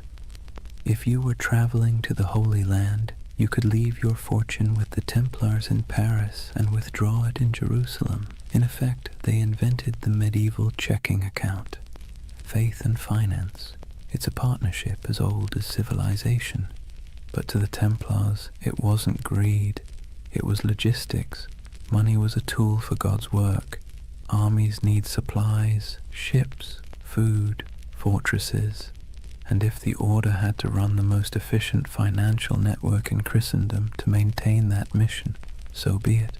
They became, paradoxically, both the humblest and richest men in Europe. Their castles were built like sermons, austere, geometric, designed for endurance, not comfort. No stained glass, no gold leaf, just stone, purpose, and symmetry. Inside, their halls echoed with the quiet rhythm of devotion, the scrape of boots, the murmur of prayers, the metallic whisper of chainmail. To walk into a Templar commandery was to step into another world, a world where faith was function and order was sacred. And yet, for all their restraint, there was grandeur in their simplicity. Their red cross became more than fabric. It became an idea. When people saw it, they saw authority, salvation, and something close to fear. The same emblem that comforted pilgrims terrified heretics. It's strange how power works. The more humble they appeared, the more unstoppable they became. In a way, that red cross marked the beginning of a new era, not just for the Templars, but for the medieval imagination itself. It was the age of symbols, when meaning outweighed truth. A knight's banner could terrify more effectively than his sword. A relic could justify a war. A prayer could bend kings. And no symbol was stronger than that cross. Bold, clean, impossible to ignore. It was faith simplified into geometry. When the sun hit it, it glowed like blood. Some chroniclers wrote that it frightened the enemy before the fighting even began. Others said it calmed the men who bore it. Maybe both were true. Maybe that's the real magic of symbols. They shape both sides of the story. Over the next century, that cross would ride on countless banners across the Holy Land, through dust storms, over dunes, across shattered city gates. It would gleam under the desert sun and soak in the rain of 1,000 sieges. It would be seen by kings, slaves, monks, and merchants alike. And every time it appeared, it carried the same quiet message: obedience, faith, inevitability. From 9 nights came hundreds, then thousands. From humble vows came armies. From silence came history. And still, they prayed before battle, as they always had. Still, they whispered the same words. Still, they believed that death, if it came in service of God, was not an end, but a homecoming. It's easy, centuries later, to romanticize them, to picture gleaming armor, sacred banners, holy purpose. But beneath the poetry was exhaustion. They marched through deserts where the air shimmered like glass. They fought for cities that would fall again within a decade. They believed themselves instruments of divine will. Yet the wars they waged often felt endless, abstract, and hollow. And that contradiction, devotion mixed with futility, is what makes their story so human. By the time the Red Cross became synonymous with power, its wearers had already begun to wonder what it meant. But for now, in this chapter of the story, there is still clarity, still unity, still purpose. The order of the temple stands at its peak, pure, confident, and unstoppable. 1,000 banners ripple in the wind. The sun gleams on polished armor, and the Red Cross burns like a brand upon the world. The world belongs for a moment to the knights of the temple. Imagine waking before dawn, not to an alarm or the gentle hum of a phone, but to a bell, deep, resonant, and unrelenting. The sound rolls through the dark halls of a stone dormitory, pulling a dozen men from sleep at once. There are no complaints, no yawns, no hesitation. This is a Templar commandery, and the day begins with obedience. Before the first light touches the horizon, the knights are already kneeling, heads bowed, the chill of the flagstones creeping through their woolen tunics. The air smells faintly of oil lamps and damp stone. Someone chants softly from a small book, Latin verses murmured and rhythmic, the sound of faith wrapped in discipline. The Templars did not live like ordinary knights. They lived by the rule of the temple, a sprawling manual written in the 12th century that governed everything from how they prayed to how they chewed. It wasn't just a list of rules, it was a blueprint for turning men into instruments of divine will. The rule began with a simple premise. A knight's soul is weak when his body is indulgent. Every comfort is a temptation, every freedom is a test. So, comfort was eliminated. Templars slept fully clothed, tunic, belt, even their boots close by, ready to ride at a moment's notice. They owned no personal possessions, not even a coin or a comb. Their cloaks and armor belonged to the order, and if something broke, it was repaired or replaced, never personalized. They were forbidden to hunt, to falcon, to gamble, to swear, forbidden from kissing women, even their own mothers or sisters, forbidden from eating meat more than 3 times a week, forbidden from laughter that wasn't humble or restrained. Templar joy was not the joy of feasting or music or wine. It was the quiet satisfaction of obedience, and obedience to them was the purest form of freedom. Every knight took a vow of poverty, chastity, and obedience, the holy trinity of control. But unlike monks who lived behind monastery walls, Templars carried their vows into the world. They were soldiers, but their battlefield was also their monastery. Every act, from sharpening a sword to cleaning a saddle, was a kind of prayer. At dawn, they gathered in the chapel. The service was brief. They were not contemplatives, but men of action. Each prayer was followed by ritual silence. They listened for commands, received their orders, and dispersed without argument. Theirs was a faith built on motion, not meditation. After prayers came breakfast, bread, sometimes cheese, and a cup of watered wine. Meals were eaten in near silence. As they ate, one brother stood at a lectern and read aloud from scripture or from the rule itself, reminding everyone that even the act of eating was a sacred task. The sound of chewing, the scrape of spoons, the droning Latin, it all blended into a rhythm of humility. When they weren't fighting, they worked. Some tended horses, rubbing down the flanks of massive destriers, checking hooves, repairing tack. Others mended chainmail, inspected swords, or organized provisions for long campaigns. A Templar's world was practical, full of physical labor, repetition, and readiness. And yet, beneath all this discipline, there was a strange comfort. The rule removed choice, and with it, uncertainty. A Templar didn't have to wonder what his purpose was.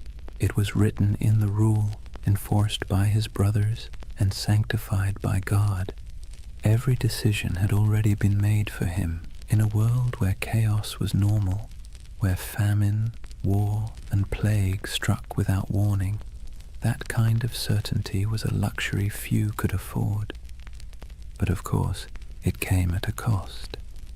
There were moments when the silence must have felt oppressive, when the sameness of days blurred together into a single endless prayer.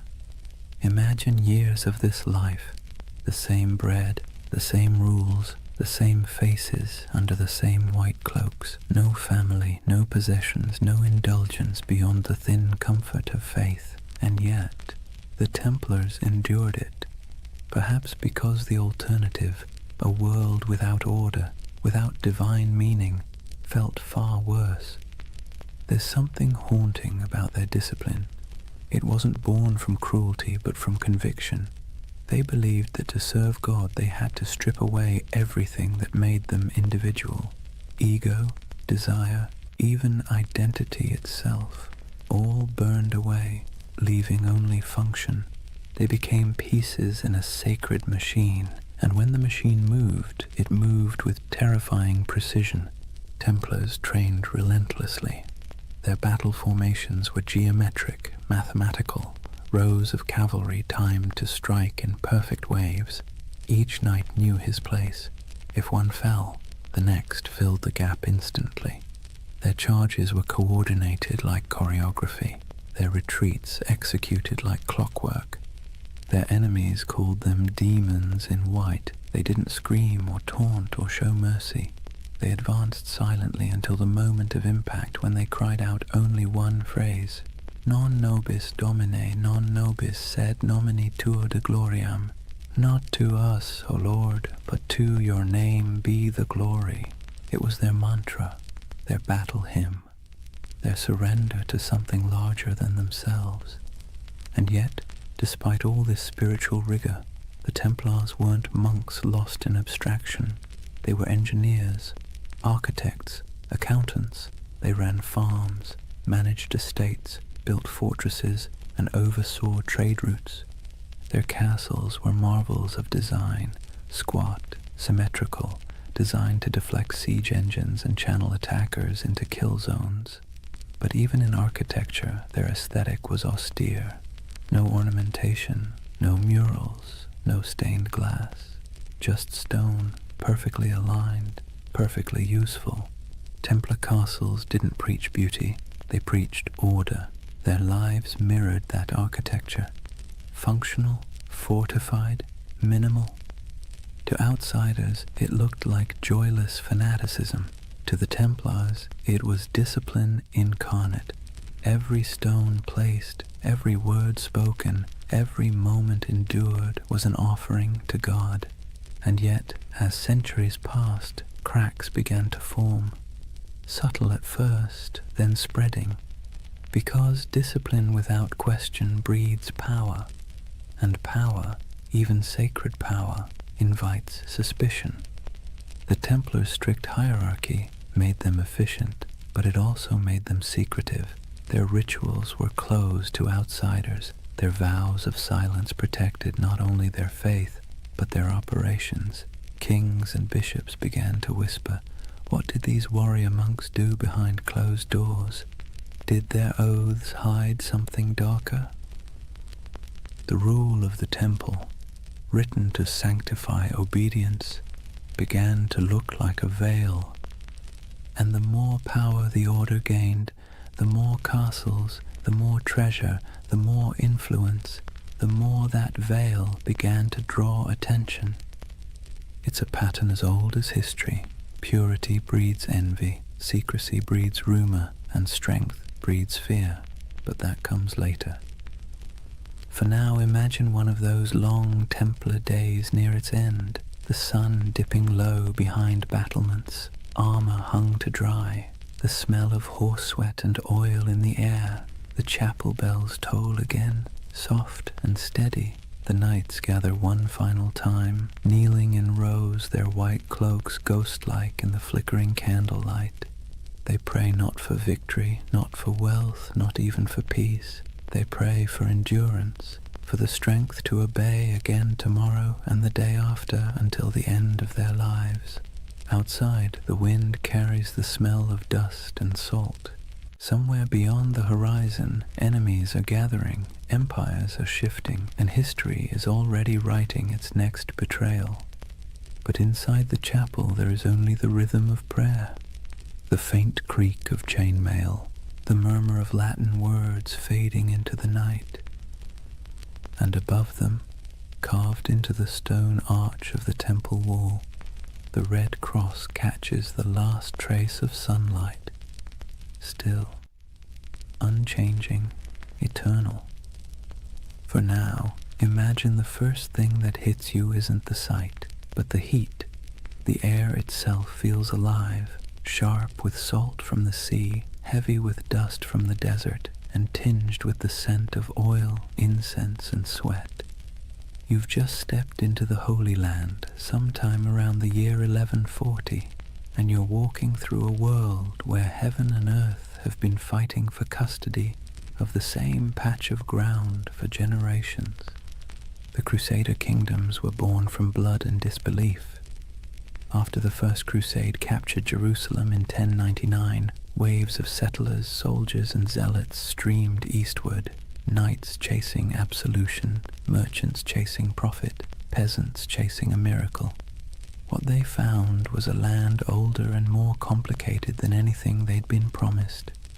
Picture Jerusalem then, not the golden city of postcards, but a dense, sun-bleached labyrinth of limestone walls, narrow streets, and markets bursting with languages: Arabic, Greek, Latin, Armenian, Hebrew, all colliding in the same dusty air. Bells rang from churches while the call to prayer echoed from minarets. Frankish knights and Muslim merchants haggled over silk. Pilgrims shuffled barefoot past relics too sacred to question. The Holy Land was less a battlefield than a mosaic, fragile, shimmering, and always on the verge of breaking. For the Templars, this was both home and battleground. They arrived as guardians of faith but quickly became administrators of empire. They built massive fortresses to anchor the Crusader presence, stone giants rising from the desert like mirages made real. One of their most famous was Crac des Chevaliers, the castle of the knights. If you've ever stood on a cliff and felt the wind try to push you backward, you'll know the feeling of that place. Perched high above the Homs Gap in modern Syria, it was less a castle and more a declaration. Double walls, circular towers, arrow slits that could whisper death at 100 yards. The stones gleamed pale under the sun, and from its ramparts you could see for miles the mountains, the valleys, and the endless horizon of sand and sky. Inside, it was strangely orderly. Kitchens, chapels, barracks, even a bathhouse. You could live there for months without stepping outside, which was convenient, since stepping outside usually meant someone was trying to kill you. The Templars' castles weren't built to impress. They were built to endure. They were a theology of stone, faith expressed in geometry. The Crusader kingdoms themselves were strange hybrids, part European colony, part medieval experiment. French nobles ruled over Middle Eastern cities filled with Syrians, Greeks, and Jews. Mosques stood beside cathedrals. Crusader coins bore Latin inscriptions on one side and Arabic ones on the other. In some ways it worked. Trade flowed, cultures mixed, and for a brief shimmering moment East and West coexisted, not peacefully, but practically. Templars thrived in that liminal space. They spoke local languages, made deals with Muslim rulers, and hired Arab engineers to fortify their walls. Despite their reputation as fanatics, the Templars were pragmatists. They had to be. The Holy Land wasn't a sermon, it was survival. Still, survival came at a price. The heat wore on them, the endless patrols through sand and rock, the smell of blood baked into armor, the weight of divine expectation pressing down like the sun itself. Every campaign was a pilgrimage of exhaustion. Imagine a Templar caravan winding across the desert. Horses sweating beneath white banners marked with red crosses, sand grinding in every crevice of armor. They march in silence except for the creak of leather, the occasional clink of mail. Ahead lies an enemy they can't see, only the shimmer of heat on the horizon.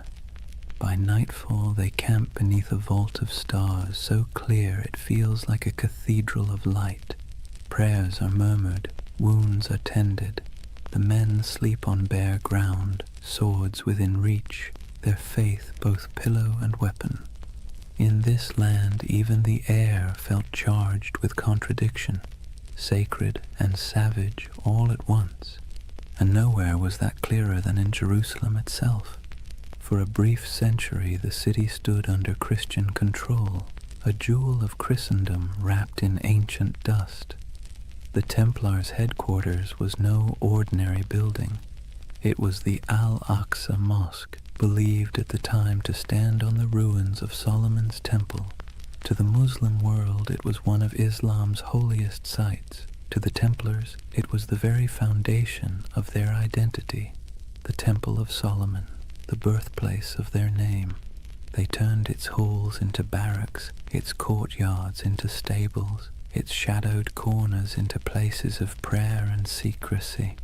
There, in the dim glow of oil lamps, the Templars trained, planned, and perhaps, as rumors later claimed, uncovered something ancient. Some said they found relics buried beneath the Temple Mount, the Ark of the Covenant, the Holy Grail, scrolls of forgotten wisdom.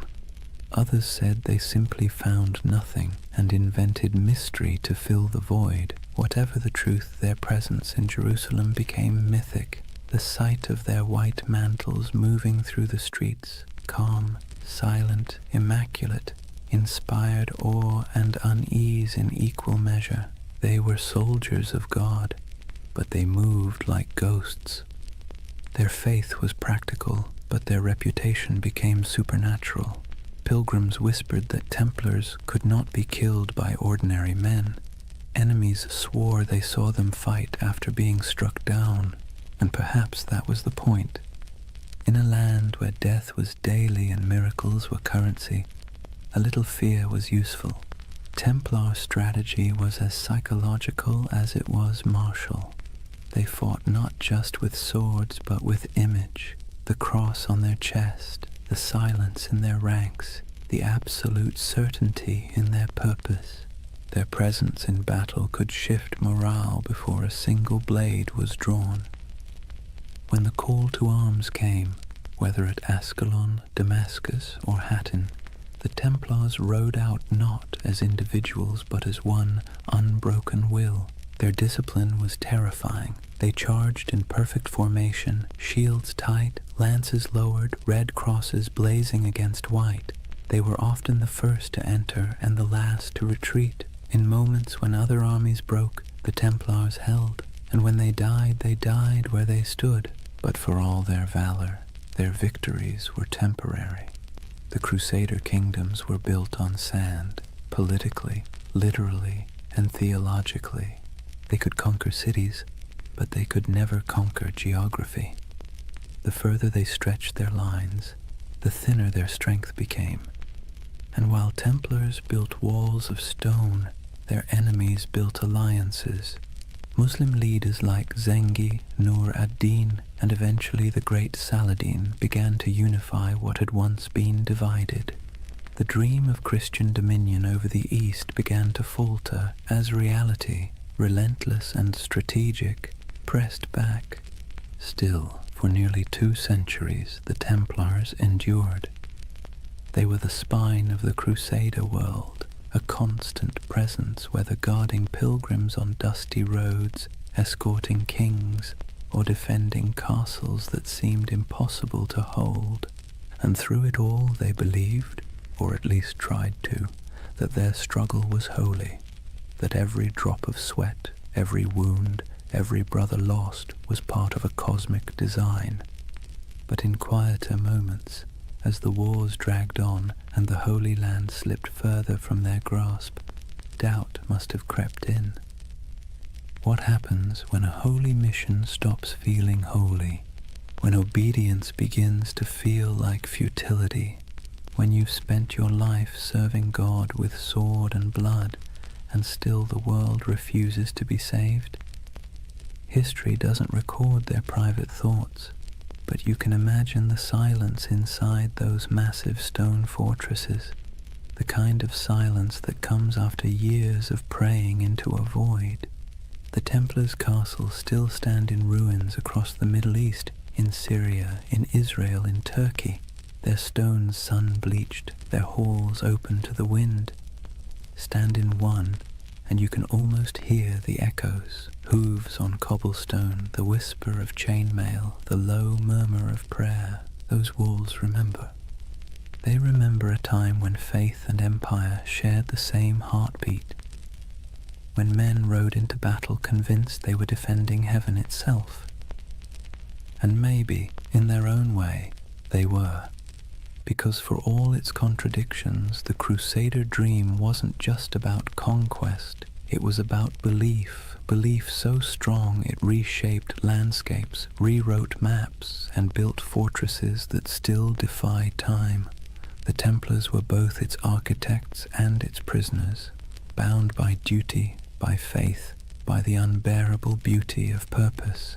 And even as the Crusader kingdoms began to crumble, they didn't loosen their grip, they just prayed harder, fought longer, and built higher, until the day came when the walls themselves began to crack. But that's a story for the next night. For now, picture that world one last time, the desert glowing gold under the last light of day, the red cross fluttering above a fortress wall, and somewhere inside, a group of knights kneeling in silence, their faces half-shadowed, their faith still unbroken. The wind moves through the stones like a sigh. The candles flicker, and the Holy Land sleeps, as it always has, torn between heaven and earth. Imagine standing in a candle-lit chamber somewhere in Paris in the early 1200s. The air smells of beeswax and damp stone. At a table sits a man in white robes marked with a red cross, quill poised above parchment. Before him, a merchant lays down a pouch heavy with coins, silver deniers, gold florins, copper dirhams from faraway ports. The knight nods, seals the parchment with wax, and hands the merchant a folded document stamped with the sigil of the temple. "Show this in Jerusalem," he says, "and you'll receive the same sum." The merchant bows, the pouch stays, the man leaves. And just like that, without a single coin crossing a sea, the Knights Templar have just performed one of the earliest forms of international banking.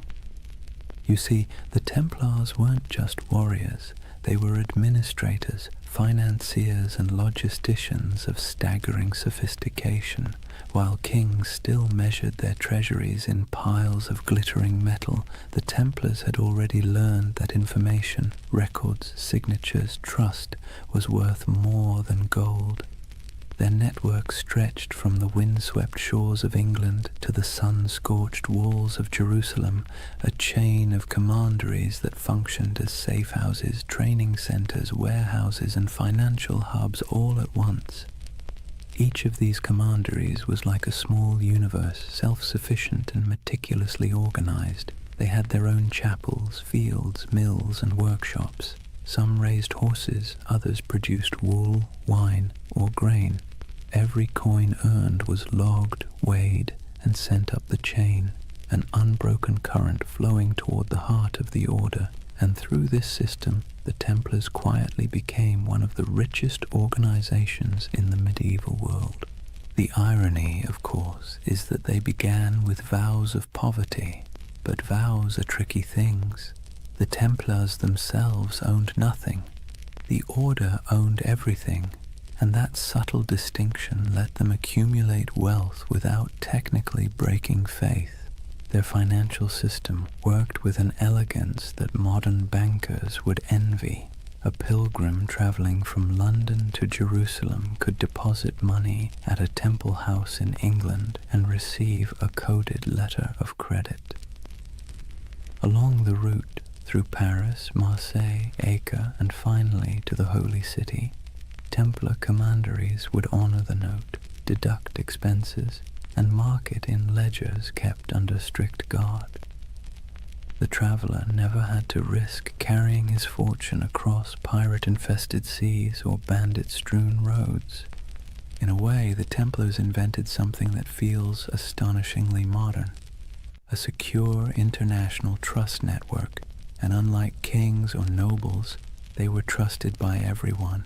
Christian, Jew, Muslim, it didn't matter. The Red Cross was as good as a vault door. The Templar ledger became a passport through chaos. Picture the roads of Europe in the 13th century, narrow tracks winding through forests and mountains, lined with monasteries, taverns, and thieves. Now picture a convoy of Templar couriers riding fast, cloaked in white, armed but calm. They carried more than messages. They carried secrets, diplomatic letters, royal decrees, coded inventories, even treaties. A letter stamped with the seal of the temple traveled like lightning compared to anything else in the medieval world. And where there were secrets, there were suspicions.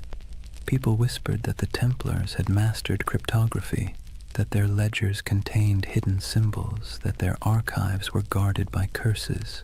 In truth, it was discipline, not magic, that kept their system running, but to the medieval mind, efficiency itself felt supernatural. Each regional commandery reported to a central master, who in turn answered to the Grand Master in Jerusalem and later Paris. The chain of communication was ironclad, the discipline absolute. Orders passed down with the precision of a monastic liturgy. Every brother knew his rank, his duty, and the exact limits of his authority. Templar correspondence reveals a world that hummed like a machine.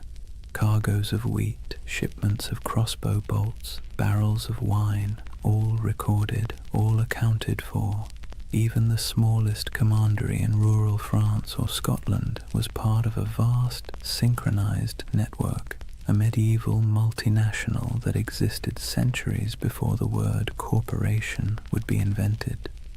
And yet, for all this order, there was mystery. The Templar headquarters in Paris, known simply as La Maison du Temple, was a fortress of stone walls and tall towers surrounded by gardens and workshops. Inside lay one of the greatest treasuries in Europe, a glittering hoard of gold, silver, jewels, and documents so valuable that kings themselves stored their wealth there. King Louis VII did. So did Henry III of England. Even the Pope trusted the Templars to manage funds for crusades. When monarchs needed loans, it was often the temple that provided them. When nobles needed to transfer land, the temple served as intermediary. They were accountants of God, and for a time it seemed even heaven owed them interest. But power has a way of creating shadows. As their influence spread, so did envy. Clergy whispered that the Templars had grown too rich, too independent. Kings resented being indebted to monks with swords. Rumors began to drift through Europe like incense, that the Templars worshipped idols, that their rituals were secret and profane, that the cross they bore was not a sign of purity, but of blasphemy. Still, in their heyday, those whispers were little more than background noise. Outwardly, the Templars thrived. Their fortresses dotted Europe and the Levant, solid, silent, identical in style, as if each had been built from the same blueprint. Stone geometry repeating across continents. They didn't just build castles, they built infrastructure, bridges, ports, farms. They managed trade routes that linked the Mediterranean to northern Europe. They established supply lines for crusading armies that stretched across thousands of miles.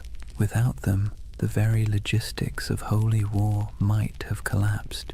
It's easy to forget that behind every knight charging into battle was a chain of bakers, blacksmiths, and scribes keeping the machine running. The Order's power didn't come from miracles. It came from ledgers. But not all their wealth was material. The Templars also held something far more dangerous: information. Through their far-flung network, they gathered intelligence about politics, trade, and warfare from every corner of Christendom. They knew which kings were broke, which roads were unsafe, which alliances were shifting. In an age before newspapers, that knowledge was gold. Their reach was so vast that you could travel from Scotland to Syria and never truly leave their shadow. Every few days' journey, you'd find another Templar house, white walls, red cross, the same rhythm of prayer and order. Their presence was both reassuring and unnerving, like a vast skeleton under the skin of medieval Europe. To ordinary people, they must have seemed immortal. Their discipline never wavered, their symbols never changed. Generations rose and fell, and still the Templars endured, unmoved, unstoppable. Even their dress added to the myth. While nobles flaunted velvet and jewels, Templars wore plain wool, dyed white for purity. Their only ornament was the red cross, a reminder of both sacrifice and authority. When they moved through a town, heads bowed, they looked less like men than like an idea, one that walked and breathed and collected rent. And it wasn't only men. Though the order itself was male, its network included women, nuns, widows, and lay sisters who worked in the commanderies, managing estates, caring for pilgrims, brewing ale, and keeping the wheels turning. History rarely mentions them, but without them, the Temple's empire of faith would have faltered. By the mid-13th century, the Templars had reached their zenith. Their ships carried goods across the Mediterranean. Their estates covered vast tracts of Europe. Their influence seeped into every court, every treasury, every crusade, and yet, like all empires, they had already sown the seeds of their own decline. The Holy Land, their reason for existing, was slipping away. Muslim forces were reclaiming city after city. The Crusader states were shrinking, and with them the spiritual justification for the Temple's existence. But the Templars adapted. They shifted their focus westward, becoming less of a crusading order and more of a financial and political one. Their castles became banks, their swords gathered dust, their prayers became ledgers, and with each ledger their power grew. But so did resentment. Imagine being a king and realizing that the most efficient, trustworthy, and wealthy organization in your realm doesn't answer to you. It answers to no one but God, and maybe the Pope. That unease was the first tremor before the fall. But for now, in the candlelit rooms of the 1200s, the world still looked stable. Templar scribes bent over parchment, quills scratched, coins clinked softly in wooden chests. Outside, the moonlight shimmered on stone, and the red cross of the order fluttered faintly in the night wind. It was a world of precision, discipline, and quiet ambition. A world that believed itself eternal. And perhaps, for a while, it was. Picture a long stone hall lit by morning light through narrow slits in the wall. The air smells faintly of straw and cold iron. Dozens of men kneel side by side, white mantles draped over their shoulders, red crosses stark against the fabric. No one speaks. The only sounds are the shuffle of boots, the whisper of breath, and the faint crackle of a torch. It's not a church exactly, not a barracks either. It's both, and that contradiction is the essence of the Knights Templar. Discipline was their creed. Every movement, every word, every thought was governed by the rule of the temple, a sprawling set of commandments written in the early 12th century that blended the rigidity of a monastery with the brutality of a battlefield.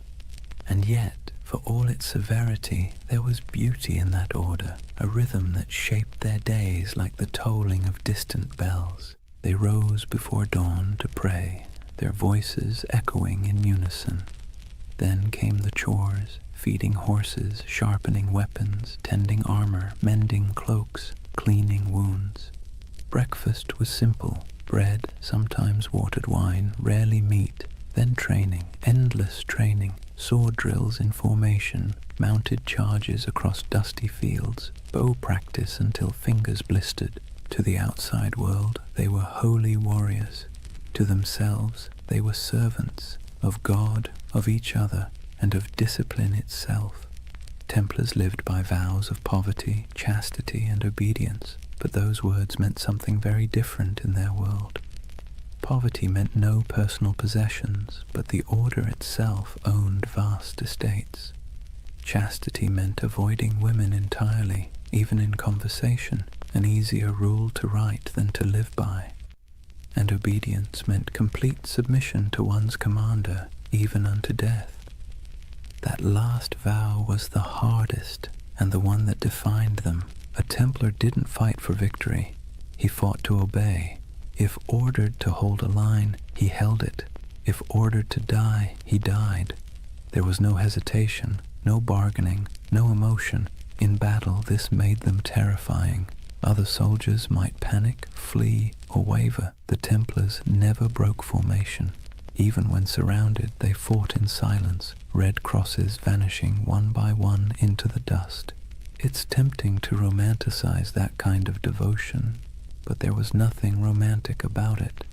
It was hard, mechanical, and often lonely. Templars were forbidden to embrace their own brothers without permission, forbidden to joke or sing frivolously, forbidden to play games of chance. Even laughter was discouraged, except in moderation. Their armor, too, reflected that restraint, plain, functional, unadorned.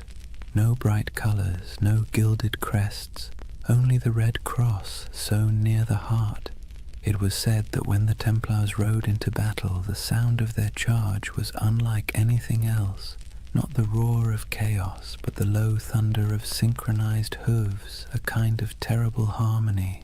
They weren't the largest army in the Crusades, nor the most numerous, but they were the most feared, because the enemy knew they wouldn't stop.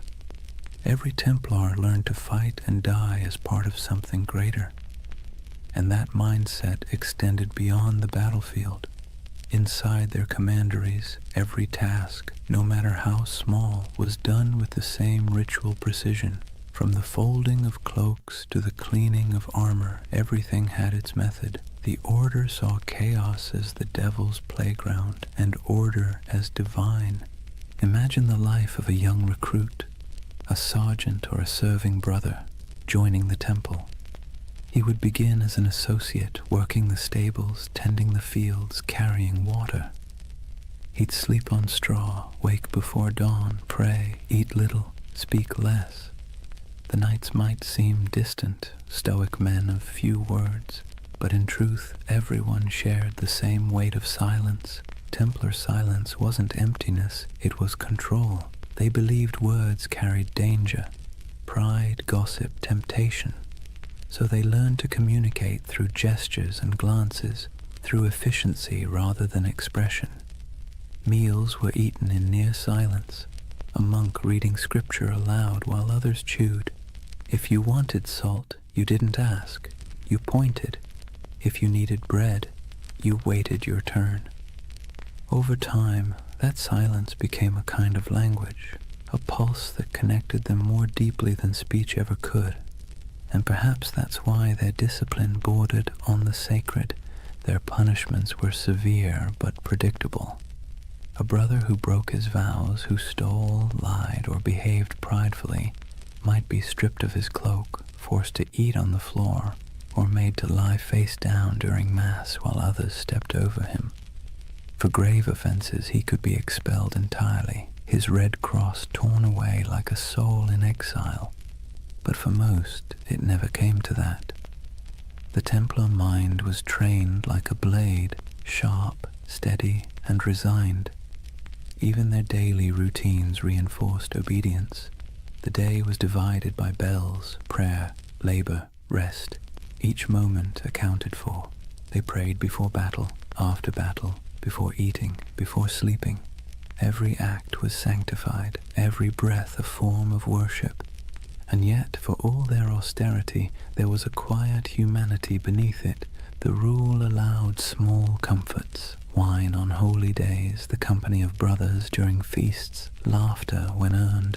They kept dogs and falcons. They played music sometimes, though always solemnly. Their lives weren't joyless, just measured. To outsiders, that restraint looked inhuman.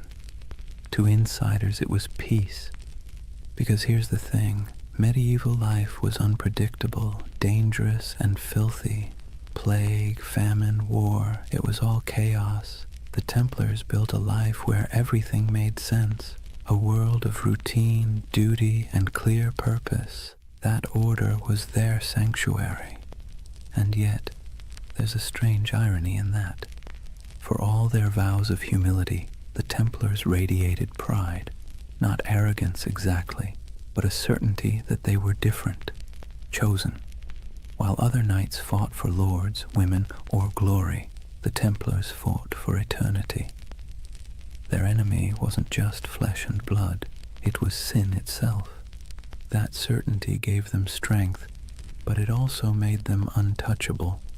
When they marched through cities, people stepped aside. Their white mantles glowed in the sun. Children watched them pass in awe. Priests blessed them. Merchants envied them. Kings tolerated them. And slowly, without realizing it, they became what they were sworn to resist: powerful, privileged, and proud. Their discipline, once spiritual armor, became something colder, a mask. By the late 13th century, the Templar ideal had begun to crack. The Holy Land was lost, the Crusades had soured, and yet the Order still trained, still prayed, still obeyed, as if nothing had changed. It's almost haunting, that image.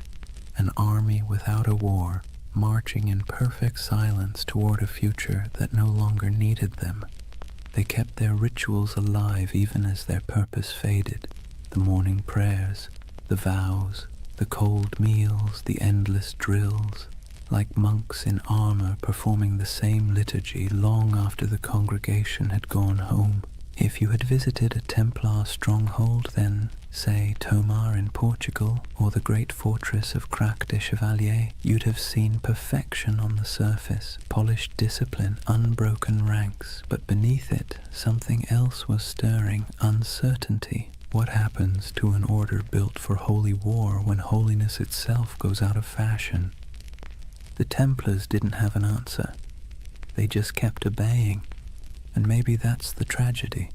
They were so trained to follow command that when the commands themselves became corrupt, when kings and popes turned against them, they couldn't adapt. Their discipline, once their shield, would soon become their downfall. But that's later. For now, in the twilight of their golden age, they still looked unshakable. Picture them one last time, a column of knights riding through the gates of Acre, the last stronghold of Christendom in the east.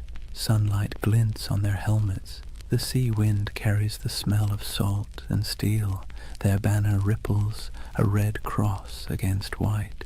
They move as one body, one will, one faith. And somewhere in the back of the formation, a young knight whispers a prayer he has said 1,000 times before. He doesn't know that in a few short decades, his order will be ashes and rumor. But in this moment, he is calm, because obedience is peace.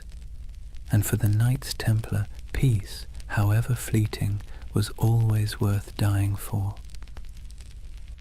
Chapter 3: Secrets, Shadows, and Heresy. Imagine the stillness beneath Jerusalem. The air is cool, dry, and old, older than the Crusaders who came here with dreams of salvation and plunder. Torches flicker against ancient stone, illuminating tunnels carved centuries before the birth of Christ. The sound of footsteps echoes faintly, rhythmic and deliberate. These men wear no crowns, no jewels, only white mantles marked with a red cross. 9 knights, poor, pious, exhausted, descending under the ruins of Solomon's temple. At least that's the story. the first whisper in a legend that would stretch across continents and centuries. According to chroniclers, when the Knights Templar were founded around 1119, their official mission was humble: to protect Christian pilgrims traveling the dangerous road from Jaffa to Jerusalem. In reality, there were only 9 of them, hardly enough to guard a single caravan. And yet King Baldwin II of Jerusalem gave them quarters in one of the holiest sites on earth, the Temple Mount, believed to be the ruins of Solomon's temple itself. That's where the name came from, the poor fellow soldiers of Christ and of the Temple of Solomon. But for a group of destitute knights, their address was suspiciously prestigious. The Temple Mount was not just another ruin, it was a sacred puzzle layered in myth. Jews believed it was where the Ark of the Covenant had once rested. Muslims revered it as the site of the Prophet's ascent to heaven. Christians saw it as the home of God's wisdom and wrath alike. And somehow these 9 knights, without royal blood, without political clout, were allowed to live directly atop it. And for nearly 9 years, no one quite knew what they were doing down there. There are no surviving records, no letters, no official reports, just silence, the kind that history fills with imagination. And centuries later, that silence became the perfect soil for mystery. Some say the Templars were digging, not guarding, that they searched the ruins for hidden relics, ancient scrolls, or lost knowledge buried deep beneath Jerusalem. According to certain accounts, the knights conducted excavations under the temple itself, tunneling through ancient chambers that had lain untouched since biblical times. Archaeologists in the 19th century actually found evidence of Templar tunnels beneath the site, narrow shafts and corridors leading nowhere, carved by human hands during the Crusader period. That's when the myth took root, that the Templars had uncovered something extraordinary, something that transformed them from a handful of ragged knights into one of the most powerful organizations in the medieval world. What was it? The Ark of the Covenant? The Holy Grail? Secret knowledge from King Solomon himself? Or perhaps something less tangible? A myth so potent it didn't need to exist to be believed. It's easy to see why the story stuck. The Templars' rise defied logic. They appeared out of nowhere, impoverished, under-equipped and obscure. Then, almost overnight, they became legends. Their fame spread through Europe like wildfire. Popes blessed them. Kings donated land. The church gave them privileges no other order had ever held. They could collect tithes, build fortresses, even run their own banks. Within decades, they were richer and more influential than most monarchies. How does that happen unless you've found something powerful? Of course, the historian in us can explain it rationally. Europe was full of eager donors. The Crusades were romanticized as a holy cause. The church wanted soldiers who could fight without being corrupted by greed, and the Templars fit that image perfectly. Their vows of poverty made them trustworthy. Their discipline made them effective. Their myth was self-reinforcing, but reason rarely wins the imagination. And so the legend persisted that beneath the stones of the Temple Mount, they discovered secrets the church itself feared. Hidden teachings, forbidden wisdom, proof that faith was not as simple as it seemed. You can almost hear the whispers, a flicker of torchlight in the dark, the scrape of metal against stone, the muttered Latin of a prayer or a spell. It's nonsense, of course, probably, but beautiful nonsense. That's the curious power of the Templar myth. It lives in the gap between faith and doubt, between the seen and the unseen, Take the idea of the Grail, for instance. In medieval Europe, the word didn't mean a chalice at first. It meant a vessel of divine mystery, something that contained the essence of truth. The connection between the Templars and the Grail only appeared centuries later, in 12th and 13th century romances, when poets like Chrétien de Troyes began weaving stories of knights, purity, and hidden relics. Those tales weren't history. They were dreams, but dreams with staying power. To the medieval mind, it made perfect sense that the holiest warriors would be the keepers of the holiest object. And to the modern mind, still restless in the dark, it makes perfect sense that an empire's rise must hide a secret. Maybe that's why the Templars continue to haunt us, because we can't resist the idea that someone, somewhere, found the truth and kept it to themselves. But beneath the mystique, there's something more mundane and more fascinating. The real secret of the Templars wasn't gold or relics. It was organization. While other Crusader groups floundered in chaos, the Templars built a system. They turned faith into logistics. They mastered record-keeping, finance, communication, and property management at a level Europe had never seen before. Their commanderies stretched from Scotland to Syria, forming a network that could move money, men, and messages faster than any king's court. They were medieval globalists, an early blueprint for the international corporation. That was their real treasure, their true grail, not buried under Jerusalem, but written in ledgers and sealed with wax. Still, it's fun to imagine the other version, the one where those 9 knights, by flickering torchlight, brushed away centuries of dust and found something that made them more than soldiers, something that whispered of destiny, because that's the romantic engine of the Templar myth, that somewhere in their cold discipline and rigid faith, they touched a kind of forbidden light. Maybe it wasn't treasure. Maybe it was understanding. The Church would later accuse them of heresy, of denying Christ, of spitting on the cross, of worshipping strange idols, all of which sound absurd, until you remember how much they changed between those first 9 knights and the empire they became.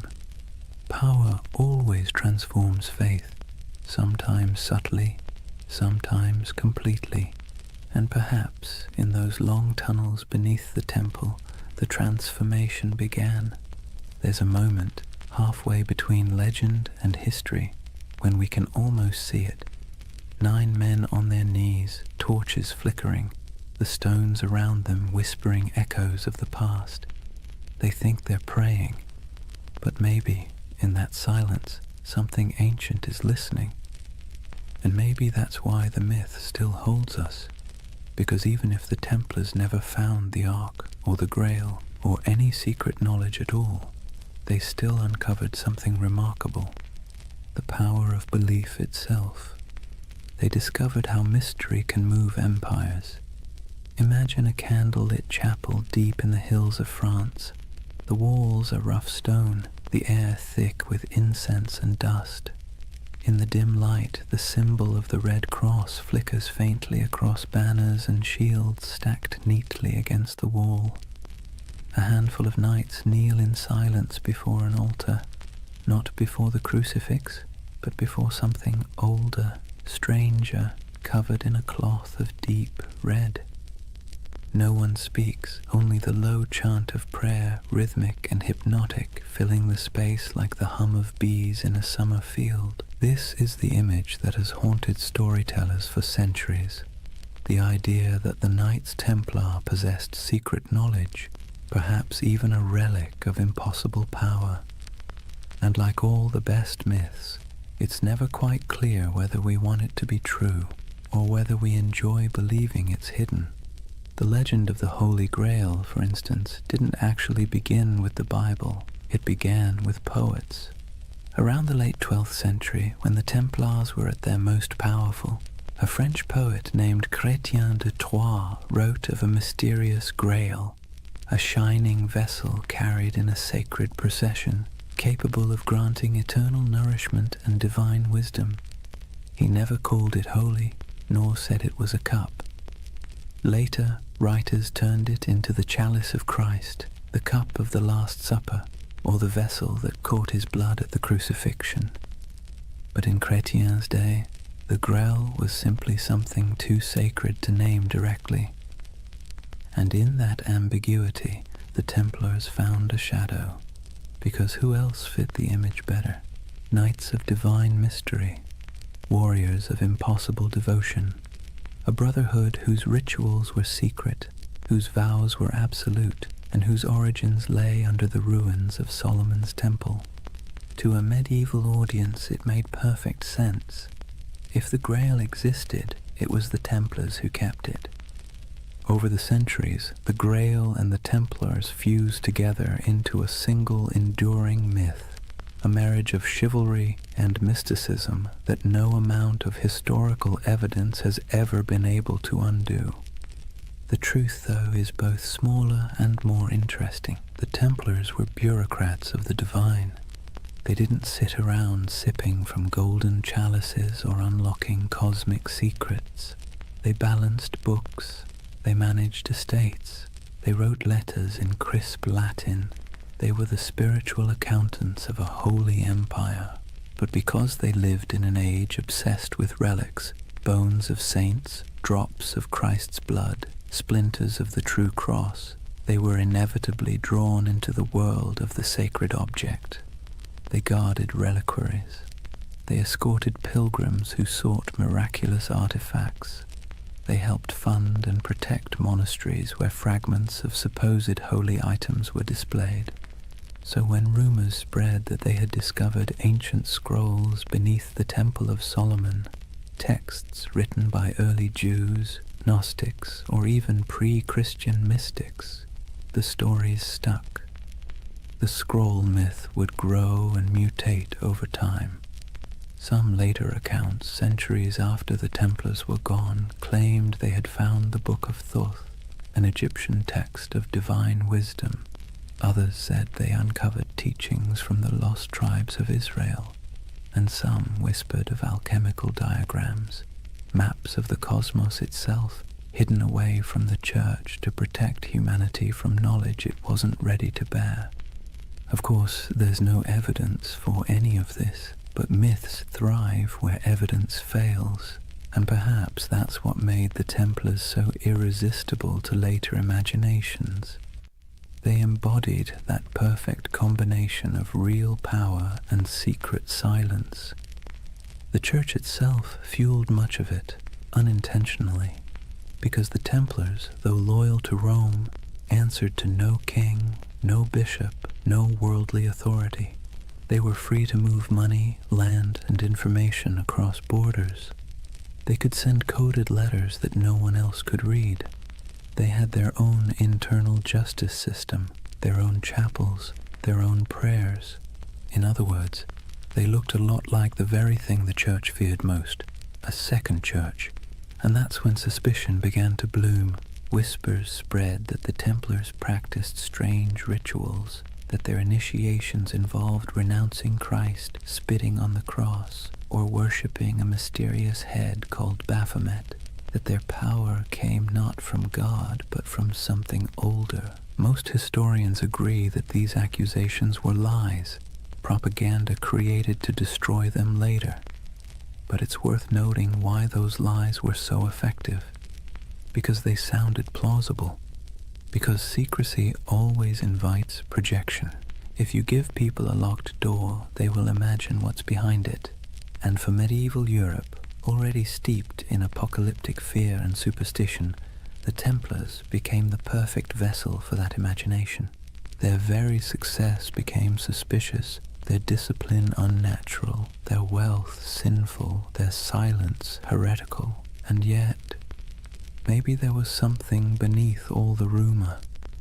Not magic, not relics, but an attitude. See, the Templars didn't pray like other monks. Their spirituality wasn't cloistered, it was militant. Their daily life was about control, obedience, and the annihilation of the self. Every moment of pleasure, every trace of comfort was stripped away to make room for purpose. In a sense, that was a kind of secret knowledge, the knowledge that faith and suffering could be fused into a single weapon. And that's what made them so dangerous. Not to the Muslims they fought in the Holy Land, but to the church that eventually feared them, because the Templars didn't seem to need intermediaries. Their faith was too direct, too efficient, too pure. When you can talk to God through action, you make priests nervous. By the time the Crusader kingdoms began to crumble, the Templars' mystique had already surpassed their usefulness. Europe no longer needed warrior monks. It needed bankers, diplomats, and obedient clergy. And so the Templars' mysticism, once admired, became suspect. It's strange, isn't it? How quickly a symbol of holiness can become a symbol of heresy. One century they were Christ's chosen, the next they were whispered to be sorcerers. But perhaps that's the price of mystery. The more tightly you guard your secrets, the easier it is for others to fill them with darkness. And in the quiet moments when we think of the Templars by torchlight, kneeling before something hidden under silk, we feel that same tension, that blend of awe and suspicion, that uneasy beauty of something half-believed. Because part of us wants to believe.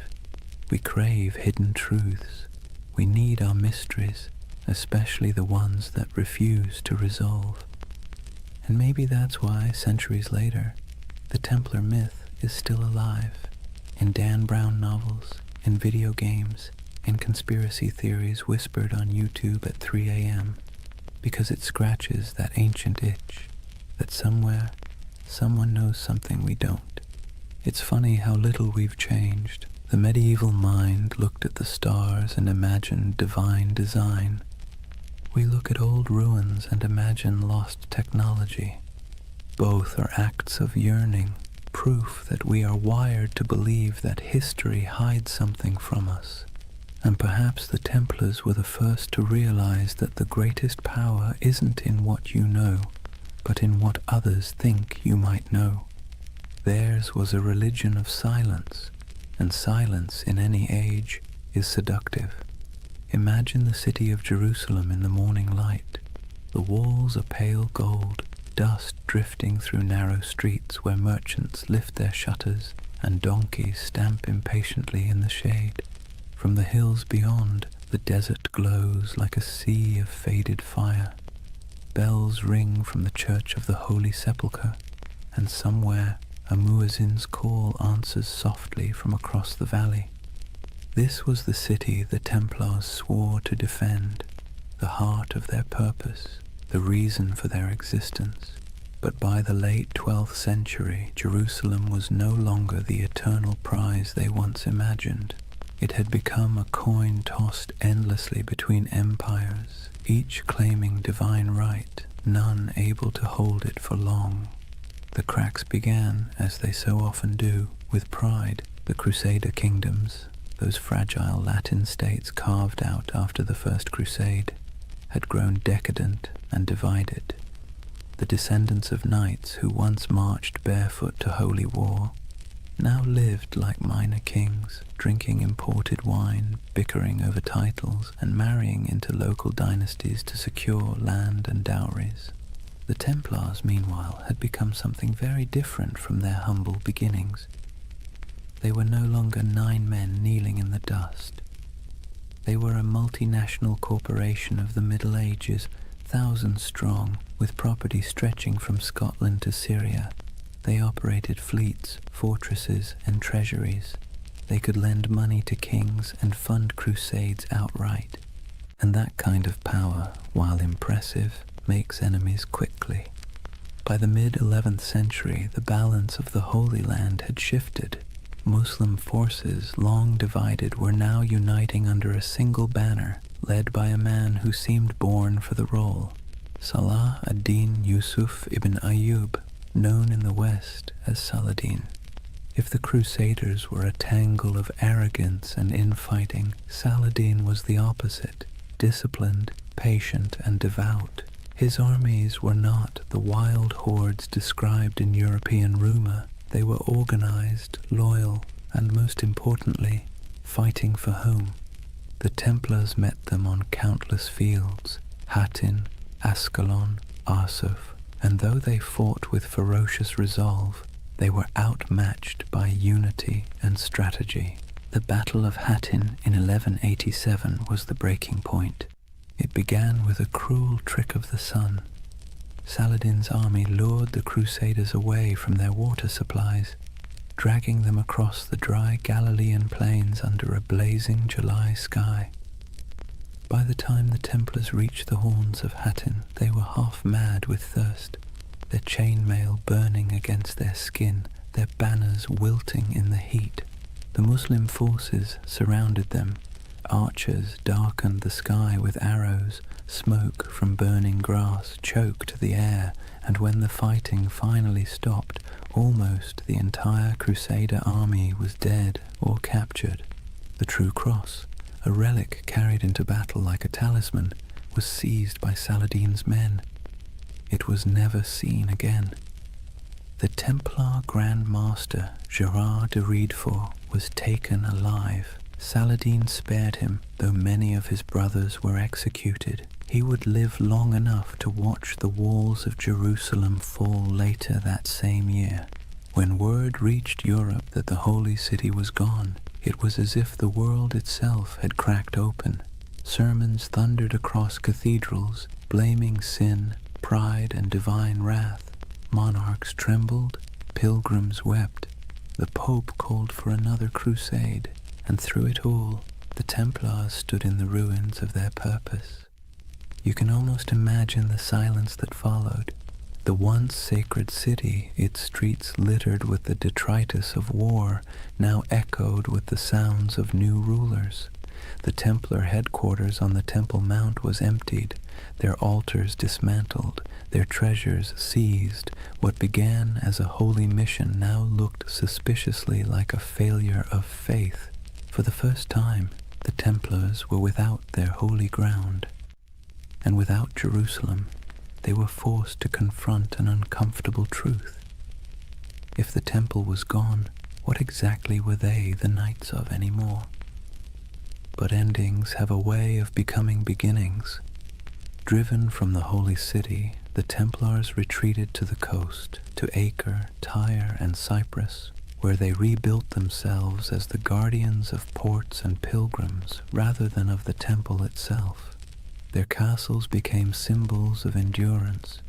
Crac des Chevaliers in Syria rose like a stone crown over the hills, its walls layered and massive, designed to resist even the most determined siege.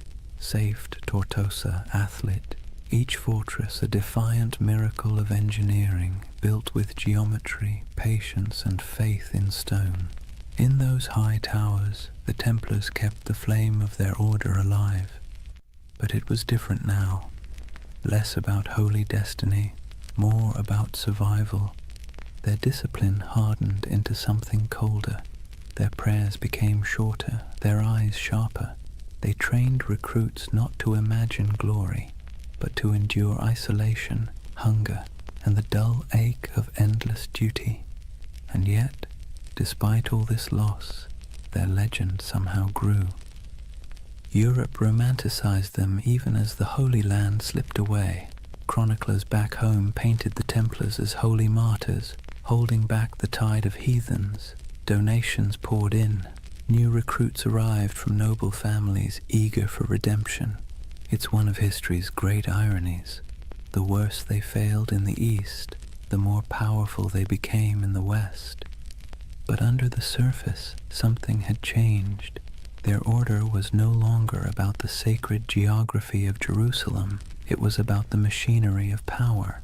And in that subtle shift from spiritual to financial, the seeds of their downfall were already being sown. When the Crusades began, the Templars fought for the soul of Christendom. By the 13th century, they were its bankers. They lent to kings and nobles, secured transport for crusading armies, and managed estates that rivaled monasteries in wealth.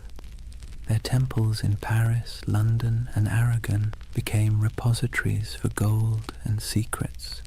Some said their vaults held the lost relics of the East. Others whispered that beneath their churches, tunnels led to rooms where initiates swore oaths in candlelight, swearing not to crown or cross, but to something older. In truth, those basements probably held nothing more exotic than ledgers and coin chests, but perception, as always, was more dangerous than reality. To kings in debt, the Templars' wealth was an insult. To the Church, their independence was heresy. And so, while the Templars rebuilt their fortresses and continued their crusading vows, the world around them quietly changed.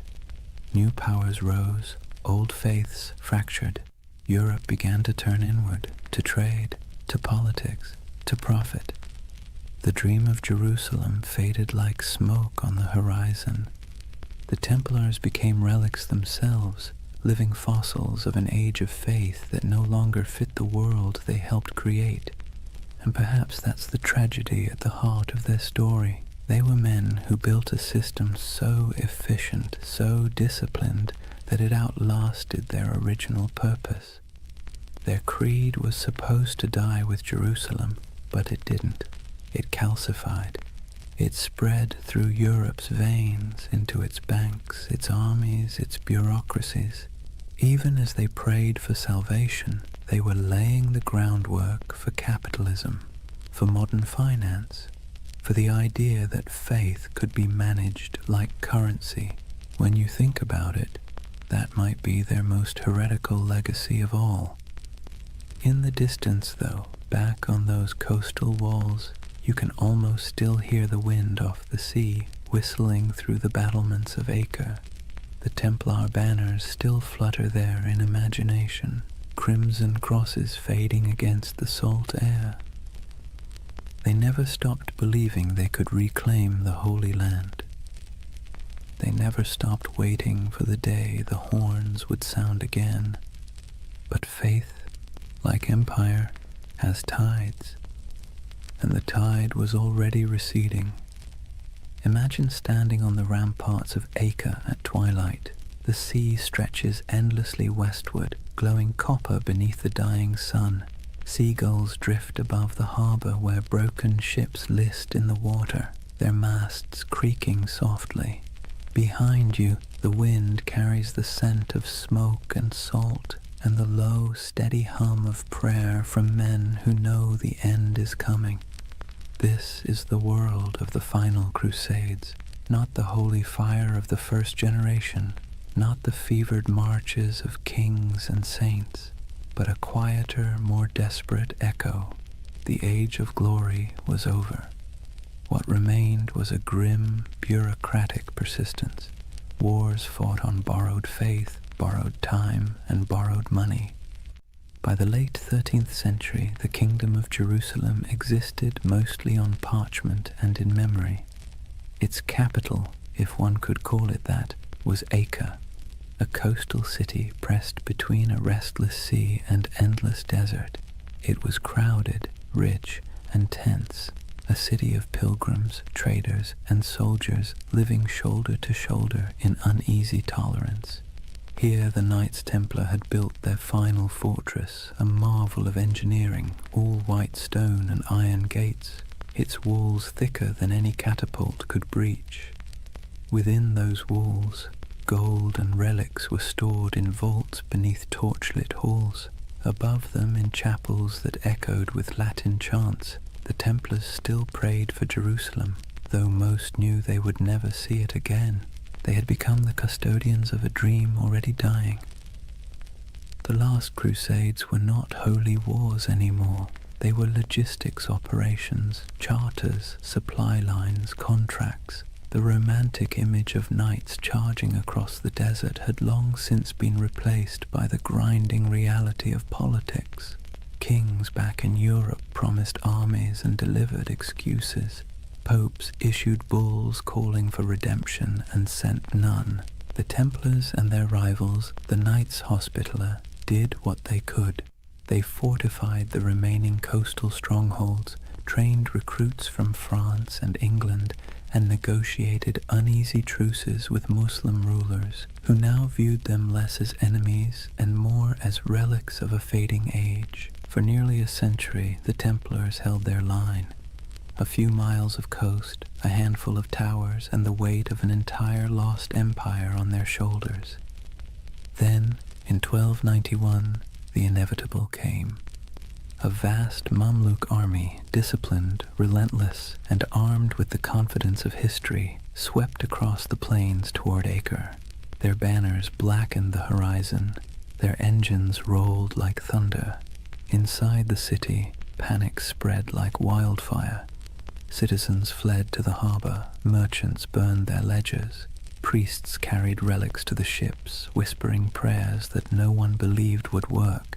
The Templars, as always, took their positions. From the battlements, they could see the Mamluk campfires stretching endlessly into the desert night. The siege began with drums, then fire, then days of unbroken assault. It was not the glorious last stand of legend. It was chaos. Stones crashed into the towers, arrows rained like iron hail, walls cracked and bled dust. The Templars fought with methodical silence, their discipline unbroken even as everything around them burned. Eyewitnesses would later write that when the outer wall finally collapsed, the sound was like a mountain giving way. Within days, Acre was gone. The Templar fortress fell piece by piece, and those who survived fled to their ships, carrying little more than their order's banner and the bitter taste of failure. When the city burned behind them, so did the last true Crusader stronghold in the Holy Land. It was over. The Crusades had lasted nearly 2 centuries, and now, after all the pilgrimages, sieges, and sermons, the Holy Land was once again entirely in Muslim hands. For the Templars, the loss was more than strategic, it was existential. They returned to Europe as an army without a battlefield, an order without a purpose.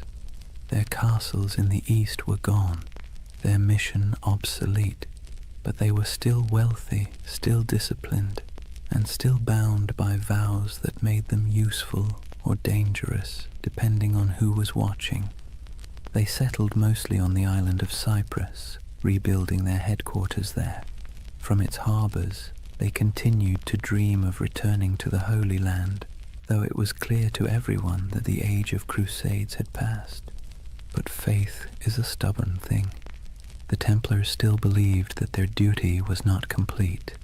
They trained, prayed, and planned, as if the next crusade was always just one papal decree away. And Europe for a while humored them. Popes still called them the sword of the church. Kings still borrowed their money. Peasants still whispered prayers for them. But under the surface, the world was changing. Trade was replacing war. Cities were replacing castles. Banks were replacing swords. And the Templars, with their vast holdings and network of treasuries, found themselves at the uncomfortable center of this transition. They had invented the closest thing to modern finance, a system where a pilgrim could deposit gold in Paris and withdraw it in Acre using coded letters of credit. It was genius, practical, and efficient, and in hindsight, catastrophic. Because when the wars ended and the debts came due, kings looked at the Templars' wealth and saw temptation, not salvation. Especially one king in particular, Philip IV of France. Philip was a man both pious and paranoid. He owed the Templars enormous sums of money, loans for his wars, his court, his vanity. But he also saw their independence as an affront. They answered not to him, but to the Pope. Their fortresses in France were like miniature states, their archives sealed and secret, and the more Philip learned about them, the more their silence unnerved him. Rumors spread of strange initiation rites, of heretical symbols, of men kissing the cross in reverse. Nonsense, most likely, but for a monarch looking to erase his debts and consolidate power, nonsense can be weaponized. In the years after Acre, Philip began to scheme. He courted the Pope, then bullied him. He planted spies among the Templars. He listened to gossip and invented the rest. The Templars, perhaps naively, continued to operate as they always had, holding mass, training knights, managing estates. They trusted in their reputation, in their service, in their holy mission. They never realized that while they were guarding against heathens abroad, the real danger had been quietly gathering at home. In the fall of 1307, France was restless. Taxes were high, the treasury was strained, and the king's legitimacy was fragile. Philip needed an enemy. And what better villain than a secretive, wealthy brotherhood whose glory had long since faded into rumor? The Templars were about to learn a lesson the Romans once taught long ago, that power without narrative is just a target. Their story had begun with oaths whispered beneath the Temple of Solomon. It was about to end in the flicker of torches and the hiss of sealed orders. History, like the sea, has its own rhythm, rising, falling, devouring. The Templars, once masters of both faith and war, had finally drifted too far from shore. Their banners would not fall on the battlefield, but in the courts of kings. Their last enemy would not wield a sword, but a quill. The Crusades had ended, but the Inquisition was just beginning. Imagine Paris in the early morning of October 13th, 1307. The air is cold, the mist heavy. Bells toll softly from the towers of Notre Dame, their echo rolling over the Seine. Most Parisians are still asleep, unaware that within the hour history itself is about to shift. Across the city, a quiet army stirs. Royal messengers slip through fog-damp alleys, carrying sealed orders bearing the king's personal wax seal. Soldiers, sworn to secrecy, assemble at street corners and bridges. They don't yet know who they're hunting, only that the order comes directly from Philip IV, and that disobedience would mean ruin. When the sun finally breaks the horizon, the trap is sprung. Every Templar house in France, every fortress, every commandery, every quiet estate hidden among vineyards and fields is surrounded.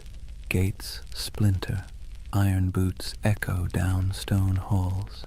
The knights of the temple, warriors who once faced Saracen armies in the blazing deserts of Palestine, are dragged from their beds half-dressed, bewildered, accused of crimes so grotesque they can barely comprehend them. Blasphemy, idolatry, heresy. The list reads like something pulled from a fever dream, but this was no dream. It was politics, dressed in the robes of faith. Let's be clear, Philip IV was not a fool. He was something more dangerous, clever, desperate, and convinced of his divine right to do whatever was necessary to hold his kingdom together. He had bled France dry with wars against England, then with his campaigns to tax the clergy. When the church resisted, he struck back, exiling the Pope from Rome, installing his own candidate, and essentially turning the papacy into a branch office of the French crown. That Pope was Clement V, a man whose spine was as soft as the velvet cushions he sat on. Officially, he ruled from Rome. In practice, he lived under the shadow of Philip's will, a papal puppet relocated to Avignon. And so, when the King of France whispered that the Templars were dangerous, heretics, maybe even satanic, Clement listened.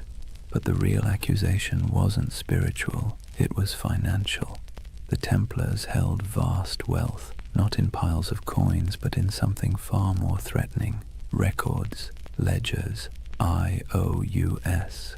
They were Europe's most sophisticated bankers, managing royal treasuries, facilitating trade, and holding deposits from nobles who trusted their vaults more than their own castles. That included Philip himself, who now owed them so much that, if they called in their debts, France might collapse. And so, with one order, Philip did what every indebted man has dreamed of doing since time began. He erased the balance sheet. The raids were coordinated with surgical precision. Templars across France were seized simultaneously, their archives confiscated, their leaders imprisoned. Jacques de Molay, the Grand Master, was arrested in Paris, along with his top commanders. He had been a guest of honor at the king's court just days before, attending the funeral of Philip's sister. Now his hospitality was rewarded with chains. The interrogations began almost immediately. The king's agents, men of ink and iron, demanded confessions to every sin imaginable. They accused the Templars of denying Christ, of spitting on the cross during initiation, of worshipping a mysterious idol called Baphomet. They spoke of obscene rituals, secret kisses, and dark oaths taken by candlelight. And under torture, men will say anything. By the week's end, confessions poured in, broken, contradictory, desperate. Some swore they had been tricked, others simply wept and signed whatever parchment was placed before them. The king had his proof. But outside the dungeons, the world was less convinced. The charges made no sense. The Templars were fanatically religious, sworn to poverty, chastity, and obedience. Their prayers structured their lives so tightly that even eating and sleeping were acts of devotion. To accuse them of heresy felt like accusing monks of witchcraft. But logic was irrelevant. The spectacle was the point. Philip had turned the trial into theatre. He invited clergy, nobles, and the public to hear the confessions. He displayed the trembling knights as examples of corruption and divine justice. He presented himself as the defender of Christendom, cleansing it of hidden rot. And for a public weary of taxes, famine, and failed wars, it worked. People love a villain, especially one that used to be untouchable. Meanwhile, Clement V hesitated. As head of the church, the Templars were technically under his jurisdiction, not Philip's, and he knew, deep down, that the charges were absurd. He issued cautious letters demanding the Templars be handed over to papal investigators, but Philip ignored him. France was already playing judge, jury, and executioner. When the Pope finally summoned his courage to intervene, the damage was done. Across Europe, the accusations had spread like wildfire. Other kings, seeing opportunity, followed Philip's lead. Why not confiscate a few Templar estates? Why not seize their gold, their horses, their lands? After all, if France was purging the heretics, who wanted to look soft on sin? One by one, Europe's monarchs turned on their former protectors. In England, Edward II hesitated at first. He actually liked the Templars, but papal pressure forced his hand. In Spain and Portugal, the order was dissolved and reborn under new names, with new insignia, to preserve their assets while appeasing the church. In Germany and Italy, their properties were quietly absorbed by the Hospitallers, rivals who had survived by being slightly less rich and slightly less suspicious. But in France, there was no mercy. The king's prisons overflowed with knights. Some recanted their forced confessions, and for that they were burned alive. Others were kept in darkness for years, their order formally disbanded by papal decree in 1312. As the walls closed in, Jacques de Molay remained calm. His life, by then, had been one long act of faith. He had fought in Outremer, negotiated with kings, and seen the fall of Acre. He knew what it was to lose everything. But this betrayal, this twisting of faith into a weapon, was something colder. He endured years of imprisonment, interrogation, and humiliation before being brought once more into public view. On March 18, 1314, the king staged one final spectacle. Mole and 3 senior Templars were led onto a platform erected on the Ile de la Cité, a small island in the Seine, directly across from the royal palace. The crowd gathered in silence, expecting confessions and repentance. But instead the old man, gaunt, weary, his hair turned white in prison, stood tall and spoke words that would echo for centuries. He retracted every confession, declared the order innocent, condemned the lies, the cruelty, the injustice. The crowd gasped. The executioners hesitated. Even Philip's officials seemed unsure what to do. But the king, unmoved, ordered the fires lit immediately, and as the flames climbed, witnesses said Jacques de Molay did not scream. He stood, unmoving, until the smoke swallowed him. According to legend, with his final breath, he called down a curse, summoning the Pope and the King to meet him before God within a year. It sounds like myth, but here's the strange part. Both men did die within 12 months. Philip collapsed suddenly during a hunting trip. Clement succumbed to illness not long after. Their bodies, it was said, refused to rest peacefully. One burned, one desecrated by lightning. History, for once, indulged in poetic justice, and so ended the Knights Templar, at least on paper. Their castles were seized, their treasure vanished, their order dissolved, but their legend, that refused to die. Whispers began immediately, of ships slipping away from La Rochelle under cover of night, carrying gold, relics, and sacred texts, of surviving knights who fled north to Scotland or vanished into the Alps, of secret brotherhoods, the Freemasons, the Rosicrucians, who claimed descent from the last guardians of the temple. It's hard to tell where history ends and myth begins. Maybe they're the same thing now, a story too powerful to stay buried. The fires of Paris went out, the ashes scattered. But in the imagination of every generation since, the Templars never stopped riding.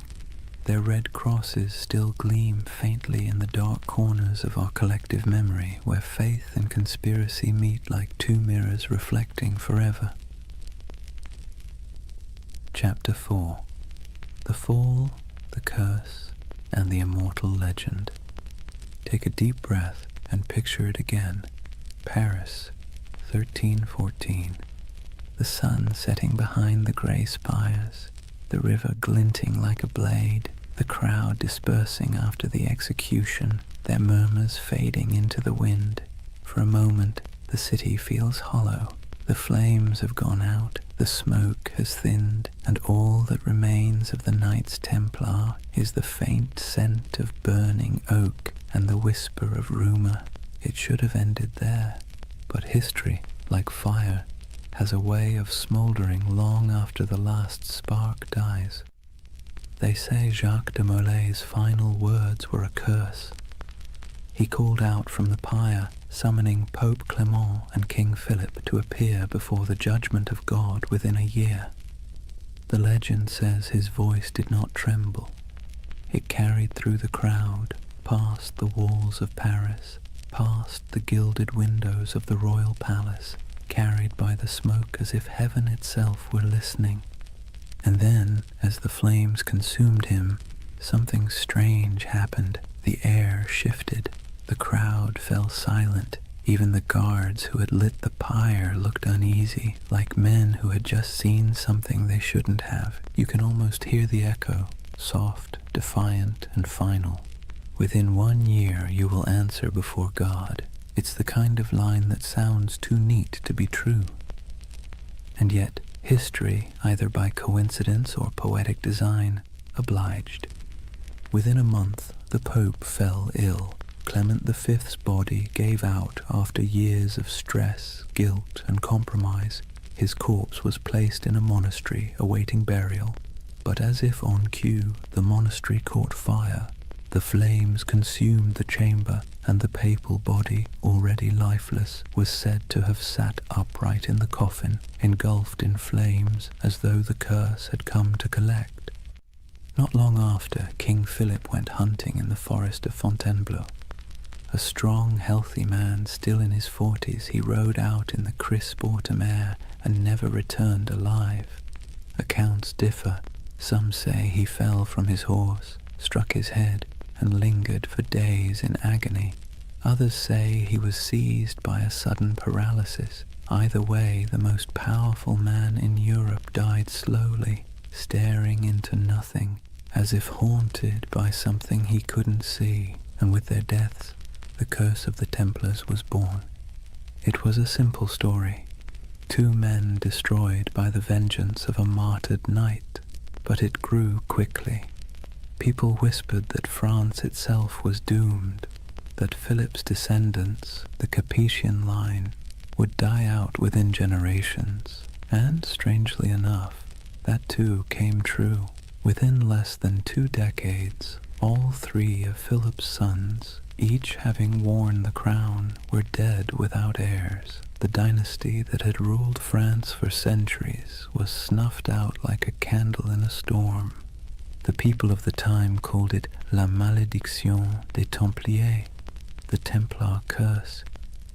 To later generations, it became a parable, a warning about greed, corruption, and the strange persistence of divine justice.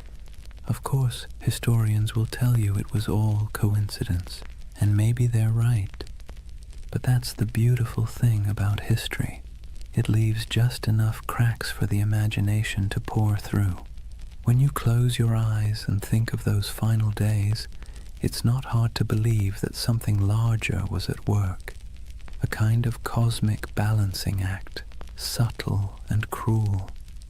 The Templars, who had built their order on discipline, loyalty, and faith, had been betrayed by those who claimed to uphold the same virtues. And perhaps, just perhaps, the universe took notice. Yet even as their bodies turned to ash, their legend began to breathe again. Within a generation, stories of the hidden treasure of the temple began to surface. Gold, relics, and ancient knowledge spirited away from France before the arrests. Ships loaded in secret at the port of La Rochelle, sailing west into the mist. Some claimed they vanished into Scotland, others into Portugal, and some said they crossed the ocean itself, centuries before Columbus, to lands unknown. The myth of the lost Templar fleet became the fuel for countless tales. Sailors swore that on stormy nights they'd seen ghost ships bearing red crosses on their sails, gliding silently across the waves. Monks whispered of secret vaults beneath cathedrals where the last Templars hid sacred relics. And among peasants and pilgrims alike, a quiet belief took root. The Templars were not dead. They had merely gone underground, waiting for the world to be ready again. It was an idea too romantic, too mysterious to fade. The church had tried to erase the order's name, to burn their banners, melt their seals, and scrub their records. But the Templars had built something deeper than stone. They had built a story, one that couldn't be killed with fire or buried in royal decrees. And the story began to change shape. In the Middle Ages, people whispered that the Templars had discovered the Holy Grail beneath the ruins of Solomon's temple, that the treasure they carried was not gold, but knowledge, secret doctrines, ancient scrolls, perhaps even relics of Christ himself. These weren't just bedtime stories, they were expressions of longing for a lost wisdom, a purer faith, a world where the sacred and the powerful were one and the same. It's strange, isn't it? The church destroyed them for being too secretive, too independent, and yet that very secrecy made them immortal. The less we knew, the more we wondered. And wonder, as every myth maker knows, is the soil in which legends grow. By the 14th century, the Templars were ghosts. By the 15th, they were saints of imagination. By the 18th, they had been reborn entirely, absorbed into the rituals of the Freemasons, who borrowed their symbols, their oaths, and their mystique. Masonic lodges across Europe adopted the Red Cross, the sword, and the language of brotherhood. In their dimly lit halls, among candles and geometry, men in powdered wigs whispered oaths not unlike those once spoken in Jerusalem. And in those flickering moments, the Templars lived again, not as soldiers, but as symbols, symbols of resistance, of hidden knowledge, of purity lost and truth buried beneath the weight of time. Somewhere along the way, their story stopped being about history at all. It became about us, about our hunger for mystery, our suspicion of power, our desire to believe that somewhere in the forgotten corners of time, the pure and the brave are still watching. And that brings us back to that fateful Friday, the 13th of October, 1307, the day that superstition itself was born. Before that morning, Friday the 13th meant nothing. It was just a date. But after the Templars were seized, tried, and condemned, it became a symbol of betrayal and bad luck. The day the innocent were destroyed by the powerful. The day faith was tested and justice mocked. The day one of the most disciplined brotherhoods in human history was wiped out in a single breath. Centuries later, we still flinch at that date without remembering why. Maybe that's the real curse, not divine vengeance, but cultural memory, a faint echo of injustice that hums quietly beneath the surface of modern life. Every time the calendar aligns and Friday falls on the 13th, we pass through that echo. Most of us shrug it off, but somewhere deep in the collective mind, a voice whispers, "Be careful." It's the whisper of a fire crackling on an island in the Seine. The whisper of 9 knights kneeling in the dark, taking oaths no one else would ever hear. History loves to bury its ghosts, but ghosts, if nothing else, are patient, and so the legend of the Templars endures, not as a warning, not as dogma, but as a lullaby for the restless, a story that reminds us that even in corruption, there can be faith. Even in endings, there can be echoes. That the night, however dark, always remembers the shape of its stars. Close your eyes for a moment and imagine the sea, a cold wind blowing from the west, the smell of salt, iron, and rain. It's October of 1307, just days after the arrests began. France is tightening like a fist. Across the countryside, Templar commanderies, once bustling with horses, treasure, and prayer, now sit silent under royal seals. Soldiers ransack vaults, priests pore over ledgers, and the knights, those who survive the sudden sweep, vanish like smoke. Or at least, that's what history says. But if you listen carefully, beneath the crackle of parchment and the scratching of quills, you'll hear the ocean whispering another version. At the western edge of France, in the port of La Rochelle, witnesses claim they saw something strange. A convoy of ships flying the Red Cross of the Temple quietly slipped out to sea just before the arrests. The official records say nothing, but rumors say otherwise. Some say the ships were loaded with gold, silver, relics, and documents, everything the order held sacred. Others say they carried only men, brothers who refused to die in chains. Either way, when the king's men arrived to confiscate the Templar fleet, the docks were empty. Every ship was gone, vanished into the grey Atlantic mist. Where did they go? That question has haunted historians for centuries. Some claim they sailed north to Scotland, where King Robert the Bruce, excommunicated by the church, might have welcomed the outlawed knights. Scotland, after all, was in rebellion. Its land was cold, rugged, and far from papal reach.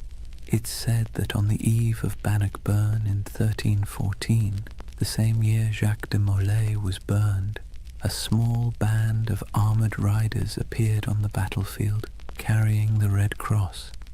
They turned the tide against the English, then disappeared as swiftly as they came. Is it true? Probably not, but as every good myth knows, plausibility is optional when the imagination takes hold. Others believe the Templars went west, farther than any Christian ship had gone, that they reached the shores of Portugal, and from there, the New World itself, centuries before Columbus. In Portugal, after all, the Templar legacy is easy to trace. King Denis, who admired the order's discipline and skill, quietly rebranded them as a new brotherhood, the Order of Christ. Same men, same property, same goals, different name. Under that new banner, they built fortresses, trained explorers, and financed voyages.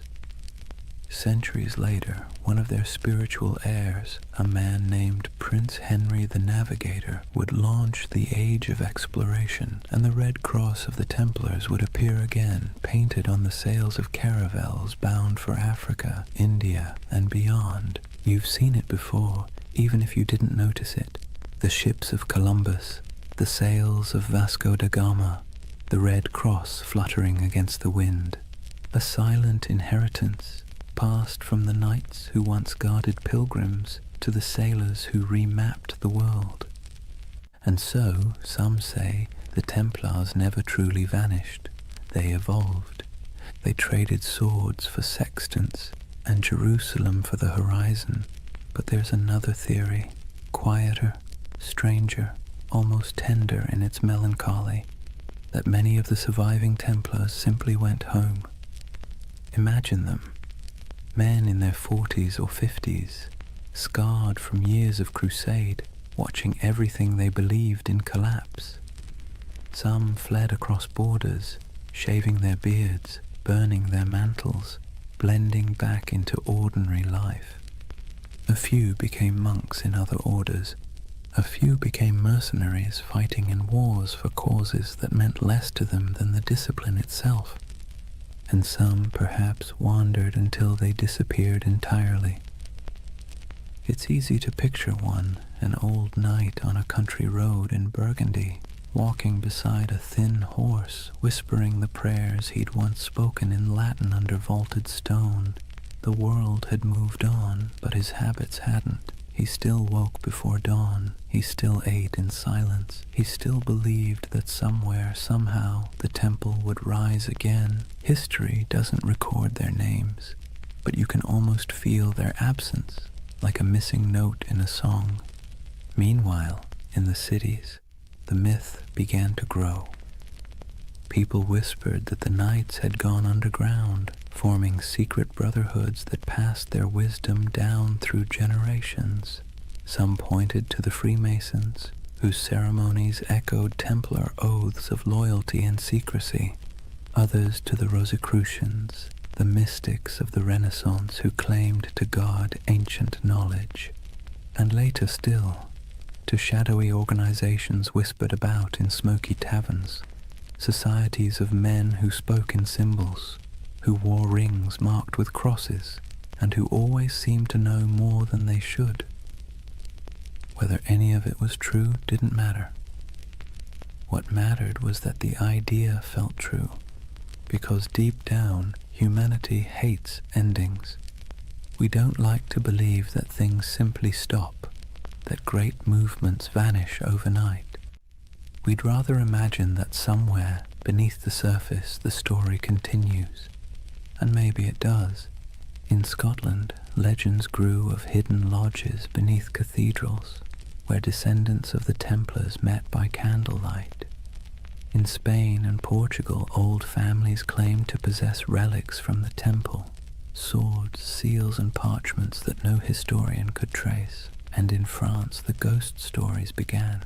Peasants said that on stormy nights they saw riders in white cloaks galloping through the woods near old commanderies, their torches flickering like stars. No hoofbeats, no voices, just the wind, the rain, and the sound of metal brushing against metal. The church called it superstition, but the peasants knew better. They said it was the Templars, still keeping watch. Centuries later, during the French Revolution, when mobs looted churches and burned archives, strange things were found. Stone carvings of Templar crosses hidden behind altars, letters sealed with wax bearing the order's symbol, and cryptic diagrams suggesting that not everything had been destroyed. Even Napoleon, the great skeptic, was rumored to have been fascinated by them.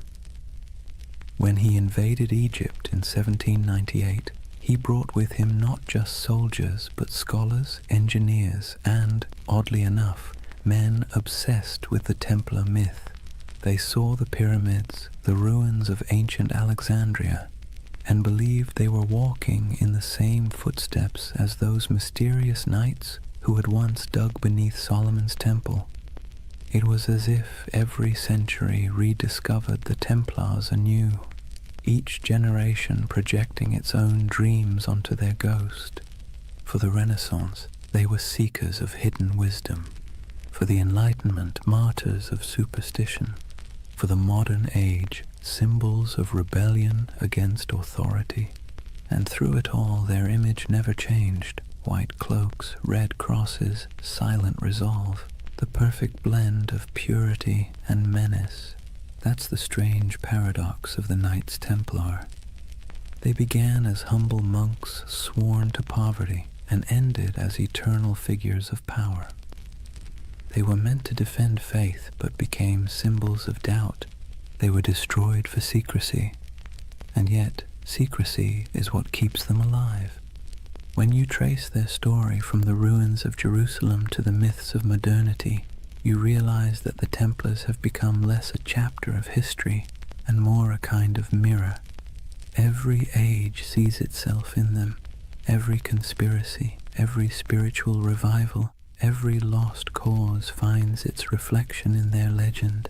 Even today, their name is everywhere. Video games, novels, films, coffee brands, even insurance companies. The irony would probably amuse them. Men who once vowed to own nothing now sell everything. But perhaps that's fitting. The Templars were never just about religion or war. They were about the human need to believe in something that endures. And maybe that's why we can't stop imagining where they went. Not because we need the facts, but because we need the comfort of knowing that ideals, courage, loyalty, sacrifice, don't just die with men. They drift, they adapt, they survive. So when you think of those ships sailing out of La Rochelle into the fog, try not to see them as fugitives. See them as dreamers, as the embodiment of a simple, quiet truth. That faith and mystery always find a way to escape the fire. Maybe they reached Scotland, maybe they reached the New World, or maybe they're still out there somewhere, beyond the horizon, sailing a sea that never ends. Imagine a cold dawn in Paris, 1307. The streets smell of smoke and fear. Bells toll somewhere in the distance, slow, heavy, deliberate. The king's guards march through the mist, their armor clattering like a death knell. Inside the stone halls of the royal fortress, a handful of exhausted men kneel before a tribunal. Their white mantles, once symbols of divine purpose, are now stained with dirt and tears. The red cross across their chests looks almost like a wound. These are the Knights Templar, the once unbreakable brotherhood now accused of heresy, blasphemy, and witchcraft. Their Grand Master, Jacques de Molay, stands among them. His face is gaunt, his hands tremble, but not from fear, from disbelief. Only a few years earlier, kings had begged for the Templars' loans, popes had blessed their missions, and merchants had trusted their vaults with fortunes. And now, The same powers that exalted them call them servants of the devil. Let's be clear, the charges were absurd. The Templars were accused of spitting on the cross during secret initiations, of worshipping a mysterious idol named Baphomet, a bearded head that supposedly whispered prophecies, of kissing each other's backsides as oaths of loyalty. It sounds like something invented by a drunk gossip trying to impress a tavern full of bored clerks. But in medieval Europe, rumor and heresy were as lethal as swords. Under torture, men confessed to anything. And King Philip IV of France, buried in debt to the Templars, knew that pain was cheaper than repayment. He wanted their treasure and their silence. So he ordered confession after confession, until even the strongest broke. It's strange to imagine these were men trained to endure battle, to ride through sieges, to fight without sleep. And yet here they were, chained in dungeons, whispering prayers that turned into pleas. Some recanted immediately, others held firm until their bodies gave out. But through it all, one question pulsed beneath the surface like a heartbeat. Where is the treasure? Because according to legend, the Templars had amassed unimaginable wealth. Gold from Jerusalem, silver from Europe, relics from the Holy Land. They were bankers to kings, landlords to half of France, and custodians of secrets no one dared write down. When their order collapsed, that treasure simply disappeared. The official records show nothing. The king found empty vaults, the church seized estates, but no gold, and so the myth began. The missing Templar treasure has been called the most enduring unsolved mystery in medieval history. Over the centuries it's been found 1,000 times, in hidden tunnels under Paris, buried beneath Rosslyn Chapel in Scotland, locked inside the catacombs of Malta, even frozen beneath Nova Scotia's Oak Island, where fortune hunters have been digging for 200 years and still haven't hit bottom. Each theory begins the same way, with the night of October 13th, 1307, when those ships at La Rochelle sailed off into the mist. And each theory ends the same way, with an empty map and more questions. But maybe the treasure wasn't gold at all. Maybe what they protected wasn't wealth, but knowledge. There's a quiet rumor, older than the Freemasons, older than most conspiracy theories, that the Templars discovered something beneath the ruins of Solomon's Temple during their early years in Jerusalem. What it was, no one agrees on. Some say it was the Holy Grail, not a cup, but a secret bloodline. Others claim it was the Ark of the Covenant, still humming with divine energy. And a few whisper that it was something far less biblical, ancient texts from before recorded history, knowledge so profound it could rewrite theology itself. Whatever it was, the rumor insists that the Templars hid it, not in one place, but in many. Fragments scattered like seeds across Europe, buried under chapels, sealed in crypts, or disguised as relics. You can almost imagine it. Stone corridors lit by flickering torches, brothers moving in silence, passing relics wrapped in linen. No words spoken, no records written, only vows that what was found in the Holy Land must never be lost again. It's beautiful, isn't it? The idea that knowledge can be smuggled through time, that truth, like treasure, can survive corruption, fire, and forgetfulness. But let's pause, because the historian's mind has a way of ruining poetry. The truth is, most of what the Templars had was painfully ordinary. Farms, mills, vineyards, warehouses. Their treasure was bookkeeping. Still, the legend persists, because it speaks to something deeper, a yearning for meaning behind mystery. We want to believe that somewhere beneath the dust, something sacred still waits to be uncovered, and maybe, in a way, it does. Because even stripped of myth, The story of the Templar trials is a perfect reflection of how power consumes its own creation. King Philip's campaign wasn't just about greed, it was about fear, the kind that festers when kings realize faith answers to no one. The Templars had grown too independent. Their wealth was international. Their loyalty was to God, not to any throne. They were an early version of globalization, efficient, disciplined, untaxed. They'd become everything monarchs hate, powerful, moral, and incorruptible. And so Philip did what tyrants always do when faced with something they can't control. He called it evil. By 1310, the trials had become theater. Dozens of knights were paraded through Paris to confess and repent before crowds. Some, desperate for mercy, repeated the false confessions they'd made under torture. Others refused, and for that they were burned. The flames were said to burn clean. No black smoke, only white. People whispered it was the Holy Spirit taking their souls. Others said it was the wind carrying away the last truth the church dared not hear. But one man's death would outlive them all. Jacques de Molay, the Grand Master. In 1314, after 7 years of imprisonment, he was led to a small island on the Seine. The executioner tied him to the stake as the king's men watched. When asked for a final confession, de Molay refused. He looked at the crowd and spoke instead to the heavens. He declared that both the king and the pope, Philip and Clement, would soon answer before God for what they had done. It was less a curse than a statement of cosmic bookkeeping, but it landed like a thunderclap. Within a year, both men were dead, and so legend turned to prophecy. The curse of Jacques de Molay was born.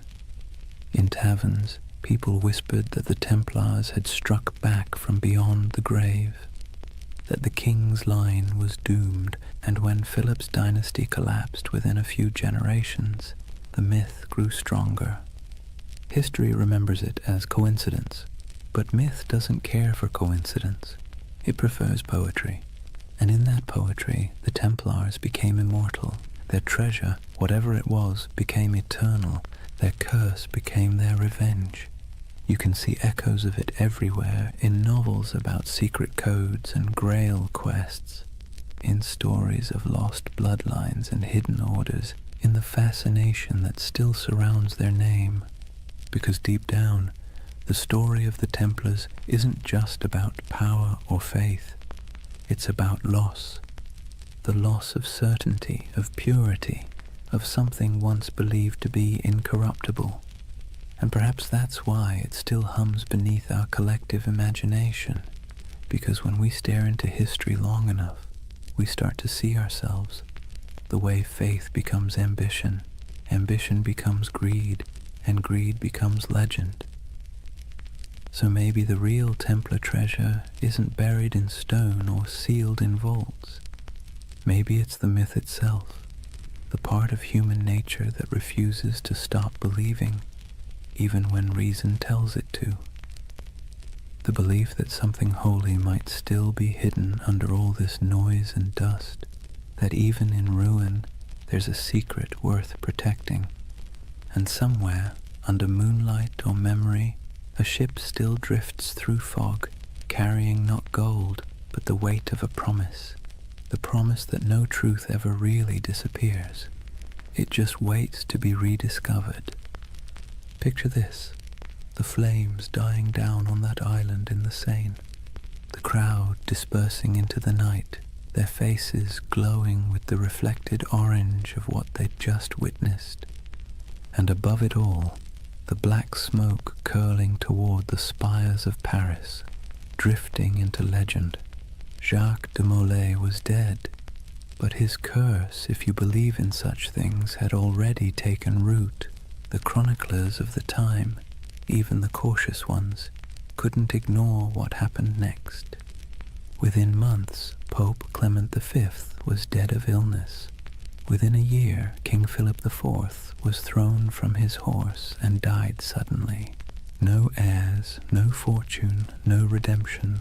It was as if the fire had leapt from de Molay's pyre into the royal bloodline itself. Whispered superstition turned to conviction. The Templars had called down divine justice. And that's where history ends and myth truly begins, because after that day the Knights Templar ceased to exist in the record. Their castles were seized, their lands divided, their members absorbed into other orders or driven into hiding. But their name, their symbol, only grew stronger. You can destroy a building, you can hang a man, but you can't kill an idea that has already become a myth. Let's be honest. The world loves a good mystery wrapped in moral ambiguity. The Templars were the perfect storm, part saint, part sinner, disciplined yet secretive, blessed yet cursed. And so, century after century, their shadow kept resurfacing in new disguises. In medieval Germany, people whispered that the Templars had gone underground, literally tunneling beneath mountains to guard their hidden treasure. In Scotland, they were said to have joined Robert the Bruce at the Battle of Bannockburn, their white mantles glowing like ghosts as they charged across the misty fields. In Portugal, they supposedly rebranded as the Order of Christ, quietly sailing under new banners as Europe's age of exploration began.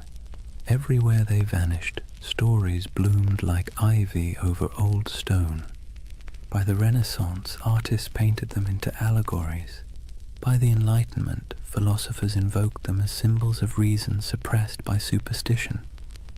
By the 18th century, they'd re-emerged again, this time whispered to be the ancestors of the Freemasons, the supposed keepers of ancient wisdom and architects of secret societies that shaped revolutions and empires alike.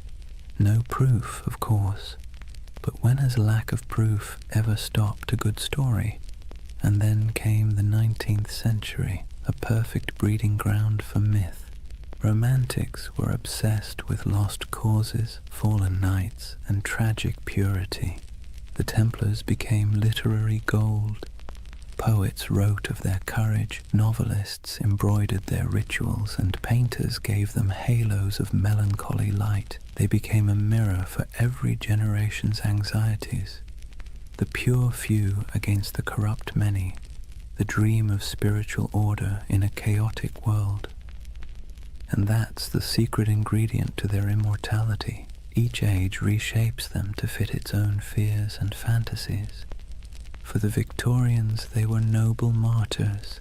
For the mystics, guardians of sacred geometry and alchemical truth. For the modern internet, they're either ancient aliens or early bankers. The spectrum runs from the sublime to the ridiculous, and somehow the Knights Templar fit perfectly into both. But why? Why them and not some other crusading order lost to time? Maybe it's because they sit right on the fault line between faith and doubt. They were monks with swords, believers who killed, poor men who became rich, holy men who served kings. Their contradictions make them endlessly recyclable, adaptable to whatever mystery you want them to represent. And let's be clear, people love contradictions. They feel human, they feel possible. The Templars are not gods or demons. They're a reflection of how ambition twists faith, how purity curdles into power, and how power always inevitably invites its own destruction. It's almost poetic that they were accused of worshipping a severed head, because in a way, that's what their legend became, a body without a leader, kept alive by imagination, headless but somehow still breathing.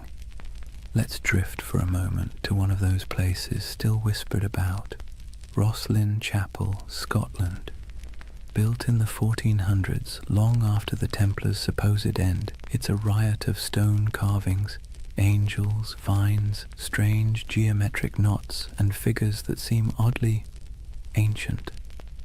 In the quiet of that chapel, with dust in the sunlight and the faint echo of distant hymns, you can almost believe the stories, that beneath its floor lies a vault, and in that vault lies a secret, one so profound it could change everything we know about history. But then again, maybe it's just a crypt, maybe it's just stone and shadow, and maybe that's the point, that the real magic of the Templars isn't what they left behind, but what we keep searching for. Even their curse, that famous curse of de Molay, wasn't a curse at all until later writers made it one. It was a final speech, a cry for divine justice, but humans can't resist dramatizing justice into vengeance. We want the universe to mean something, to balance the scales, so we turn dying words into cosmic verdicts, and over time, that became the mythology we know today. Friday the 13th, the day of the arrests, turned into a symbol of bad luck. Their crosses became icons of mystery. Their disappearance became proof of survival. It's all absurd, and yet strangely comforting, because buried within the fantasy is a wish that truth survives corruption, that goodness hides rather than dies, that somewhere there's still a secret order of noble souls keeping the flame alive in a world that's long gone dark. And who knows, maybe that's true, not in the literal sense, but in the sense that stories are secret orders. Each retelling keeps the memory alive. Each listener becomes an initiate, one more person who knows that once there were men who tried to turn faith into action and paid the price. So when you hear their name, the Knights Templar, maybe don't imagine treasure or curses or cryptic symbols. Imagine something quieter, a group of men kneeling under torchlight, making promises they could never keep but tried to anyway. Imagine their breath clouding in the cold air, their armor cold against their skin, their hearts probably as uncertain as yours or mine. And perhaps in that uncertainty lies their true immortality, because we don't remember them as saints or villains. We remember them as the dream that somewhere in the chaos of history, people once believed they could create something pure, something incorruptible, something worth dying for. And though their towers have fallen and their banners turned to dust, the idea still flickers in stone carvings, in folk tales, in the glow of every conspiracy theory forum at 3 a.m. The Templars endure not because they were flawless, but because they were human.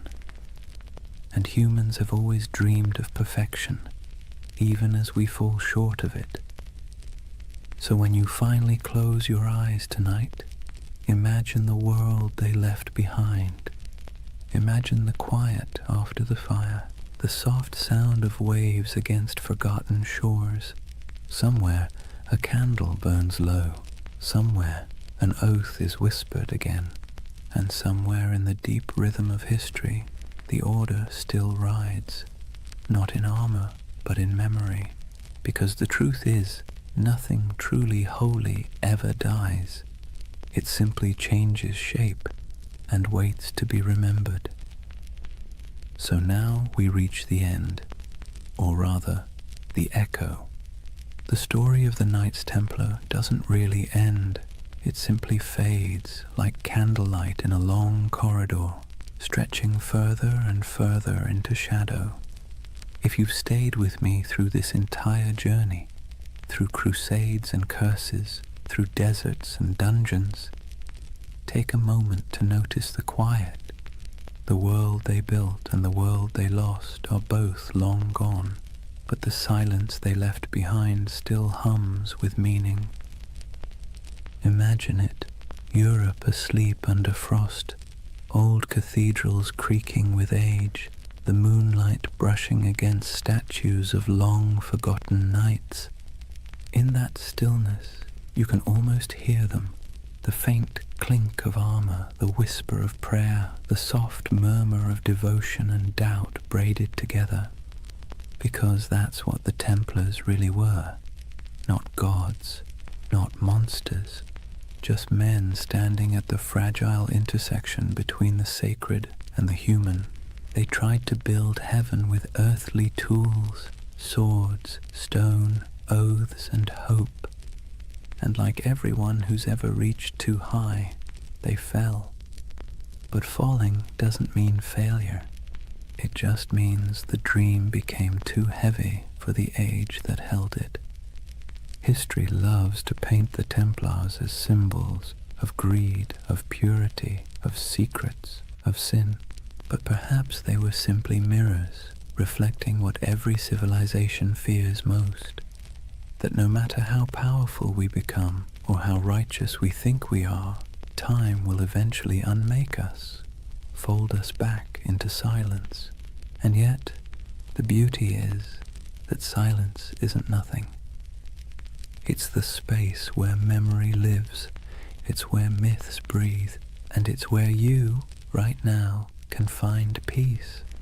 As you drift, think of how strange it is that the same stones that witnessed their vows now lie beneath traffic, beneath cities, beneath centuries of dust. But if you look closely, the pattern is still there, in church floor tiles, in the geometry of modern skylines, in the lingering idea that faith, when coupled with discipline, can move empires. Every age finds its Templars, not in armor, but in conviction, not guarding pilgrims, but guarding truth, or art, or compassion, or whatever fragile thing seems worth defending in their time. Maybe you've been one of them without realizing it, someone trying to build something pure in a world that doesn't always reward purity. So tonight, as the story fades, let the noise of history recede behind you. The clash of swords, the whispers of betrayal, the long sermons and louder silences.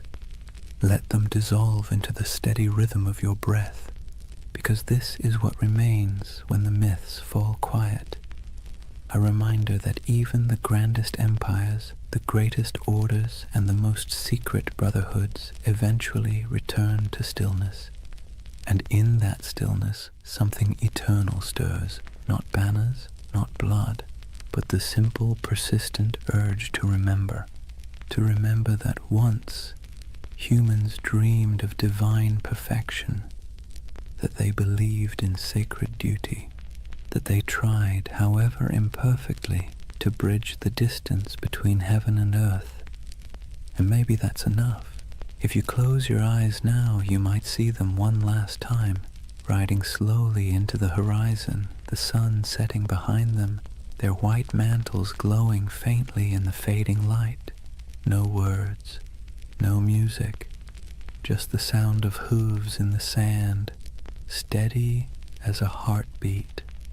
And then, quiet, the kind of quiet that carries centuries. So let the world of the Templars drift away. The wars, the treasures, the secrets, what's left is only peace, soft, steady, endless peace. Thank you for joining this journey through time, for wandering through cathedrals, deserts, and dreams. If you enjoyed this story and want to hear more journeys through history to help you sleep, please subscribe. And before you drift off completely, tell me what's keeping you up tonight. Maybe next time we'll dream through that too. For now, rest easy. You're safe.